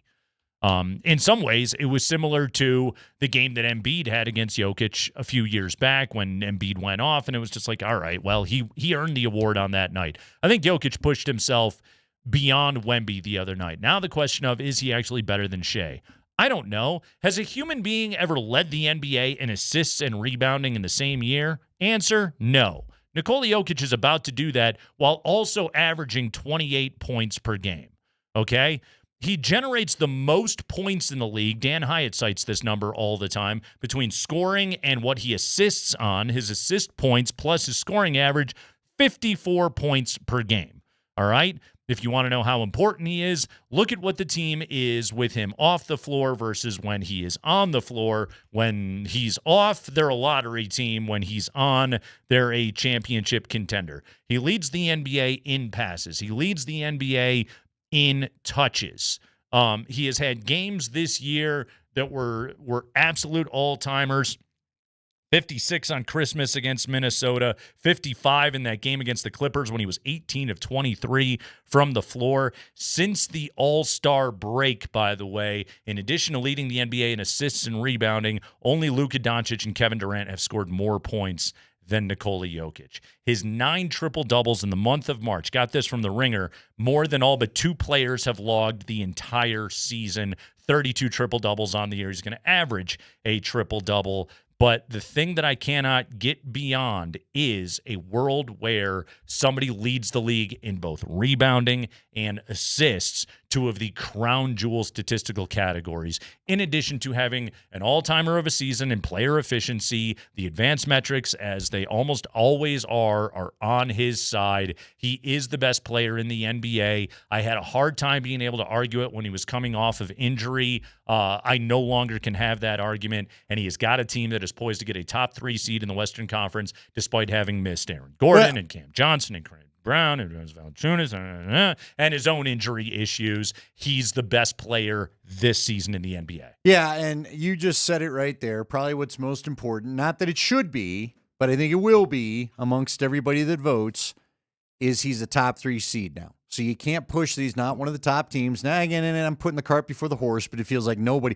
for whatever reason, it feels like the 4th seed is just fine with the Lakers, I guess. I don't know. Or everyone's hurt on that team, everyone's hurt, and they're just not going to they're not going to be further hurt by getting whooped by Oklahoma City. I don't know. Also, like, the part about the win-loss thing, and I get it, like winning absolutely matters. Nikola Jokic has no control over his team's injuries. No. Every hamstring that has exploded on this team this year, like, what was Nikola Jokic supposed to do anything about that? All he did was go out and continue to dominate without the single, I think the single most important teammate that he has in terms of team success, that being Aaron Gordon. Well, and how about he does it without free throws? Seriously. How late He's still top 10 in the NBA in free throw attempts. How late did he get into the game last night without a free throw? It was deep. Yeah. I mean, it was like fourth quarter. Yeah. Might have even been late fourth quarter. Yeah. So he gets beat up constantly. There's nothing. There really is. There's nobody like him in the NBA. There's nobody like Wemby in the NBA. Look, you're not going to get an argument from me, but is it just too late in the game? You know, how many people have made their minds up and you're not going to change it? Do you feel like they're paying attention this late? Of course they are. Didn't you tell me, weren't you telling me just yesterday that they had the voting out and there were certain Andy, I don't think this is an indictment of the voters at all. Like, this is one area where I will I will push back on that. I think the people that vote on NBA MVP are locked in and take their votes very seriously. Okay, but do you think it's too late to change their mind? Because really, until we get to the end of the year, that shouldn't be the case. Over the balance of the season, I do think largely the mind is made up with 4 or 3 games to go, whatever it is. All right. What I am doing on a day like this is looking back at the balance of it all and going, okay, let's take it all into context and everything that he has done. And I come into this conversation from a place where I think Shai's been magnificent this year. Phenomenal season out of Shai Gilgeous-Alexander. But with Nikola Jokic, who a part of his challenge is he's not just going up against Shai and Wemby and Luka and everybody else. He's going up against himself. Right. And is this the best Nikola Jokic season I have ever seen? No. It's not. I don't even know if it would be top 3.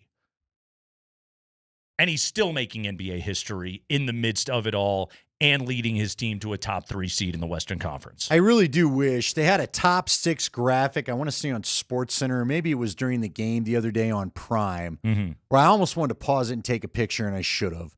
Because it is amazing how much more balanced and higher all his stats are compared to everybody else who's mainly getting things done with the scoring when it comes to the MVP conversation.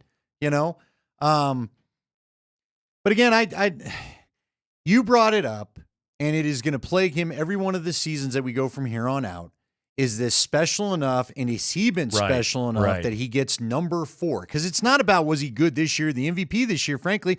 They're all going to have the larger conversation of does this guy deserve to enter the rarest of air of 4-time MVP? Right.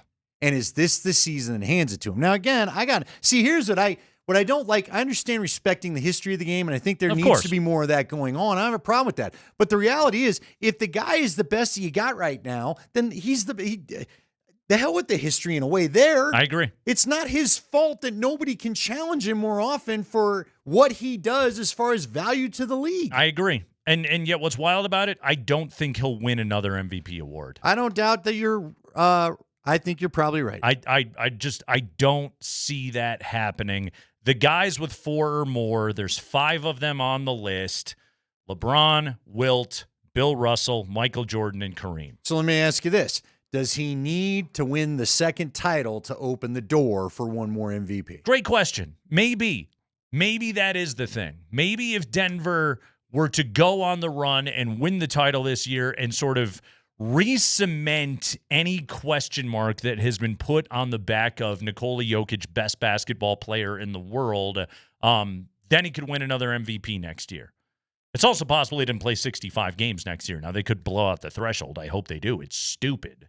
But it's also possible that, and honestly, like for the Nuggets, for their success going forward, they're better off if he doesn't have to be the MVP. Yeah, and look, I just don't know if we're ever going to live in that world. To that point this year, if people wanted to argue, they could say he finally did have an all-star teammate, and Jamal Murray did plenty to help this season Jamal's get been where great. it is as well. He's so been great. He maybe could have a small MVP case of his own. Sure. But Sure. Now, Shai Gilgeous-Alexander gets to play on a team that Right. is a top 25 defensive team of all time, okay? That's what he's surrounded by, all right? Which, if you play with a team that has that kind of defense, you're going to win more games, and the Thunder are probably going to lock up the 1 seed in the West, and Shai's going to win the MVP award largely. And again, he's incredible. Okay, I'm not like most people in Denver. I actually love watching Shai Gilgeous-Alexander play basketball. He blows my mind. I think the guy is incredible. But I'm sorry, like Nikola Jokic is having an all-timer of a season again. Well, and what I think is incredible, and I don't know that this carries weight with the voters at all, but what I think is incredible is not only does he solve problems like he did against Wemby real-time in-game and at times last night, and pretty much any night. You give him a problem, he'll figure it out. He's solving problems in the balance of the season. You brought it up yesterday. Remember all that clutch stuff that they stunk at? That seems to be gone. They're good that at it seems again. not to be a problem. Yeah, since they become he a kinda clutch team decided again. He was going to not let that be a thing. Right. And I think a lot of it has had to do with the fact that he's gotten healthy again. And it does help that you got an Aaron Gordon out there that, as we said, changes the spacing of things. No, I legit think what's going to get held against him is the 10-12 games coming off the injury where he played like crap. And he had bad turnovers and the whole deal. And we say he played like crap and he was still incredible. I know. Anyway, he's Nikola Jokic and he needs to win the MVP award. The keyword old, text it right now to 303-504-0925.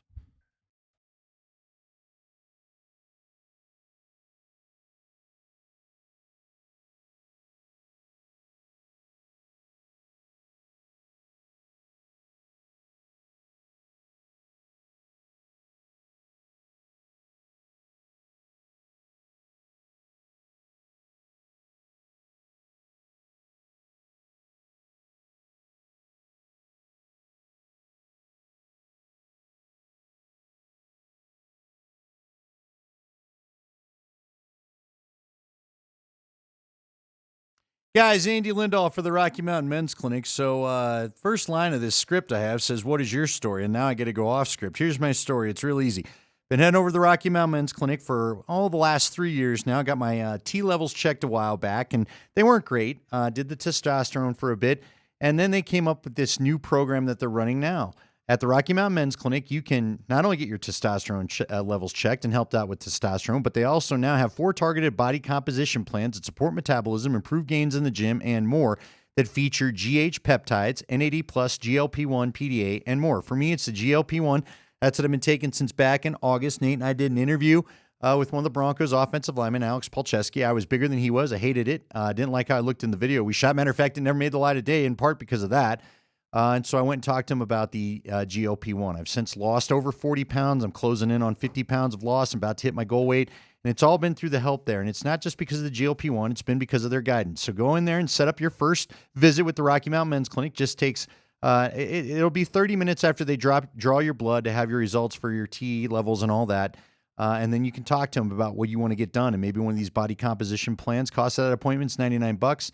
It includes the medical consult, the T, and the PSA test. But if you sign up for testosterone the day of your treatment, that visit's free. But you have a discussion with them. They've helped guide me the whole way. I've lost weight quicker than others I know on this same plan. And it's been through their guidance. And when I hit a little bit of a rough patch a couple months ago, not kind of losing the weight that I wanted to, they had a solution for that as well. 5 locations to serve you in Colorado, in Fort Collins in the Springs, great revamped location in Castle Rock, along with North and Central Denver. Call them today, 720-440-7900 or RockyMountainMen'sClinic.com.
We've got another keyword coming up at 20 minutes after 4 o'clock on the Kreckman and Lindahl Show on Altitude Sports Radio 92.5. Avalanche tonight against the St. Louis Blues. By the way, the magic number is 1, Andy. You were right about that. Just 1.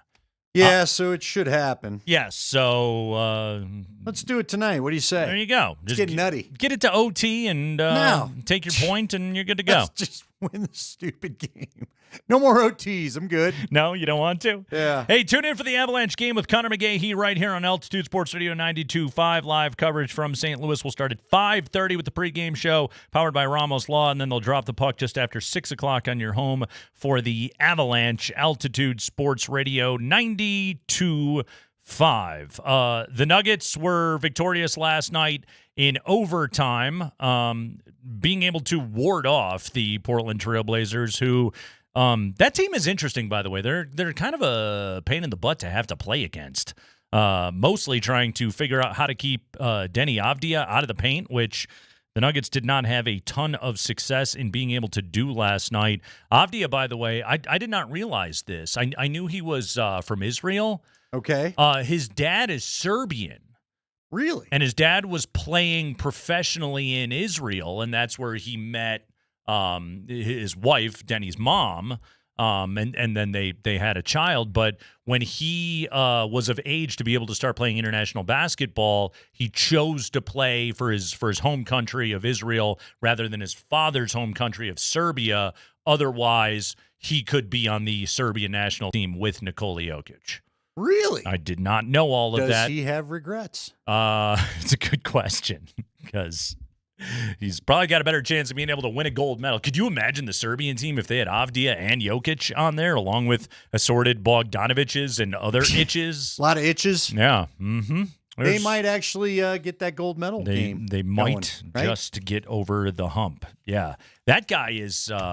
you know what he's got? And Hastings kept banging the drum for it last night of like, don't let him get to his right hand. Don't let him get to his right hand. And Marlowe rightfully was like, it seems harder than it sounds because he always does. He's got like the James Harden thing where he's only got one hand, and yet he can always beat you off the dribble to that side no matter what you try to do to him. Yeah, I do love – I just love the combo of Hastings and Marlowe. Yeah. Because, again, at points, they're friends, they're complimentary. At other times, it's like this show. Yeah. They've had enough. Yeah, Marlowe's just kind of like... He's heard this complaint. I get it. He knows what's coming. I think it was like in the fourth quarter when Marlowe was finally like... He goes, well, they can't seem to stop it. Yeah. Don't you think if the best players in the world can't prevent it, that it's really difficult? It's Scotty's just Hastings still like, annoyed. I guess so. There he is on the right hand again. Now, there was the time where they lined up, I think, 3 guys to the right to make sure he stayed left. Yes. But that kind of left some people open. And then on the game tying bucket, it was just like he just roasted Christian Brown and easily got to the rim. Yeah. And then somehow Jokic missed at the horn. Oh my gosh, the tip back. The tip back was one I couldn't believe. I know. The initial shot Both for the of them. win How was did a they little not go? bit tough. I was but almost we're used to wondering, him making that. like, is the trajectory of the floater coming off of a Wemby game? Right. Is that right. something it takes like multiple games to now recalibrate whatever arc he has to put on the shot? I don't know. But he had just the little bunny. Just a little guy. Didn't go in, but they absolutely kicked ass in overtime. Yeah, Portland was broken by then. I bet you they wished. Yeah, they had just called that a 3-pointer at that point. Also, like when you're at elevation, you're just like, feel it. Overtime, cool. Thanks, great, guys. Thanks. Yeah. No, we appreciate it, but well, and the way they were hitting threes as you had laid out, there had to be a little of what do we have to do? Yeah, you make 25 of them and you still lose. To the Nuggets 12, by the way. The Nuggets did not have a good shooting game last night. Aaron Gordon did, or at least he finished very strong. Jamal was quiet offensively last night till the very end. Valanciunas was, I thought, very good last night. I was very pleased with his performance. It's a good matchup for him, the Portland Trailblazers, and we got a good Julian Strawther game. Peyton Watson's health is everything, and yet more and more I'm just like, and I know watching him defend is tough. I think Julian Strawther can help you win playoff games though. When he is knocking down shots, and last night He was 4 or 5. He's a good 3-level scorer when he can get to that float game. God, that guy is. There's a good NBA player in there in Julian Strawther. He's got to continue to play more and figure things out a little bit better on the defensive end of the court. And I mean, in a perfect world, Peyton Watson's just 100%. He very well may not be, and you may need Strawther in the playoffs. Look, at the end of the day, there's a chance that if Peyton Watson becomes too rich for your blood and you decide to do a sign and trade with him being a restricted free agent, that maybe what you'll need next is for the Julian Strawther to be the new Peyton Watson next year, where his game takes the leap, and you just hope that he's the guy that you can count on again. Yeah. I mean, look, the three-point shot's in there. We kept hearing about it. What I like is the three-point shot seems to show up a little bit more and more. But the problem with Julian is that sometimes in the fourth quarter it seems to go away, which to me speaks to a confidence thing. So you can find the confidence.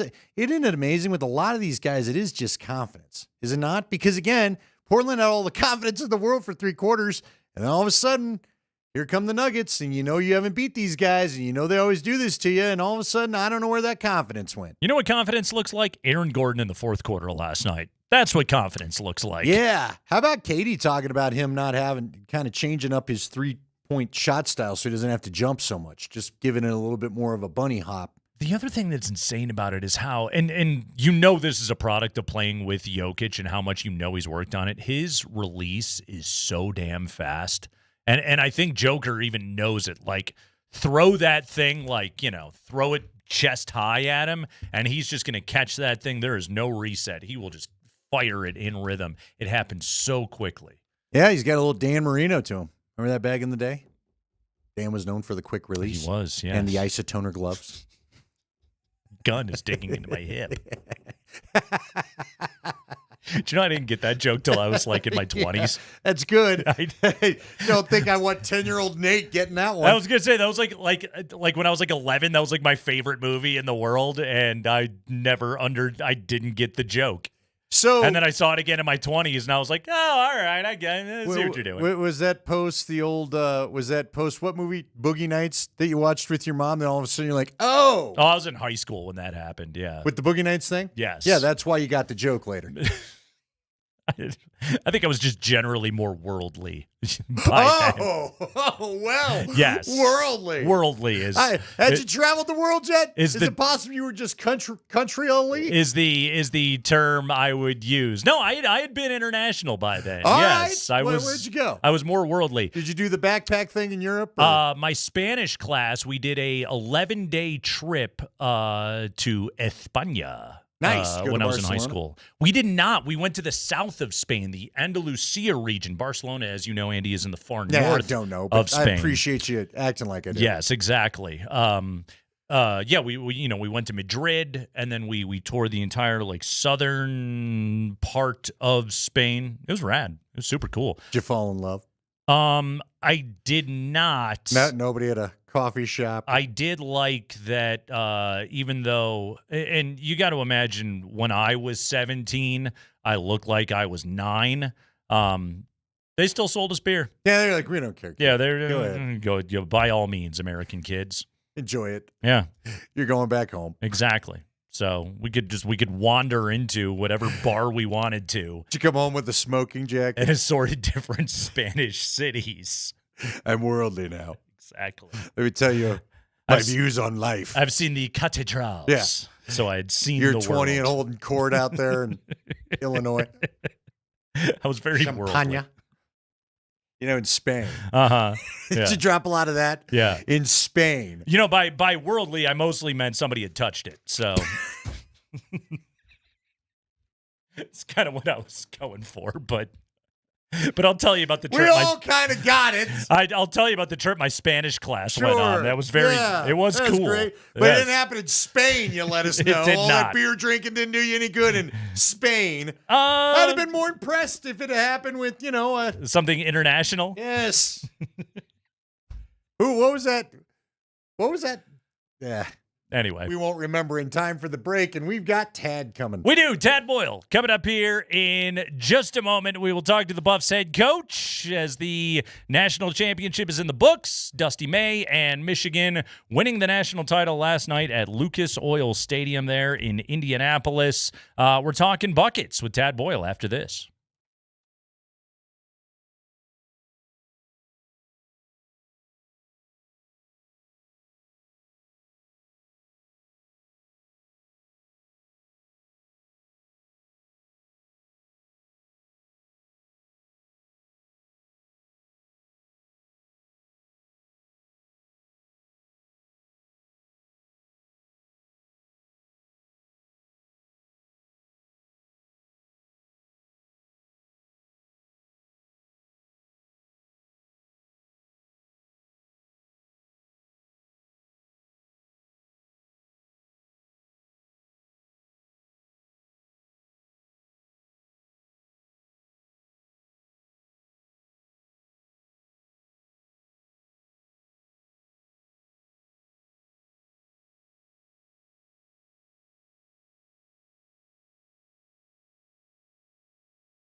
All right, we begin hour number 2 with the Kreckman and Lindahl Show. Avalanche Blues. Plus, we've got another keyword for you to win tickets for Colorado and Calgary. We'll give you another keyword at 4:20. Yes, Calgary. That's how they say it in Calgary. Andy, North Carolina is set to pay new head coach Michael Malone a yearly average of more than $8.3 million across a 6-year contract.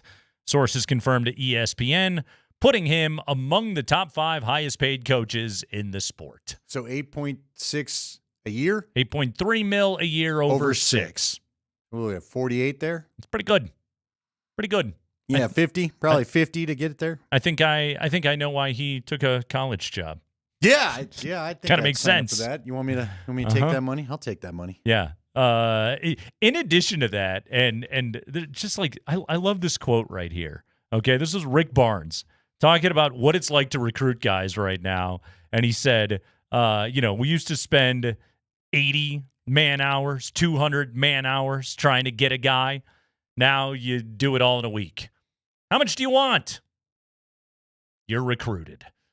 Ugh. That's college basketball. Joining us right now, fresh off of completing year number 16 on the job at the University of Colorado, 329 wins now in his time in Boulder. Lost last week to Oklahoma in the college basketball crown. The offseason is upon us, and one of the busiest times of the year is here. Nice enough to give us a few minutes. The head coach at Colorado, Tad Boyle. Tad, welcome back to the show.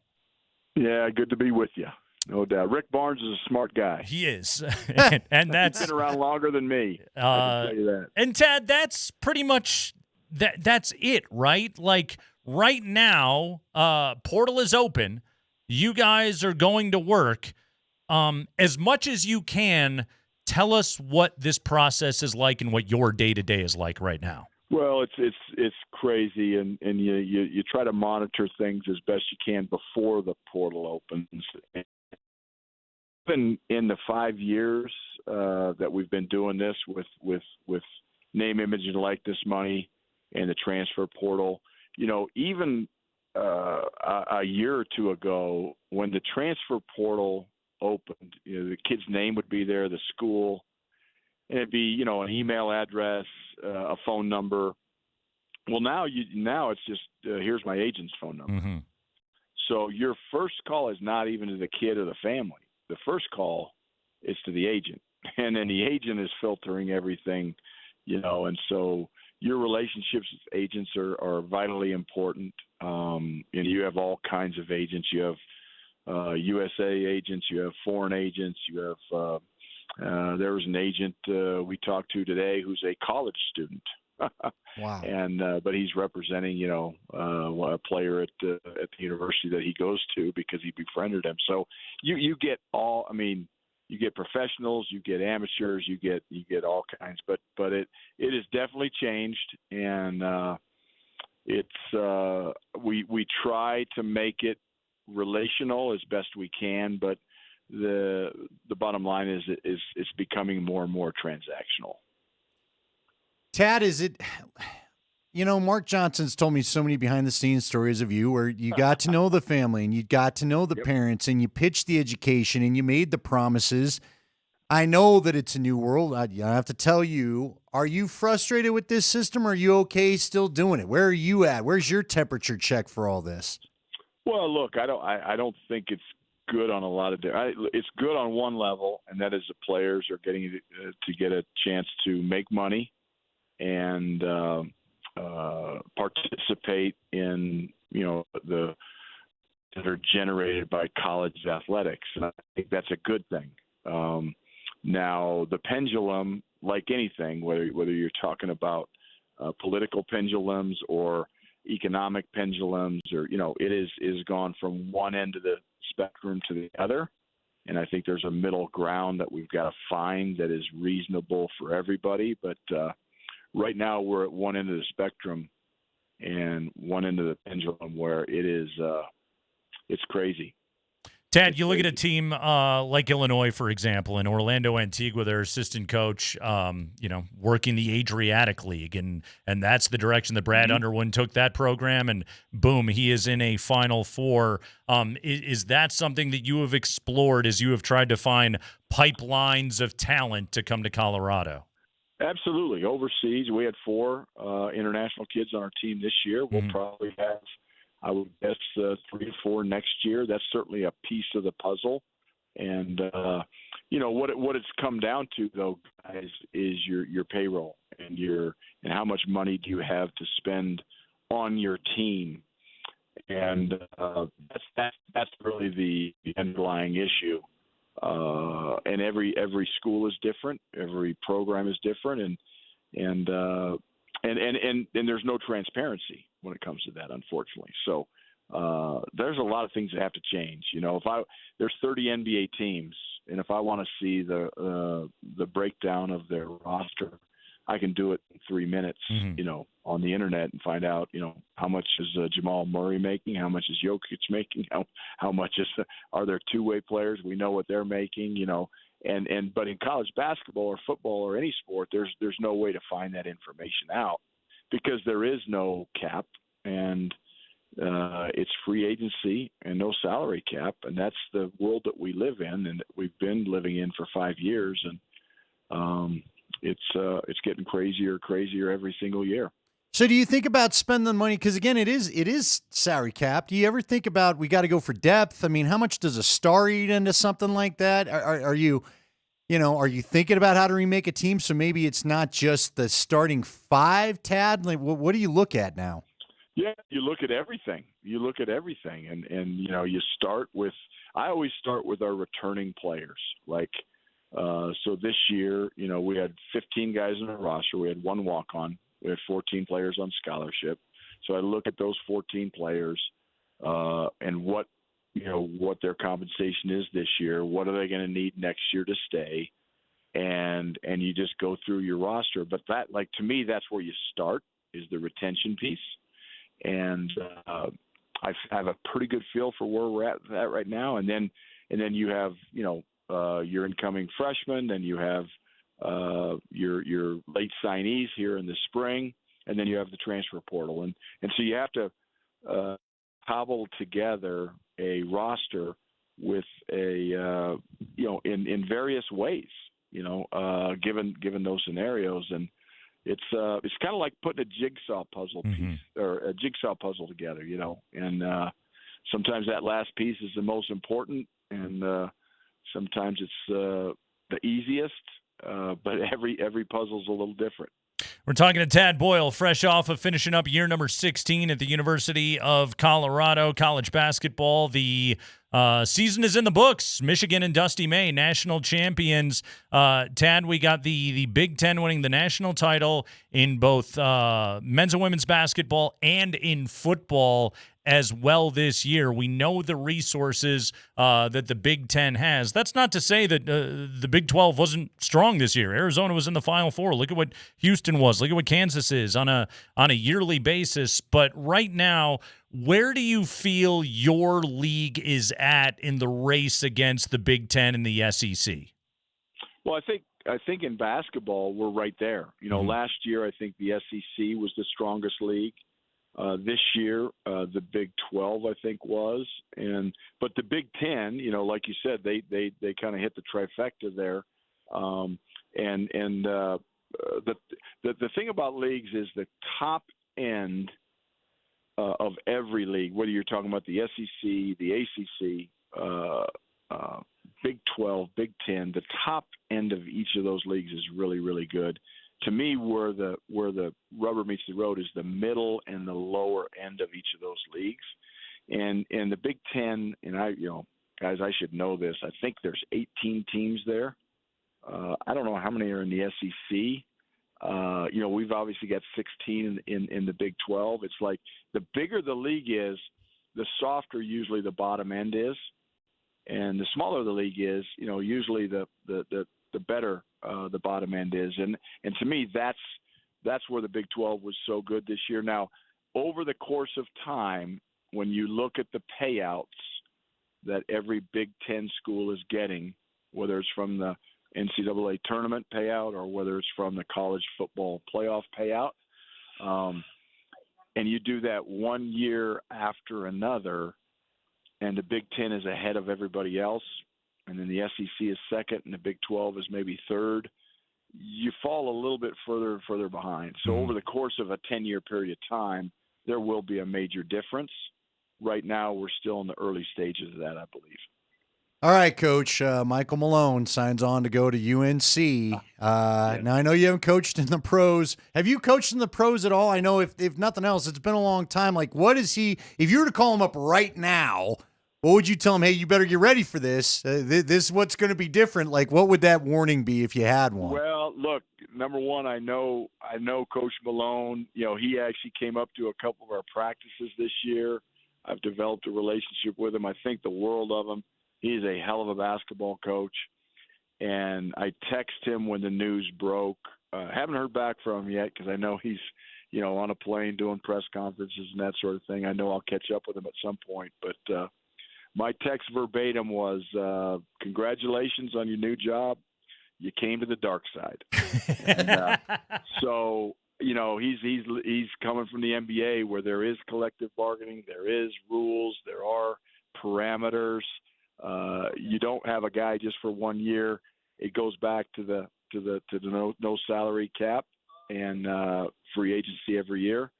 The good news is he's at a place like North Carolina that can, you know, invest in that program, and he's a hell of a basketball coach. I think that is a great hire that North Carolina made. I'm a huge Mike Malone fan and always will be.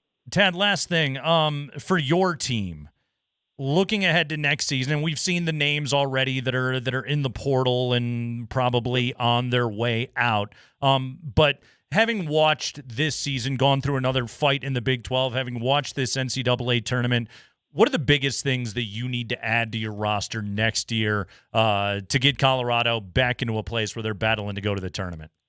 Well, look, guys, you know, I know everybody thinks the sky's fallen. I mean, every Power 5 program in the country is dealing with what we're dealing with. I feel great about where we are. We got Barrington Hargress, who is a hell of a point guard coming back. That's a great place to He was build. great in that Oklahoma game, Coach. He was fantastic. He's a great player, great teammate. He had a 4-to-1 assist turnover ratio. He's fourth in the country in three-point shooting this year. So he's a great piece to build around. I feel extremely confident in Ian Inman, Josiah Sanders, Jalen Holland, those three freshmen coming back for their sophomore year. There'll be some news coming out, hopefully, on all those three kids in the next couple of days. I feel really good about those. So that's four guys to really build around. We got one big kid that is still in a decision-making mode. But the first thing we have to do is we have to go and find two quality big men at least to bring into this program and make us an NCAA tournament team. It's funny, with those kids I mentioned, Barrington, Josiah, Jalen, and Ian, they were on the floor with one of our big men against Oklahoma for the majority of the second half, and we took them to overtime and had multiple chances to win that game. And Oklahoma was on the fringe of the NCAA tournament. They were the first team out. So with the guys we got coming back, we're there. We just have to add a couple bigs, and if we can do that, we can be an NCAA tournament team next year. So I feel as excited and as fired up about Colorado basketball as I ever have. It's definitely a new era, a new time. I get that, but don't count the Buffs out. Well said, yeah, and I think if that Final Four taught us anything, it's go get some Giants. That'll help you win basketball games. Yeah, it will. Tad Boyle, everybody, going on to year number 17 in Boulder. Tad, great stuff. Thank you for giving us a few minutes today. We know you're extraordinarily busy. We really appreciate it. I'm going to get back on the phone with another agent. All right. All right, there he goes. Don't say anything you shouldn't, Coach. That's Tad Boyle with us right there. Oh my gosh, calling the agent. Doing the Zoom with the college kid. Dude, I'm just telling you, I love that. God, he used to. I know he had the pitch, man. I know, Yeah. They're probably like, man, I don't want to talk to your agent. I'm used to talking to you and the mom and the dad and whatever. Yeah. And then you got this agent who's siphoning 20% off the deal sitting right there. Well, it is what it is, though. Look, it's modern times. Either adjust or get out of the way, right? It starts with a number, and then once the number is there, then you get to do the pitch. And then maybe then you hope the number doesn't change in between the pitch and the. I mean, Andy, I think I told you I had a conversation with a with a D1 coach earlier this year, and he was just going through his roster, and this was 2 months ago, and this guy was just telling me he's gone. He's gone. Yeah. He's gone. I can't keep him. And that's, again, look at the guys that played Oklahoma last week in the college basketball crown out in Vegas for the Buffs. Like none of the like Bangott Dak and Isaiah Johnson and Sebastian Ronchik, none of those guys played in that game. Yeah, because they were going to hit the portal. Yeah, they're out of looking there. for the payday. Exactly. Which in some ways it's so funny. To do. Even like people that fans at Michigan and UConn are just like, we're behind the ball now. Because we played in the national championship game. Yeah, because like you just said, you got to feel for who's coming back and who wants a higher payday and do I have the money for the higher payday and do I have somebody ask for the money for the higher payday. And, I mean, to that point, just like as an Illinois fan, I'm just sitting here being like, okay, well, if you retain that, and that, but you still need to be able to fill in the gaps in your backcourt, whatever you need to do. Like that's what every college basketball coach is doing. It was a great question you asked him just about putting the puzzle of the roster all together. It is in many ways, it is like filling in around an NBA salary cap. All right, we have got yet another keyword for you on a Ticket Tuesday. That's coming up right here on the other side. That's to win Avalanche Flames tickets. It's Altitude Sports Radio 92.5.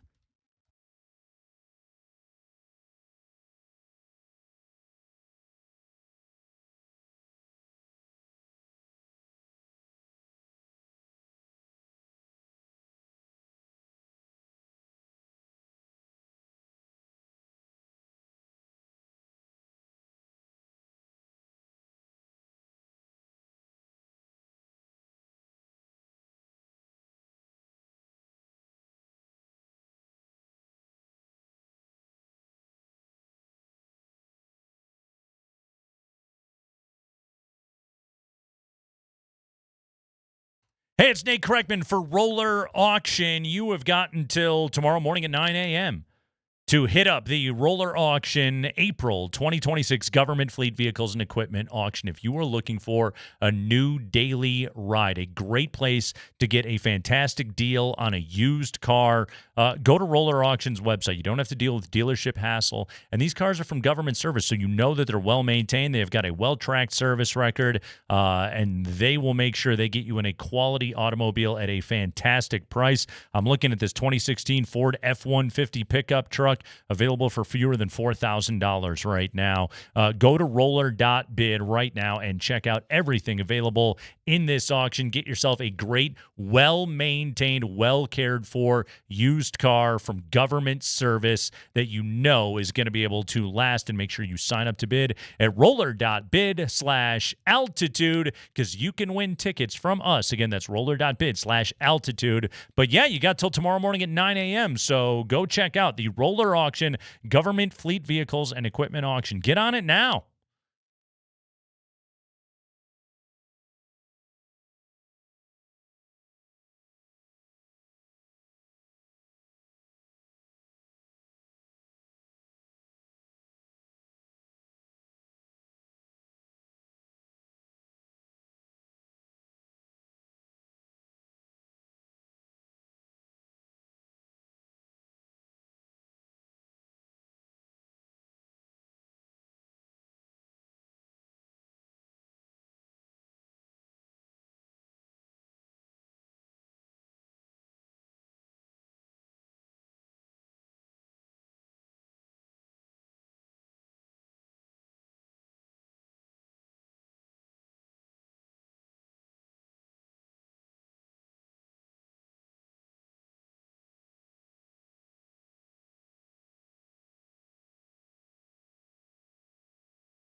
It is Ticket Tuesday, and we have your chance to win tickets to see Calgary and Colorado. What'd you say? Calgary is fighting to Stop lock it. up I want it right. the division. Calgary. Text the keyword love right now to 303-504-0925. Love. Or worldly. No, go love. Just love. Love with your first and last name, and you are entered. It's a new euphemism. It's $10 Tuesday at Papa Murphy's. Any large pizza, just $10. Find a location near you and order at papamurphys.com. Again, this hour's keyword is love. We'll announce our winner at 5:25. Best of luck to you. So we're old love. Old love. Yes, that's what we've got so far. Who was your first love?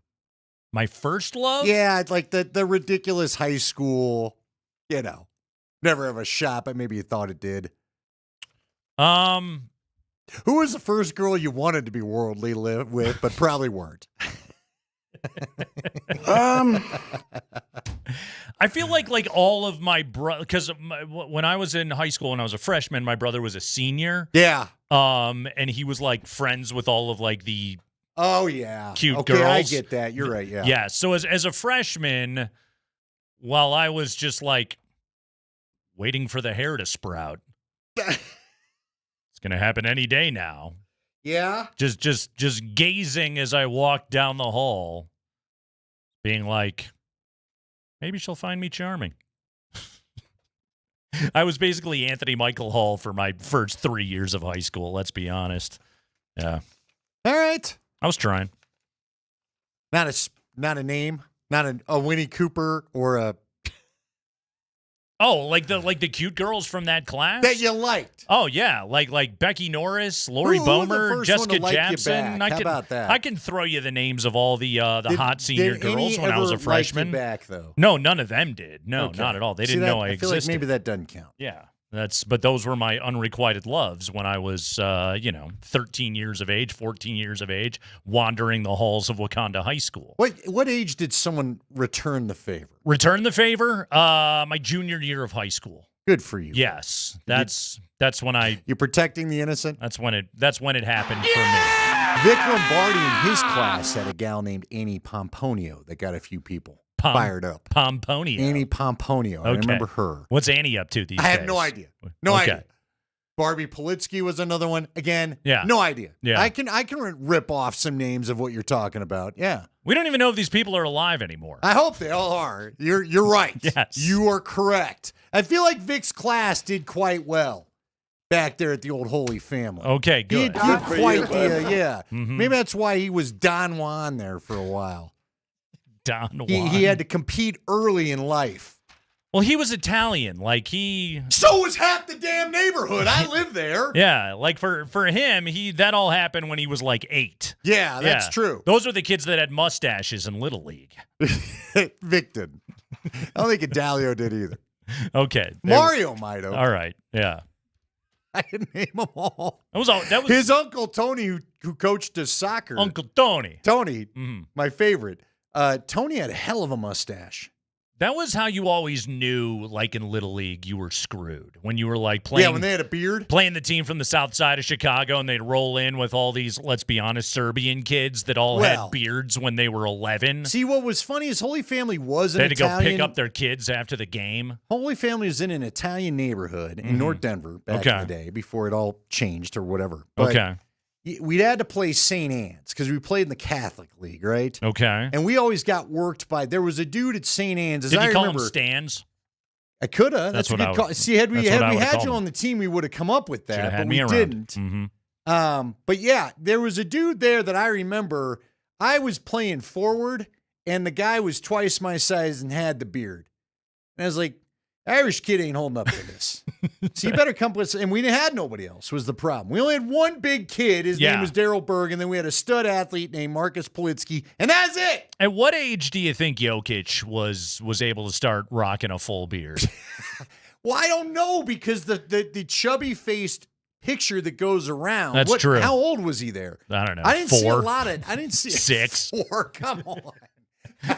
Just out of toddlerhood. He came out at 50 pounds. He was already dominating. Congratulations. He's He's 2 feet and 50 pounds. He was already backing dudes Come down. see my baby. And getting his touch. He was born too big for the bassinet. Go right to the crib. Some great quotes from Jokic talking about Michael Malone, who, by the way, is having his introductory press conference right now in North Carolina. Said that the UNC was the only college coach or college job that he would have considered taking, which, again, doesn't surprise me. This is an NBA championship winning coach. Like, you get to go to one of the blue bloods. Yes. You know, you don't have to go coach Sac State and work your way up, you know? I don't mean to have think Sac he wanted State. to coach bad enough to go to Sacramento State. Yeah, Didn't Moj go there? He didn't have to go to Abilene Christian, you know? Yeah. Like there was no William and Mary for Michael Malone. It's just you get to cut to the front of the line of college jobs when you're an NBA championship winning head coach. Fordham. See, now you got me thinking of all those hopeful, sweet six, the old upset Cinderella 14 seeds or whatever. Any more of these places are just hoping they can win a game before they get destroyed in the round of 32. Yes, that's what the UC Irvines of the world are hoping to be able to do. Again, shout out to the Anteaters. You know, I don't mean for any of these programs. Anybody the Aardvarks? No, but I get it. I don't think Michael Malone was coming back for maybe, this Duke, Illinois, had they called. I'm sure he would have taken that call. You guys got a pretty good budget. Top 3 spending team in the Big Ten. Would you have taken they take Michael Malone for Bill Gillespie flip out? Who do you got? Who's your guy again? Brad Underwood. Brad Underwood? Yeah, Brad Underwood. Where was Bill Gillespie? Good question. You don't even know? Bill, well, let's Google Bill Gillespie. Billy Gillespie. Oh, Billy Gillespie. Billy Gillespie. There you go. Okay, thank you. He was at Kentucky for a minute. There you go. Yes, cut his teeth at Texas A&M. Briefly a UTEP coach. Billy Gillespie, I believe, was an assistant in Illinois at one point, I think. If I'm remembering. I don't know. Anyway. I would have taken Michael Malone at Illinois. It hurt you to say that? As good a job as I think Brad Underwood is doing, I would have taken Michael Malone. Yes. But look, because, to your point. And again, it goes back to our conversation right there with Tad of it flat out comes down to you get in the door through financials. And then you start talking about, okay, this is what I can do for you. This is what I envision as your role on this team. But it starts with dollars and cents. Yeah, it's crazy. What's your number? Okay, we'll talk to you. Right. But again, we'll talk to you. Yes. We didn't like that number.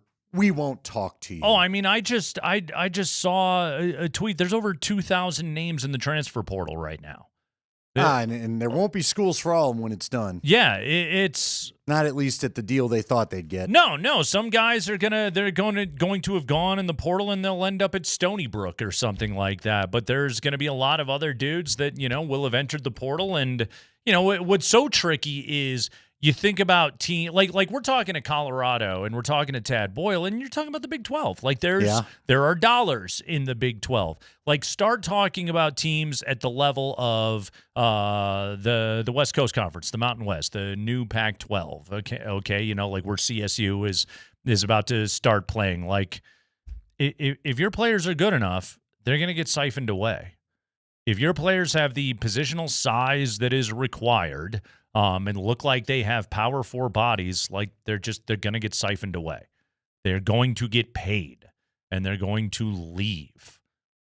And that's not fun. It sucks. It's the world. Good for the players. Yeah. But as the fan, just to speak for the fan, that stinks. Well, it's just and for the program of just like what can you do with any kind of continuity to be able to build this thing up, Like CSU, I'm seeing reports CSU is going to retain Kyle Jorgensen and retain Kerry Booth. Like that's all good news. But Brandon Rechsteiner, the guard, is going into the portal. It's just all right. Well, we're going to have to fix up that position now and get back to work. By the way, do you think Kerry Booth would consider transferring to North Carolina to play for Michael Malone? Why do you ask? You know who Kerry Booth's dad is? Oh, okay. I was like, there's a connection I'm missing. No, I don't think so. You don't think Calvin's kid is? Yeah. Hey, no. Do you think Michael's even telling him to make the call? How good is Kerry Booth? Is he He's North good. Carolina good? Well, I mean, he was. I'm not trying to be a jerk. I don't know. No, he started at Notre Dame. He transferred to Illinois, and then he went to CSU. Like, and obviously Calvin was here, and he's a Cherry Creek kid, so he had a connection to the program. CSU had recruited him, like Nico Medved recruited him back in the day, but he went to the power schools. It didn't necessarily go great. He went to CSU, and especially the second half of the year, he was really good. He's 6'10", man. He's 6'10" and can shoot. I think his game lacks a little bit of fluidity. I think that's just something he has to hopefully be able to develop in his game. But, he's got power 4 size. He's got power 4 athleticism. Look at the programs where he was playing. He was originally recruited by Penn State, went to Notre Dame, went to Illinois. He's been there. He's been in that world. So, yeah, he's a dude that, could potentially get another year at CSU, and then depending on his eligibility, maybe then he makes a jump. Okay. Tries to get to pro basketball. Yeah, it's I don't know. Look, for fans, it's frustrating. It's not frustrating if you root for a big budget school that's going to put everything they want together. North Carolina will be that. By the way, Hayden writes in and says that they're going to be the rage timeouts now. That'll be pretty good, right? But look, and in this state, we're getting a little too used to this life, though, right? Yeah. And it's not just the basketball part of it. As you said, 3 players for CU hit the portal before they even jump into the tournament they agreed to play in. Right. Jordan Seaton is all we got to hear about if you're a CU football fan is how Jordan Seaton looks so different at LSU, and they can't believe, what was going on here and blah, blah, blah. And I get it. Again, good for Jordan Seaton, and they are definitely fair questions about why didn't the Wade program Colorado have you looking like that. But yeah. Here we are, and now I just think if you're one of these, and let's just call it what it is, you're the middle tier team. You're not the top tier team. Mid-major, yeah. You're not the big budget squads. You're not the Big Ten with what everybody get off the Big Ten TV deal, like $70 million a piece a year or something like that. I mean, I didn't even look at just what it was ridiculous. this year. But again, they're printing money in that league. Yeah. That's when Tad brings up there's 18 schools in that league, and look at what they're able to pull down. And, you see, okay, so Indiana wins the national championship in football. Michigan wins the national title last night. UCLA wins the national title in women's basketball, which, by the way, when everyone was saying that last night of look at the Big Ten. They won the big 3 national titles in college athletics, and I had to be for a minute be like, what are you talking about? UCLA? I'm like, oh, yeah, no, sucks. I'm sorry. That's a Pac-12 team. Let's go back to the Pac-12 with that program like you wish you could have. Oh, well. Yes. I'm sure they love all the travel. They need that Big Ten TV money to pay for the travel back to the Midwest. Exactly. But anyway, yes. Look, good for them. Good for them. Yeah. I just, look, it is, I feel for all the fans. I guess this is where I am a little bit happy to be a little bit sterile to some of this now because of what we do. But if you're a true fan of a school, I don't know how you keep track of this stuff on the daily. I don't know how you get psyched. We talked about this, though, midpoint last year, right? Hey, I had a couple guys that look like they might come around. Yeah, you're going to keep them? Anybody that you get that looks like they could be good, the first question is, are you going to keep them? But that's I don't know. I guess follow me on this. And maybe this is just the advantage of being in Denver, Colorado, which is largely a pro sports market. Sure. But don't sports fans get that now? Don't they understand? Well, they get it, but that doesn't mean they have to like it. When we talk about pro sports, you're always talking about salary cap. You're always talking about rookie deals. You got to talk about arbitration years if you're talking about baseball, whatever it may be.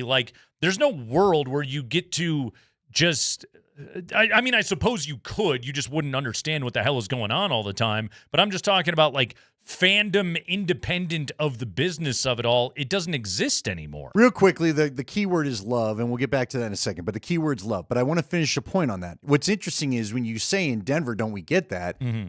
And yet I'd submit to you, the Denver Broncos just re-signed their whole team and only added Jalen Waddle.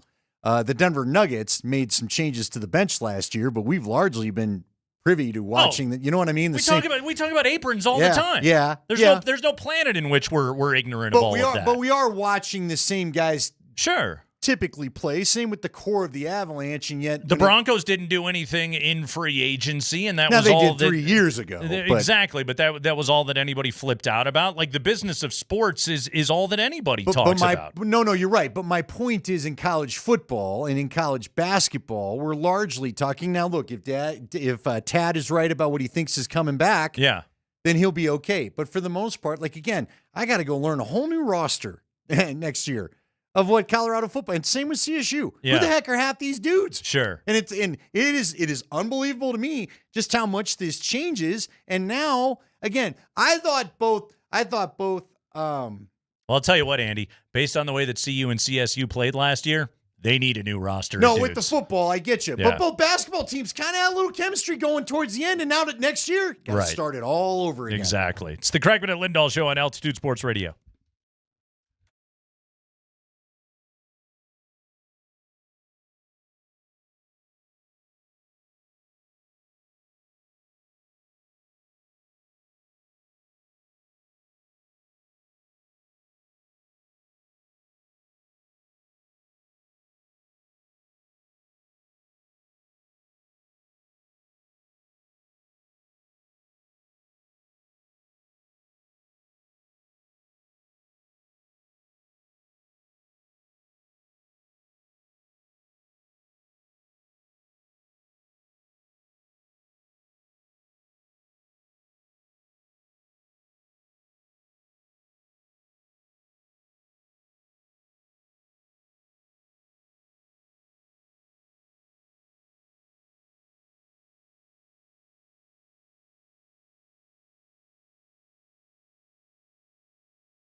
All right, it is Kreckman and Lindahl. We are with you here on a Tuesday afternoon. We have got the Avalanche tonight. They play the Blues in St. Louis. Second consecutive game against the Blues. St. Louis pulling out a clutch victory against the Avalanche the other night. The Avs have a chance, by the way. They can lock up the Central, and I believe that would lock up the number 1 seed in the West, and then the Avs can, rest dudes. Coast the rest of the way. That's what we are out here to see them do. I heard a great hypothetical question that I want to bounce off of you, Andy. Please. Okay. If you are the Raiders, okay, you have the number 1 pick in the NFL draft. And let's just say a team called you up. Let's say that team was, I don't know, a quarterback desperate team like the Arizona Cardinals at 3. Okay. And the Cardinals said, we'll give you number 3 and a 2 this year, which is a high second-round pick. Basically, yeah. And a 1 and a 2 next year for the first overall pick. In other words, basically for Fernando Mendoza. Yep. You're the Raiders. You know how far away you are. Yes, I'm taking the deal. You would take the deal? I would. Okay. I'm not sure I believe Fernando Mendoza is going to be – I don't know what I think he's going to be, but you just offered me 2 first-round picks, and one of them is going to come in the draft next year that's generally thought to be much better than what this one is with some more intriguing quarterback prospects. Sure. Now, the signing of Kirk Cousins also gives me a soft landing to try to pull this off. Plus, you have the Cardinals pick for next year, and you assume the Cardinals suck next year. Sure, because suck this season. Yeah, Mendoza's not going to walk in there, I don't think, anyway, and make them an 8 to 10 win team. Mm-hmm. You know what I mean? So you're right. I'm going to probably have another top 5 pick with that thing. And plus, I'm probably not. If I'm the Raiders, I'm probably not screaming up the top of the division here all of a sudden. Kirk Cousins or not. I wouldn't think so. So you would take the 2 in the bush over the bird in the hand, so to speak. I would, because, again, we've just heard so many negative things, and because you're also giving me number 3, so I could still get yet another playmaker. Yeah, you get David Bailey or Arvel Reese, whoever's sitting there for you. And maybe you take a shot down the draft. Maybe with that high 2, if he does fall, who's the Alabama kid that everybody's that Orlovsky's in love with? Maybe you take a shot at him if he falls to that second round. Look, if you're Clint Kubiak and you come from the Kyle Shanahan kind of school of things, and I'll just keep it in the kids' realm. We all know it's really Mike Shanahan as the father of the tree. Yeah. But you're the son of one of the close confidants of Mike Shanahan, and I just saw what one of my fellow children friends and Kyle Shanahan's done with the Brock Purdy with this offense I'm trying to implement here, and I've already got a stud running back, so on and so forth. Look, you've talked about it, and whenever we talk to, who's our buddy out there, Adam Hill, that we talk to every time about the Raiders, they need an offensive line. Badly. Okay? So now I'm free at number 3 to take me one heck of an offensive lineman and start building that thing up. You've already added the center. They need in addition to banged up Max Crosby and his weird knee injury, They need players. They still need more players. Everything. And at that point of the draft, all the blue chip talents in the pass rush. Here's my thing, though. What do you think Mendoza is going to be? Because I'm not sure. I mean, is he going to be Trevor Lawrence? I don't kind of get that vibe off of him. Is he going to be do you think this guy is he going to be a top 10 quarterback all of a sudden? He had an interesting year. Won a national championship and a Heisman Trophy. It's pretty good. Yeah. Look, I'm not saying that he stinks, okay?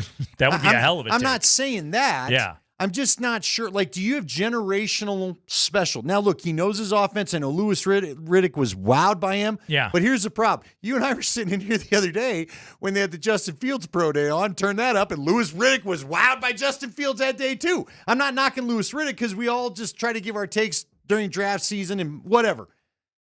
But if you're offering me that much draft capital, man, I'd have to think about it. Wouldn't you? Are you that sure Mendoza is that special that you'd pass up another first rounder next year? You have to talk about it, right? That's a call everybody into the meeting kind of offer. And that's what I think it would take to get to number 1.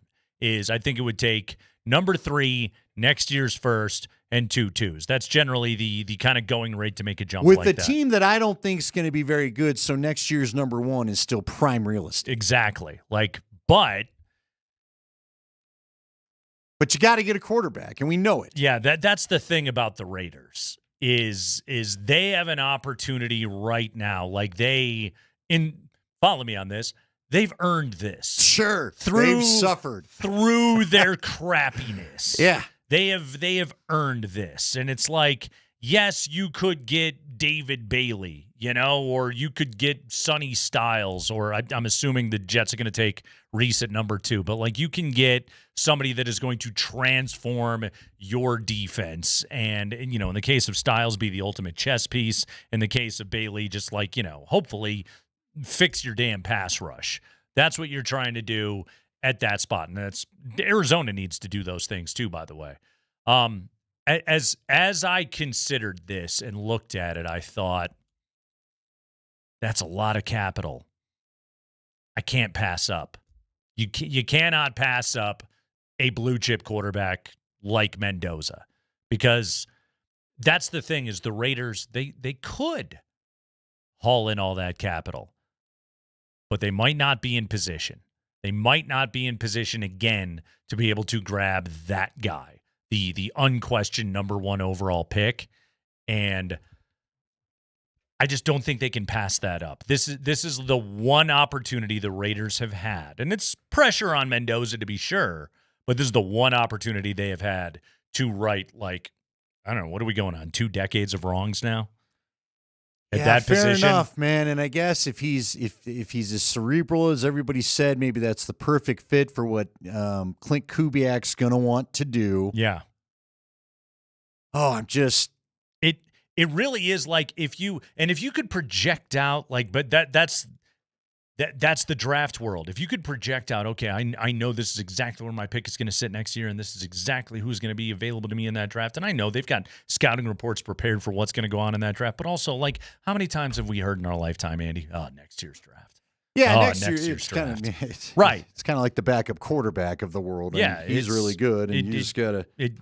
Exactly. So I think if you're the Raiders, as attractive as an offer like that could be, and maybe a team is going to call them and make an offer like that, maybe the Cardinals would be a team that would take that kind of shot. Maybe Cleveland at number 6. See, I wouldn't want to go to Cleveland. 3 is where you've got me intrigued because, like you said, I bounce back. I know I'm losing the quarterback, and I'm only worried about losing one other player to the Jets. And you hope you get a generational But I ain't going pass back rusher. to 6. Right. I'm definitely not giving up Mendoza for 6. Here's my thing, though. If I'm doing this, I've got to do you understand?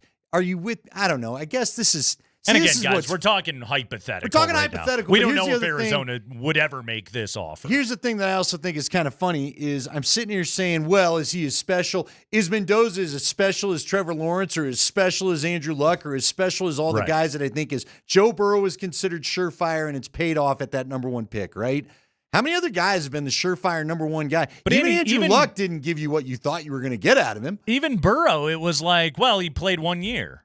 How do we know? Oh, I know. And right. He can't quit getting hurt, and you can't seem to figure it out around him. There's always, you can always find dings in a quarterback prospect, right? They said the same thing about Drake May. I didn't play enough football. And so you can find a ding in every single guy. I'm just asking, do you think he's going to be special? Are you sure? Because to me, I guess I just feel like I am falling victim to when you're not the elite athlete. That was one of the reasons why I love Caleb Williams. I love the elite athlete who's in there. Sure. And you're the cerebral guy. Then don't you kind of feel like, well, I found Tom Brady the cerebral guy later on. I found Brock Purdy the cerebral guy later on. Yeah. You know what I mean? Right. Do I have to have cerebral guy at the top of the draft? Remember, Jeff was telling us about at the end of the day, though, I guess I'm contradicting myself. The guy's got to play football. And if Mendoza's going to play football like he did at the end of the year last year, then sure, you absolutely want him. Or all year, yeah. He was pretty damn good. But if you're not the elite athlete, I guess I fall into that old stupid draft hot take thing we do in the media. What's your I arm can talent? find that guy later, can't I? Yeah. And the answer is you probably can't. Because if you could, everybody would be doing it. Don't we assume the Raiders would have found one by now?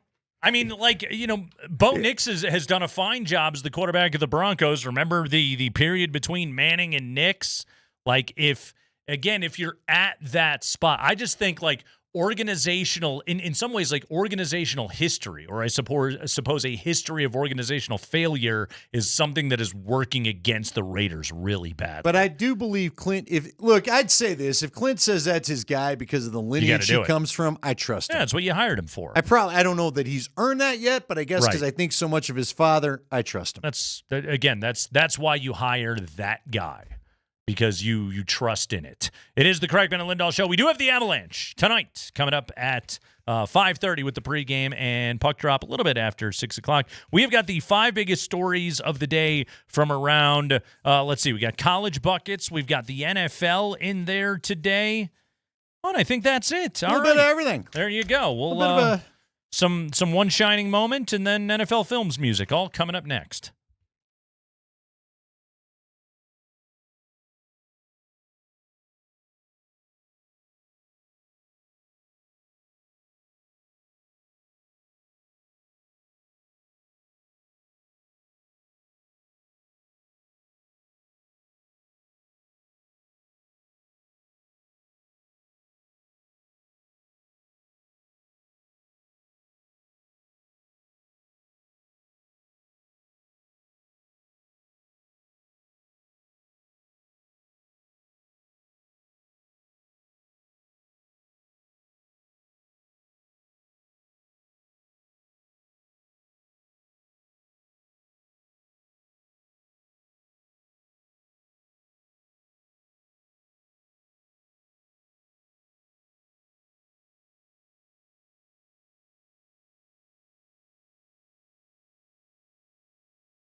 We got another keyword coming up at 5:20 for your chance to win Avalanche and Flames tickets. By the way, speaking of hockey, tune in for the Frozen Four on Altitude Sports Radio, AM 950 Thursday afternoon, starting with North Dakota, Wisconsin at 3. And then Michigan and DU get going at 6:30 on Denver's home for all sports, Altitude Sports Radio. Speaking of that, let's start the high five with some college buckets news here. The ball is tipped. And there you are. Let's do it, Mark Springer. Hey, celebrate $10 Tuesdays at Papa Murphy's. On Tuesdays only, get any large pizza for just $10. Order online now, papamurphys.com. Michael Malone introduced as the new head coach at the University of North Carolina today. He's going to make more than $8.3 million per year across a 6-year contract. It's going to put him among the top 5 highest paid coaches in the sport. Here's Michael Malone at his introductory press conference talking about the most recent legendary North Carolina head coach, Roy Williams, who called him and convinced him to come to North Carolina, and Roy attended the press conference, and they had a moment.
It's why he took the job, Andy. It's a, I don't know, 1 of 5 job.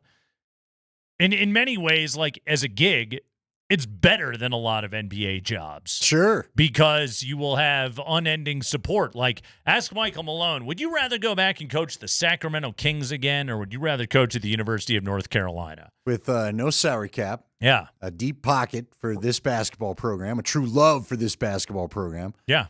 I mean, you are the show in town. And oh, by the way, you're going to get 6 years and a $50 million deal. A 6-year contract and that's for Michael guaranteed, Malone. right? Like he'll see every dollar of that. Yep. Plus the daughter gets some I'm sure they got a buyout, I'm sure. Yeah. But, and look, he may not see the end of it. Let's be honest, he probably won't. Okay? He could love it. Here's the other funny part about it. He could win a national title in his 3rd year. They'll give him a contract extension. Then he could have like an 18 and 16 year, and they'll fire him the next year. Yeah, even with the contract extension on there. Here's a funny line. Vinny Benedetto of the Gazette tweeted this out. Michael Malone was asked about his Nuggets teams playing tenacious defense, to which Malone said, quote, "It wasn't always tenacious." That's Close true. Quote. That's true. Yeah. Fair enough. There are a few rage timeouts in there, here and there. So his timeout taking was tenacious. It very much was. All right, let's get to the NFL news. Spring, what do we got? Let's start with this one because the Vikings need a GM. Could it be George Payton? I don't know, but they have an interim GM right now, Rob Brzezinski. And they're also going to just utilize a small, tight group led by owner Ziggy Wilf, or Mark Wilf, excuse me, son of Ziggy.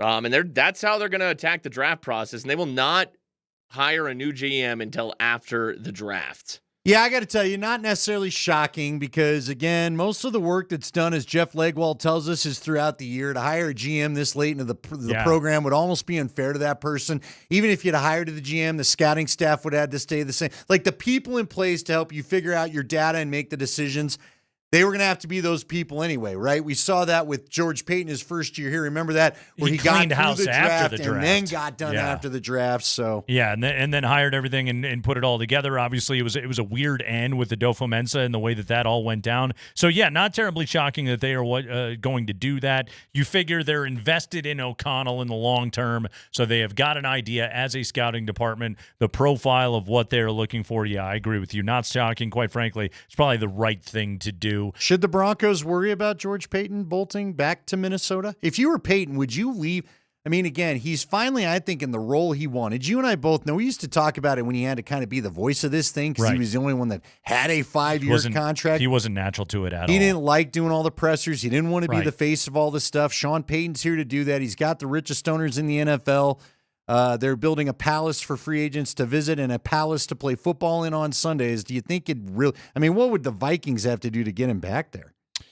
Because it does feel like he does enjoy working with Sean Payton. I've not heard that he doesn't. Is he from there originally? It's a good call, and if it's going home, that could maybe be a pull. He is. He was born in California, went to high school in L.A. I mean, he was there from 07 to 20. So, that's where he was, started his family, was raising a family. He's also been here since 2021. He's working for the richest ownership group in the entire NFL. You would just think if the Broncos like George Payton enough, and they certainly seem to, and it seems like there's a good division of labor that is going on over there, why would you walk away from it? And they're about to have one of the flashiest, I think, locker rooms. Oh, when we get the unveil of what that practice facility is. You're going into it. There's going to be a new stadium construction and everything else that goes along with that. Like, again, and more than anything, though, to your point, Andy, is I don't think George Payton is very good in front of a microphone. Here in Denver, he very rarely has to do it. Seems like a good gig for a guy that is mostly a scout at heart like George Payton. And let's be honest, if Greg Penner likes you, and it feels like Greg Penner does, he's not going to let money be the reason you leave. Right. I wouldn't think. Yeah. I don't want to speak for the man's pocketbook, but I think he's shown us examples of if he needs to spend it, he will. If you're in the role you like, this seems like a pretty good place to go to work every single day. Sean Payton stopping by, notwithstanding. Go ahead, Spring. High five. A couple lattes in him. New Giants head coach John Harbaugh talking to the media today. The Giants have started their offseason program, and the first thing that John was asked about was the absence of defensive tackle Dexter Lawrence. He has 2 years left on his deal. He wants a new contract. He has requested a trade. Here is John Harbaugh today. Yeah, we'll find out. I think the prospects are going to be high because the Giants, speaking for the Giants, we want Dexter here, and I believe Dexter wants to be here. That's a good formula, but there's business involved. It's a business proposition. We know it's pro football. These things happen every year, pretty much on every team. So, not surprised by it. Saw it coming a few weeks back, probably, and good conversations with Dexter's agent, Joel Siegel, and understood what they were thinking. And this is where we're at. So we'll just try to work through it and see where we can get done. Yeah, here's the key sentence here. He makes $20 million this season. Put him 10th highest paid interior defensive lineman. It's all about money. You make him one of the top 5. He's probably rescinding the request. John Harbaugh is he's pretty good at this, right? He's done this with Lamar Jackson over and over and over again in his career. He even had to do it a little bit with Joe Flacco back in the day. This is nothing new for this guy. And quite frankly, Andy, that's why you hire John Harbaugh, because there's nothing in the NFL he hasn't seen. Steady the ship, let the agent deal with it, say nothing but positive things publicly, and we get on with our life. The Giants weren't very good at this stuff for the last couple of years. John Harbaugh is, again, this is why you pay the guy. And look, if you can get a couple first-round picks, we just had the conversation about do you give up the quarterback. This is an interior defensive lineman. Now, he's really good. Yep. And I wouldn't mind seeing him in a Bronco uniform. They aren't going to have the capital to make that happen, so I'm not suggesting that. But I'm just saying, if you decide you're going to get a pick next year and maybe a pretty good pick this year and who knows what else, I'd think about it. Giants have the number 5 pick in the draft. You've got talent on that side of the ball, and Abdul Carter's probably going to be a stud for you. You got Lawrence in the middle. You draft like a Sonny Styles at number 5. Your defense is starting to cook. You got something going on right there. You're starting to add some real young talent to that team. Yeah, well, and I mean, again, they could just pay him. Yep. Yeah, and just pay the guy. Yep. Especially give him a set the market deal. He probably rescinds. Remember, that's how they solved it with Myles Garrett in a place I never thought he'd want to return to. Yeah. So there's been worse places to find a way to make this work out. Go ahead, Spring. High five. Hey, the odds have ballooned for Fernando Mendoza to be the first overall pick. It moved from minus 10,000 to minus 20,000 on DraftKings. Damn, and I was hoping to get it at minus 10,000. Damn. You wasted your money, You have Nate. to put an extra 10K on that to win your $100. Fernando Mendoza, though, will not attend the NFL draft in Pittsburgh. He's going to be with his family in Miami. You know, I got to give a tip of the cap to Tyler. They were talking about this on the PhD show. I'd seen the tweets all morning long. But Tyler said he's a little bit socially awkward, which I guess everybody saw in his post-game interviews and the Heisman and all that. And You think? Tyler does wonder, could that make it a little weird in the locker room? So just something to think about. I mean, you're supposed to be the leader. We just got done talking about George Payton. Yeah. You were going to be the dude in Vegas. They're hoping that you're the guy that makes Vegas actually love this damn football team because not much else has. So good luck. They loved him in Indiana. He had the right combination with the coach. But if you win, who cares? But isn't he kind of a wholesome guy? I mean, he's very wholesome. His image fits Indiana for me. I'm not sure it says Vegas. It's again. But he could get there. Hey, you win games, If he everybody wins, loves you, what right? does anybody care? And finally, Spring. High five. New Dolphins head coach Jeff Hafley talking to the media today. Dolphins press conferences, they're just not the same anymore. But Jeff Hafley was asked about Troy. By that, do you mean we just get to the point? Listen to this. This is a quick answer from Jeff Hafley. He was asked how much does he talk with Troy Aikman, who's working closely with the Dolphins organization. Here's Jeff Hafley. Yeah, I think right now Troy's been a good sounding board, and he's a guy that I've talked to a few times. We've had some really good conversations, and I'll continue to do that. So he's the new Vic Fangio. So he talks to him. Is Hafley going to be the Fangio that just kind of? Although Fangio used to tell us how good the baseball teams were when they didn't work here. Although, did they go to the playoffs? Or he was here. No, he didn't show up till 19, right? Yeah, no, 17, 18. That would have been the VJ era. They didn't get the Fangio bump. Fangio never got to watch good baseball here. Yeah. That's like most Broncos coaches, quite frankly. That's why he kept flying back to the Bay Area. Exactly. Wasn't just the lady friend. He was watching the Phillies the entire time. Yeah, Andy, they always say, like, kind of to your point, like they always go in the opposite direction with the new head coach. Jeff Hafley gets to the point. Yeah. Doesn't sound like he's been hanging out playing Fortnite at all. Rather quickly. Meanwhile, AI, right? we have to hope that there's a moderator that is fixing conversations between Jim Harbaugh and No, Mike I need McDaniel. Hard Knocks. I know, LA right? Chargers. Bad. Who is on Hard Knocks this year? Didn't we get that announced? They announced I've something already like it was one of the forgotten. playoff teams. Okay. I don't think it was the Chargers. Well, I don't want to watch And it. I think then. it's like Patriots in season, if you can believe it. It's the Seahawks. Oh, that's Seattle right. Is the the Hard Super Bowl Knocks team. champs. Really? I don't know if that's going to be good or not. See, you had the same reaction. I'm like, I'm not sure I want to see that, but okay. Good for those guys. Whatever. Hey, they all seem to like Sam Darnold. We have got another keyword for you, and then we got the Avalanche and the Blues coming up.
All right, third and final keyword of the day is interest.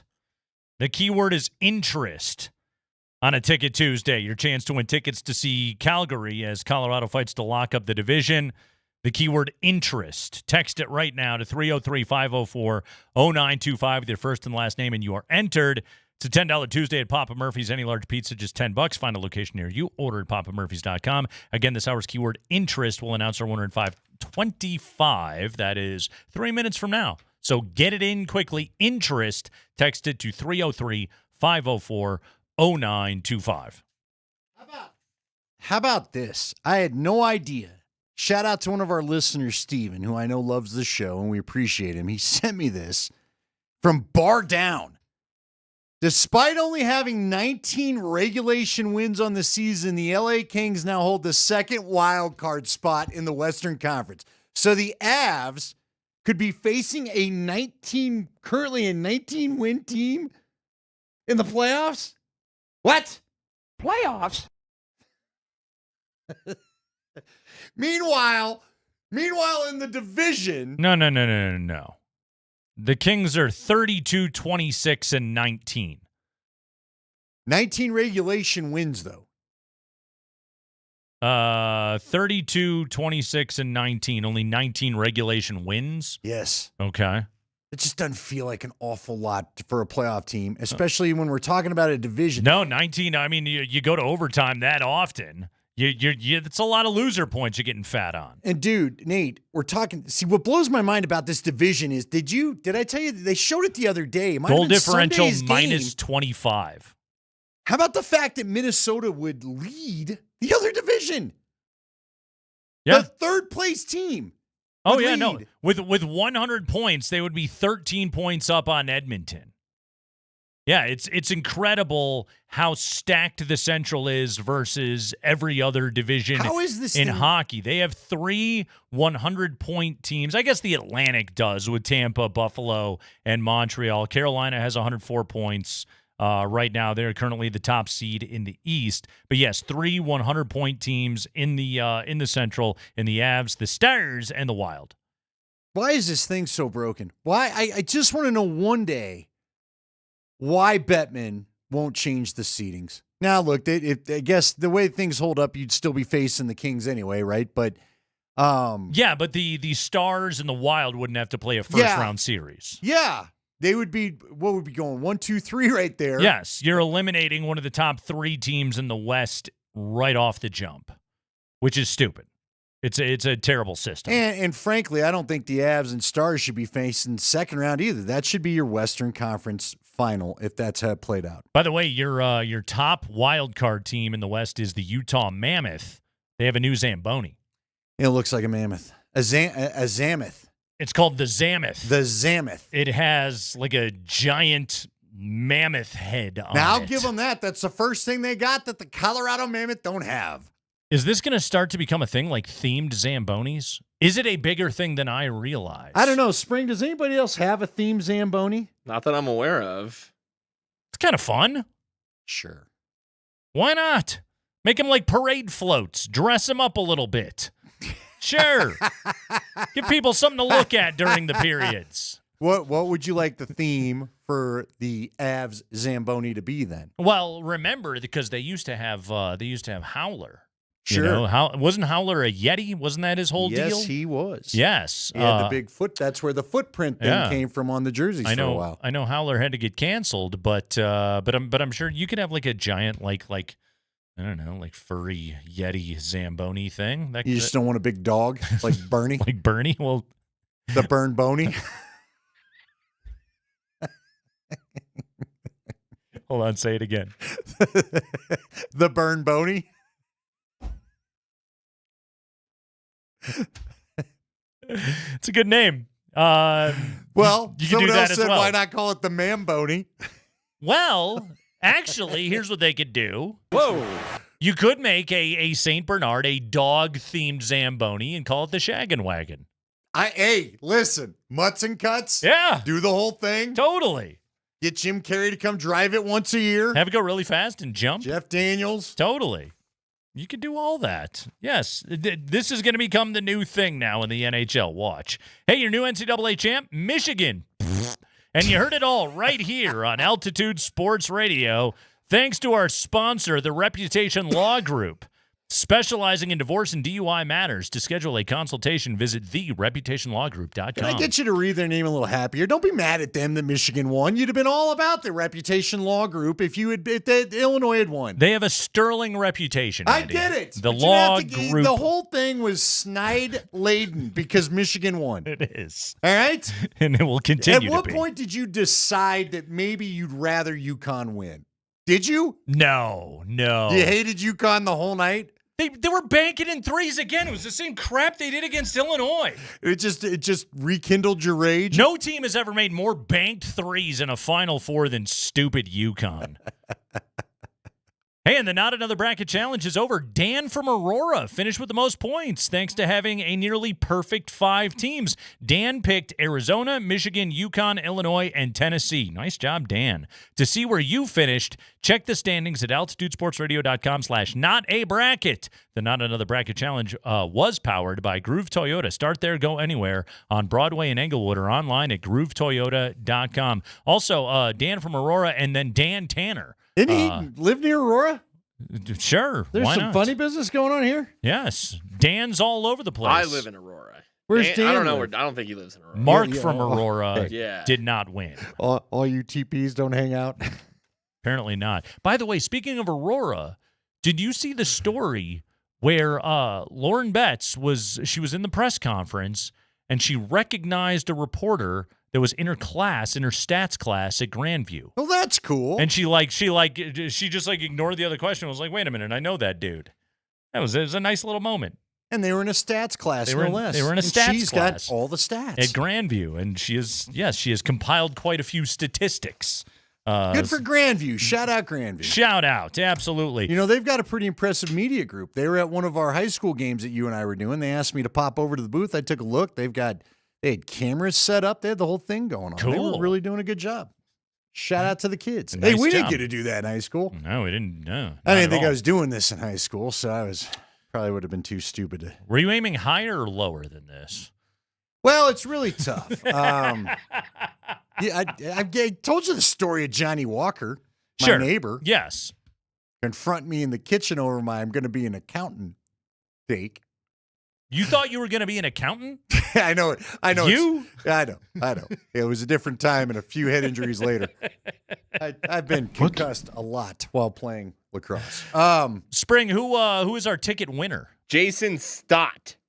Way to go, Jason Stott. Good job, Jason. Well done, Jason Stott. Hope you enjoy the game. Son of. I hope you feel no need to send an email after. I hope you enjoy it. I hope you have a great time.